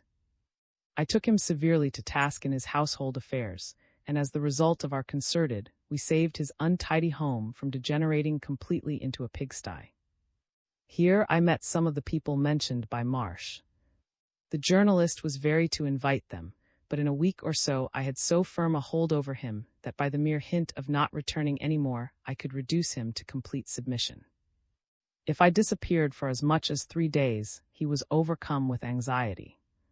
Some people I met embarrassed me not a little by regarding me as a herald of the approaching Allies and an earnest of the early triumph of the militarist counter-revolution. Their attitude resembled at the other extreme that recently adopted by the Bolshevist government toward impartial foreign delegates, who were embarrassingly proclaimed to be forerunners of the world revolution. One evening the journalist greeted me with looks of deep cunning and mystification. I could see he had something on his mind he was bursting to say. When at last we were seated, as usual huddled over the dining-room stove, he leaned over toward my chair, tapped me on the knee to draw my very particular attention, and began. Michael, he said in an undertone, as though the chairs and table might betray the secret, I have one idea. He struck one side of his thin nose with his forefinger to indicate the wondrousness of his idea. Today I and some colleagues of former days, he went on, his finger still applied to the side of his nose, determined to start a newspaper. Yes, a secret newspaper to prepare the way for the Allies. And who is going to print it? I asked, fully impressed with the wondrousness of his idea. The Bolshevist Izvestia, he said, is printed on the presses of the two, but all the printermen being strongly against the Bolsheviks, we will ask them to print a leaflet on the sly. And who will pay for it? I asked, amused by his simplicity. Well, here you can help, Michael, said the journalist, rather as though he were conferring it upon me. You would not refuse, would you? Last summer the English. Well, apart from technique, I interrupted, why are you so certain of the Allies? Stared at me. But you, he began, then stopped abruptly. There followed one of those pauses that are more eloquent than speech. I see, I said at last. Listen, I will tell you a story. In the north of your vast country, there is a town called Archangel. I was there in the summer, and I was there again recently. When I was there in the summer, the entire population was crying passionately for the Allies to intervene and save them from a Bolshevist hooligan clique, and when at last the city was occupied, the path of the British general was strewn with flowers as he stepped ashore. But when I returned some weeks after the occupation, did I find jubilation and contentment, do you think? I am sorry to say I did not. I found strife, intrigue, and growing bitterness. A democratic government was nominally in power with the venerable revolutionist of the Allies at its head. Well, one night a group of officers, Russian officers, summarily arrested this government established by the Allies, while the Allied military leaders slyly shut one eye so as not to see what was going on.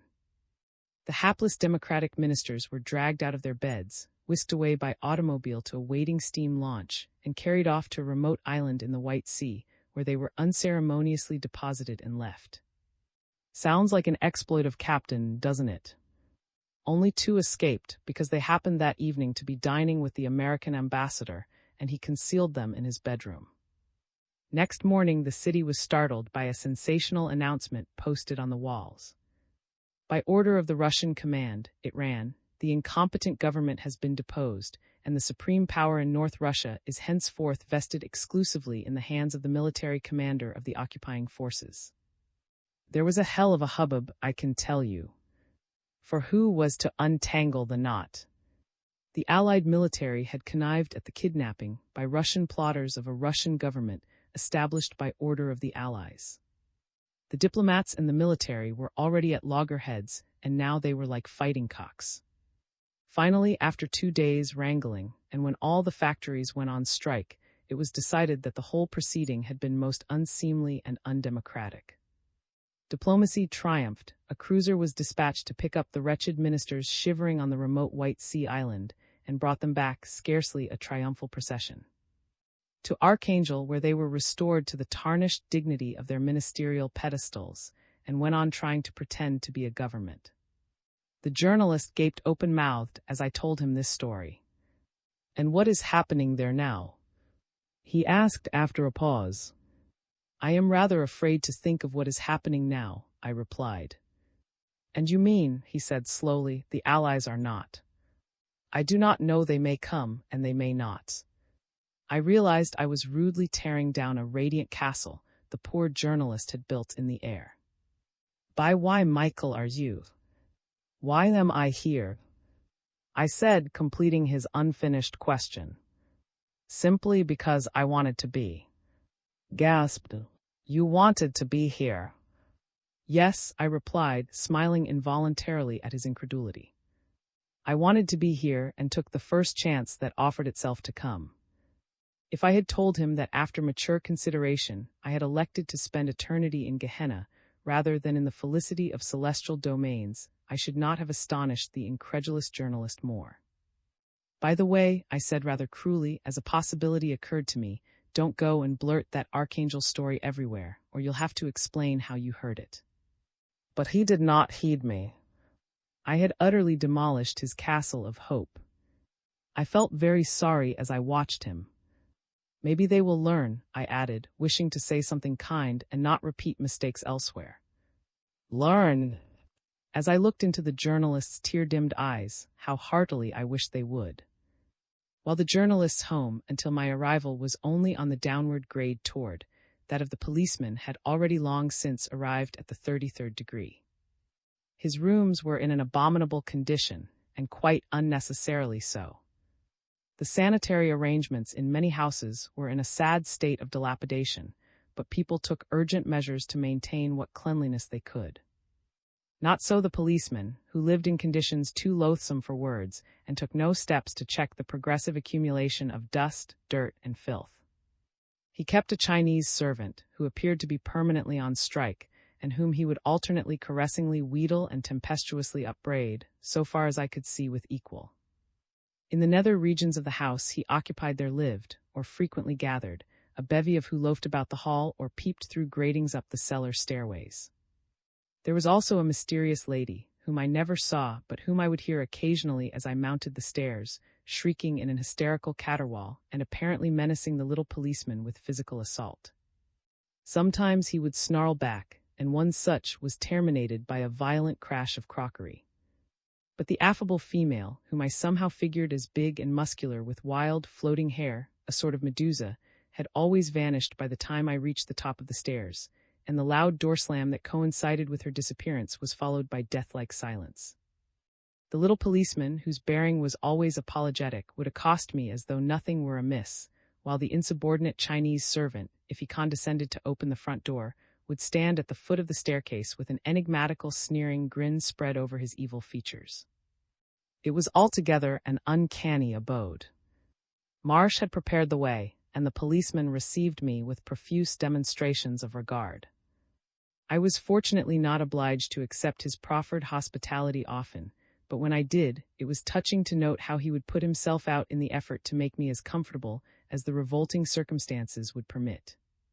Despite his despicable character, his cringing deceitfulness and flattery, he still possessed human feelings, showed at times a genuine desire to please not merely for the sake of gain, and was sincerely and passionately fond of his children who lived in another house. He was excessively vain and boastful. In the course of his career he had accumulated a collection of signed photographs of notables, and loved to demonstrate them, reiterating for the 50th time how Count said this, said that, and so said something else. I used to him, listening gravely, and he interpreted my endurance as ability to venerate the great ones of the earth, and an appreciation of his illustrious connections, and was mightily pleased. He was full of grandiose schemes for the downthrow of the Red regime, and the least sign of so much as patience with his suggestions excited his enthusiasm and inspired his genius for self-praise and loquacity. Your predecessors, if you will allow me to say so, he launched forth on the occasion of my first visit, were pitifully incompetent. Even Mr. Marsh, delightful man though he was, hardly knew his business. Now you, Michael, I can see, are a man of understanding, a man of quite different stamp. I presented a scheme to Marsh, for instance, and he bent over confidentially, for dividing Petrograd into 10 sections, seizing each one in turn, and thus throwing the Bolsheviks out. It was sure of success, and yet Mr. Marsh would not hear of it. How were you going to do it? He seized a sheet of paper and began hastily making sketches to illustrate his wonderful scheme. The capital was all neatly divided up. The chiefs of each district were appointed to their respective posts. He had the whole police force at his beck and call in about half a dozen regiments. Give but the signal, he cried dramatically, and this city of Peter the Great is ours. And the supreme commander. Who will be governor of the liberated city? The sanguine little policeman smiled a trifle confusedly. Oh, we will find a governor, he said rather sheepishly, hesitant to utter the innermost hopes of his heart. Perhaps you, Michael. But this magnanimous offer was mere formal courtesy.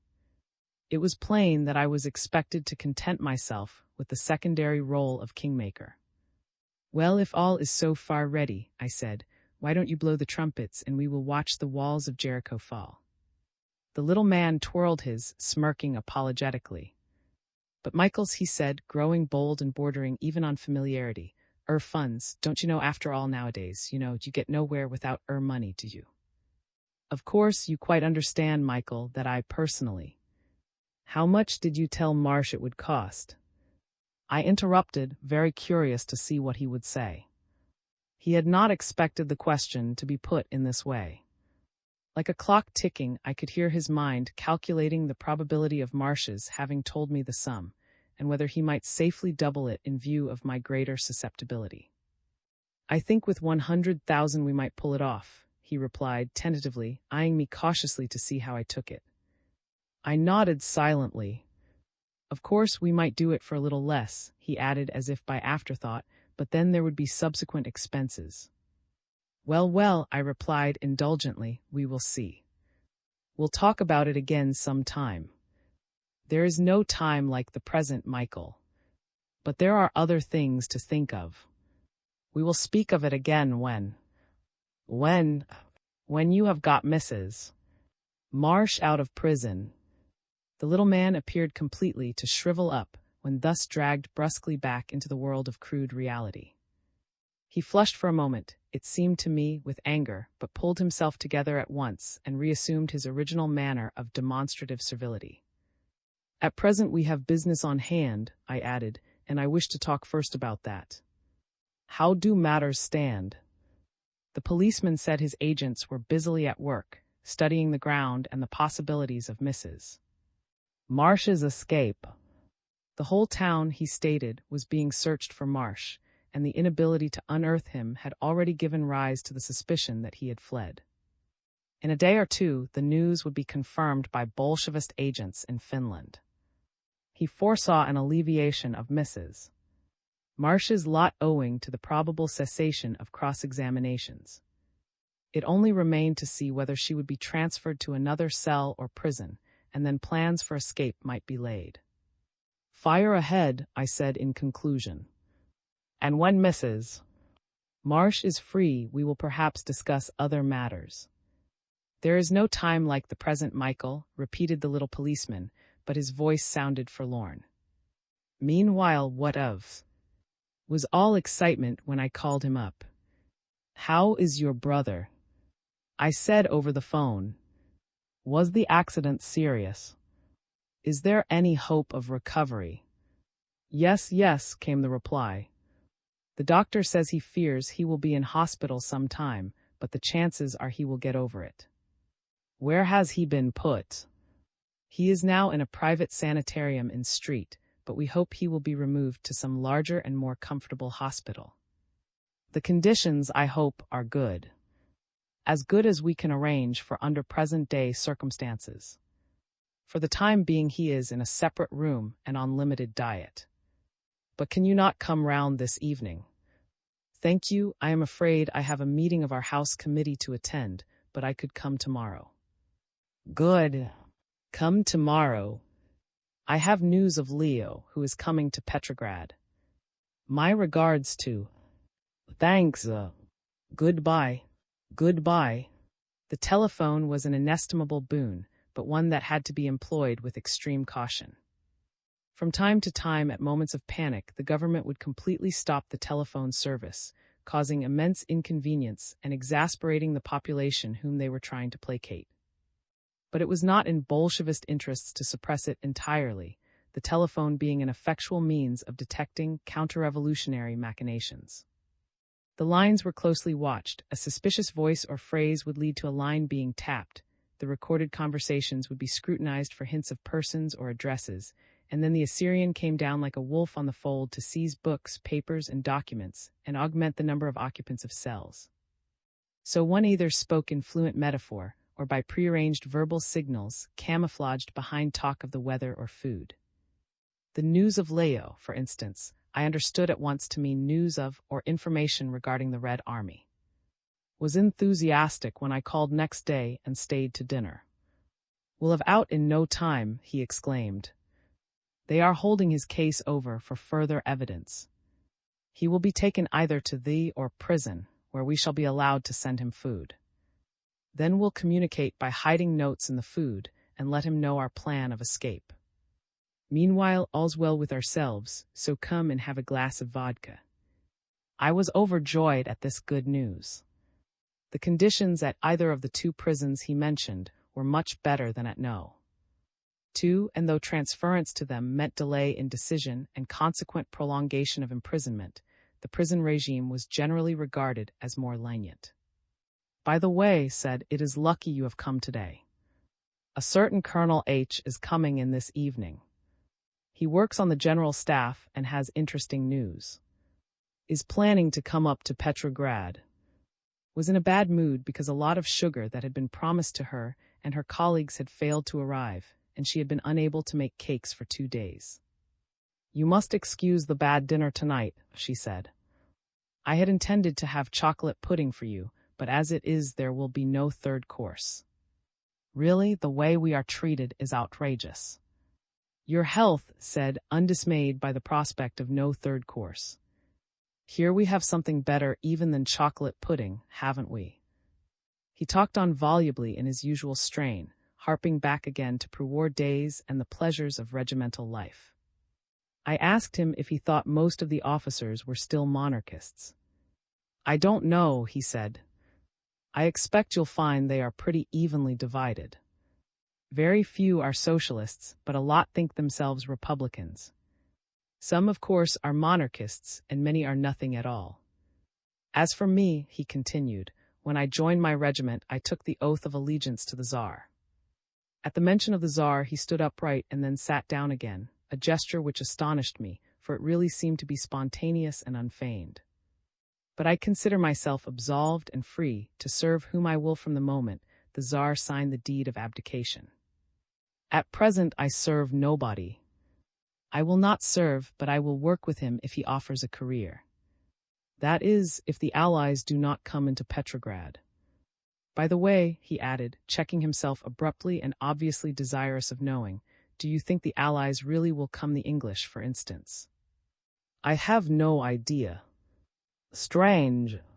Everyone here is sure of it. But that means nothing, of course. Listen in the queues or marketplaces. Now Kronstadt has been taken, now the Allies are in Finland, and so on. Personally, I believe they will bungle everything. Nobody really understands Russia, not even we ourselves. Except perhaps, he added as an afterthought, or the Germans. The Germans, you think? Surely, is what we want. You see these fat-faced commissars in leathern jackets with 3 or 4 revolvers in their belts. Or the sailors with gold watch chains and rings, with their prostitutes promenading Those rascals, I tell you, will be working inside of a year, working like hell, because if the whites get here, every commissar will be hanged, drawn, and quartered. Somebody must work to keep things going. Mark my words, first the Bolsheviks will make their communists work, they'll give them all sorts of privileges and power, and then they'll make the communists make the others work. Forward the whip and knout. The good old times again. And if you don't like it, kindly step this way to No. 2, him. He shuddered. No. 2, here's to you. Drank heavily, but the liquor produced no visible effect on him. By the way, he asked abruptly, you haven't heard anything of Marsh, have you? Oh yes, I said, he is in Finland. What? He cried, half rising from the table. He was livid. In Finland, I repeated, regarding him with astonishment. He got away the day before yesterday. He got away, dropped back into his seat. His momentary expression changed as suddenly as it had appeared, and he burst into uproarious laughter. Do you really mean to say so? My gods, won't they be wild? Damned clever. Don't you know they've been turning the place upside down to find him? Now that really is good news, upon my soul. Why should you be so glad about it? I inquired. You seemed at first to. I was astounded. He spoke rapidly and a little excitedly. Don't you know Marsh was regarded as chief of Allied organizations, and a most dangerous man. But for some reason, they were dead certain of catching him dead certain. Haven't they got his wife or his mother or somebody as hostage? His wife. It'll go badly with her, he laughed cruelly.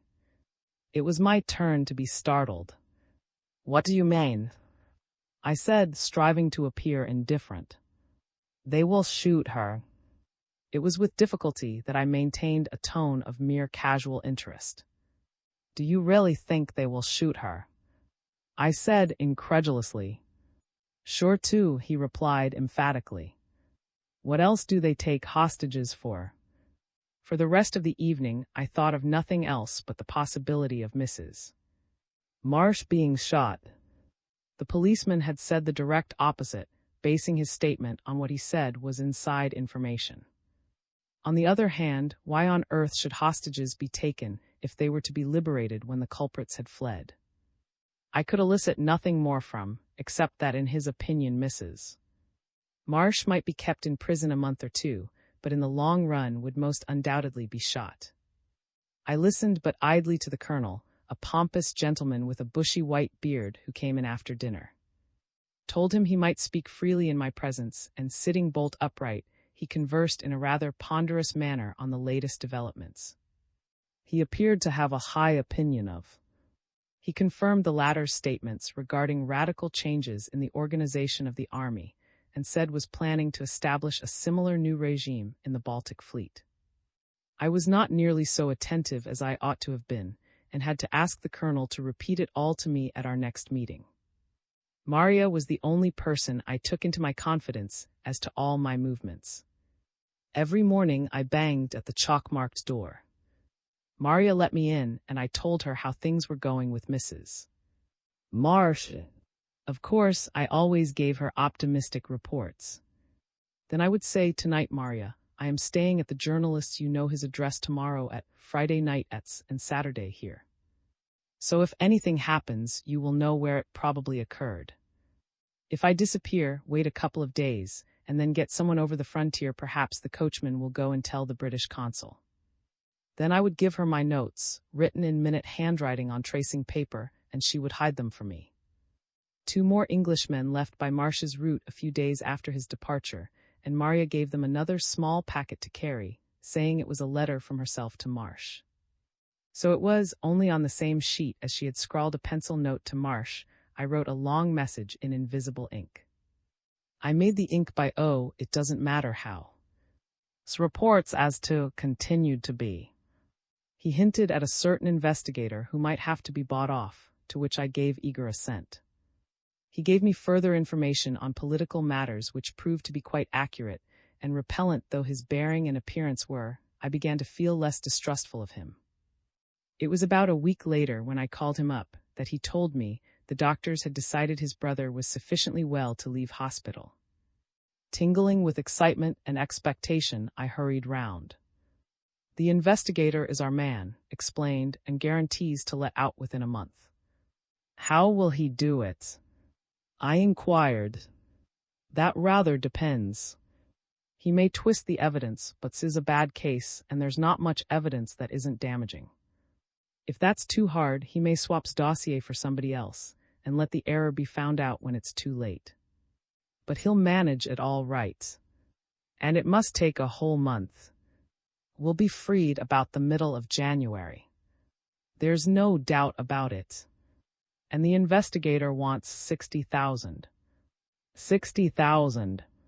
I gasped. I was appalled at this unexpected figure. Where should I get the money from?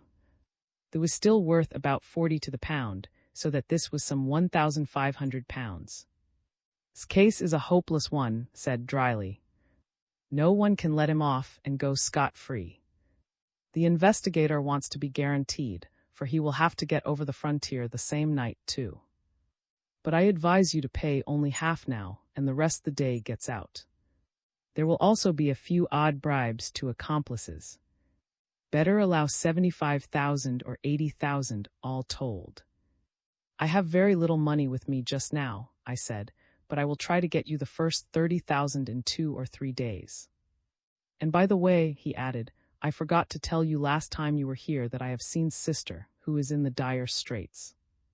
And I have sent her a little food, but she also needs money.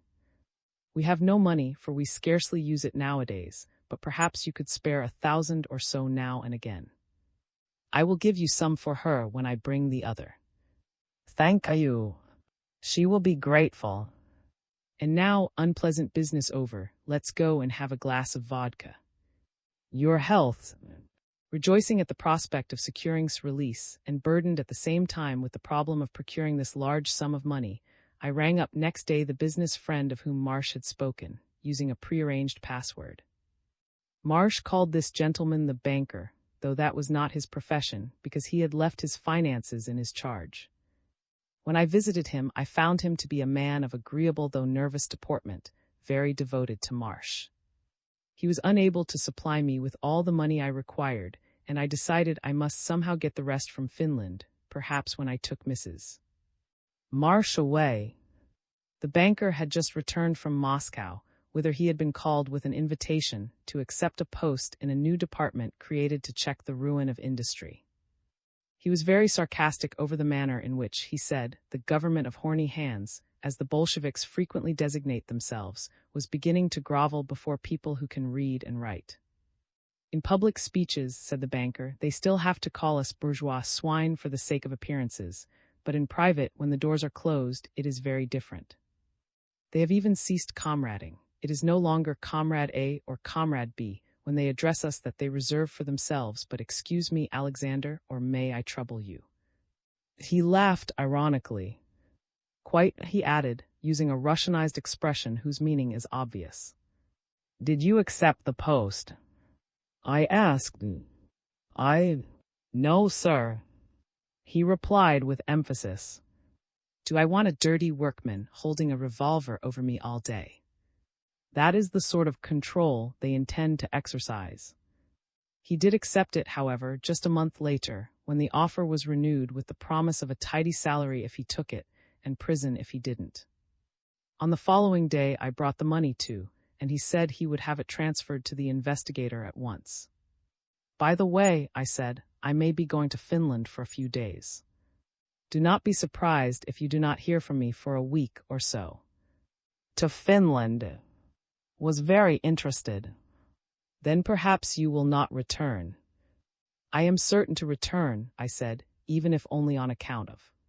And of course you have other business here, he said. By the way, how are you going? I don't know yet, they say it is easy enough to walk over the frontier. Not quite so easy, he replied.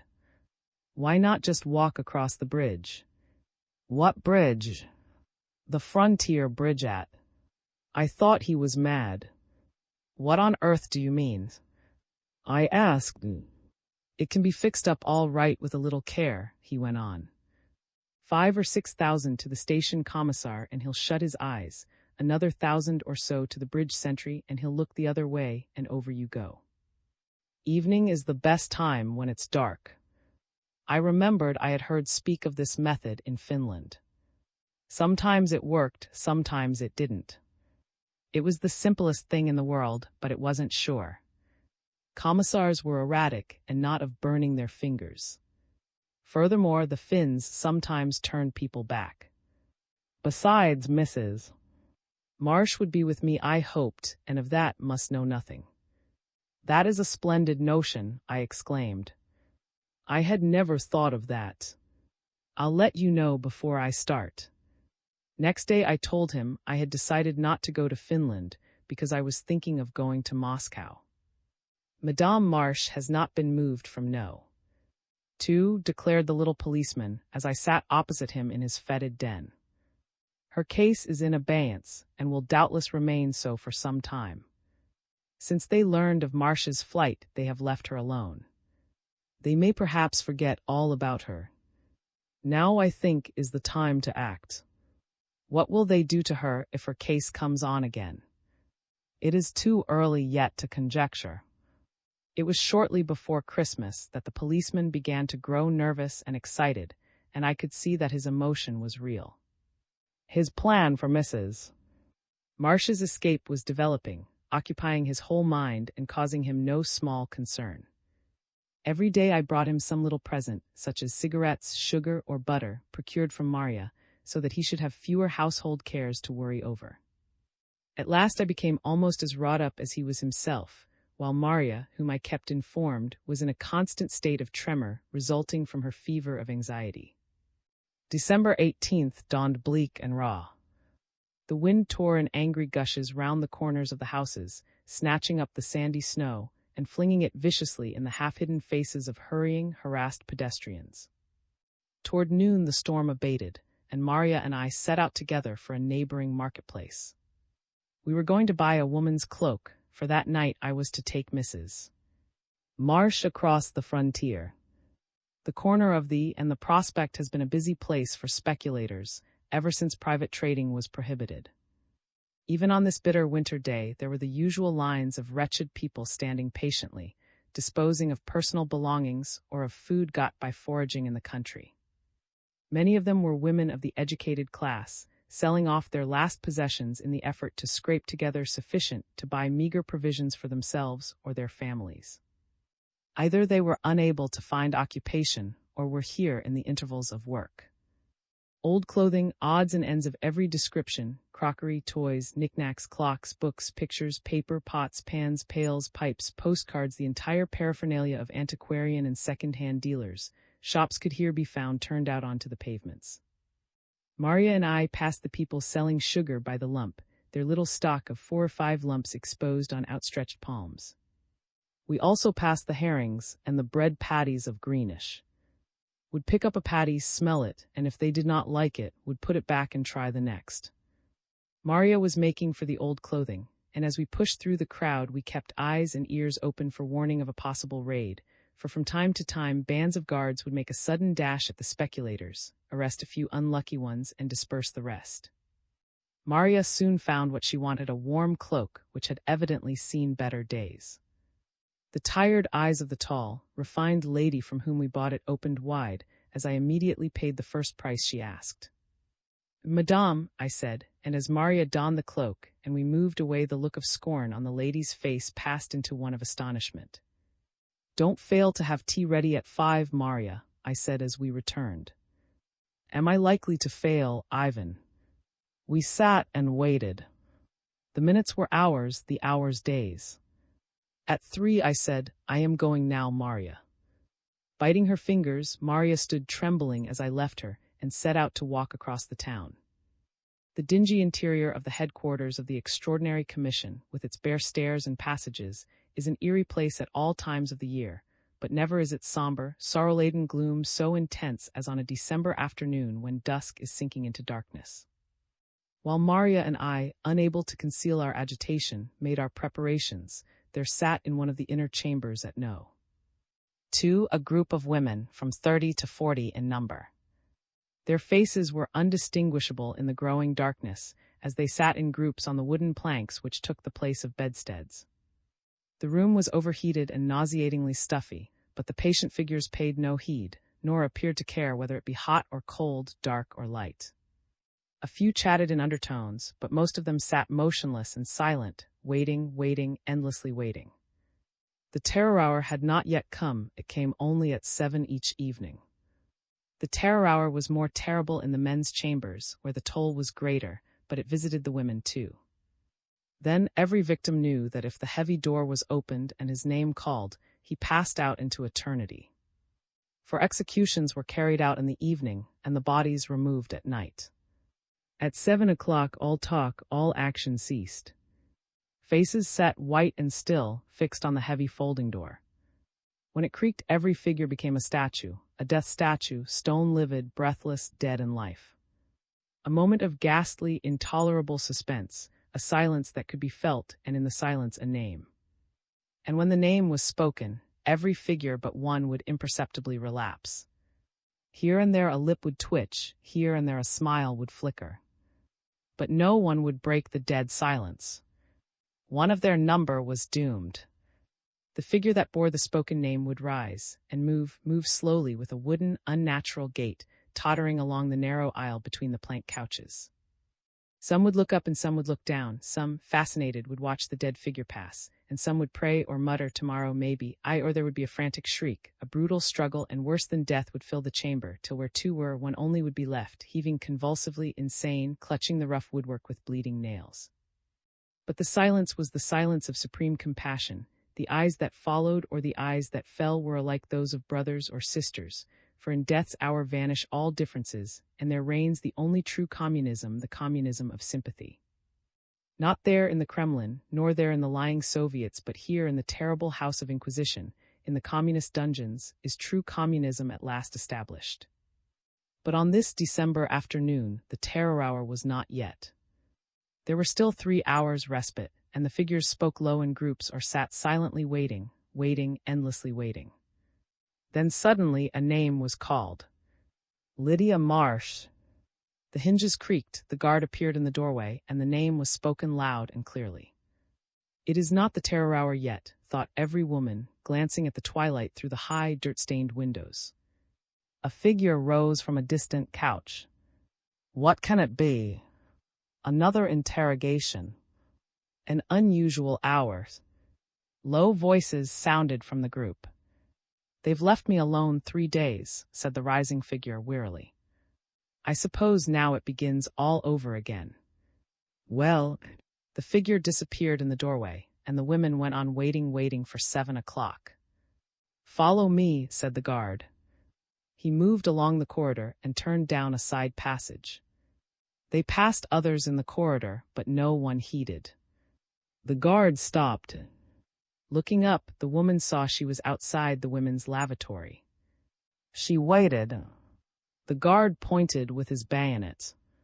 In here. The figure in surprise. The guard was silent. The woman pushed the door open and entered. Lying in the corner were a dark green shawl and a shabby hat, with 2 slips of paper attached.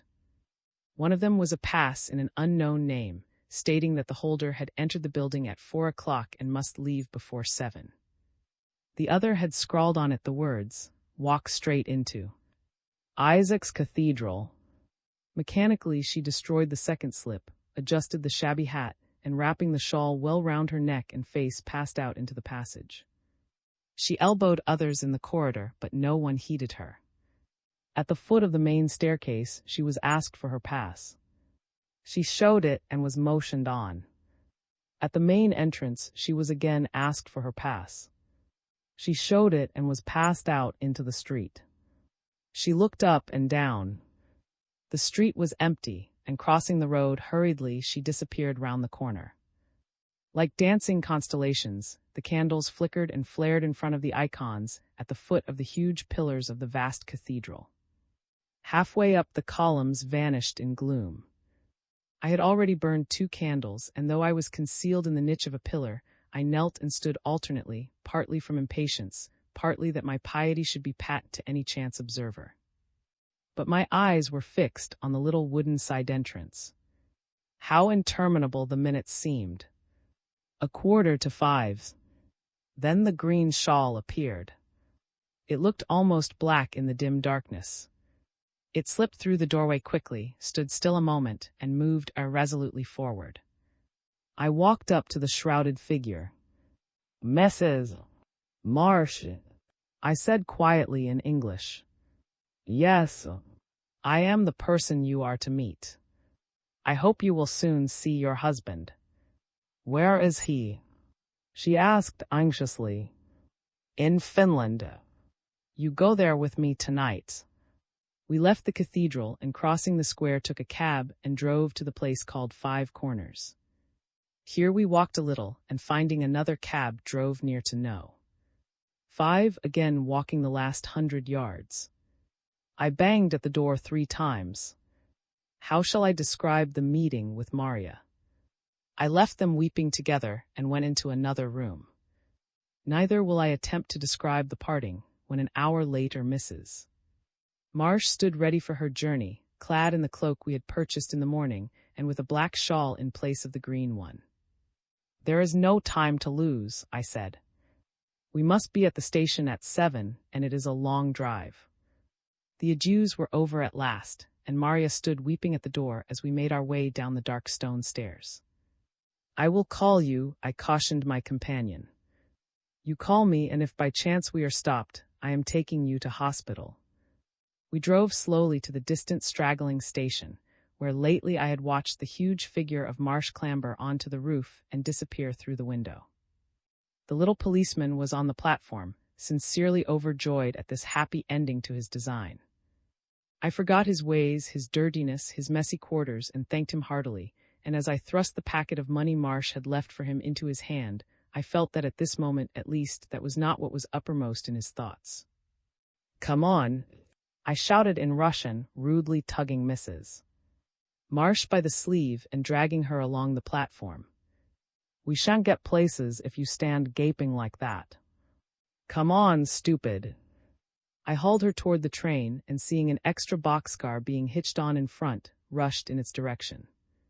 "Gently, gently," cried my companion in genuine distress as I lifted her bodily and landed her on the dirty floor. "No," I cried. "Oh, no, don't yawn. Get in. Here, take the bag."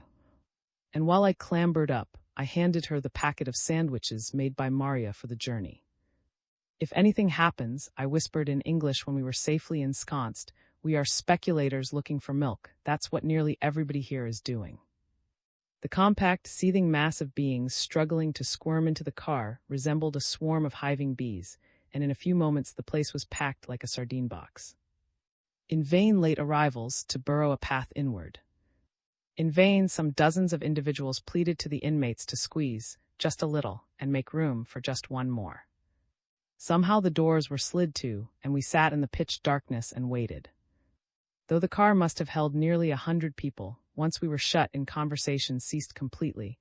Scarcely anyone spoke, and if they did it was in undertones. Until the train started, the silence, but for audible breathing, was uncanny. Only a boy sitting next to my companion coughed during the whole journey, coughed rackingly and incessantly, nearly driving me mad. After a while a candle was produced, and round the flickering light at one end of the car some Finns began singing folk songs. A few people tumbled out at wayside stations, and 4 hours later, when we arrived the car was only 3/4 full. It was nearly midnight. A mass of humanity surged from the train and dispersed rapidly into the woods in all directions. I took my companion, as Marsh had directed, along a secluded path in the wrong direction. A few minutes later we turned, and crossing the rails a little above the platform, took the forest track that led to his house. Was a Finn, the son of a peasant who had been shot by the Bolsheviks for speculation.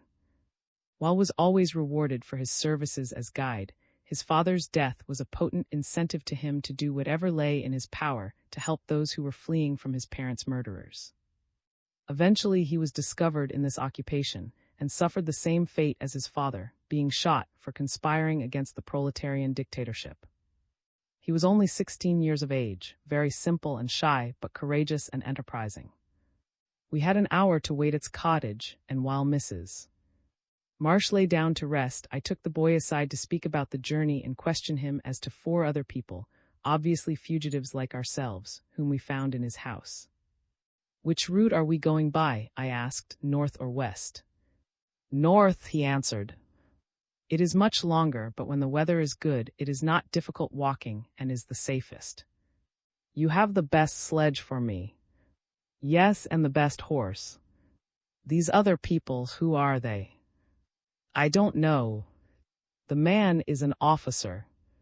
He came inquiring in these parts 3 days ago, and the peasants directed him to me. I promised to help him." Besides the Russian officer, clad in rough working clothes, there was a lady who spoke French, and 2 pretty girls of about 15 and 17 years of age. The girls were dressed rather in brown woolen jerkins and trousers of the same material. They showed no trace of nervousness, and both looked as though they were thoroughly enjoying a jolly adventure. They spoke to the officer in Russian and to the lady in French, and I took it that she was a governess and he an escort. We drove out from his cottage at 1 o'clock. The land through which the Russian frontier passes west of lake is forest and morass, with few habitations. In winter, the morass freezes and is covered with deep snow. The next stage of our journey ended at a remote hut 5 miles from the frontier on the Russian side, the occupant of which, likewise a Finnish peasant, was to conduct us on foot through the woods to the first Finnish village, 10 miles beyond. The night was a glorious one. The day's storm had completely abated. Huge white clouds floated slowly across the full moon, and the air was still. The 15-mile sleigh drive from cottage to the peasant's hut, over hill and dale, by byways and occasionally straight across the marshes when outposts had to be avoided, was one of the most beautiful I have ever experienced even in Russia.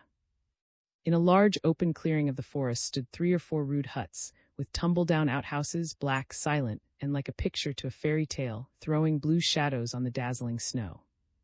The driver knocked at one of the doors. After much waiting it was opened, and we were admitted by an old peasant and his wife, obviously torn from their slumbers. We were joined a quarter of an hour later by the other party, exchanging, however, no civilities or signs of recognition. When the peasant had dressed, we set out. Deserting the track almost immediately, we launched into the deep snow across the open ground, making directly for the forest. Progress was retarded by the soft snowdrifts into which our feet sank as high as the knees, and for the sake of the ladies we had to make frequent halts.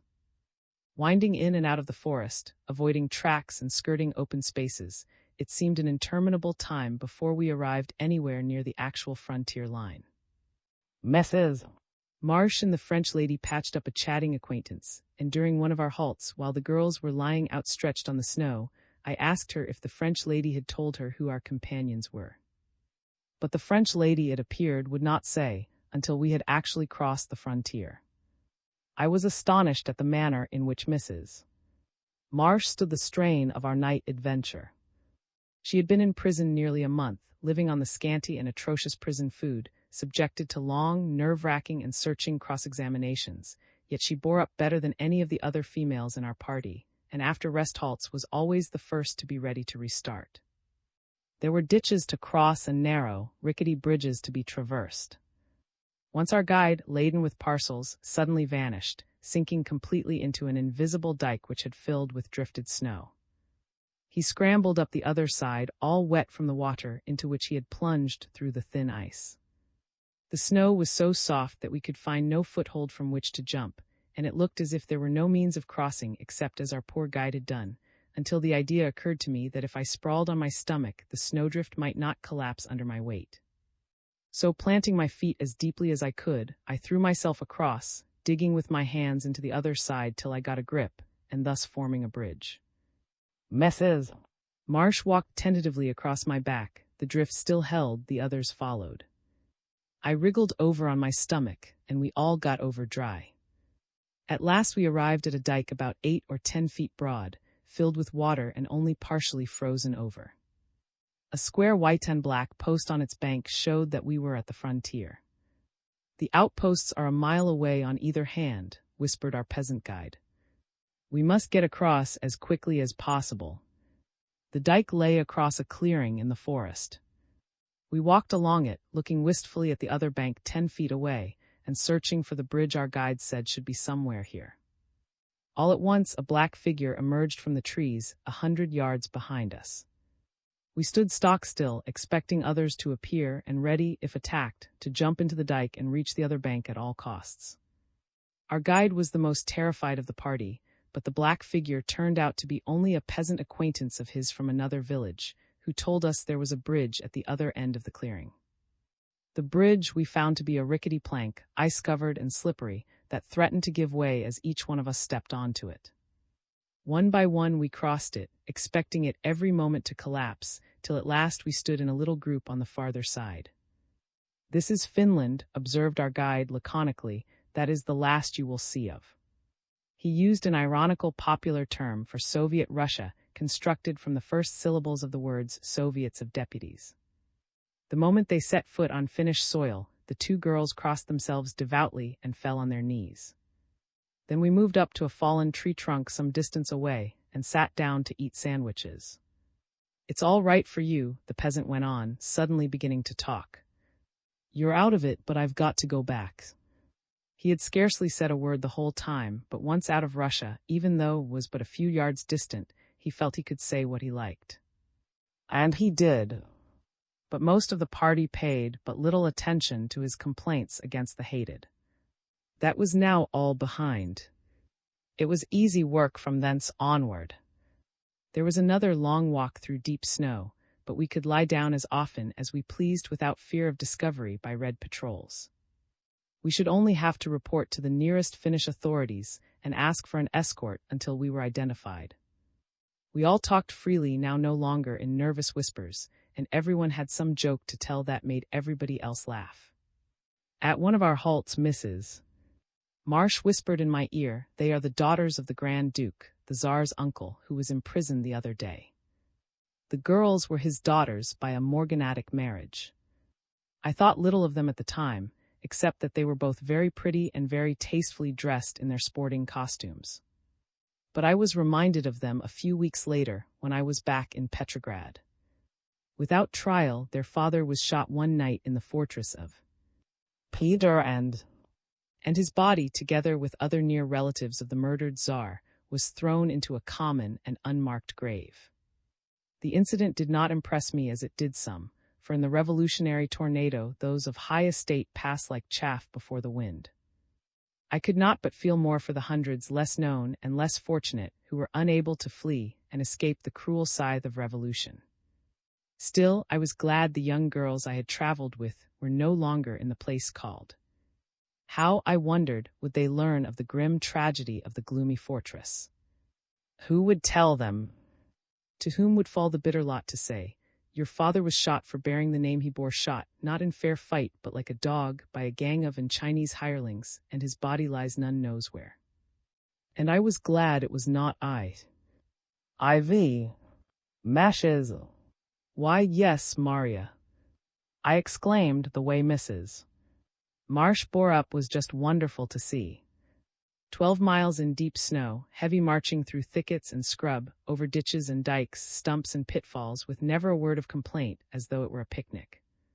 You'd never have dreamt she was just out of prison. Yes, of course, said Maria proudly, that would be just like her. And where is she now, Ivan? On the way to England, I guess. I was back again in Red Petrograd after a brief stay in Finland. That little country was supposed to be the headquarters of the Russian counter-revolution, which meant that everyone who had a plan to overthrow the Bolsheviks, and there were almost as many plans as there were patriots, conspired with as much noise as possible to push it through to the detriment of everybody else. So tongues wagged fast and viciously, and any old cock and bull story about anybody else was readily believed, circulated, and shouted abroad. You got it published if you could, and if you could, the papers, after all, had to draw the line somewhere, then you printed it yourself in the form of a pamphlet. I felt a good deal safer in Petrograd, where I was thrown entirely on my own resources, than in, where the appearance of a stranger in a or restaurant in almost anybody's company was sufficient to set the puppets of a rival faction in commotion, like an ant nest when a stone is dropped on it. So I stayed at a room in a private house, bought my own food or frequented insignificant restaurants, and was glad when I was given some money for expenses and could return to my friends Maria, the journalist, and others in Petrograd. How did you get back here, Ivan? Same old way, Maria. Black night, frozen river, deep snow, everything around bushes, trees, meadows still and blue in the starlight. Finnish patrols kept guard as before, lent me a white sheet, too, to wrap myself up in. Sort of cloak of invisibility, like in the fairy tales. So while the Finns watched through the bushes, I shuffled across the river, looking like Caesar's ghost. Maria was fascinated. And did nobody see you? Nobody, Maria. To make a good story, I should have knocked at the door of the Red Patrol and announced myself as the spirit of His late Imperial Majesty, returned to wreak vengeance, shouldn't I? But I didn't. Instead of that, I threw away the sheet and took a ticket to Petrograd. Very prosaic, wasn't it? I'll have some more tea, please. I found a new atmosphere developing in the city which is proudly entitled the metropolis of the world revolution. Simultaneously with the increasing shortage of food and fuel and the growing embitterment of the masses, new tendencies were observable on the part of the ruling Communist Party. Roughly, these tendencies might be classed as political or administrative, social, and militarist. Politically, the Communist Party was being driven in view of popular discontent to tighten its control by every means on all branches of administrative activity in the country. Thus, the people's cooperative societies and trade unions were gradually being deprived of their liberties and independence, and the boss system under communist bosses was being introduced. At the same time, elections had to be strictly controlled, that is, manipulated in such a way that only communists got elected. As an offset to this, it was evident the communists were beginning to realize that political soundness, that is, public confession of the communist creed, was a bad substitute for administrative ability. The premium on ignorance was being replaced by a premium on intelligence and training, and bourgeois specialists of every calling, subject to rigid communist control, were being encouraged to resume their avocations or accept posts with remunerative pay under the Soviet government. Only two conditions were required, namely, that the individual renounce all claim to former property and all participation in politics. These overtures were made particularly to members of the liberal professions, doctors, nurses, matrons, teachers, actors, and artists, but also to industrial and commercial experts, and even landlords who were trained agriculturists. Thus was established a compromise with the bourgeoisie. No people in the world are so capable of heroic and self-sacrificing, for purely altruistic motives, as a certain type of Russian. I remember in the summer of 1918, when the persecution of the intelligentsia was at its height, drawing attention in an official report to the remarkable fact of the large number of educated Russians who had heroically stuck to their posts and were struggling in the face of adversity to save at least something from the general wreck. Such individuals might be found at times even within the ranks of the party, but they cared little for the silly politics of Bolshevism and nothing whatever for the world revolution.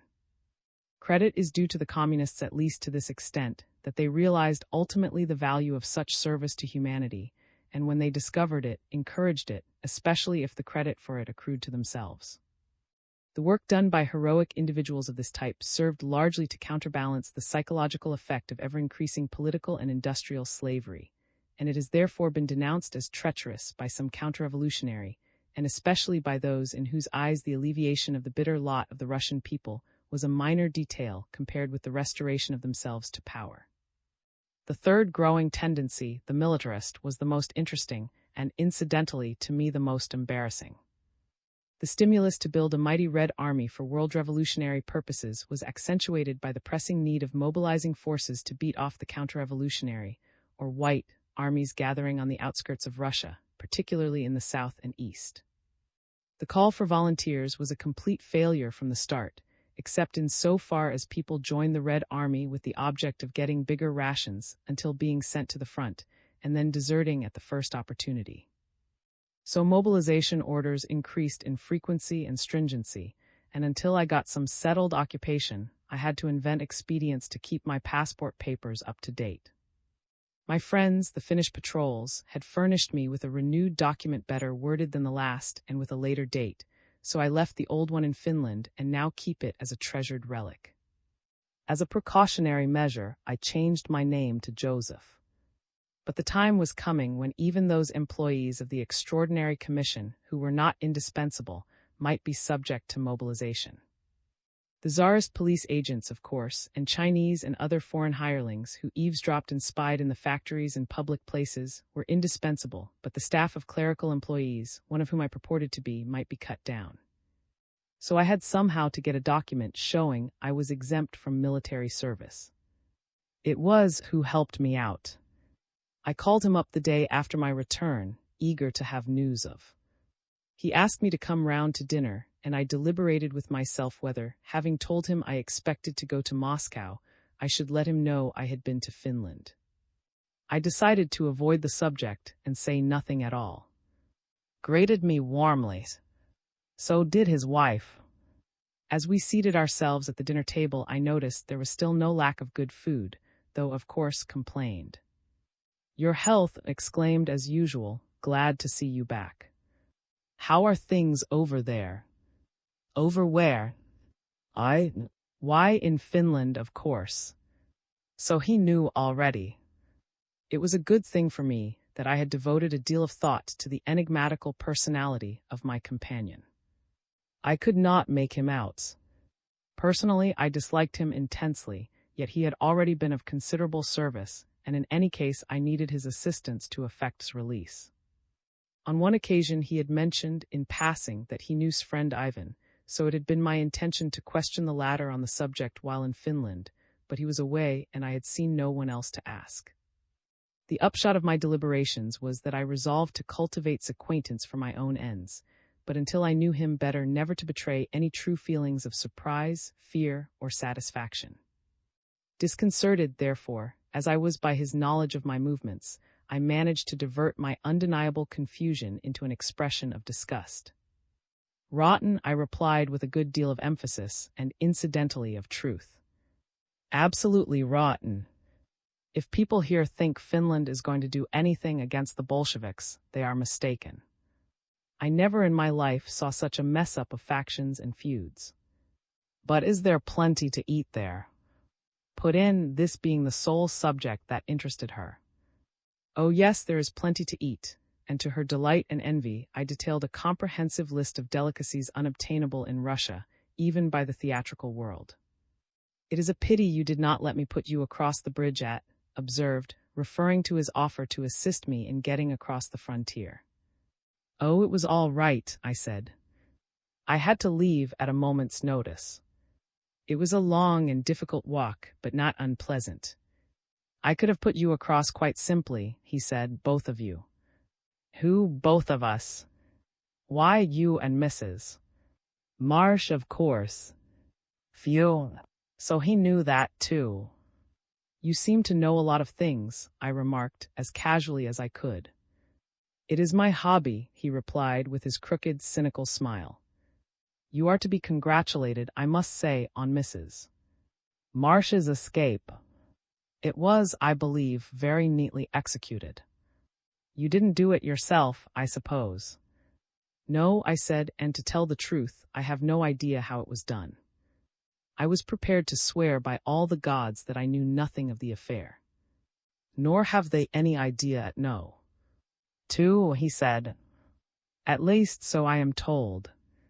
He appeared not to attach importance to the matter. By the way, he continued a moment later, I want to warn you against a fellow I have heard Marsh was in touch with. What's his name, something or other, I've forgotten the surname. The policeman. Ever met him? Never heard of him, I said indifferently. Look out if you do, said he is a German spy. Any idea where he lives? I inquired in the same tone. No, he is registered under a pseudonym, of course. But he doesn't interest me. I chanced to hear of him the other day and thought I would caution you. Was it mere coincidence that mentioned the policeman? I resolved to venture a query. Any connection between Mrs. Marsh and this German spy? I asked casually. Not that I know of. For a moment a transitory flash appeared in his eyes. You really think Mrs. Marsh was ignorant of how she escaped? He added, I am positive. She hadn't the faintest notion. Was thoughtful. We changed the subject, but after a while he approached it again. It is impertinent of me to ask questions, he said courteously, but I cannot help being abstractly interested in your chivalrous rescue of Mrs. Marsh. I scarcely expect you to answer, but I should indeed be interested to know how you learned she was free. Why, very simply, I replied. I met her quite by chance at a friend's house and offered to escort her across the frontier. Collapsed, and the subject was not mentioned again. Though it was clear he had somehow established a connection in his mind between the policeman's name and that of Mrs. Marsh, my relief was intense to find him now on the wrong tack and apparently indifferent to the subject. As on the occasion of my first visit to this interesting personage, I became so engrossed in subjects he introduced that I completely forgot, although the latter had been uppermost in my thoughts since I successfully landed Mrs. Marsh in Finland. Nor did the subject recur to mind until himself broached it. "Well, I have lots of news for you," he said as we moved into the drawing room for coffee. "In the first place, Sis rounded up and she's under lock and key." He imparted this information in an indifferent tone. "Are you not sorry for—" I said, "Sorry? Why should one be?" She was a nice girl, but foolish to keep a place like that, with all those stupid old fogies babbling aloud like chatterboxes. It was bound to be found out. I recalled that this was exactly what I had thought about the place myself. "What induced you to frequent it?" I asked. "Oh, just for company," he replied. "Sometimes one found someone to talk to. Lucky I was not there. The Bolsheviks got quite a haul, I am told, something like 20 people. I just happened to miss, and should have walked right into the trap next day had I not chanced to find out just in time." My misgivings, then, regarding secret had been correct, and I was thankful I had fought shy of the place after my one visit. But I felt very sorry for poor. I was still thinking of her when thrust a big blue sheet of oil paper into my hands. "What do you think of that?" he asked. The paper was a pen sketch of the Finnish Gulf, but for some time I could make neither head nor tail of the designs which covered it. Only when I read in the corner the words "Fortress of Kronstadt, Distribution of Mines," did I realize what the map really was. "Plan of the minefields around Kronstadt and in the Finnish Gulf," explained. The mines lay in inner and outer fields, and the course was shown which a vessel would have to take to pass through safely. The plan proved subsequently to be quite correct. "How did you get hold of it?" I asked, interested and amused. "Does it matter?" he said. "There is generally a way to do these things. That is the original. If you would like to make a copy of it, you must do so tonight.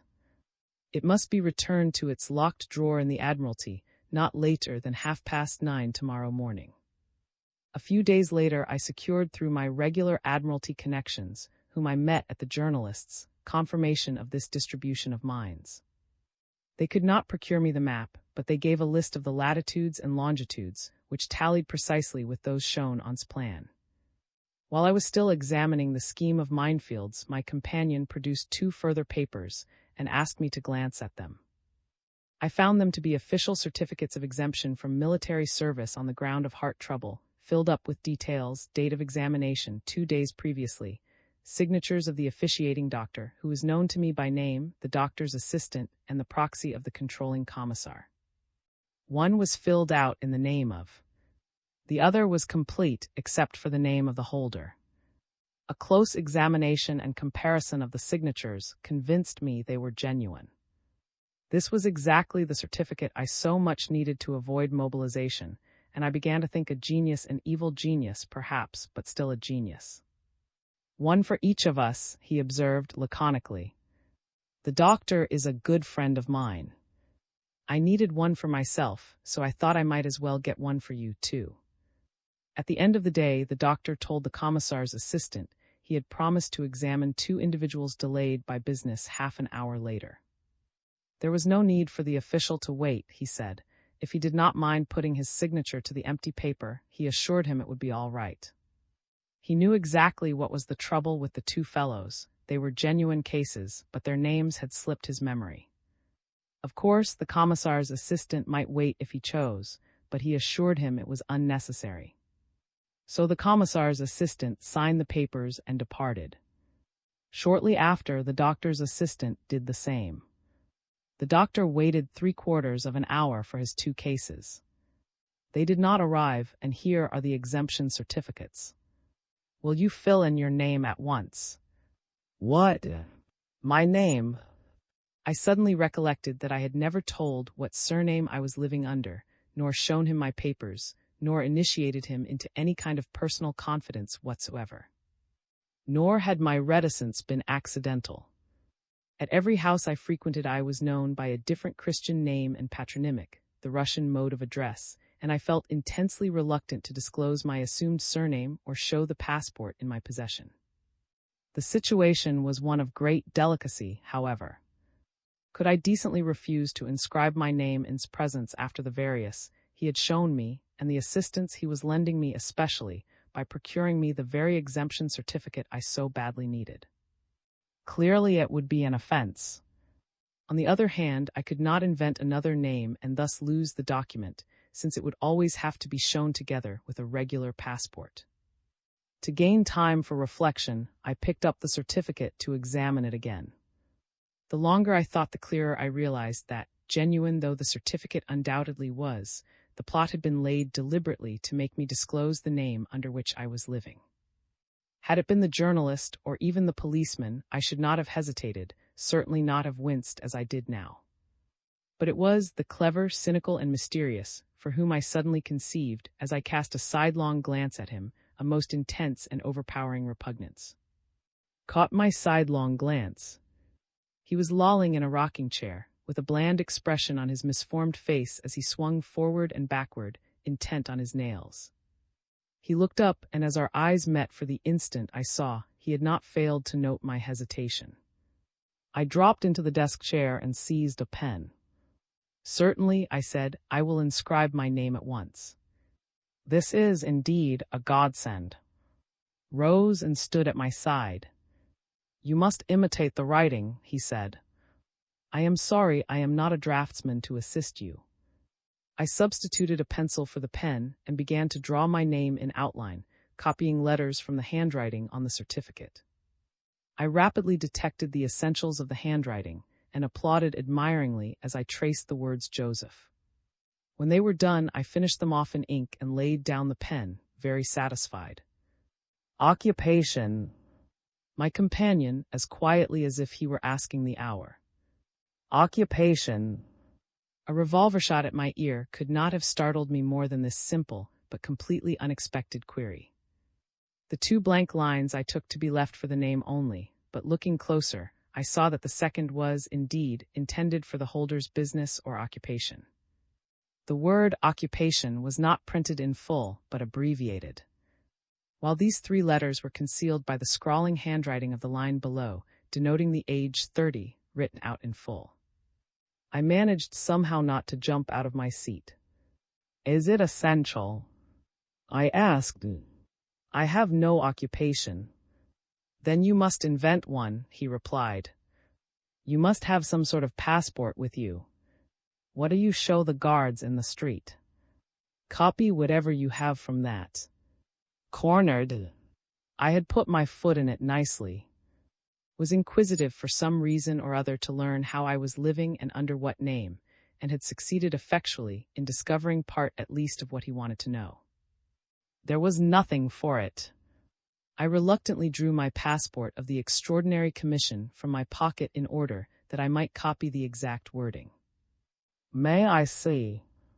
asked my companion, picking up the paper. I scrutinized his face as he slowly perused it. An amused smile flickered round his crooked mouth, one end of which jutted up into his cheek. "A very nice passport indeed," he said, finally, looking with peculiar care at the signatures. "It will be a long time before you land in the cells of No. 2 if you continue like this." He turned the paper over. Fortunately, the regulation had not yet been published rendering all documents of identification invalid unless stamped by one's house committee, showing the full address. So there was nothing on the back. "You are a pupil of that is clear," he said, laying the paper down on the desk. "By the way, I have something to tell you about. But finish your writing first." I soon inscribed my occupation of clerk in an office of the Extraordinary Commission, adding also 6 to the age to conform with my other papers. As I traced the letters, I tried to sum up the situation. I hoped would now soon be free, but misgivings began to arise regarding my own position, which I had a disquieting suspicion had in some way become jeopardized as a result of the disclosures I had had to make that evening too. When I had finished, I folded the exemption certificate and put it with my passport in my pocket. "Well, what is the news of?" I said. Was engrossed in Pravda, the official press organ of the Communist Party. "I beg your pardon." "Oh, yes. I have no doubt he will be released, but the investigator wants the whole 60,000 first. That is strange, I observed, surprised. You told me he would only want the second half after release. True. But I suppose now he fears he won't have time to get it, since he also will have to quit. And meanwhile, what guarantee have we that the investigator will his pledge? Looked indifferently over the top of his newspaper. Guarantee? None, he replied in his usual laconic manner. Then why the devil should I throw away another 30,000 on the off chance? You needn't if you don't want to, he put in the same tone. Are you not interested in the subject? I said, secretly indignant at his manner. Of course I am. But what is the use of getting on one's hind legs about it? The investigator wants his money in advance. Without it, he will certainly risk nothing. With it, he may, and there's an end of it. If I were you, I would pay up if you want let out. What is the good of losing your first 30,000 for nothing? You won't get that back anyway. I thought for a moment. It seemed to me highly improbable that a rascal investigator, having got his money, would deliberately elect to put his neck in a noose to save someone he didn't care two pins about. Was there no other means of effecting the escape? I thought of the policeman. But with inquiries being made along one line, inquiries along a second would doubtless be detected by the first, with all sorts of undesirable complications and discoveries. An idea occurred to me. Can we not threaten the life of the investigator if he plays false? I suggested. Considered. You mean hire someone to shoot him? That would cost a lot of money, and we should be in the hands of our hired assassin as much as we are now in those of our investigator, while if he were shot, we should lose the last chance of saving. Besides, the day after we threaten the investigator's life, he will decamp with the first 30,000 in his pocket. Pay up, and take the chance, that's my advice. Picked up his paper and went on reading. What should I do? Faint though the chance seemed, I resolved to take it, as it was the only one. I told I would bring him the money on the morrow. All right, he said, adding thoughtfully as he laid aside the newspaper. By the way, I think you were perhaps right about threatening the investigator's life. Yes, it is not a bad idea. He need not know we are really powerless. We will tell him he is being tracked and cannot escape us. I will see what can be done about it. You are right, after all. Satisfied at having made this suggestion, I set about to copy the map of the minefields and then retired for the night. Not to sleep, however. For hours I paced up and down the soft carpet, recalling every word of the evening's conversation and trying to invent a means of making myself again independent of. Would be released. The prospects seemed suddenly to have diminished. Meanwhile, knew my name and might, for all I knew, out of sheer curiosity, be designing to discover my haunts and acquaintances. I recalled poignantly how I had been cornered that evening and forced to show him my passport. With this train of thought, I took my newly procured exemption certificate from my pocket and examined it again. Yes, it certainly was a treasure. Incurable heart trouble that meant permanent exemption. With this in my passport, I considered, I might with comparative safety even register myself and take regular rooms somewhere on the outskirts of the town. However, I resolved I would not do that as long as I could conveniently live in the center of the city, moving about from house to house. The only thing I did not like about my new document was its patent newness. I have never yet seen anybody keep tidy documents in Russia, the normal condition of a passport being the verge of dissolution. There was no need to reduce my certificate to that state at once, since it was only 2 days old, but I decided that I would at least fold and crumple it as much as my passport, which was only 5 days old. I took the paper and, folding it tightly in 4, pressed the creases firmly between finger and thumb.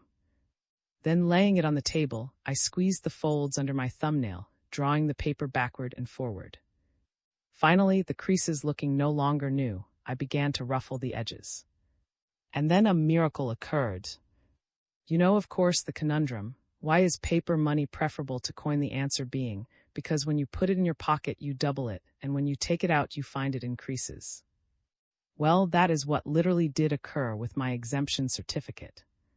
While holding it in my hands and ruffling the edges, the paper all at once appeared to move of itself, and rather like protozoa propagating its species, most suddenly and unexpectedly divided, revealing to my astonished eyes not one exemption certificate but two.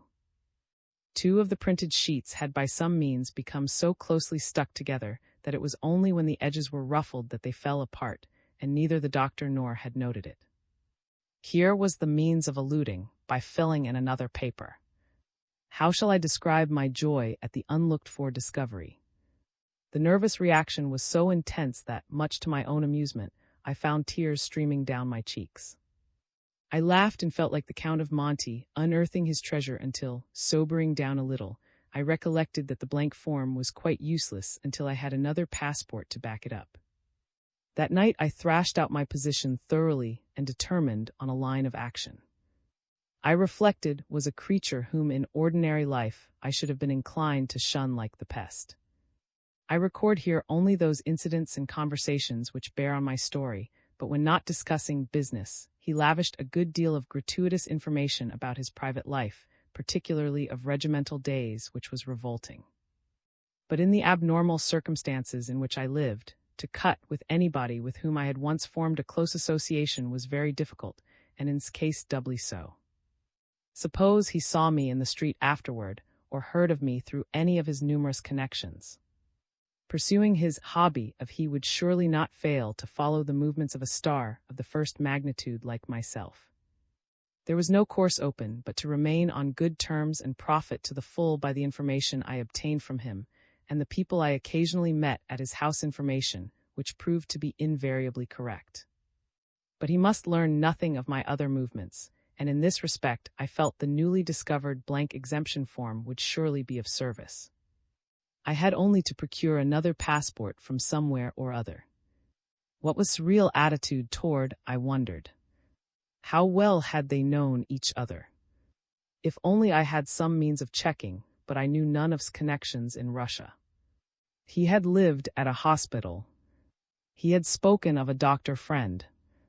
I had already twice seen the woman at the lodge to which he had directed me. I thought hard for a moment. Yes, good idea.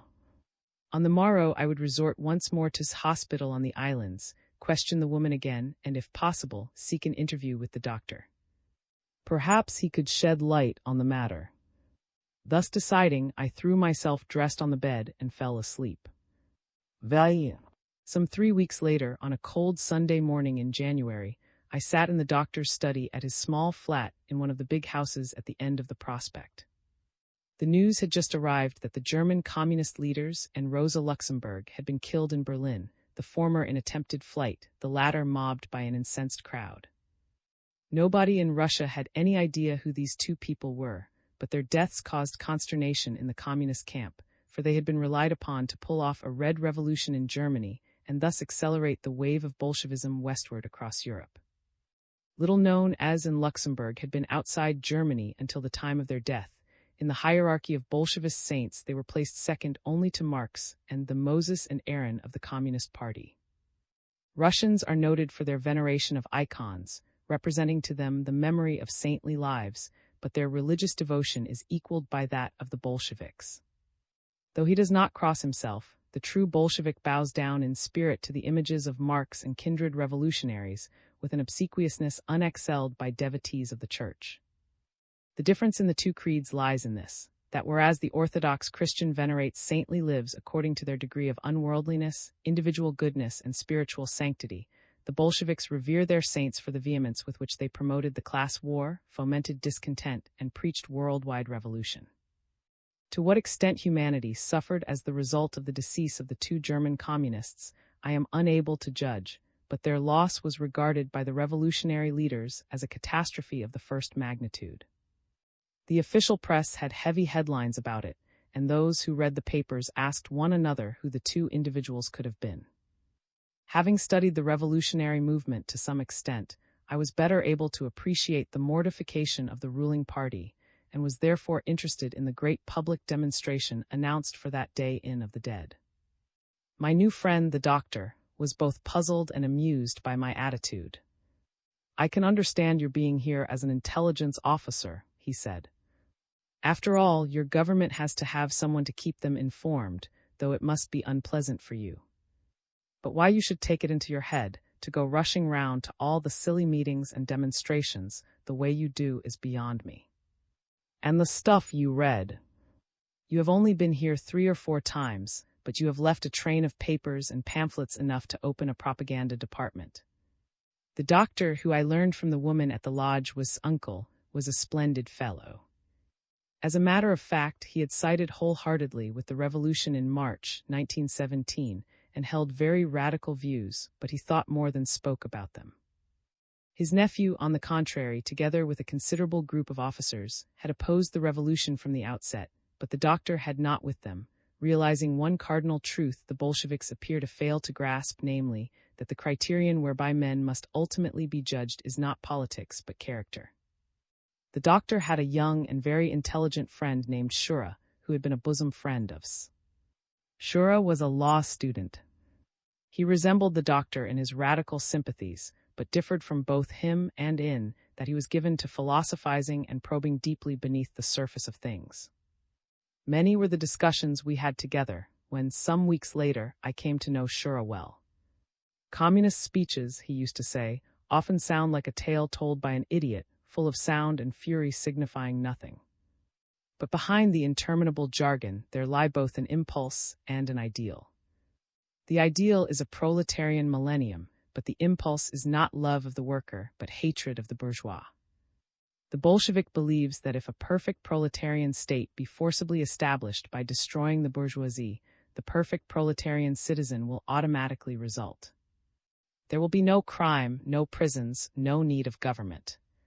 But by persecuting liberals and denying freedom of thought, the Bolsheviks are driving independent thinkers into the camp of that very section of society whose provocative conduct caused Bolshevism.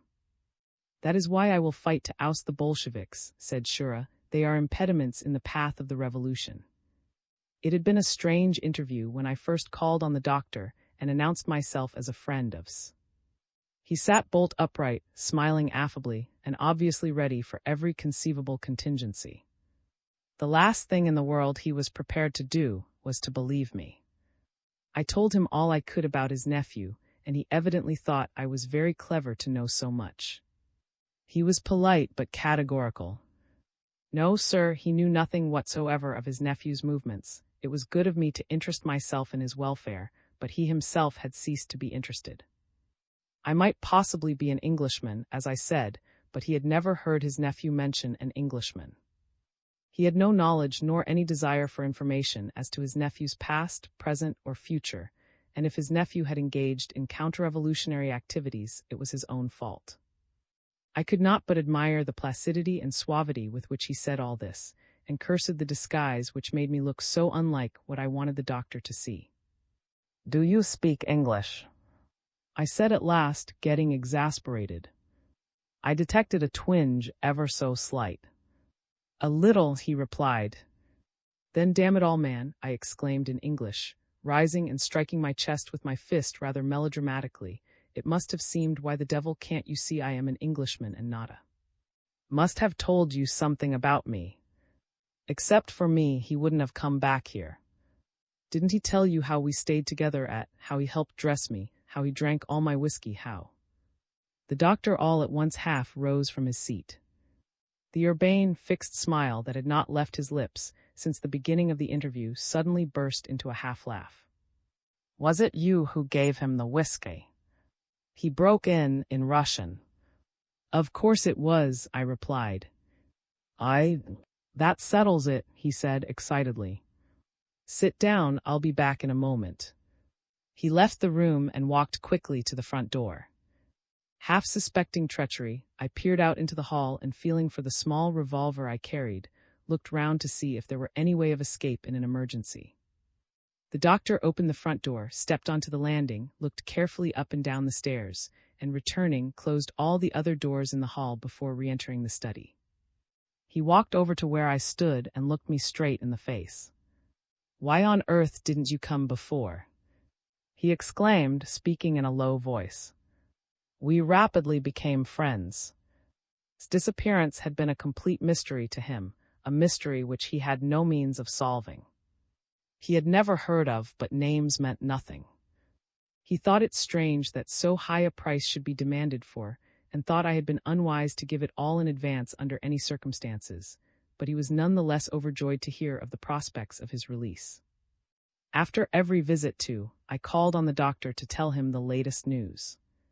On this particular morning I had told him how the evening before, in a manner which I disliked intensely, had shelved the subject, giving evasive answers. We had passed the middle of January already, yet apparently there was no information whatever as to his case. "There is another thing, too, that disquiets me, doctor," I added.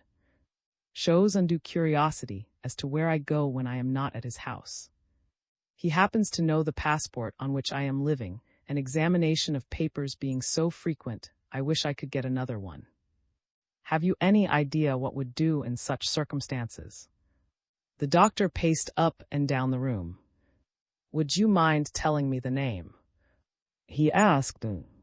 I showed him all my documents, including the exemption certificate, explaining how I had received them. "Well, well, your Mr. certainly is a useful friend to have, I must say," he observed, looking at the certificate and wagging his head knowingly. "By the way, does he cost you much, if one may ask?" "He himself? Nothing at all, or very little. Besides the 60,000 I calculated, I have given him a few thousand for odd expenses connected with the case. I insist on paying for meals. I gave his wife an expensive bouquet at New Year with which she was very pleased. Then I have given him money for the relief of sister, and—" "For the sister?" ejaculated the doctor. "But he hasn't got one." "Oh, no sister, then where did the money go?" I suddenly remembered, had once asked if I could give him English money. I told the doctor. "Look out, my friend, look out," he said. "Your friend is certainly a clever and a useful man.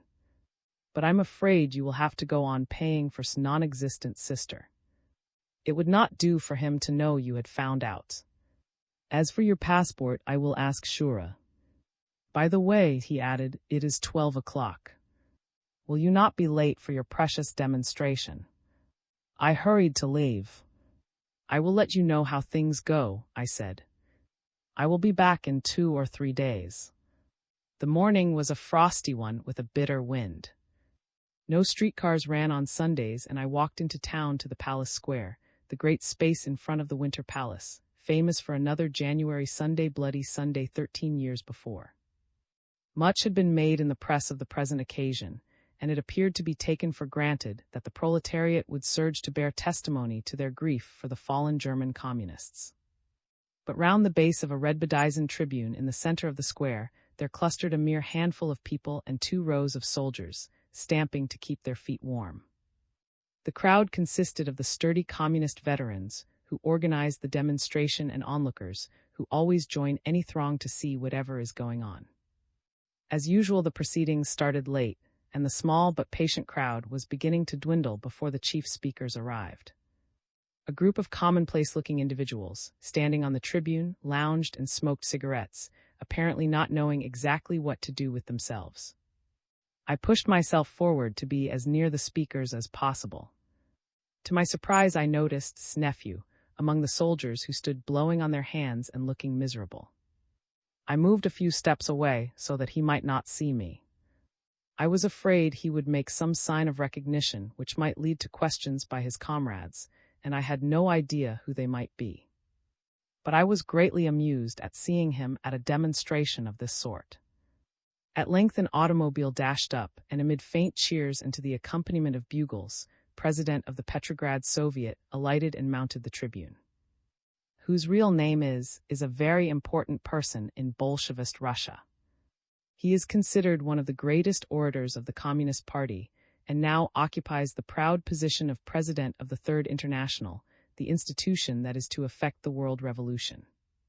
It is to his oratorical skill, rather than any administrative ability, that owes his prominence.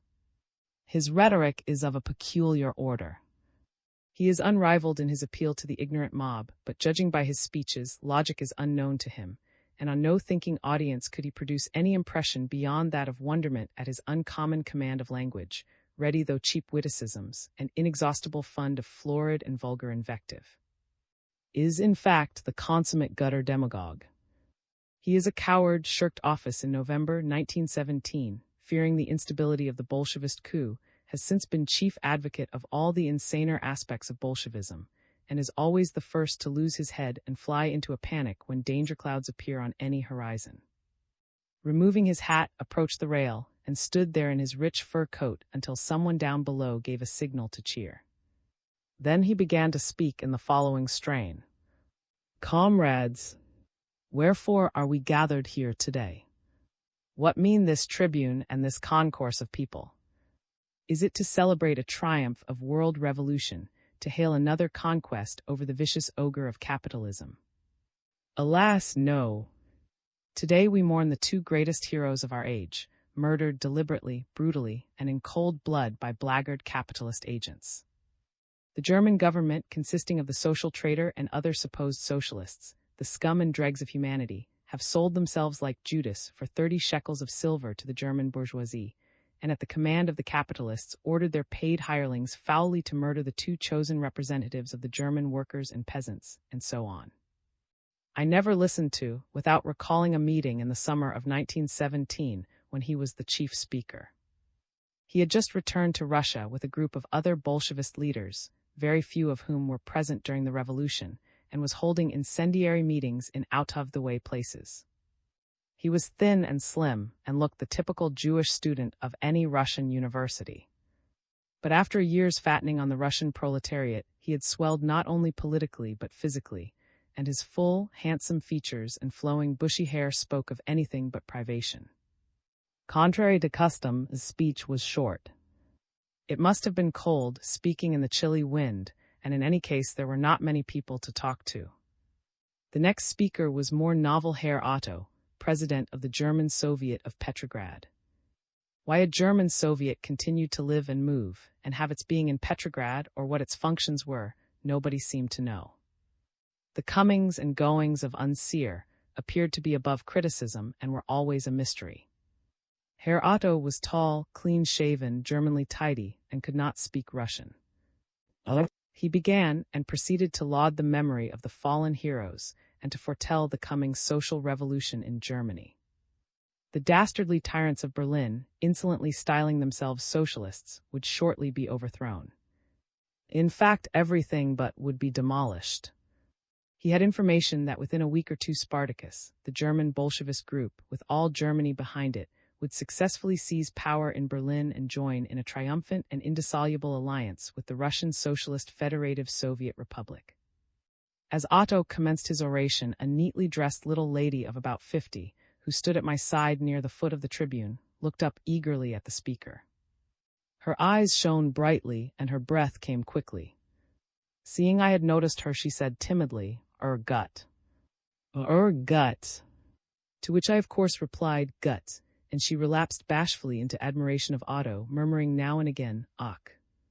Eis ist. With which sentiment also I would agree. The crowd listened patiently, as the Russian crowd always listens, whoever speaks and on whatever subject. The soldiers shivered and wondered what the speaker was talking about. His speech was not translated. But when Otto ceased, there was a commotion in the throng. For some moments I was at a loss as to what was in progress, until at last a passage was made, and borne on valiant communist shoulders, a guy, the special attraction of the day, was produced. The effigy, made of pasteboard, represented a ferocious-looking German with Kaiser-like, clothed in evening dress, and bearing across its chest in large letters on cardboard the name of the German socialist. At the same time, an improvised gallows was thrust over the balustrade of the tribune. Amid curses, jeers, and execrations, the effigy was raised aloft.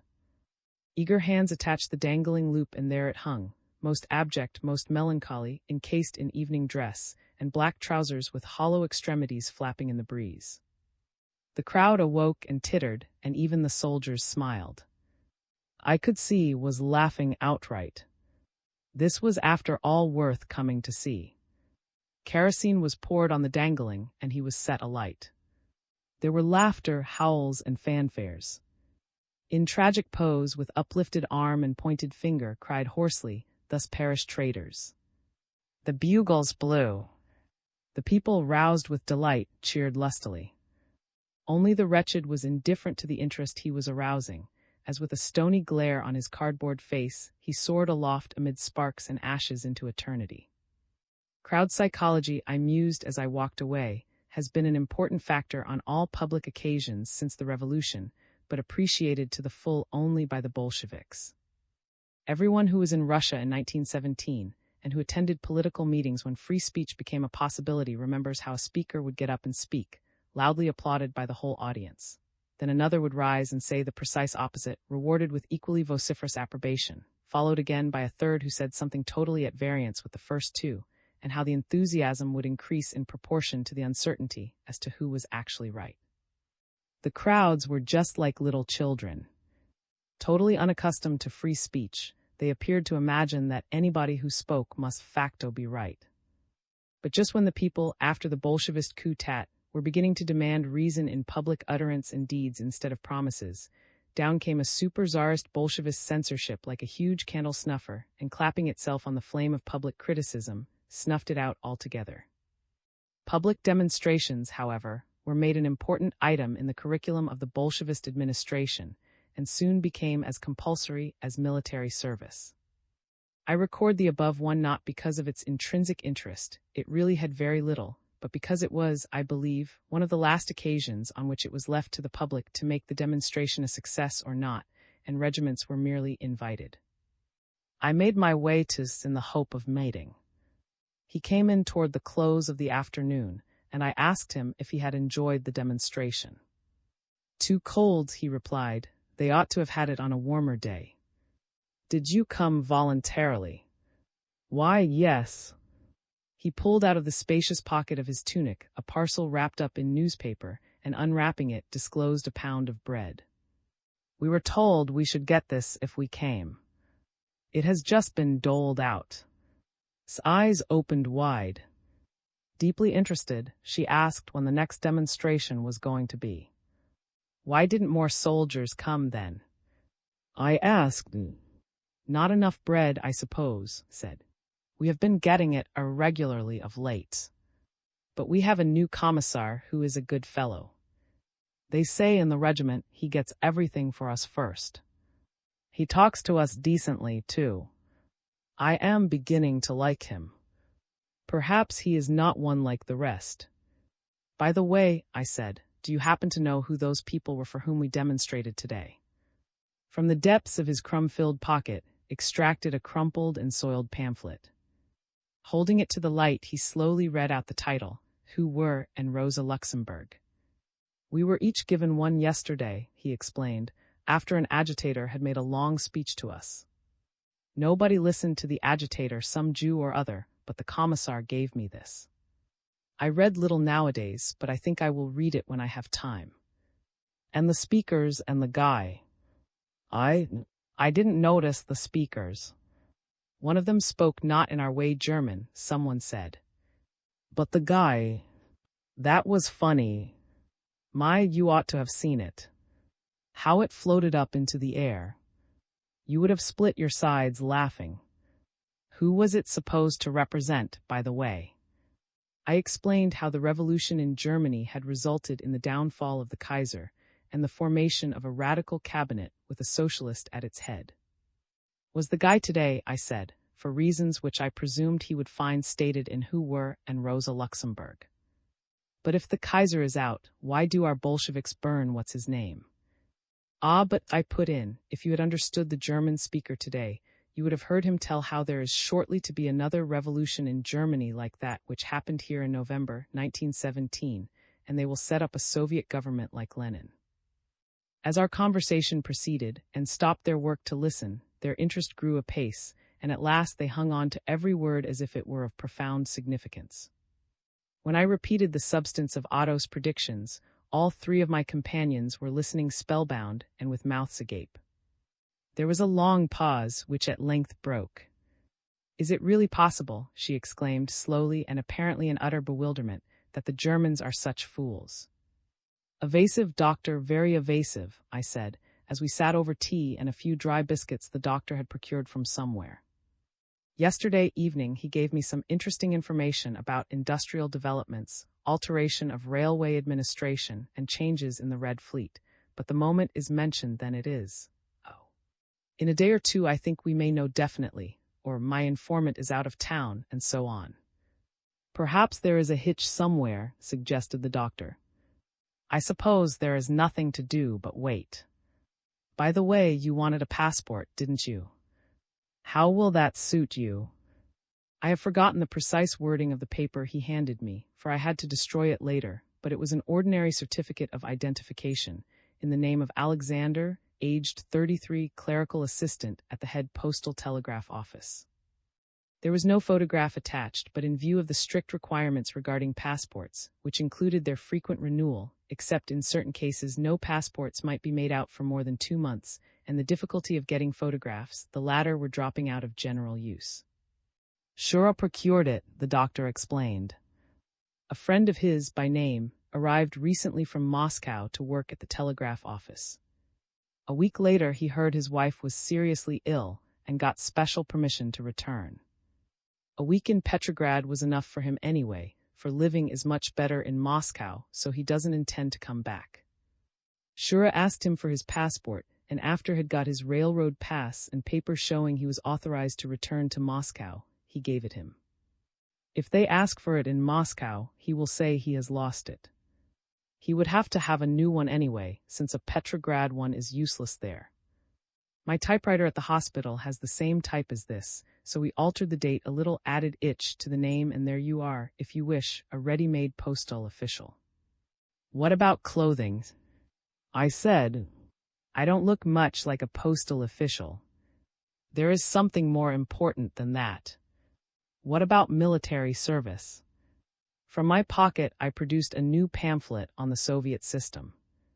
Opening a pocket of the uncut leaves at a certain page, I drew forth my blank exemption certificate and exhibited it to the doctor. "What are you, a magician?" he asked admiringly. "Or is this another gift from your friend Z?" "The certificates were born twins," I said. Was Aku sure to the first, I to the second. In an hour I had filled in the blank exemption form, with all particulars relating to Alexander. Tracing the signatures carefully and inserting a recent date, I managed to produce a document indistinguishable as regards authenticity from the original, and thus was possessed of 2 sets of documents, one in the name of for the benefit of, the other in that of for presentation in the streets and possible registration. Considering once more the question of uniform, I recalled that at my own rooms where I had lived for years, I had left a variety of clothing, when last in Petrograd 6 or 8 months previously. The question was, how could I gain admittance to my rooms, disguised as I was and with an assumed name? Furthermore, a telephone call having elicited no response, I had no idea whether the housekeeper whom I had left was still there, nor whether the apartment had been raided, locked up, or occupied by workmen. All these things I was curious to know, quite apart from obtaining clothing. I enlisted the services of as scout. Was the first person to whom I confided my English name, and doing it with due solemnity, and with severe cautionings that not even should be told, I could see that the girl was impressed with my confidence in her. Armed with a brief note to my housekeeper purporting to be written by a fictitious friend of mine, and warned to turn back unless everything were precisely as I described, set out on a voyage of discovery. She returned to impart the information that the front door of the house being locked she had entered by the yard, had encountered nobody on the back stairs, and that in answer to persistent ringing a woman whom I recognized by the description as my housekeeper, had opened the kitchen door on a short chain, and peering suspiciously through the chink, had at first vehemently any acquaintance with any English people at all. On perusing the note from my non-existent friend, however, she admitted that an Englishman of my name had formerly lived there, but she had the strictest injunctions from him to admit nobody to the flat. Pursuing my instructions, informed the housekeeper that my friend, Mr. had just arrived from Moscow. He was busy today, she said, and had sent her round to inquire after my affairs, but would call himself at an early opportunity. The one article of clothing which I frequently changed, and of which I had a diverse stock, was headgear. It is surprising how headdress can impart character, or the lack of it, to one's appearance. Donning my most bourgeois fur cap, polishing my leather breeches, and brushing my jacket, I proceeded on the following day to my former home, entering by the yard as had done and ringing at the back door. The house appeared deserted, for I saw no one in the yard, nor heard any sounds of life. When, in reply to persistent ringing, the door was opened on the chain, I saw my housekeeper peering through the chink just as had described. My first impulse was to laugh. It seemed so ridiculous to be standing on one's own backstairs, pretending to be someone else, and begging admittance to one's own rooms by the back door. I hadn't time to laugh, however. The moment my housekeeper saw the apparition on the stairway, she closed the door again promptly and rebolted it, and it was only after a great deal of additional knocking and ringing that at last the door was once again timidly opened just a tiny bit. Greeting the woman courteously, I announced myself as Mr. Close personal friend and school companion of the Englishman who formerly had occupied these rooms. My friend, I said, was now in England and regretted the impossibility of returning to Russia under present conditions. I had recently received a letter from him, I declared, brought somehow across the frontier, in which, sending his greetings to the housekeeper, he had requested me at the earliest opportunity to visit his home and report on its condition. To reduce suspicions, I assured her that before the war I had been a frequent visitor to this flat, and gave numerous data which left no doubt whatsoever in her mind that I was at least well acquainted with the arrangement of the rooms, and with the furniture and pictures that had formerly been in them. I added, of course, that on the last occasion when I had seen my friend, he had spoken of his new housekeeper in terms of the highest praise, and assured me again in his letter that I should find her good-mannered, hospitable, and obliging. The upshot was that, though was at first categorical in her refusal to admit anyone to the flat, she ultimately agreed to do so if I could show her the actual letter written by Dusk, requesting permission for his friend to be admitted. I told her I would bring it to her that very afternoon, and highly satisfied with the result of the interview, I retired at once to the nearest convenient place, which happened to be the journalist, to write it. Dear, I wrote in Russian, using the familiar name for Alexander, my Christian name according to my new papers, I can scarcely hope you will ever receive this, yet on the chance that you may, etc. And I proceeded to give a good deal of imaginary family news. Toward the end I said, by the way, when you are in Petrograd, please go to my flat and see, etc. And I gave instructions as to what was to do, and permission to take anything he needed. I write in Russian, I concluded, so that in case of necessity you may show this letter to Mt. She is a good woman and will do everything for you. Give her my hearty greetings, and tell her I hope to return at the first opportunity. Write if ever you can. Goodbye. Yours ever. I put the letter in an envelope, addressed it to, sealed it up, tore it open again, crumpled it, and put it in my pocket. The same afternoon, I presented myself once more at my back door. Suspicions had evidently already been considerably allayed, for she smiled amiably even before perusing the letter I put into her hand, and at once admitted me as far as the kitchen. Here she laboriously read the letter through. Being from the Baltic provinces, she spoke Russian badly and read with difficulty, and paying numerous compliments to the author, who she hoped would soon return because she didn't know what she was going to do about the flat or how long she would be able to keep on living there, she led me into the familiar rooms. Everything was in a state of confusion. Many of the pictures were torn down, furniture was smashed, and in the middle of the floor of the dining room lay a heap of junk, consisting of books, papers, pictures, furniture, and torn clothing. In broken Russian, told me how first there had been a search, and when she had said that an Englishman had lived there, the Reds had prodded and torn everything with their bayonets. Then a family of working people had taken possession, fortunately, however, not expelling her from her room. But the flat had not been to their liking, and deserting it soon after, they took a good many things with them and left everything else upside down. Between them, the Reds and the uninvited occupants had left very little that could be of use to me. I found no boots or overclothing, but among the litter I discovered some underclothing of which I was glad. I also found an old student hat, which was exactly what I wanted for my postal uniform. I put it in my pocket and, tying the other things in a parcel, said I would send for them next day. While I was disentangling with my housekeepers, the heap of stuff on the floor, I came upon my own photograph taken 2 or 3 years before. For the first time, I fully and clearly realized how complete was my present disguise, how absolutely different I now appeared in a beard, long hair, and glasses. I passed the photo, too. "That is a good likeness," I said. "He hasn't altered one bit." "Yes," she replied. "Was he not a nice man? It is dreadful that he had to go away. I wonder where he is now and what he is doing." "I wonder," I repeated, diving again into the muck on the floor. To save my life, I could not have looked at that moment and kept a straight face. Failing to obtain an overcoat from the remnant of my belongings, I searched the markets and from a destitute gentleman of aristocratic mien procured a shabby black coat with a worn velvet collar. In this and my student hat, I was the complete postal official. I adopted this costume for daytime purposes, but before every visit I went to No. 5, where I kept what few belongings I possessed and changed, visiting only in the attire in which he was accustomed to see me. As the end of January approached, my suspicion that would not secure his release grew. Once or twice he had not even mentioned the subject, talking energetically in his usual vivacious manner about other things. He was as entertaining as ever, and invariably imparted interesting political news, but if I broached the subject he shelved it at once. So I resolved, in spite of risks, to see if I could obtain through the policeman information as to his case. I had not seen the policeman since I had returned from Finland, so I told him I had been delayed in that country and had only just come back. Without telling him who was, I imparted to him the data regarding the latter's arrest, and what I had learned through accidental channels as to his imprisonment.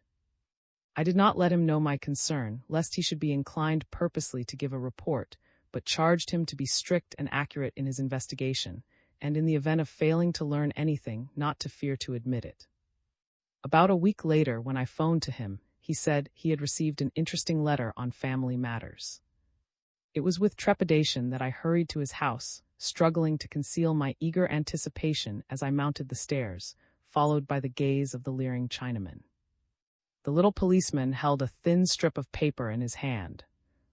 He read, "Real name Nicholas N." "Yes," I said.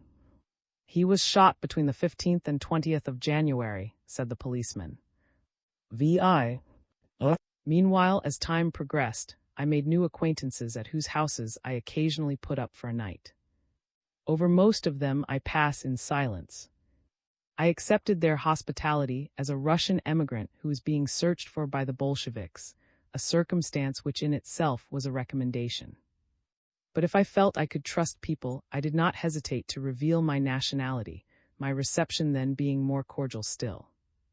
I often reflected with satisfaction that my mode of living resembled that of many revolutionists, not only during the reign of Tsarism, but also under the present regime. People of every shade of opinion, from monarchist to socialist revolutionary, dodged and evaded the police agents of the Extraordinary Commission, endeavoring either to flee from the country or to settle down unobserved under new names in new positions. One of my incidental hosts whom I particularly remember, a friend of the journalist and a school inspector by profession, was full of enterprise and enthusiasm for a scheme he propounded for including gardening and such things in the regular school curriculum of his circuit. His plans were still regarded with some mistrust by those in power, for his political prejudices were known, but he none the less had hoped that the communists would allow him to introduce his innovations, which I believe he eventually did successfully. The journalist was promoted to the position of his department, a post giving him a negligible rise of salary, but in which practically all official papers passed through his hands. At his own initiative, he used to abstract papers he thought would be of interest to me, restoring them before their absence could be discovered. Some of the things he showed me were illuminating, others useless. But good, bad, or indifferent, he always produced them with a sly look and with his finger at the side of his nose, as if the information they contained must be of the utmost consequence. I persuaded him to sell off some of his books as a subsidiary means of subsistence, and we called a Jew in, who haggled long and hard. The journalist was to do this, but I refused ever to give him more than the cost of his fuel, over which also I exerted a control of Bolshevist severity. He had no conception whatever of relative values, and attached though he was to me, I thought I sometimes detected in his eye a look which said with unspeakable contempt, "You miserly Englishman." I was unfortunate in losing Maria as a regular companion and friend. She returned to Marsh's country farm in the hope of saving at least something from destruction, and visited town but rarely. In her place there came to live at the empty flat No. 5 the younger of the 2 stable boys, a dull but decent youth who had not joined the looters. This boy did his best, no doubt, to keep things in order, but tidiness and cleanliness were not his peculiar weaknesses. He could not understand why glasses or spoons should be washed, or why even in an untenanted flat tables and chairs should occasionally be dusted. Once, the tea he had made me tasting unusually acrid, I went into the kitchen to investigate the teapot. On removing the lid, I found it to be half full of dead beetles. Continued to be a good friend. His regiment was removed to a town in the interior, and reluctant though he was to leave the capital, docilely followed, influenced largely by the new regimental commissar, who had succeeded in making himself popular, a somewhat rare achievement amongst commissars. Even admitted this unusual circumstance, allowing that the commissar was a decent person, although he was a communist, and she thus acquiesced in his departure. It was in his company that I first witnessed the extraordinary spectacle of an armed raid by the Bolshevist authorities on a public market. Running across her in the busy square one morning, I found she had been purchasing meat, which was a rare luxury. She had an old black shawl over her head and carried a vast basket on her arm. "Where did you get the meat?" I asked. "I will buy some too." "Don't," she said urgently. "In the crowd they are whispering that there is going to be a raid." "What sort of a raid?" "On the meat, I suppose. Yesterday and today the peasants have been bringing it in, and I have got a little. I don't want to lose it. They say the Reds are coming." Free trading being clearly opposed to the principles of communism, it was officially forbidden and denounced as speculation. But no amount of restriction could suppress it, and the peasants brought food in to the hungry townspeople despite all obstacles and sold it at their own prices. The only remedy the authorities had for this capitalist evil was armed force, and even that was ineffective. The meat was being sold by the peasants in a big glass-covered shed. One of these sheds was burnt down in 1919, and the only object that remained intact was an icon in the corner. Thousands came to see the icon that had been miraculously preserved, but it was hastily taken away by the authorities. The icon had apparently been overlooked, for it was the practice of the Bolsheviks to remove all religious symbols from public places. I moved toward the building to make my purchase, but tugged me by the arm. "Don't be mad," she exclaimed. "Don't you realize if there is a raid, they will arrest everybody?" She pulled me down to speak in my ear. "And what about I am sure your papers are."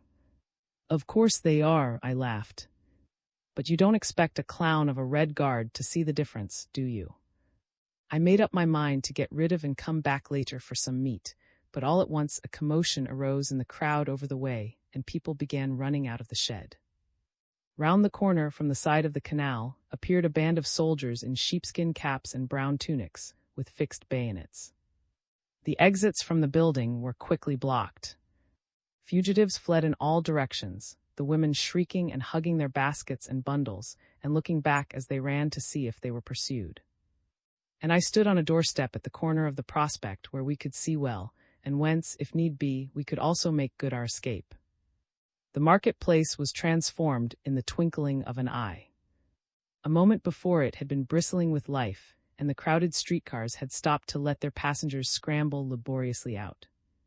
But now the whole square was suddenly as still as death, and but for a few onlookers who watched the scene from a distance, the roadway was deserted. From 50 to 60 soldiers filed slowly into the shed, and a few others, with rifles ready, hurried now and again round the outside of the building. A fiendish din arose with the entry of the soldiers. The shrieking, howling, booing, cursing, and moaning sounded as if hell itself had been let loose. It was an uncanny contrast, the silent square and the ghastly noise within the shed. Muttered something, but the only word I caught was devils. Sacks and bundles were being dragged out by the guards and hoisted on to trucks and lorries. At one door people were let out one by one after examination of their clothes and papers. The women were set at liberty, but the men, except the old and quite young boys, were marched off to the nearest commissariat. "What does it all mean?" I exclaimed as we moved off along the prospect. "Mean, Ivan. Don't you say. Let's grab. Down with free trading. Away with speculators. That is what they say. Speculation, they call it. I am a speculator, too," she chuckled. "Do you think I ever got any work from the bureau, where I have been registered these 3 months? Or either, though we both want jobs. The money Ivan left us is running out, but we must live somehow, mustn't we?" Lowered her voice. "So we have sold a sideboard, yes," she chuckled. "We sold it to some people downstairs. Speculators, too, I expect. They came up early in the morning and took it away quietly, and our house committee never heard anything about it.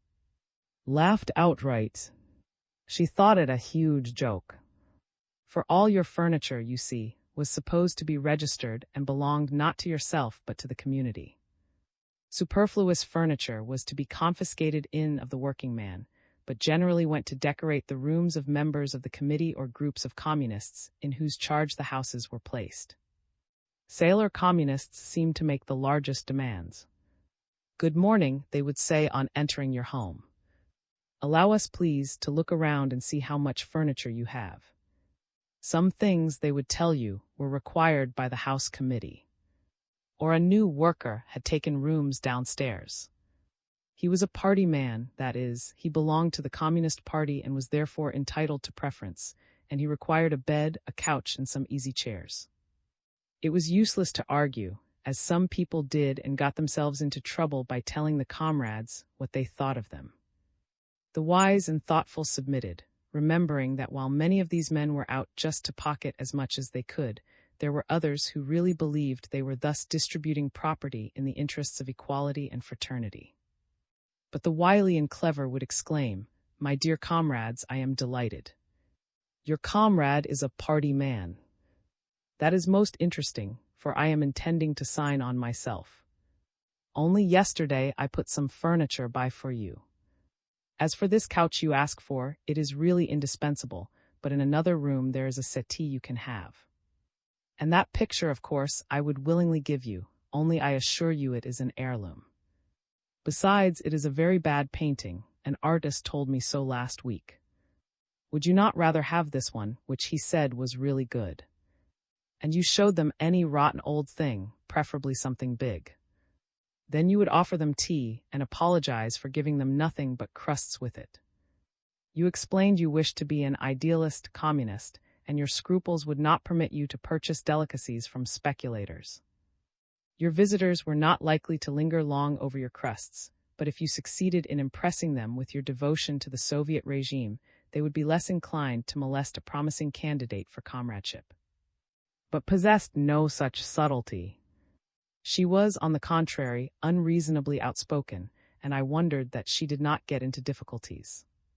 And often used to go to the opera, and when they came home they would discuss intelligently and with enthusiasm the merits and demerits of respective singers. "I did not like the man who sang tonight," one of them would say. "He bawed like a sheep, and his acting was poor." Or so-and-so's voice is really almost as good as, except in the lowest notes, but of course acting is much more powerful. I once said, "Used you to go to the opera before the revolution?" "Why, yes," she replied, "we used to go to the Dom." The Dom was a big built for the people by the Tsar. But to the state, the opera or ballet. No, that was difficult. Well then, why do you abuse the Bolsheviks, who make it easy for you to go to what used to be the Imperial and see the very best plays and actors? Was stooping over the samovar. She raised herself and looked at me, considering my question. Yes, she admitted, I enjoy it, it is true. But who is the full of? Only and our comrades communists. They ought to be doing home lessons and our comrades ought to be hanging on the gallows. And I can enjoy because we just have enough money to buy food in the markets. But go and ask those who stand in queues all day and all night for half a pound of bread or a dozen logs of firewood. How much do they enjoy the cheap? I wonder, So I said no more. Had very decided notions of things. If she had been an Englishwoman, before the war she would have been a militant suffragette. It was at the beginning of February that I saw for the last time. My acquaintance with her ceased abruptly, as with other people under similar circumstances. It transpired, got into trouble through trying to communicate with Ivan in Finland. Before going to his flat I always phoned and asked, "Is your father any better?" which meant, "May I come and stay the night?" To which she would reply, "Quite well, thank you, and he would like you to go and see him when you have time." On the last occasion when I called up, did not at once answer. Then in a voice full of indecision she stammered, "I don't know, I think I will ask, please wait a moment." I waited and could hear she had not left the telephone. At last she continued tremblingly, "No, he is no better, he is very bad indeed, dying." There was a pause. "I am going to see him," she went on, stammering all the time, "at 11 o'clock tomorrow morning, did you understand?" "Yes," I said, "I will go too and wait for you." Wondering if we had understood each other, I stationed myself at the corner of the street a little before 11 and watched from a distance the entrance to his house. One glance, when she came out, satisfied her I was there. Walking off in the other direction, she followed street, only once looking round to make sure I was behind, and reaching the Kazan Cathedral entered it. I found her in a dark corner to the right. "Is arrested," she said, in great distress. "You must come to our flat no more, Ivan." A messenger came from the day before yesterday and asked, if she could, to get out to Finland. They went together to the Finland station and got on the train. There they met another man who was to help them get over the frontier. He was arrested on the train and the other two with him. "Is there any serious charge?" I asked. "Simply running away is no grave offense." "They say the two men will be shot," she replied. But only had some things she was taking to Ivan's wife. I tried to reassure her, saying I would to discover how case stood and would find some means of communication. "I am expecting a search," she went on, "but of course I have made preparations. Maybe we shall meet again some day, Ivan." "I hope so." I felt very sorry for poor in her trouble. She was a fine type of woman in her way, though her views on things were often crude. But it must be remembered that she was only a peasant. As I was crossing the threshold of the cathedral, something moved me to turn back for a moment, and I saw shuffle up to the altar and fall on her knees. Then I came away. I was resolved to get the policeman on the job at once to find out the circumstances of his case, which I felt sure could not be serious. But I was not destined to make this investigation. I never saw either or again, nor was it possible for me to discover what ultimately became of them. Tossed hither and thither by the caprice of circumstance, I found myself shortly afterwards suddenly placed in a novel and unexpected situation, of which and its results, if the reader have patience to read a little further, he will learn. VII. Finland, which means the Old Village, is a remote suburb of Petrograd, situated at the mouth of the most northerly branch of the river Neva, overlooking the Gulf of Finland. It is a poor and shabby locality, consisting of second-rate summer villas and a few small timberyards and huts. In winter, when the Gulf is frozen, it is the bleakest of bleak places, swept by winds carrying the snow in the blizzard-like clouds across the dreary desert of ice. You cannot tell then where land ends and seas begins, for the flats, the shores, the marshes, and the sea lie hidden under a common blanket of soft and sand-like snowdrifts. In olden times I loved to don my skis and glide gently from the world into that vast expanse of frozen water, and there, miles out, lie down and listen to the silence. A few days after I had parted from in the Kazan Cathedral, I sat in one of the smallest and remotest huts of. It was 11 o'clock of a dark and windless night. Except for the champing of a horse outside, the silence was broken only by the grunting and snoring of a Finnish contrabandist lying at full length on the dirty couch. Once when the horse neighed, the Finn rose hurriedly with a curse. Lifting the latch cautiously, he stole out and led the animal round to the seaward side of the cottage, where it would be less audible from the road. Having recently smuggled a sleigh-load of butter into the city, he was now returning to Finland with me. It was after midnight when we drove out, and conditions being good, the drive over the sea to a point well along the Finnish coast, a distance of some 40-odd miles, was to take us between 4 and 5 hours. The sledge was of the type known as a wooden one, broad and low, filled with hay. The used mostly for farm haulage is my kind of sledge, and nestling comfortably at full length under the hay, I thought of long night drives in the interior in days gone by, when someone used to ride ahead on horseback with a torch to keep away the wolves. In a moment we were out, flying at breakneck speed across the ice, windswept after recent storms. The half-inch of frozen snow just gave grip to the horse's hoofs. Twice, suddenly bumping into snow ridges, we capsized completely. When we got going again, the runners sang just like a sawmill. The driver noticed this too, and was alive to the danger of being heard from shore a couple of miles away, but his sturdy pony, exhilarated by the keen frosty air, was hard to restrain. Some miles out of Petrograd there lies on an island in the Finnish Gulf the famous fortress of Kronstadt, one of the most impregnable in the world. Searchlights from the fortress played from time to time across the belt of ice, separating the fortress from the northern shore. The passage through this narrow belt was the crucial point in our journey.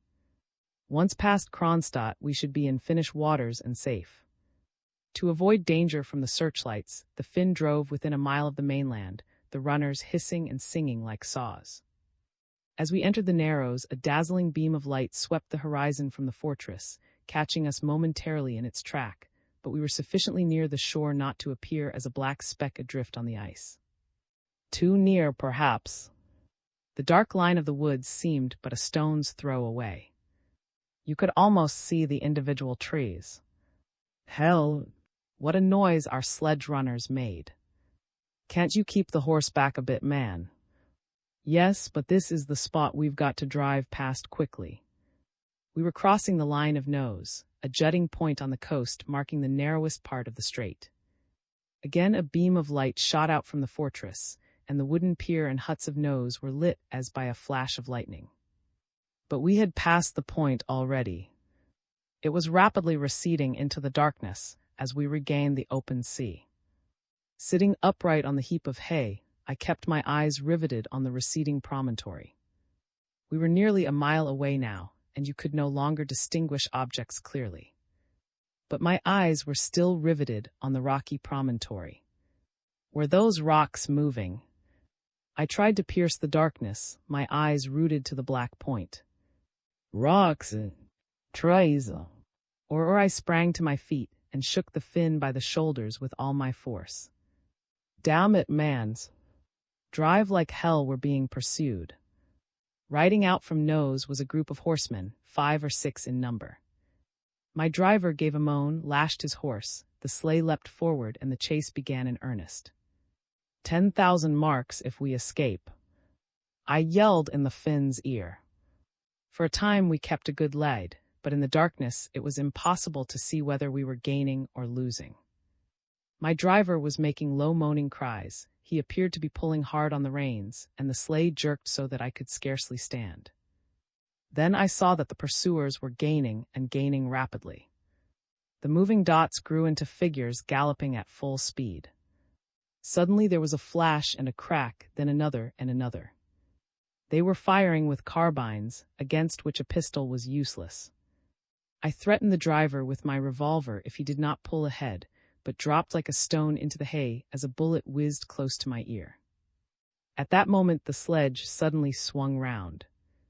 The driver had clearly had difficulty with his reins, which appeared to have got caught in the shaft, and before I realized what was happening the horse fell, the sledge whirled round and came to a sudden stop. At such moments one has to think rapidly.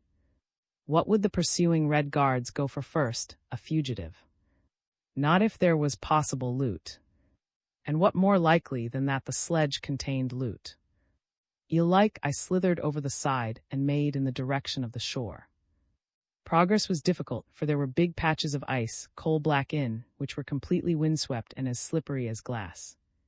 Stumbling along, I drew from my pocket a packet, wrapped in dark brown paper, containing maps and documents which were sufficient, if discovered, to assure my being shot without further ado, and held it ready to hurl away across the ice.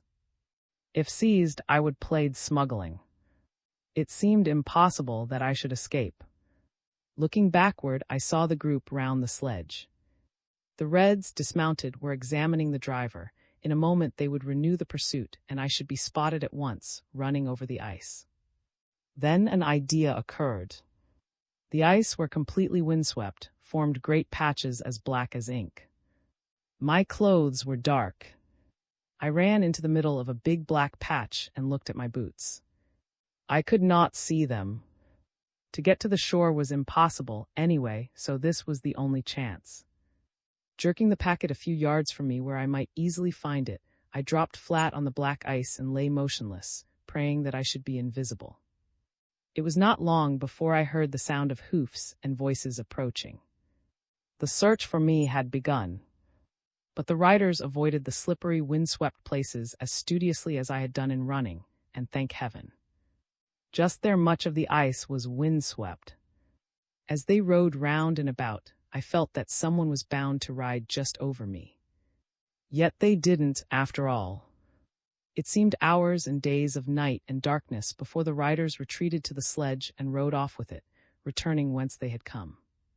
But time is measured not by degrees of hope or despair, but by fleeting seconds and minutes, and by my luminous watch I detected that it was only 1:30. Prosaic 1:30. Was the somber expanse of frozen sea really deserted? Kronstadt loomed dimly on the horizon, the dark line of woods lay behind me, and all was still as death except for the sea below, groaning and gurgling as if the great ice burden were too heavy to bear. Slowly and imperceptibly I rose, first on all fours, then kneeling and finally standing upright. The riders and the sledge were gone, and I was alone. Only the stars twinkled, as much as to say, "It's all over." 'Twas a narrow squeak, wasn't it? But a miss is as good as a mile. It must have been a weird, bedraggled figure that stumbled, 7 or 8 hours later, up the steep bank of the Finnish shore. That long walk across the ice was one of the hardest I ever had to make, slipping and falling at almost every step until I got used to the surface. On reaching light, snow-covered regions, however, I walked rapidly and made good progress. Once while I was resting, I heard footsteps approaching straight in my direction. Crawling into the middle of another black patch, I repeated the of an hour or two earlier and lay still. A man, walking hurriedly toward Kronstadt from the direction of Finland, passed within 6 paces without seeing me. Shortly after daylight, utterly exhausted, I clambered up the steep shore into the woods. Until I saw a Finnish signboard, I was still uncertain as to whether I had passed the frontier in the night or not.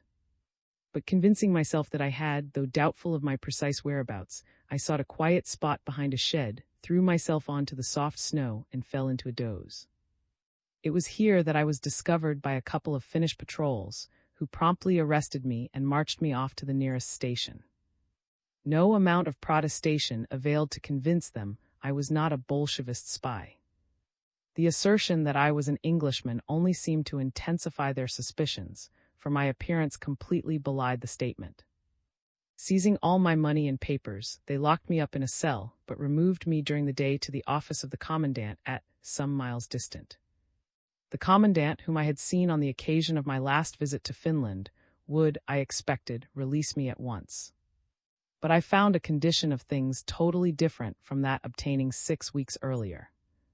A new commandant had been appointed, who was unpersuaded even by a telephone conversation conducted in his presence with the British representatives at the Finnish capital. The most he would do was to give me a temporary pass saying I was a Russian traveling too, with the result that I was rearrested on the train and again held in detention at the head police office in the capital until energetic representations by the British secured my release, with profuse apologies from the Finnish authorities for the not unnatural misunderstanding. The reader will, I hope, have become sufficiently interested in my story to inquire what were the circumstances which led to my taking this sudden journey to Finland. They were various. Were I writing a tale of fiction, and could allow free rein to whatsoever imagination I possess, I might be tempted at this point to draw my story to a startling climax by revealing in the light of a grossly misunderstood and unappreciated friend, and while the journalist or the doctor would unexpectedly turn out to be treacherous wolves in sheep's clothing, plotting diabolically to ensnare me in the toils of the extraordinary commission. As it is, however, fettered by the necessity of recording dull and often obvious events as they occurred, it will be no surprise to the reader to learn that the wolf, in a pretty bad imitation of sheep's clothing good enough, however, to deceive me, turned out actually to be. It was the day after I had parted from that the doctor told me that friend Shura, through sources at his disposal, had been investigating the personality of this interesting character, and had established it as an indisputable fact that was in close touch with people known to be in the employ of No. 2.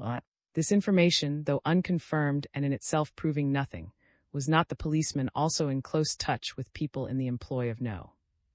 2. Yet following on the news of death and general duplicity, resolved me to seek the first opportunity to revisit Finland and consult Ivan. There were other motives also. I had communicated across the frontier by means of couriers, one of whom was found me by the doctor, and another by one of the persons who play no part in my story, but whom I met at the journalist's. One of these couriers was an NCO of the old army, a student of law, and a personal friend of the doctor, the other a Russian officer whose known counter-revolutionary proclivities precluded the possibility of his obtaining any post in Soviet Russia at this time. Both crossed the frontier secretly and without mishap, but only one returned, bearing a cipher message which was all but indecipherable. Sending him off again, but getting no reply, I was in ignorance as to whether he had arrived or not, and left without news, it was becoming imperative that I repeat my visit to the Finnish capital. Furthermore, with passage of time, I felt my position, in spite of friends, becoming not more secure, but rapidly less so. What might suddenly arise out of my connections with, for instance, no one could foresee, and I determined that the best thing would be to disappear completely for a short period, and returning to start all over afresh.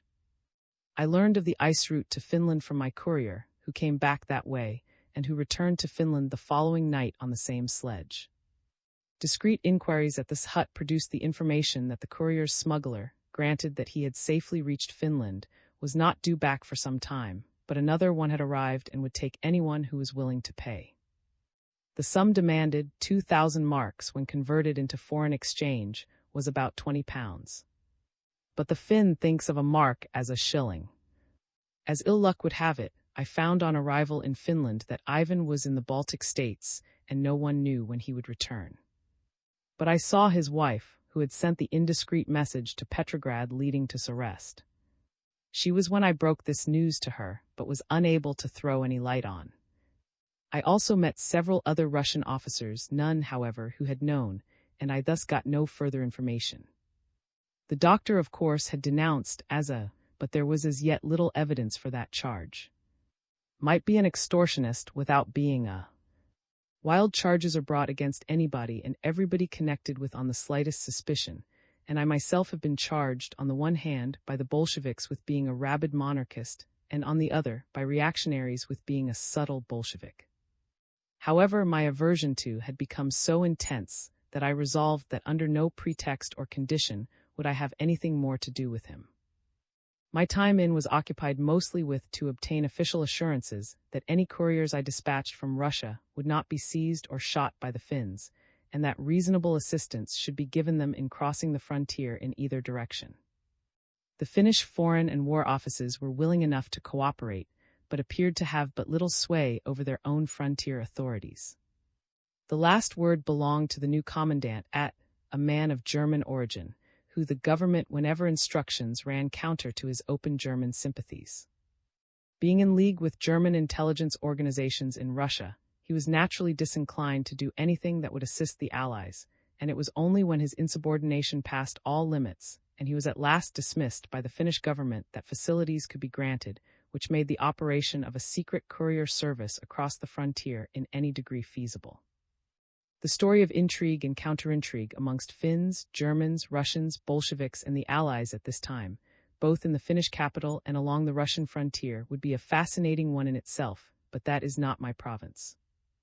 On the occasion of my brief visits to Finland, my prime object was not to become involved, and this was the main reason why, depressing though the prospect of returning to Petrograd was under existing circumstances, I nevertheless cut short my stay in Finland and prepared to return the moment I learned positively that the German frontier commandant was to be removed.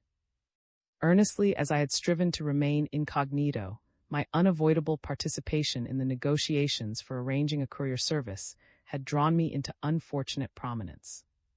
The German commandant, still at his post, appeared to regard me as his very particular foe, and learning of my intention to return to Russia by sea, he issued orders that the strictest watch should be kept on the coast, and any sledge or persons issuing on to the ice be fired upon. Thus, although I had a government permit to cross the frontier, the smuggler who was to carry me positively refused to venture on the journey, while all patrols had orders to afford me no facilities whatsoever. But I evaded the commandant very simply.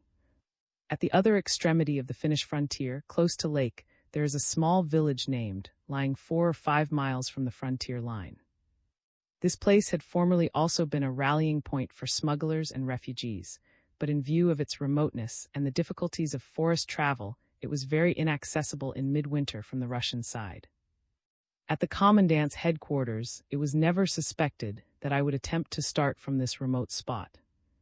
But protesting, much to the commandant's delight, that I would return and compel him to submit to government orders, I traveled by a very circuitous route to the village of where I was completely unknown, and where I relied on finding some peasant or other who would conduct me to the border.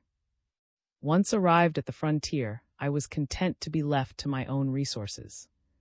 Luck was with me. It was in the later stages of the tedious journey that I was accosted in the train by a young Finnish lieutenant bound for the same place.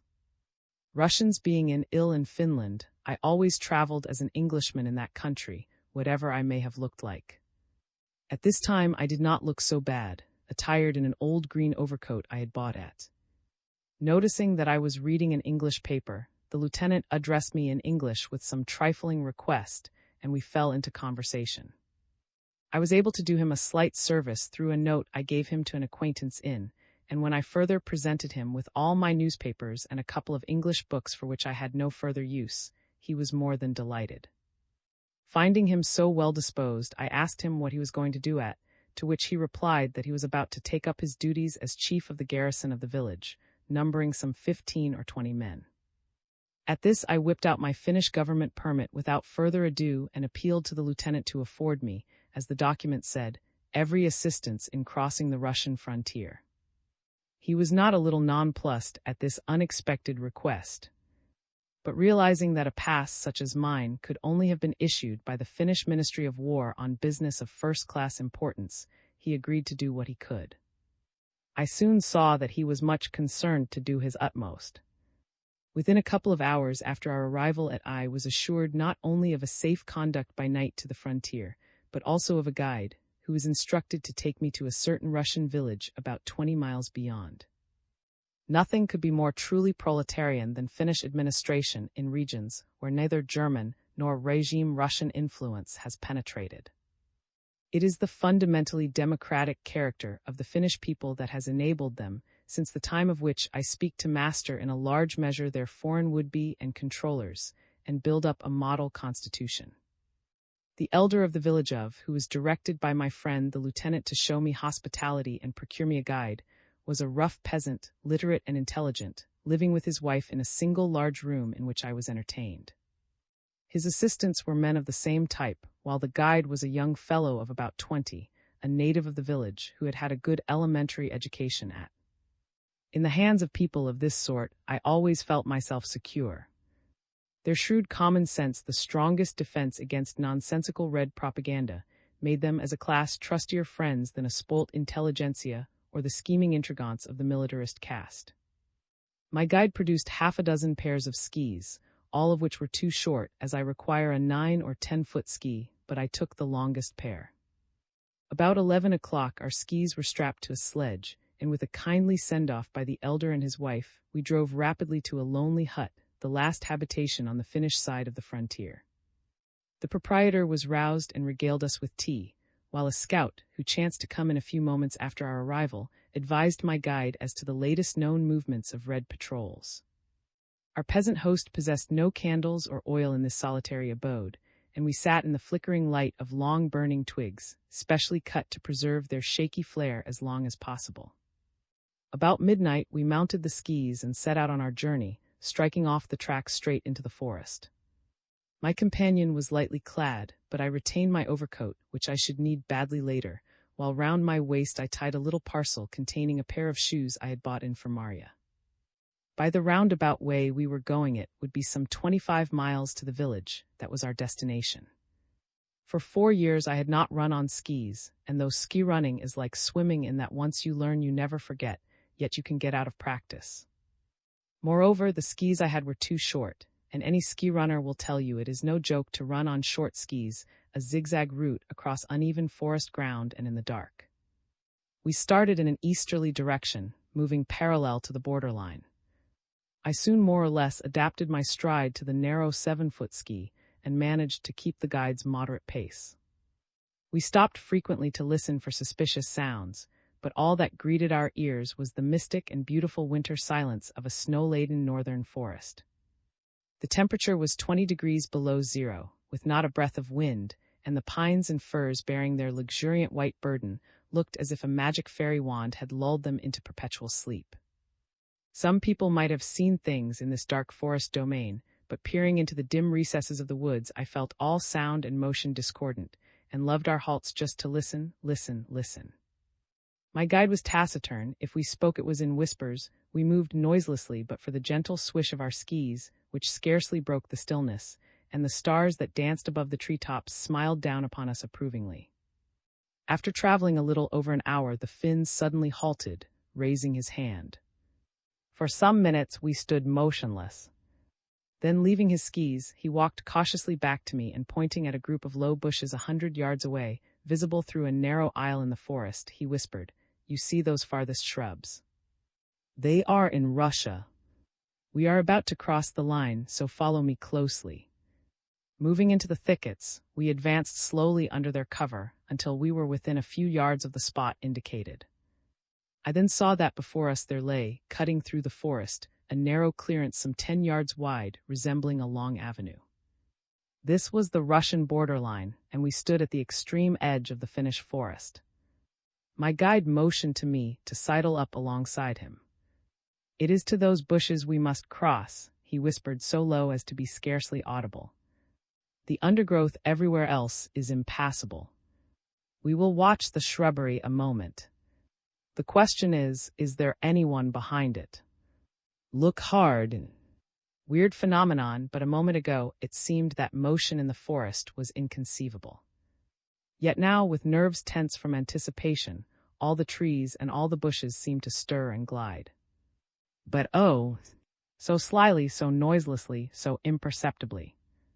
Every shrub knew just when you were looking at it, and as long as you stared straight, it kept still. But the instant you shifted your gaze, a bough swung ever so little, a trunk swayed, a bush shrank, a thicket shivered. It was as if behind everything there were something, agitating it, playing with it in order to taunt you with deceits. But it was not really so. The forest was still with a death-like stillness. The dark trees, like sentinels, stood marshaled in somber array on either side of the avenue.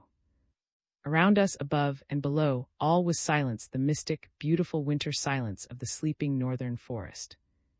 Like a fish, my companion darted suddenly from our hiding place, bending low, and in 2 strides had crossed the open space and vanished in the shrubbery. I followed, stealing one rapid glance up and down as I crossed the line, to see nothing but 2 dark walls of trees on either hand, separated by the carpet of snow. Another stride and I too was in Russia, buried in the thick shrubbery. I found my guide sitting in the snow, adjusting his ski straps. "If we come upon nobody in the next quarter mile," he whispered, "we are all right till daybreak. But our ski tracks, may they not be followed? Nobody will follow the way we are going." The next quarter mile lay along a rough track, skirting the Russian side of the frontier. Progress was difficult because the undergrowth was thick, and we had to stoop beneath overhanging branches. Every 20 paces or so we stopped to listen, but only to the silence. At last we came out on the borders of what seemed like a great lake. My companion explained that it was a morass and that we should ski straight across it, due south, making the best speed we might. Traveling now was like finding a level path after hard rocky climbing. My guide sailed away at so round a pace that although I used his tracks, I could not keep up. By the time I had crossed the open morass, he had already long disappeared in the woods. I noticed that although he had said no one would follow us, he did not like the open places. Again we plunged into the forest. The ground here began to undulate, and progress in and out amongst the short firs was wearisome. I began to get so tired that I longed to stretch myself out at full length on the snow. But we had to make our village by daybreak, and my guide would not rest. It was after we had crossed another great morass and had been picking our way through pathless forest for about 4 hours, that I saw by the frequency with which my companion halted to consider the direction, and the hesitation with which he chose our path, that he had lost his way. When I asked him, he frankly admitted it, making no effort to conceal his anxiety. There was nothing to do, however, but to keep straight ahead, due south by the pole star. The first streaks of dawn stole gently over the sky. Coming out onto an open track, my guide thought he recognized it, and we followed it in spite of the danger of running into an early patrol. In a few moments, we struck off along a side track in an easterly direction. We should soon reach our destination now, said the Finn about a mile more. I moved so slowly that my companion repeatedly got long distances ahead. We traveled a mile, but still no sign of village or open country. At length the Finn disappeared completely, and I struggled forward along his tracks. The dawn spread and brightened, and it was quite light, though the sun had not yet risen, when at last I drew near the outskirts of the forest. Sitting on the bank of a small running stream sat my guide, reproaching me for my tardiness when I joined him. Across a large meadow outside the forest, he pointed to a group of cottages on the side of a hill to the right. "The Reds live there," he said. "They will be out about 8 o'clock. We have come over a mile too far inland from lake, but follow my tracks and we shall soon be there." He rose and mounted his skis. I wondered how he proposed to cross the stream. Taking a short run, he prodded his sticks deftly into the near bank as he quitted it, and lifting himself with all his force over the brook, glided easily on to the snow on the far side. Moving rapidly across the meadow, he disappeared in the distant bushes. But in springing, he dislodged a considerable portion of the bank of snow, thus widening the intervening space. I was bigger and weightier than he, and more heavily clad, and my to imitate his performance on short skis met with a disastrous result. Failing to clear the brook, my skis, instead of sliding on to the opposite snow, plunged into the bank, and I found myself sprawling in the water. It was a marvel that neither ski broke. I picked them up and throwing them onto the level, prepared to scramble out of the stream. The 10 minutes that ensued were amongst the silliest in sensation and most helpless I ever experienced. Nothing would seem easier than to clamber up a bank not so high as one's shoulder. But every grab did nothing but bring down an avalanche of snow on top of me. There was no foothold, and it was only when I had torn the deep snow right away that I was able to drag myself out with the aid of neighboring bushes. Safely on shore, I looked myself over despondently. From the waist downward, I was one solid mass of ice. The flags of ice on my old green overcoat flapped heavily against the ice pillars encasing my top boots. With considerable and difficulty, I scraped soles and skis sufficiently to make it possible to stand on them, and once again crawled slowly forward. I do not know how I managed to traverse the remaining 3 miles to the village, whither my guide had preceded me. It should have been the hardest bit of all, for I was in the last stages of fatigue. Yet it does not seem to have been so now. I think, to tell the truth, I completely gave up the game, convinced my black figure creeping up the white hillside must inevitably attract attention, and I mechanically trudged forward till I should hear a shot or a cry to halt. Or perhaps, even in this plight and careless of what befell me, I was fascinated by the glory of a wondrous winter sunrise. I remember how the sun peeped over the horizon, throwing a magic rose mantle upon the hills. First the summits were touched, the pink flush crept gently down the slopes, turning the shadows palest blue, and when at last the sun climbed triumphant into the heaven, the whole world laughed. And with it, the cottages of the Reds were left far behind. I had crossed more than one hill and valley, and passed more than one peasant who eyed me oddly, before I found myself at the bottom of the hill on whose crest was perched the village I was seeking. I knew my journey was over at last, because my guide's tracks ceased at the top. He had dismounted to walk along the rough roadway. But which cottage had he entered? I resolved to beg admission to one of the huts on the outskirts of the village. They were all alike, low wooden and mud buildings with protruding porch, 2 tiny square windows in the half where the family lived, but none in the other half, which formed the barn or cattle shed. The peasants are kindly folk, I mused, or used to be, and there are few Bolsheviks amongst them. So I approached the nearest cottage, propped up my skis against the wall, timidly knocked at the door, and entered. VIII. A village bourgeois capitalist. The room in which I found myself was a spacious one. On the right stood a big white stove, always the most prominent object in a Russian peasant dwelling, occupying nearly a quarter of the room. Beyond the stove in the far corner was a bedstead on which an old woman lay. The floor was strewn with several rough straw mattresses. 2 strapping boys, a little lass of 10, and 2 girls of 18 or 19 had just dressed, and one of the latter was doing her hair in front of a piece of broken mirror. In the other far corner stood a rectangular wooden table with an oil lamp hanging over it. The little glass closet of icons behind the table, in what is called Beautiful Corner because it shelters the holy pictures, showed the inmates to be Russians, though the district is inhabited largely by men of Finnish race. To the left of the door stood an empty wooden bedstead, with heaped-up bedcovers and sheepskin coats, as if someone had lately risen from it.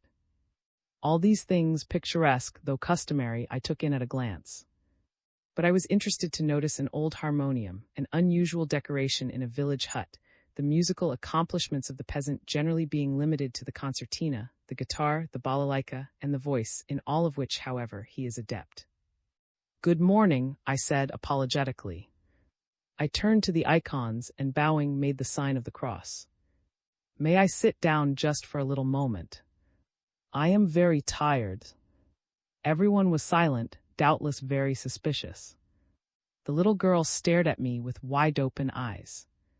I seated myself opposite the big white stove, wondering what I should do next. In a few minutes there entered a rough peasant of about 55, with long hair streaked with, and haggard, glistening eyes.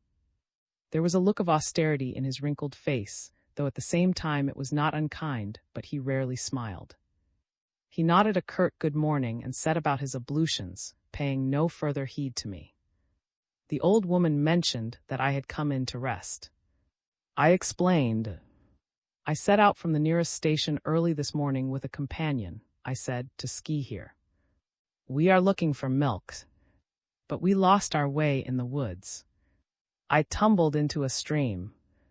My companion is somewhere in the village, and I will go and look for him later. But I would like to rest a little first, for I am very tired." The old peasant listened, but did not seem interested. He filled his mouth with water from a jug, bent over an empty bucket, and letting the water trickle out of his mouth into the cup of his hands, scrubbed his face and neck. I suppose it was warmer this way. When he had finished, I asked if I might have some milk to drink, and at a sign from the old man, one of the boys fetched me some in a big tin mug. "It is hard to get milk nowadays," grunted the old peasant surlily and went on with his work. The boys slipped on their sheepskin coats and left the cottage, while the girls removed the mattresses and set the samovar. I rejoiced when I saw the old woman preparing to light the stove. My legs gradually thawed, forming pools of water on the floor, and one of the boys, when he came in, helped me pull my boots off. But this was a painful process, for both my feet were partially frozen. At last the samovar was boiling, and I was invited to table to have a mug of tea. It was not real tea and tasted nothing like it, though the packet was tea. Black bread and salt herrings made up the meal. I did not touch the herrings. "We have not much bread," said the old man significantly as he put a small piece in front of me. While we were at table, my companion of the night adventure came in, after having searched for me all through the village. I wished to warn him to be prudent in speech and repeat the same tale as I had told, but he merely motioned reassuringly with his hand. "You need fear nothing here," he said, smiling. It appeared that he knew my old mujik well. Taking him aside, he whispered something in his ear. What was he saying? The old man turned and looked at me intensely with an interest he had not shown before. His eyes glistened brightly, as if with unexpected satisfaction. He returned to where I sat. "Would you like some more milk?" He asked kindly and fetched it for me himself. I asked who played the harmonium. With amusing modesty, the old man let his eyes fall and said nothing. But the little girl, pointing her finger at the peasant, put in quickly that Grandpa did. "I like music," I said. "Will you please play something afterwards?" Why was everything different all at once? Suspicions evaporated, fears dissipated. I felt the change intuitively. The Finn had somehow aroused the crude old man's interest in me, had he told him who I was. But by my passing question, I had touched his tenderest spot. Music. So Uncle, as I called him, producing an old and much befingered volume of German hymn tunes which he had picked up in a market at Petrograd, seated himself nervously and with touching modesty at the old harmonium. His thick, horny fingers with black fingernails stumbled clumsily over the keys, playing only the top notes coupled in octaves with one finger of his left hand. He blew the pedals as if he were beating time, and while he played his face twitched and his breath caught. You could see that in music he forgot everything else. The rotten old harmonium was the possession he prized above all else in the world. In fact, for him it was not of this world. Crude old peasant as he was a true Russian. "Would you like me to play you something?" I asked when he had finished. Uncle rose awkwardly from the harmonium, smiling confusedly when I complimented him on his achievement. I sat down and played him some of his hymns and a few other simple tunes. When I variegated the harmonies, he followed, fascinated. He leant over the instrument, his eyes rooted on mine.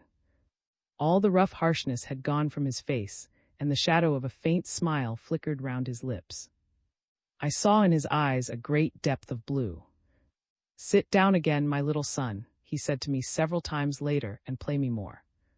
At midday I lay down on Uncle's bed and fell fast asleep. At 3 o'clock they roused me for dinner, consisting of a large bowl of sour cabbage soup, which we all ate with brown polished wooden spoons, dipping in turn into the bowl. Uncle went to a corner of the room, produced from a sack a huge loaf, and cutting off a big square chunk, placed it before me. "Eat as much bread as you like, my son," he said. He told me all his woes, how he was branded as a village grabber, bourgeois, and capitalist, because he had possessed 3 horses and 5 cows, how 4 cows and 2 horses had been requisitioned, and how half his land had been taken by the committee of the village poor to start a commune on. Committees of the village poor were bodies from which were excluded all such as, by enterprise, industry, and thrift, had raised themselves to positions of independence. Composed of the lowest elements of stupid, illiterate, and idle peasants, beggars and tramps, these committees, endowed with supreme power, were authorized to seize the property of the prosperous and divide it amongst themselves, a portion going to the government. The class of middle peasants, that is, those who were halfway to prosperity, incited by agitators, sided at first with the poor in despoiling the rich, until it was their turn to be despoiled, when they not unnaturally became enemies of the Bolshevist system. The imposition of a war tax, however, finally alienated the sympathies of the entire peasantry, for the enriched poor would not pay because they were technically poor, while the impoverished rich could not pay because they had nothing left. This was the end of communism throughout 9/10 of the Russian provinces, and it occurred when the Bolsheviks had ruled for only a year. "Uncle," I said, "you say your district still has a committee of the poor." "I thought the committees were abolished." "There was a decree about it last December." "What matters it what they write?" He exclaimed bitterly. Our comrades, whatever they want to do, they do. They held a Soviet election not long ago, and the voters were ordered to put in the Soviet all the men from the poor committee. Now they say the village must start what they call a commune, where the lazy will profit by the of the industrious. They say they will take my last cow for the commune. But they will not let me join, even if I wanted to, because I am a grabber. Ahem. When they held the election, I asked, did you vote? Uncle laughed. How should they let me vote? I have worked all my life to make myself independent. I once had nothing, but I worked till I had this little farm, which I thought would be my own. Here is my helper. But the Soviet says I am a grabber, and so I have no vote. Who works in the commune? I asked. Who knows? He replied. They are not from these parts. They thought the poor peasants would join them, because the poor peasants were promised our grain. But the committee kept the grain for themselves, so the poor peasants got nothing and are very angry. Ah, my little son, he cried bitterly, do you know what Russia wants? Russia, my son, wants a master who will restore order, and not that things should be as they are now, with every scoundrel pretending to be master. That is what Russia wants. A master, now one of the most dangerous words to use in Russia, because it is the most natural. Do you mean a czar? But Uncle merely shrugged his shoulders. He had said his say. That night I slept on the rickety wooden bedstead side by side with Uncle, and covered with the same coverlets and quilts. There were long whisperings between him and my Finnish guide before we retired, for early in the morning we were going on to Petrograd, and arrangements had to be made to drive to the nearest station by devious routes so as not to be stopped on the way.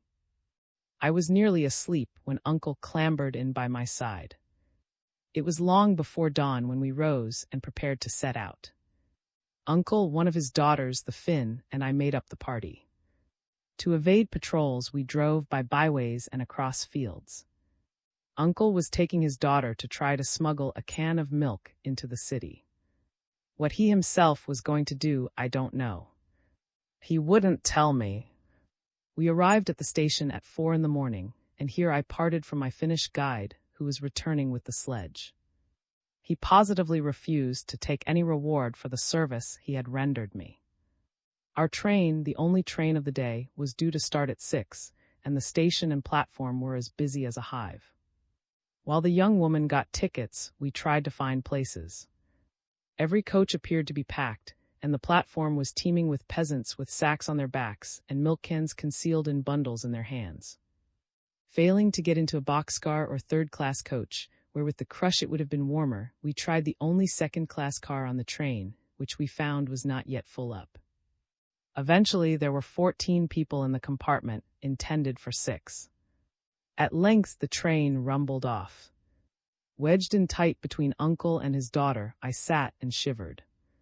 The train was searched by Red Guards on the journey, and it was found that quite half the supposed cans of milk carried by the peasants were packed to the brim with matches. There was no end of a tumult as the guards came round. Some people jumped out of the windows and fled.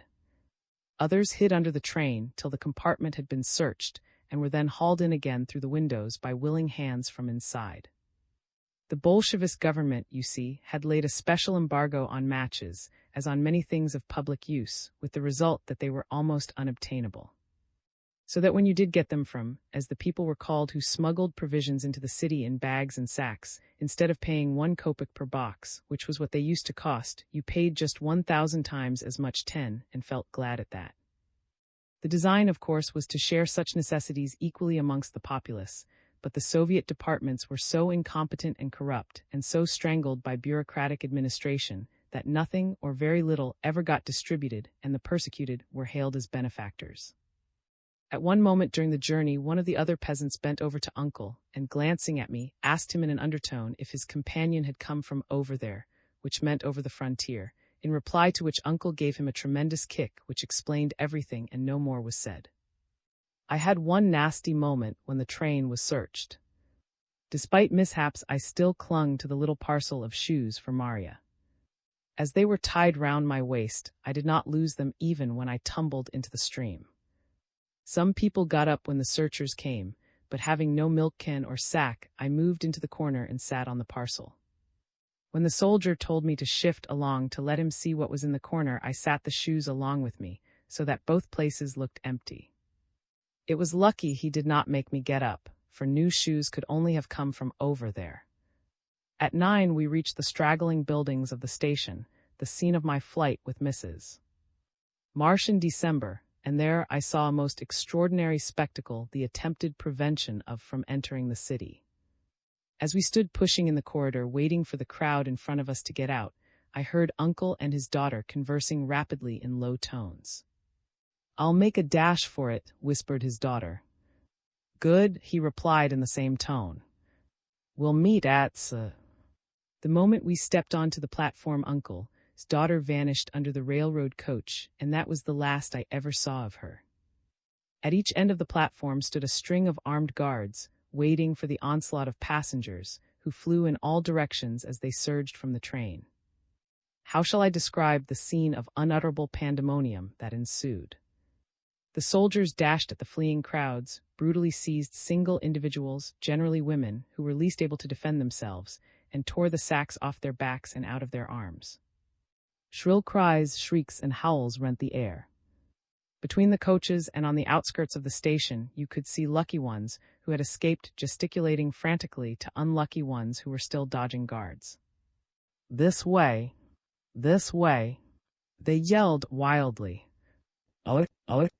Quick! Haste!" In futile efforts to subdue the mob, the soldiers discharged their rifles into the air, only increasing the panic and intensifying the tumult. Curses and execrations were hurled at them by the seething mass of fugitives. One woman I saw, frothing at the mouth, with blood streaming down her cheek, her frenzied eyes protruding from their sockets, clutching ferociously with her nails at the face of a huge sailor who held her pinned down on the platform, while his comrades detached her sack. How I got out of the fray I do not know, but I found myself carried along with the running stream of over the bridge and toward the Prospect. Only there, a mile from the station, did they settle into a hurried walk, gradually dispersing down side streets to dispose of their precious goods to eager clients. Completely bewildered, I limped along, my frostbitten feet giving me considerable pain. I wondered in my mind if people at home had any idea at what a cost the population of Petrograd secured the first necessities of life in the teeth of the communist rulers. Still musing, I came out on the square in front of the Nicholas station, the scene of many wild occurrences in the days of the Great Revolution. You could still see the hole in the station roof, whence in those days a machine gun manned by police had fired down on the crowds below. I had watched the scene from that little alcove just over there near the corner of the. While I was watching, the people had discovered another policeman on the roof of the house just opposite. They threw him over the parapet. He fell on the pavement with a heavy thud and lay there motionless. Everything I remembered had suddenly seemed very quiet as I looked across the road at his dead body, though the monotonous song of the machine gun still sounded from the station roof. But next day a new song was sung in the hearts of the people, a song of hope and a song of freedom. "Justice shall now reign," said the people. For it was said, the Tsarist ways and the Tsarist police are no more. Today, 2 years later, it was just such a glorious winter morning as in those days of March, 1917. The sun laughed to scorn the silly ways of men. But the song of hope was dead, and the people's faces bore the imprint of starvation, distress, and terror of those very same Tsarist police. For these others who did not make the revolution, but who were encouraged by Russia's enemies to return to Russia to poison it, these others the Tsarist ways, and restoring the Tsarist police made them their own. The men and women who made the revolution, they said, were the enemies of the revolution. So they put them back in prison and hung up other flags. Here, stretched across the Prospect, on this winter morning there still fluttered in the breeze the tattered shreds of their washed-out red flags, besmirched with the catchwords with which the Russian workers and the Russian peasants had been duped. There still stood unremoved in the middle of the square the shabby, dilapidated, 4-months-old remains of the tribunes and stages, which had been erected to celebrate the anniversary of the Bolshevist Revolution. The inscriptions everywhere spoke not of the bourgeois prejudices of liberty and justice, but of the dictatorship of the proletariat, sometimes hypocritically called the Brotherhood of Workers, of class war, of the sword, of blood, hatred, and worldwide revolution. Looking up from my bitter reverie, I saw Uncle, from whom I had got separated in the scramble at the railway station. I wanted to thank and recompense him for the food and shelter he had given me. "Uncle," I asked him, "how much do I owe you?" But Uncle shook his head. He would take no recompense. "Nothing, my little son," he replied, "nothing. And come back again when you like." He looked round and, lowering his voice, added cautiously, "And if ever you need to run away or hide or anything like that, you know little son who will help you." IX. Metamorphosis. I never saw Uncle again. I sometimes wonder what has become of him. I suppose he is still there, and he is the winner. The Russian peasant is the ultimate master of the Russian Revolution, as the Bolsheviks are learning to their pain. Once I did set out several months later to invoke his help in escaping pursuit, but had to turn back. Uncle lived in a very inaccessible spot. The railway line that had to be traversed was later included in the war zone. Traveling became difficult, and sometimes the trains were stopped altogether. There was a cogent reason, however, why I hesitated to return to Uncle, except in an emergency. He might not have recognized me, and that brings me back to my story. Traversing the city on this cold February morning, I sensed an atmosphere of peculiar unrest and subdued alarm. Small groups of guards and Chinese, for the most part hurrying hither and thither, were evidence of special activity on the part of the Extraordinary Commission. I procured the Soviet newspapers, but they, of course, gave no indication that anything was amiss. It was only later that I learned that, during the last few days, numerous arrests of supposed counter-revolutionists had been made, and that simultaneously measures were being taken to prevent an anticipated outbreak of workers' strikes. By the usual devious routes, I arrived in the locality of my empty flat, No. 5. This, I was confident, was the safest place for me to return to first. From there I would telephone to the journalist, the doctor, and one or two other people, and find out if all was fair and square in their houses. If no one had been taken ill, or gone to hospital, or been inflicted with unexpected visits from country relatives, I would look them up and find out how the land lay, and if anything particular had happened during my absence. The prevailing atmosphere of disquietude made me approach the flat with a special caution. The street was all but deserted, the yard was as foul and noisome as ever, and the only individual I encountered as I crossed it, holding my breath, was a hideous wretch, shaking with disease, digging presumably for food in the stinking heaps of rubbish piled in the corner. His jaws munched mechanically, and he looked up with a guilty look, like a dog discovered in some overt misdeed. From the window, as I mounted the stairs, I threw him some money, without waiting to see how he took it. Arriving at No. 5, I listened intently at the back door. There was no sound within. I was about to knock, when I recalled the poor devil I had seen in the yard. An idea occurred. I would give him another 40, and tell him to come up and knock. Meanwhile, I would listen at the bottom of the stairs, and if I heard unfamiliar voices at the door, I would have time to make off. They would never arrest that miserable outcast, anyway. But the fellow was no longer in the yard, and I repented of having thrown him money and interrupted his repast. Misplaced generosity. I remounted the stairs and applied my ear to the door. Thump, thump, thump. Nothing being audible, I knocked boldly, hastily reapplying my ear to the keyhole to await the result. For a moment there was silence. Impatient, I thumped the door a second time, louder. Then I heard shuffling footsteps moving along the passage. Without waiting, I darted down the steps to the landing below. Whoever came to the door, I hurriedly considered, would be certain, when they found no one outside, to look out over the iron banisters. If it were a stranger, I would say I had mistaken the door and bolt. The key squeaked in the rusty lock, and the door was stiffly pushed open. Shoeless feet approached the banisters, and a face peered over.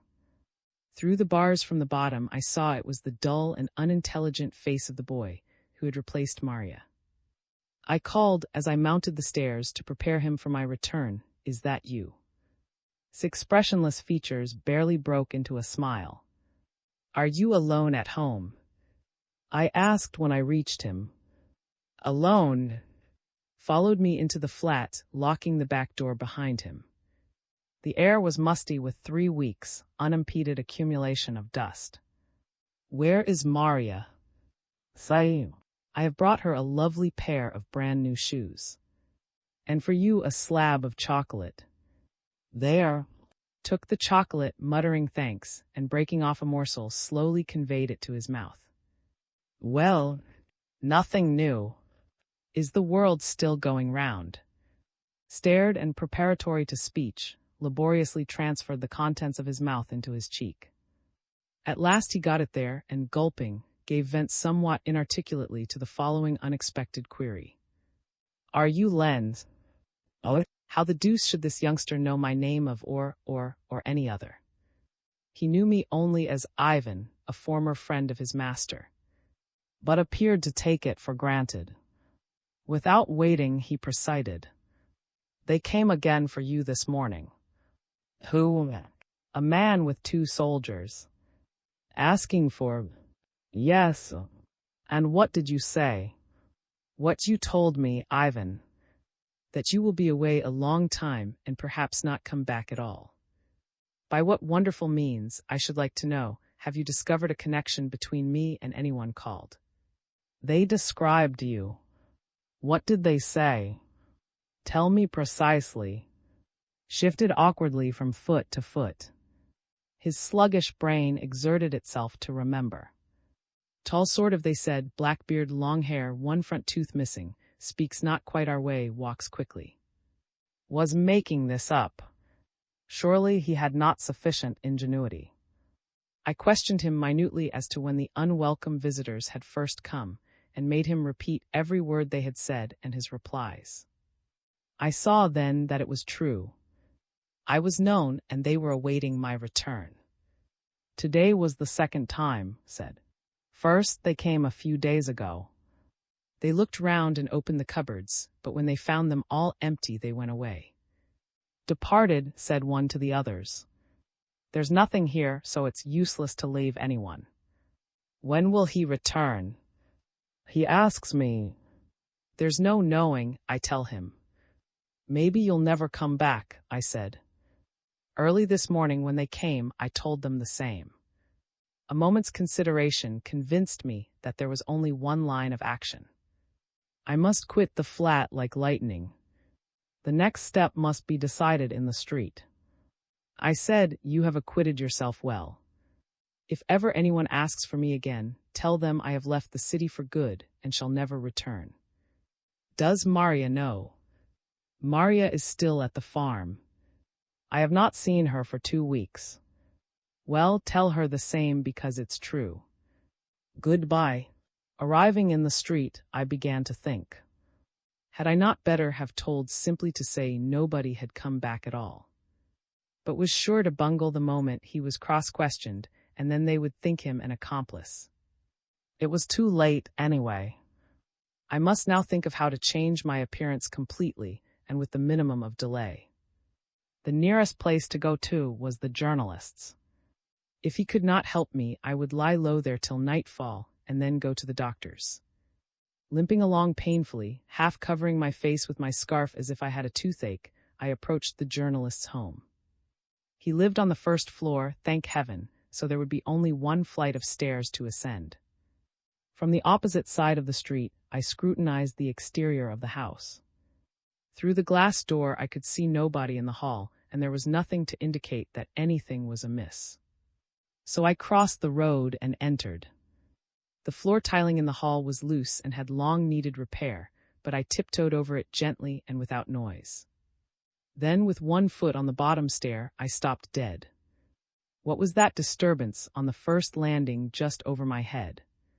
I listened intently. Whispering.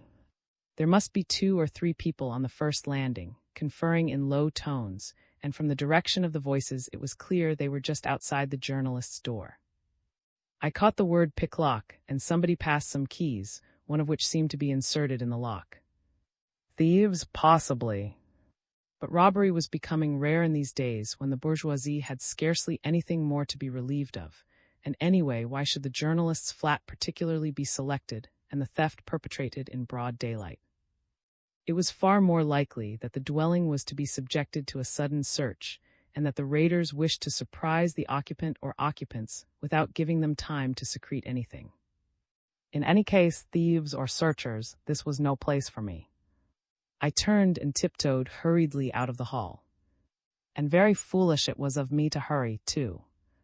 For I should have remembered the flooring was out of repair. The loose tiles rattled beneath my feet like pebbles, the noise was heard above, and down the stairs there charged a heavy pair of boots. Outside was better than in anyway, so I did not stop, but just as I was slipping into the street, I was held up from behind by a big burly workman, dressed in a leathern jacket covered with belts of cartridges, who held a revolver at my head. It is a debatable point, which tactics is more effective in a tight corner, to laugh defiantly with brazen audacity, or to assume a crazy look of utter imbecility. To an extreme, either will pull you through almost any scrape, provided your adversary displays a particle of doubt or hesitancy. From my present bedraggled and exhausted appearance to one of vacant stupidity was but a step, so when the cartridge-bedecked individual challenged me with his revolver and demanded to know my business, I met his gaze with terrified, blinking eyes, shaking limbs, slobbering lips, and halting speech. "Stand!" he bawled. "What do you want here?" His voice was raucous and threatening. I looked up innocently over his head at the lintel of the door. "As is this no? 29. I stammered, with my features contorted into an insane grin. "It is I mistook it for no. 39 which I want. Thank you." Mumbling and leering idiotically, I limped off like a cripple. Every second I expected to hear him shout an order to halt. But he merely glared, and I remembered I had seen just such a glare before, on the face of that other man whom I encountered in Marsh's house on the day of my first arrival in Petrograd. As I stumbled along, looking up with blinking eyes at all the shop and door lintels as I passed them, I saw out of the corner of my eye that the cartridge-covered individual had lowered his revolver to his side. Then he turned and re-entered the house. "The blades are pretty blunt, I am afraid," observed the doctor, as he produced his razor and placed it on the table before me. "They still mow me all right, but I've got a soft chin. The man who smuggles a boxful of into this country will make his fortune. Here's the brush and soap, my last piece." It was late in the afternoon of the same day. I sat in the doctor's study before a mirror, getting ready to perform an excruciating surgical operation, namely, the removal with a blunt safety razor of the shaggy hirsute appendage that for nearly 6 months had decorated my cheeks, chin, and nether lip. The doctor, as you see, was still at liberty. It was with some trepidation that I had approached his house on this day when everything seemed to be going wrong. But we had agreed upon a sign by which I might know, every time I called, whether it were safe to enter. A large box was placed in the window in such a position as to be visible from the street. Its absence would be a danger signal. The doctor had suggested this device as much for his own sake as mine. He had no desire that I should come stumbling in if he were engaged in an altercation with a delegation from No. 2, and there was no house in the city that was immune from these unwelcome visitors. But the box was in the window, so I was in the flat. Before operating with the razor, I reduced my beard as far as possible with the scissors. Even this altered my appearance to a remarkable degree. Then I brought soap brush and blade into play, but the less said of the ensuing painful hour the better.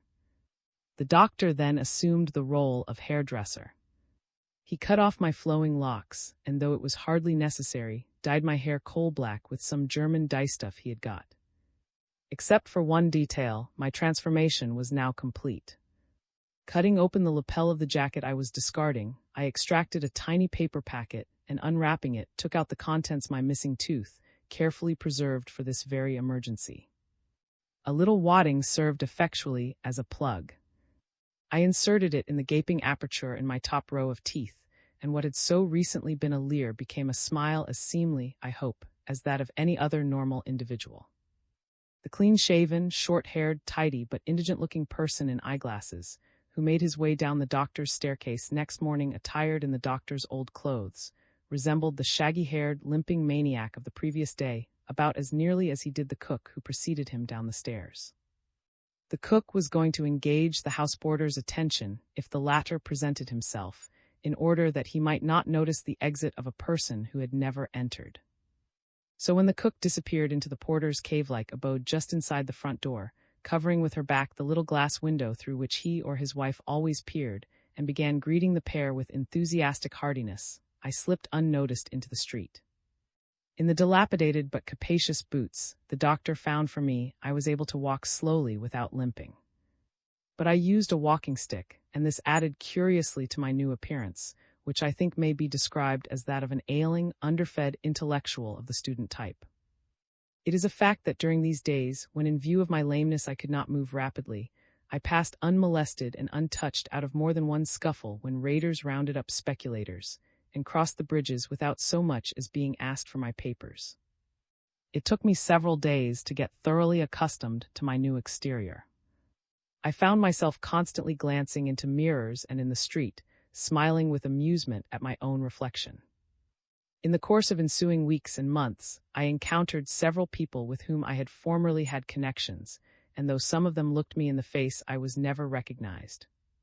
It was about a week later, when walking along the river quay, that I espied to my surprise on the other side of the road, his friend of days whom I had hoped to find in Finland, Ivan. He was well disguised as a soldier, with worn-out boots and shabby cap. I followed him in uncertainty, passing and repassing him 2 or 3 times to make sure. But a scar on his cheek left no further doubt. So, waiting until he was close to the gate of the garden on the west side of the Winter Palace, the wall of which with the imperial monograms was being removed, I stepped up behind him. "Ivan," I said in a low voice. He stopped dead, not looking round.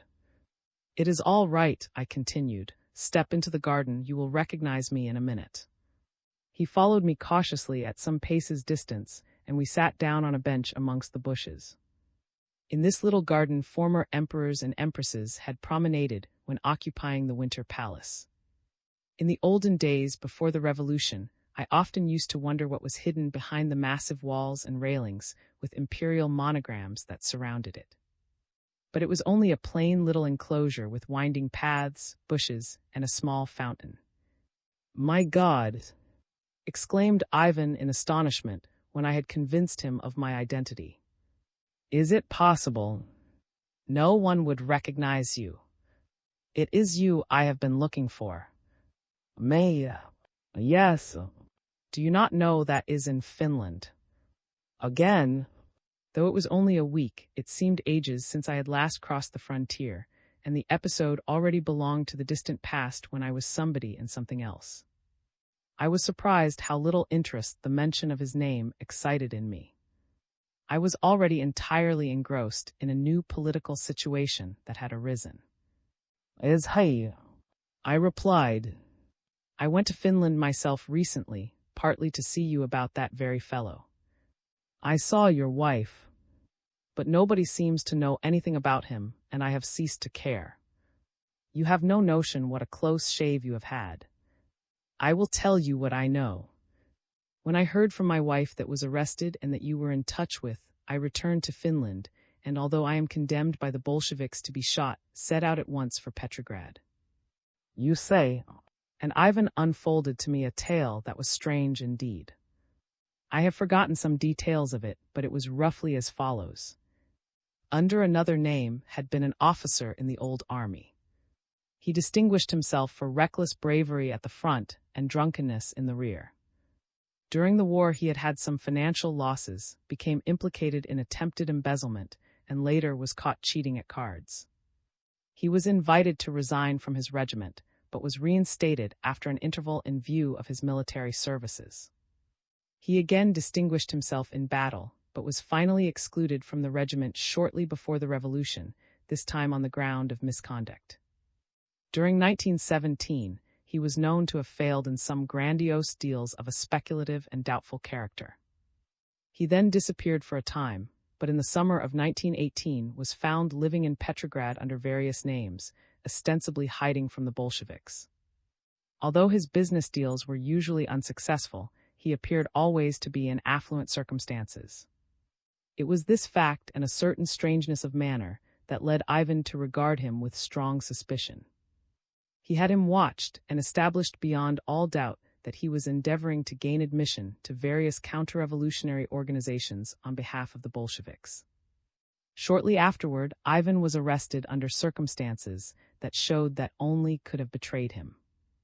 But he escaped on the very night that he was to be shot by breaking from his guards and throwing himself over the parapet of the Neva into the river. In Finland, whither he fled, he met and formed a close friendship with, who, after the Yaroslavl affair and his own escape, had assisted in the establishment of a system of communication with Petrograd, occasionally revisiting the city himself. "Of course I told of," said Ivan, "though I could not know that would track him. But he got the better of us both." "Then why," I asked, "did associate with him?" "He never saw him, so far as I know." "What?" I exclaimed, but said he knew him well and always called him an old friend. "May have seen, but he never spoke to him, that I know of. Was a friend of a certain X, who kept a secret, you knew it." "Ah, if I had known, had told you of it, I should have warned you. From other people who escaped from Petrograd I learned that frequented the two. He was merely lying in wait for."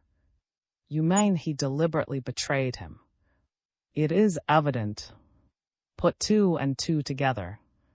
Was a known and much feared counter-revolutionary. Was in the service of the Extraordinary Commission and was well paid, no doubt. He also betrayed and her, probably receiving so much per head." "I heard of that from other people." "Then why did he not betray me too?" I asked incredulously. "You gave him money, I suppose?" I told Ivan the whole story, how I had met his offer to release, the 60,000 and other payments for odd expenses amounting to about 100,000 in all. I also told him of the valuable and accurate information had provided me with. "That is just what he would do," said Ivan. "He worked for both sides. 100,000, I suppose, is all he thought he could get out of you, so now he has gone to Finland. Something must have happened to you here, for he wanted to prevent your returning to Russia and pose as your. Is it not true that something has happened?" I told him of the discovery of the journalist's flat and no. 5, but unless I had been tracked unnoticed, there was no especial reason to believe could have discovered either of these. The betrayal of the name was of course easily traceable to him, but whence had he known the addresses? And then I remembered that I had never telephoned to from anywhere except from No. 5 and the journalist, for those were the only places where I could speak without being overheard. I suggested the coincidence to Ivan. "Aha!" he cried, obviously regarding the evidence as conclusive. "Of course he inquired for your telephone numbers directly you had spoken. But he would not betray you as long as you continued to pay him. Besides, he doubtless hoped eventually to unearth a big organization. As for your betrayal, any time would do, and the reward was always certain. It might be another 100,000 for your haunts. And then, you see, in Finland, he would warn you against returning and get some more out of you for this further great service. He was furious to find you had just left." From the windows of the Winter Palace prying eyes were looking down into the garden. 2 figures sitting so long on a cold day in the bushes would begin to rouse suspicion. We rose and walked out onto the quay. Seating ourselves on one of the stone benches set in the parapet of the river, Ivan told me many things that were of the greatest value. An entirely new set of associations grew out of this conversation. He also said that had just been released from prison and that he was going to take her with him across the frontier that night. He had been unable to find, but supposed she was staying with friends. I agreed if ever I heard of her to let him know. "We'll come back to Russia, do you think?" I asked. "I have no idea," was the reply, and he added, again staring at my transformed physiognomy and laughing, but you certainly have no cause to fear his recognizing you now. Such was the strange story of, as I learnt it from Ivan. I never heard it corroborated except by the doctor, who didn't know, but I had no reason to doubt it. It certainly tallied with my own experiences. And he was only one of several. As Ivan observed, there are not a few, I fear, and they are the ruin and shame of our class. Twice later I was reminded acutely of this singular personage, who, as it transpired, did return to Russia. The first time was when I learned through acquaintances of Ivan that believed me to be back in Petrograd, and had related to somebody in tones of admiration that he himself had seen me driving down the Prospect in a carriage and pair in the company of one of the chief Bolshevist commissars. The second time was months later, when I espied him standing in a doorway, smartly dressed in a blue French and knee breeches, about to mount a motorcycle. I was on the point of descending from a streetcar when our eyes met. I stopped and pushed my way back into the crowd of passengers. Being in the uniform of a Red soldier, I feared his recognition of me not by my exterior, but by another peculiar circumstance. Under the influence of sudden emotion, a sort of telepathic communication sometimes takes place without the medium of words and even regardless of distance. It has several times happened to me. Rightly or wrongly, I suspected it now. I pushed my way through the car to the front platform and, looking back over the heads of the passengers, imagined maybe it was mere imagination. I saw eyes also peering over the passengers' heads toward me. I did not wait to make sure. The incident occurred in the Prospect. Passing the station, I jumped off the car while it was still in motion, stooped beneath its side till it passed, and boarded another going in the opposite direction. At the station I jumped off, entered the building, and sat amongst the massed herds of peasants and speculators till dusk. Eventually I heard that had been shot by the Bolsheviks. If so, it was an ironic and fitting close to his career. Perhaps they discovered him again serving two or more masters. But the news impressed me but little, for I had ceased to care whether was shot or not.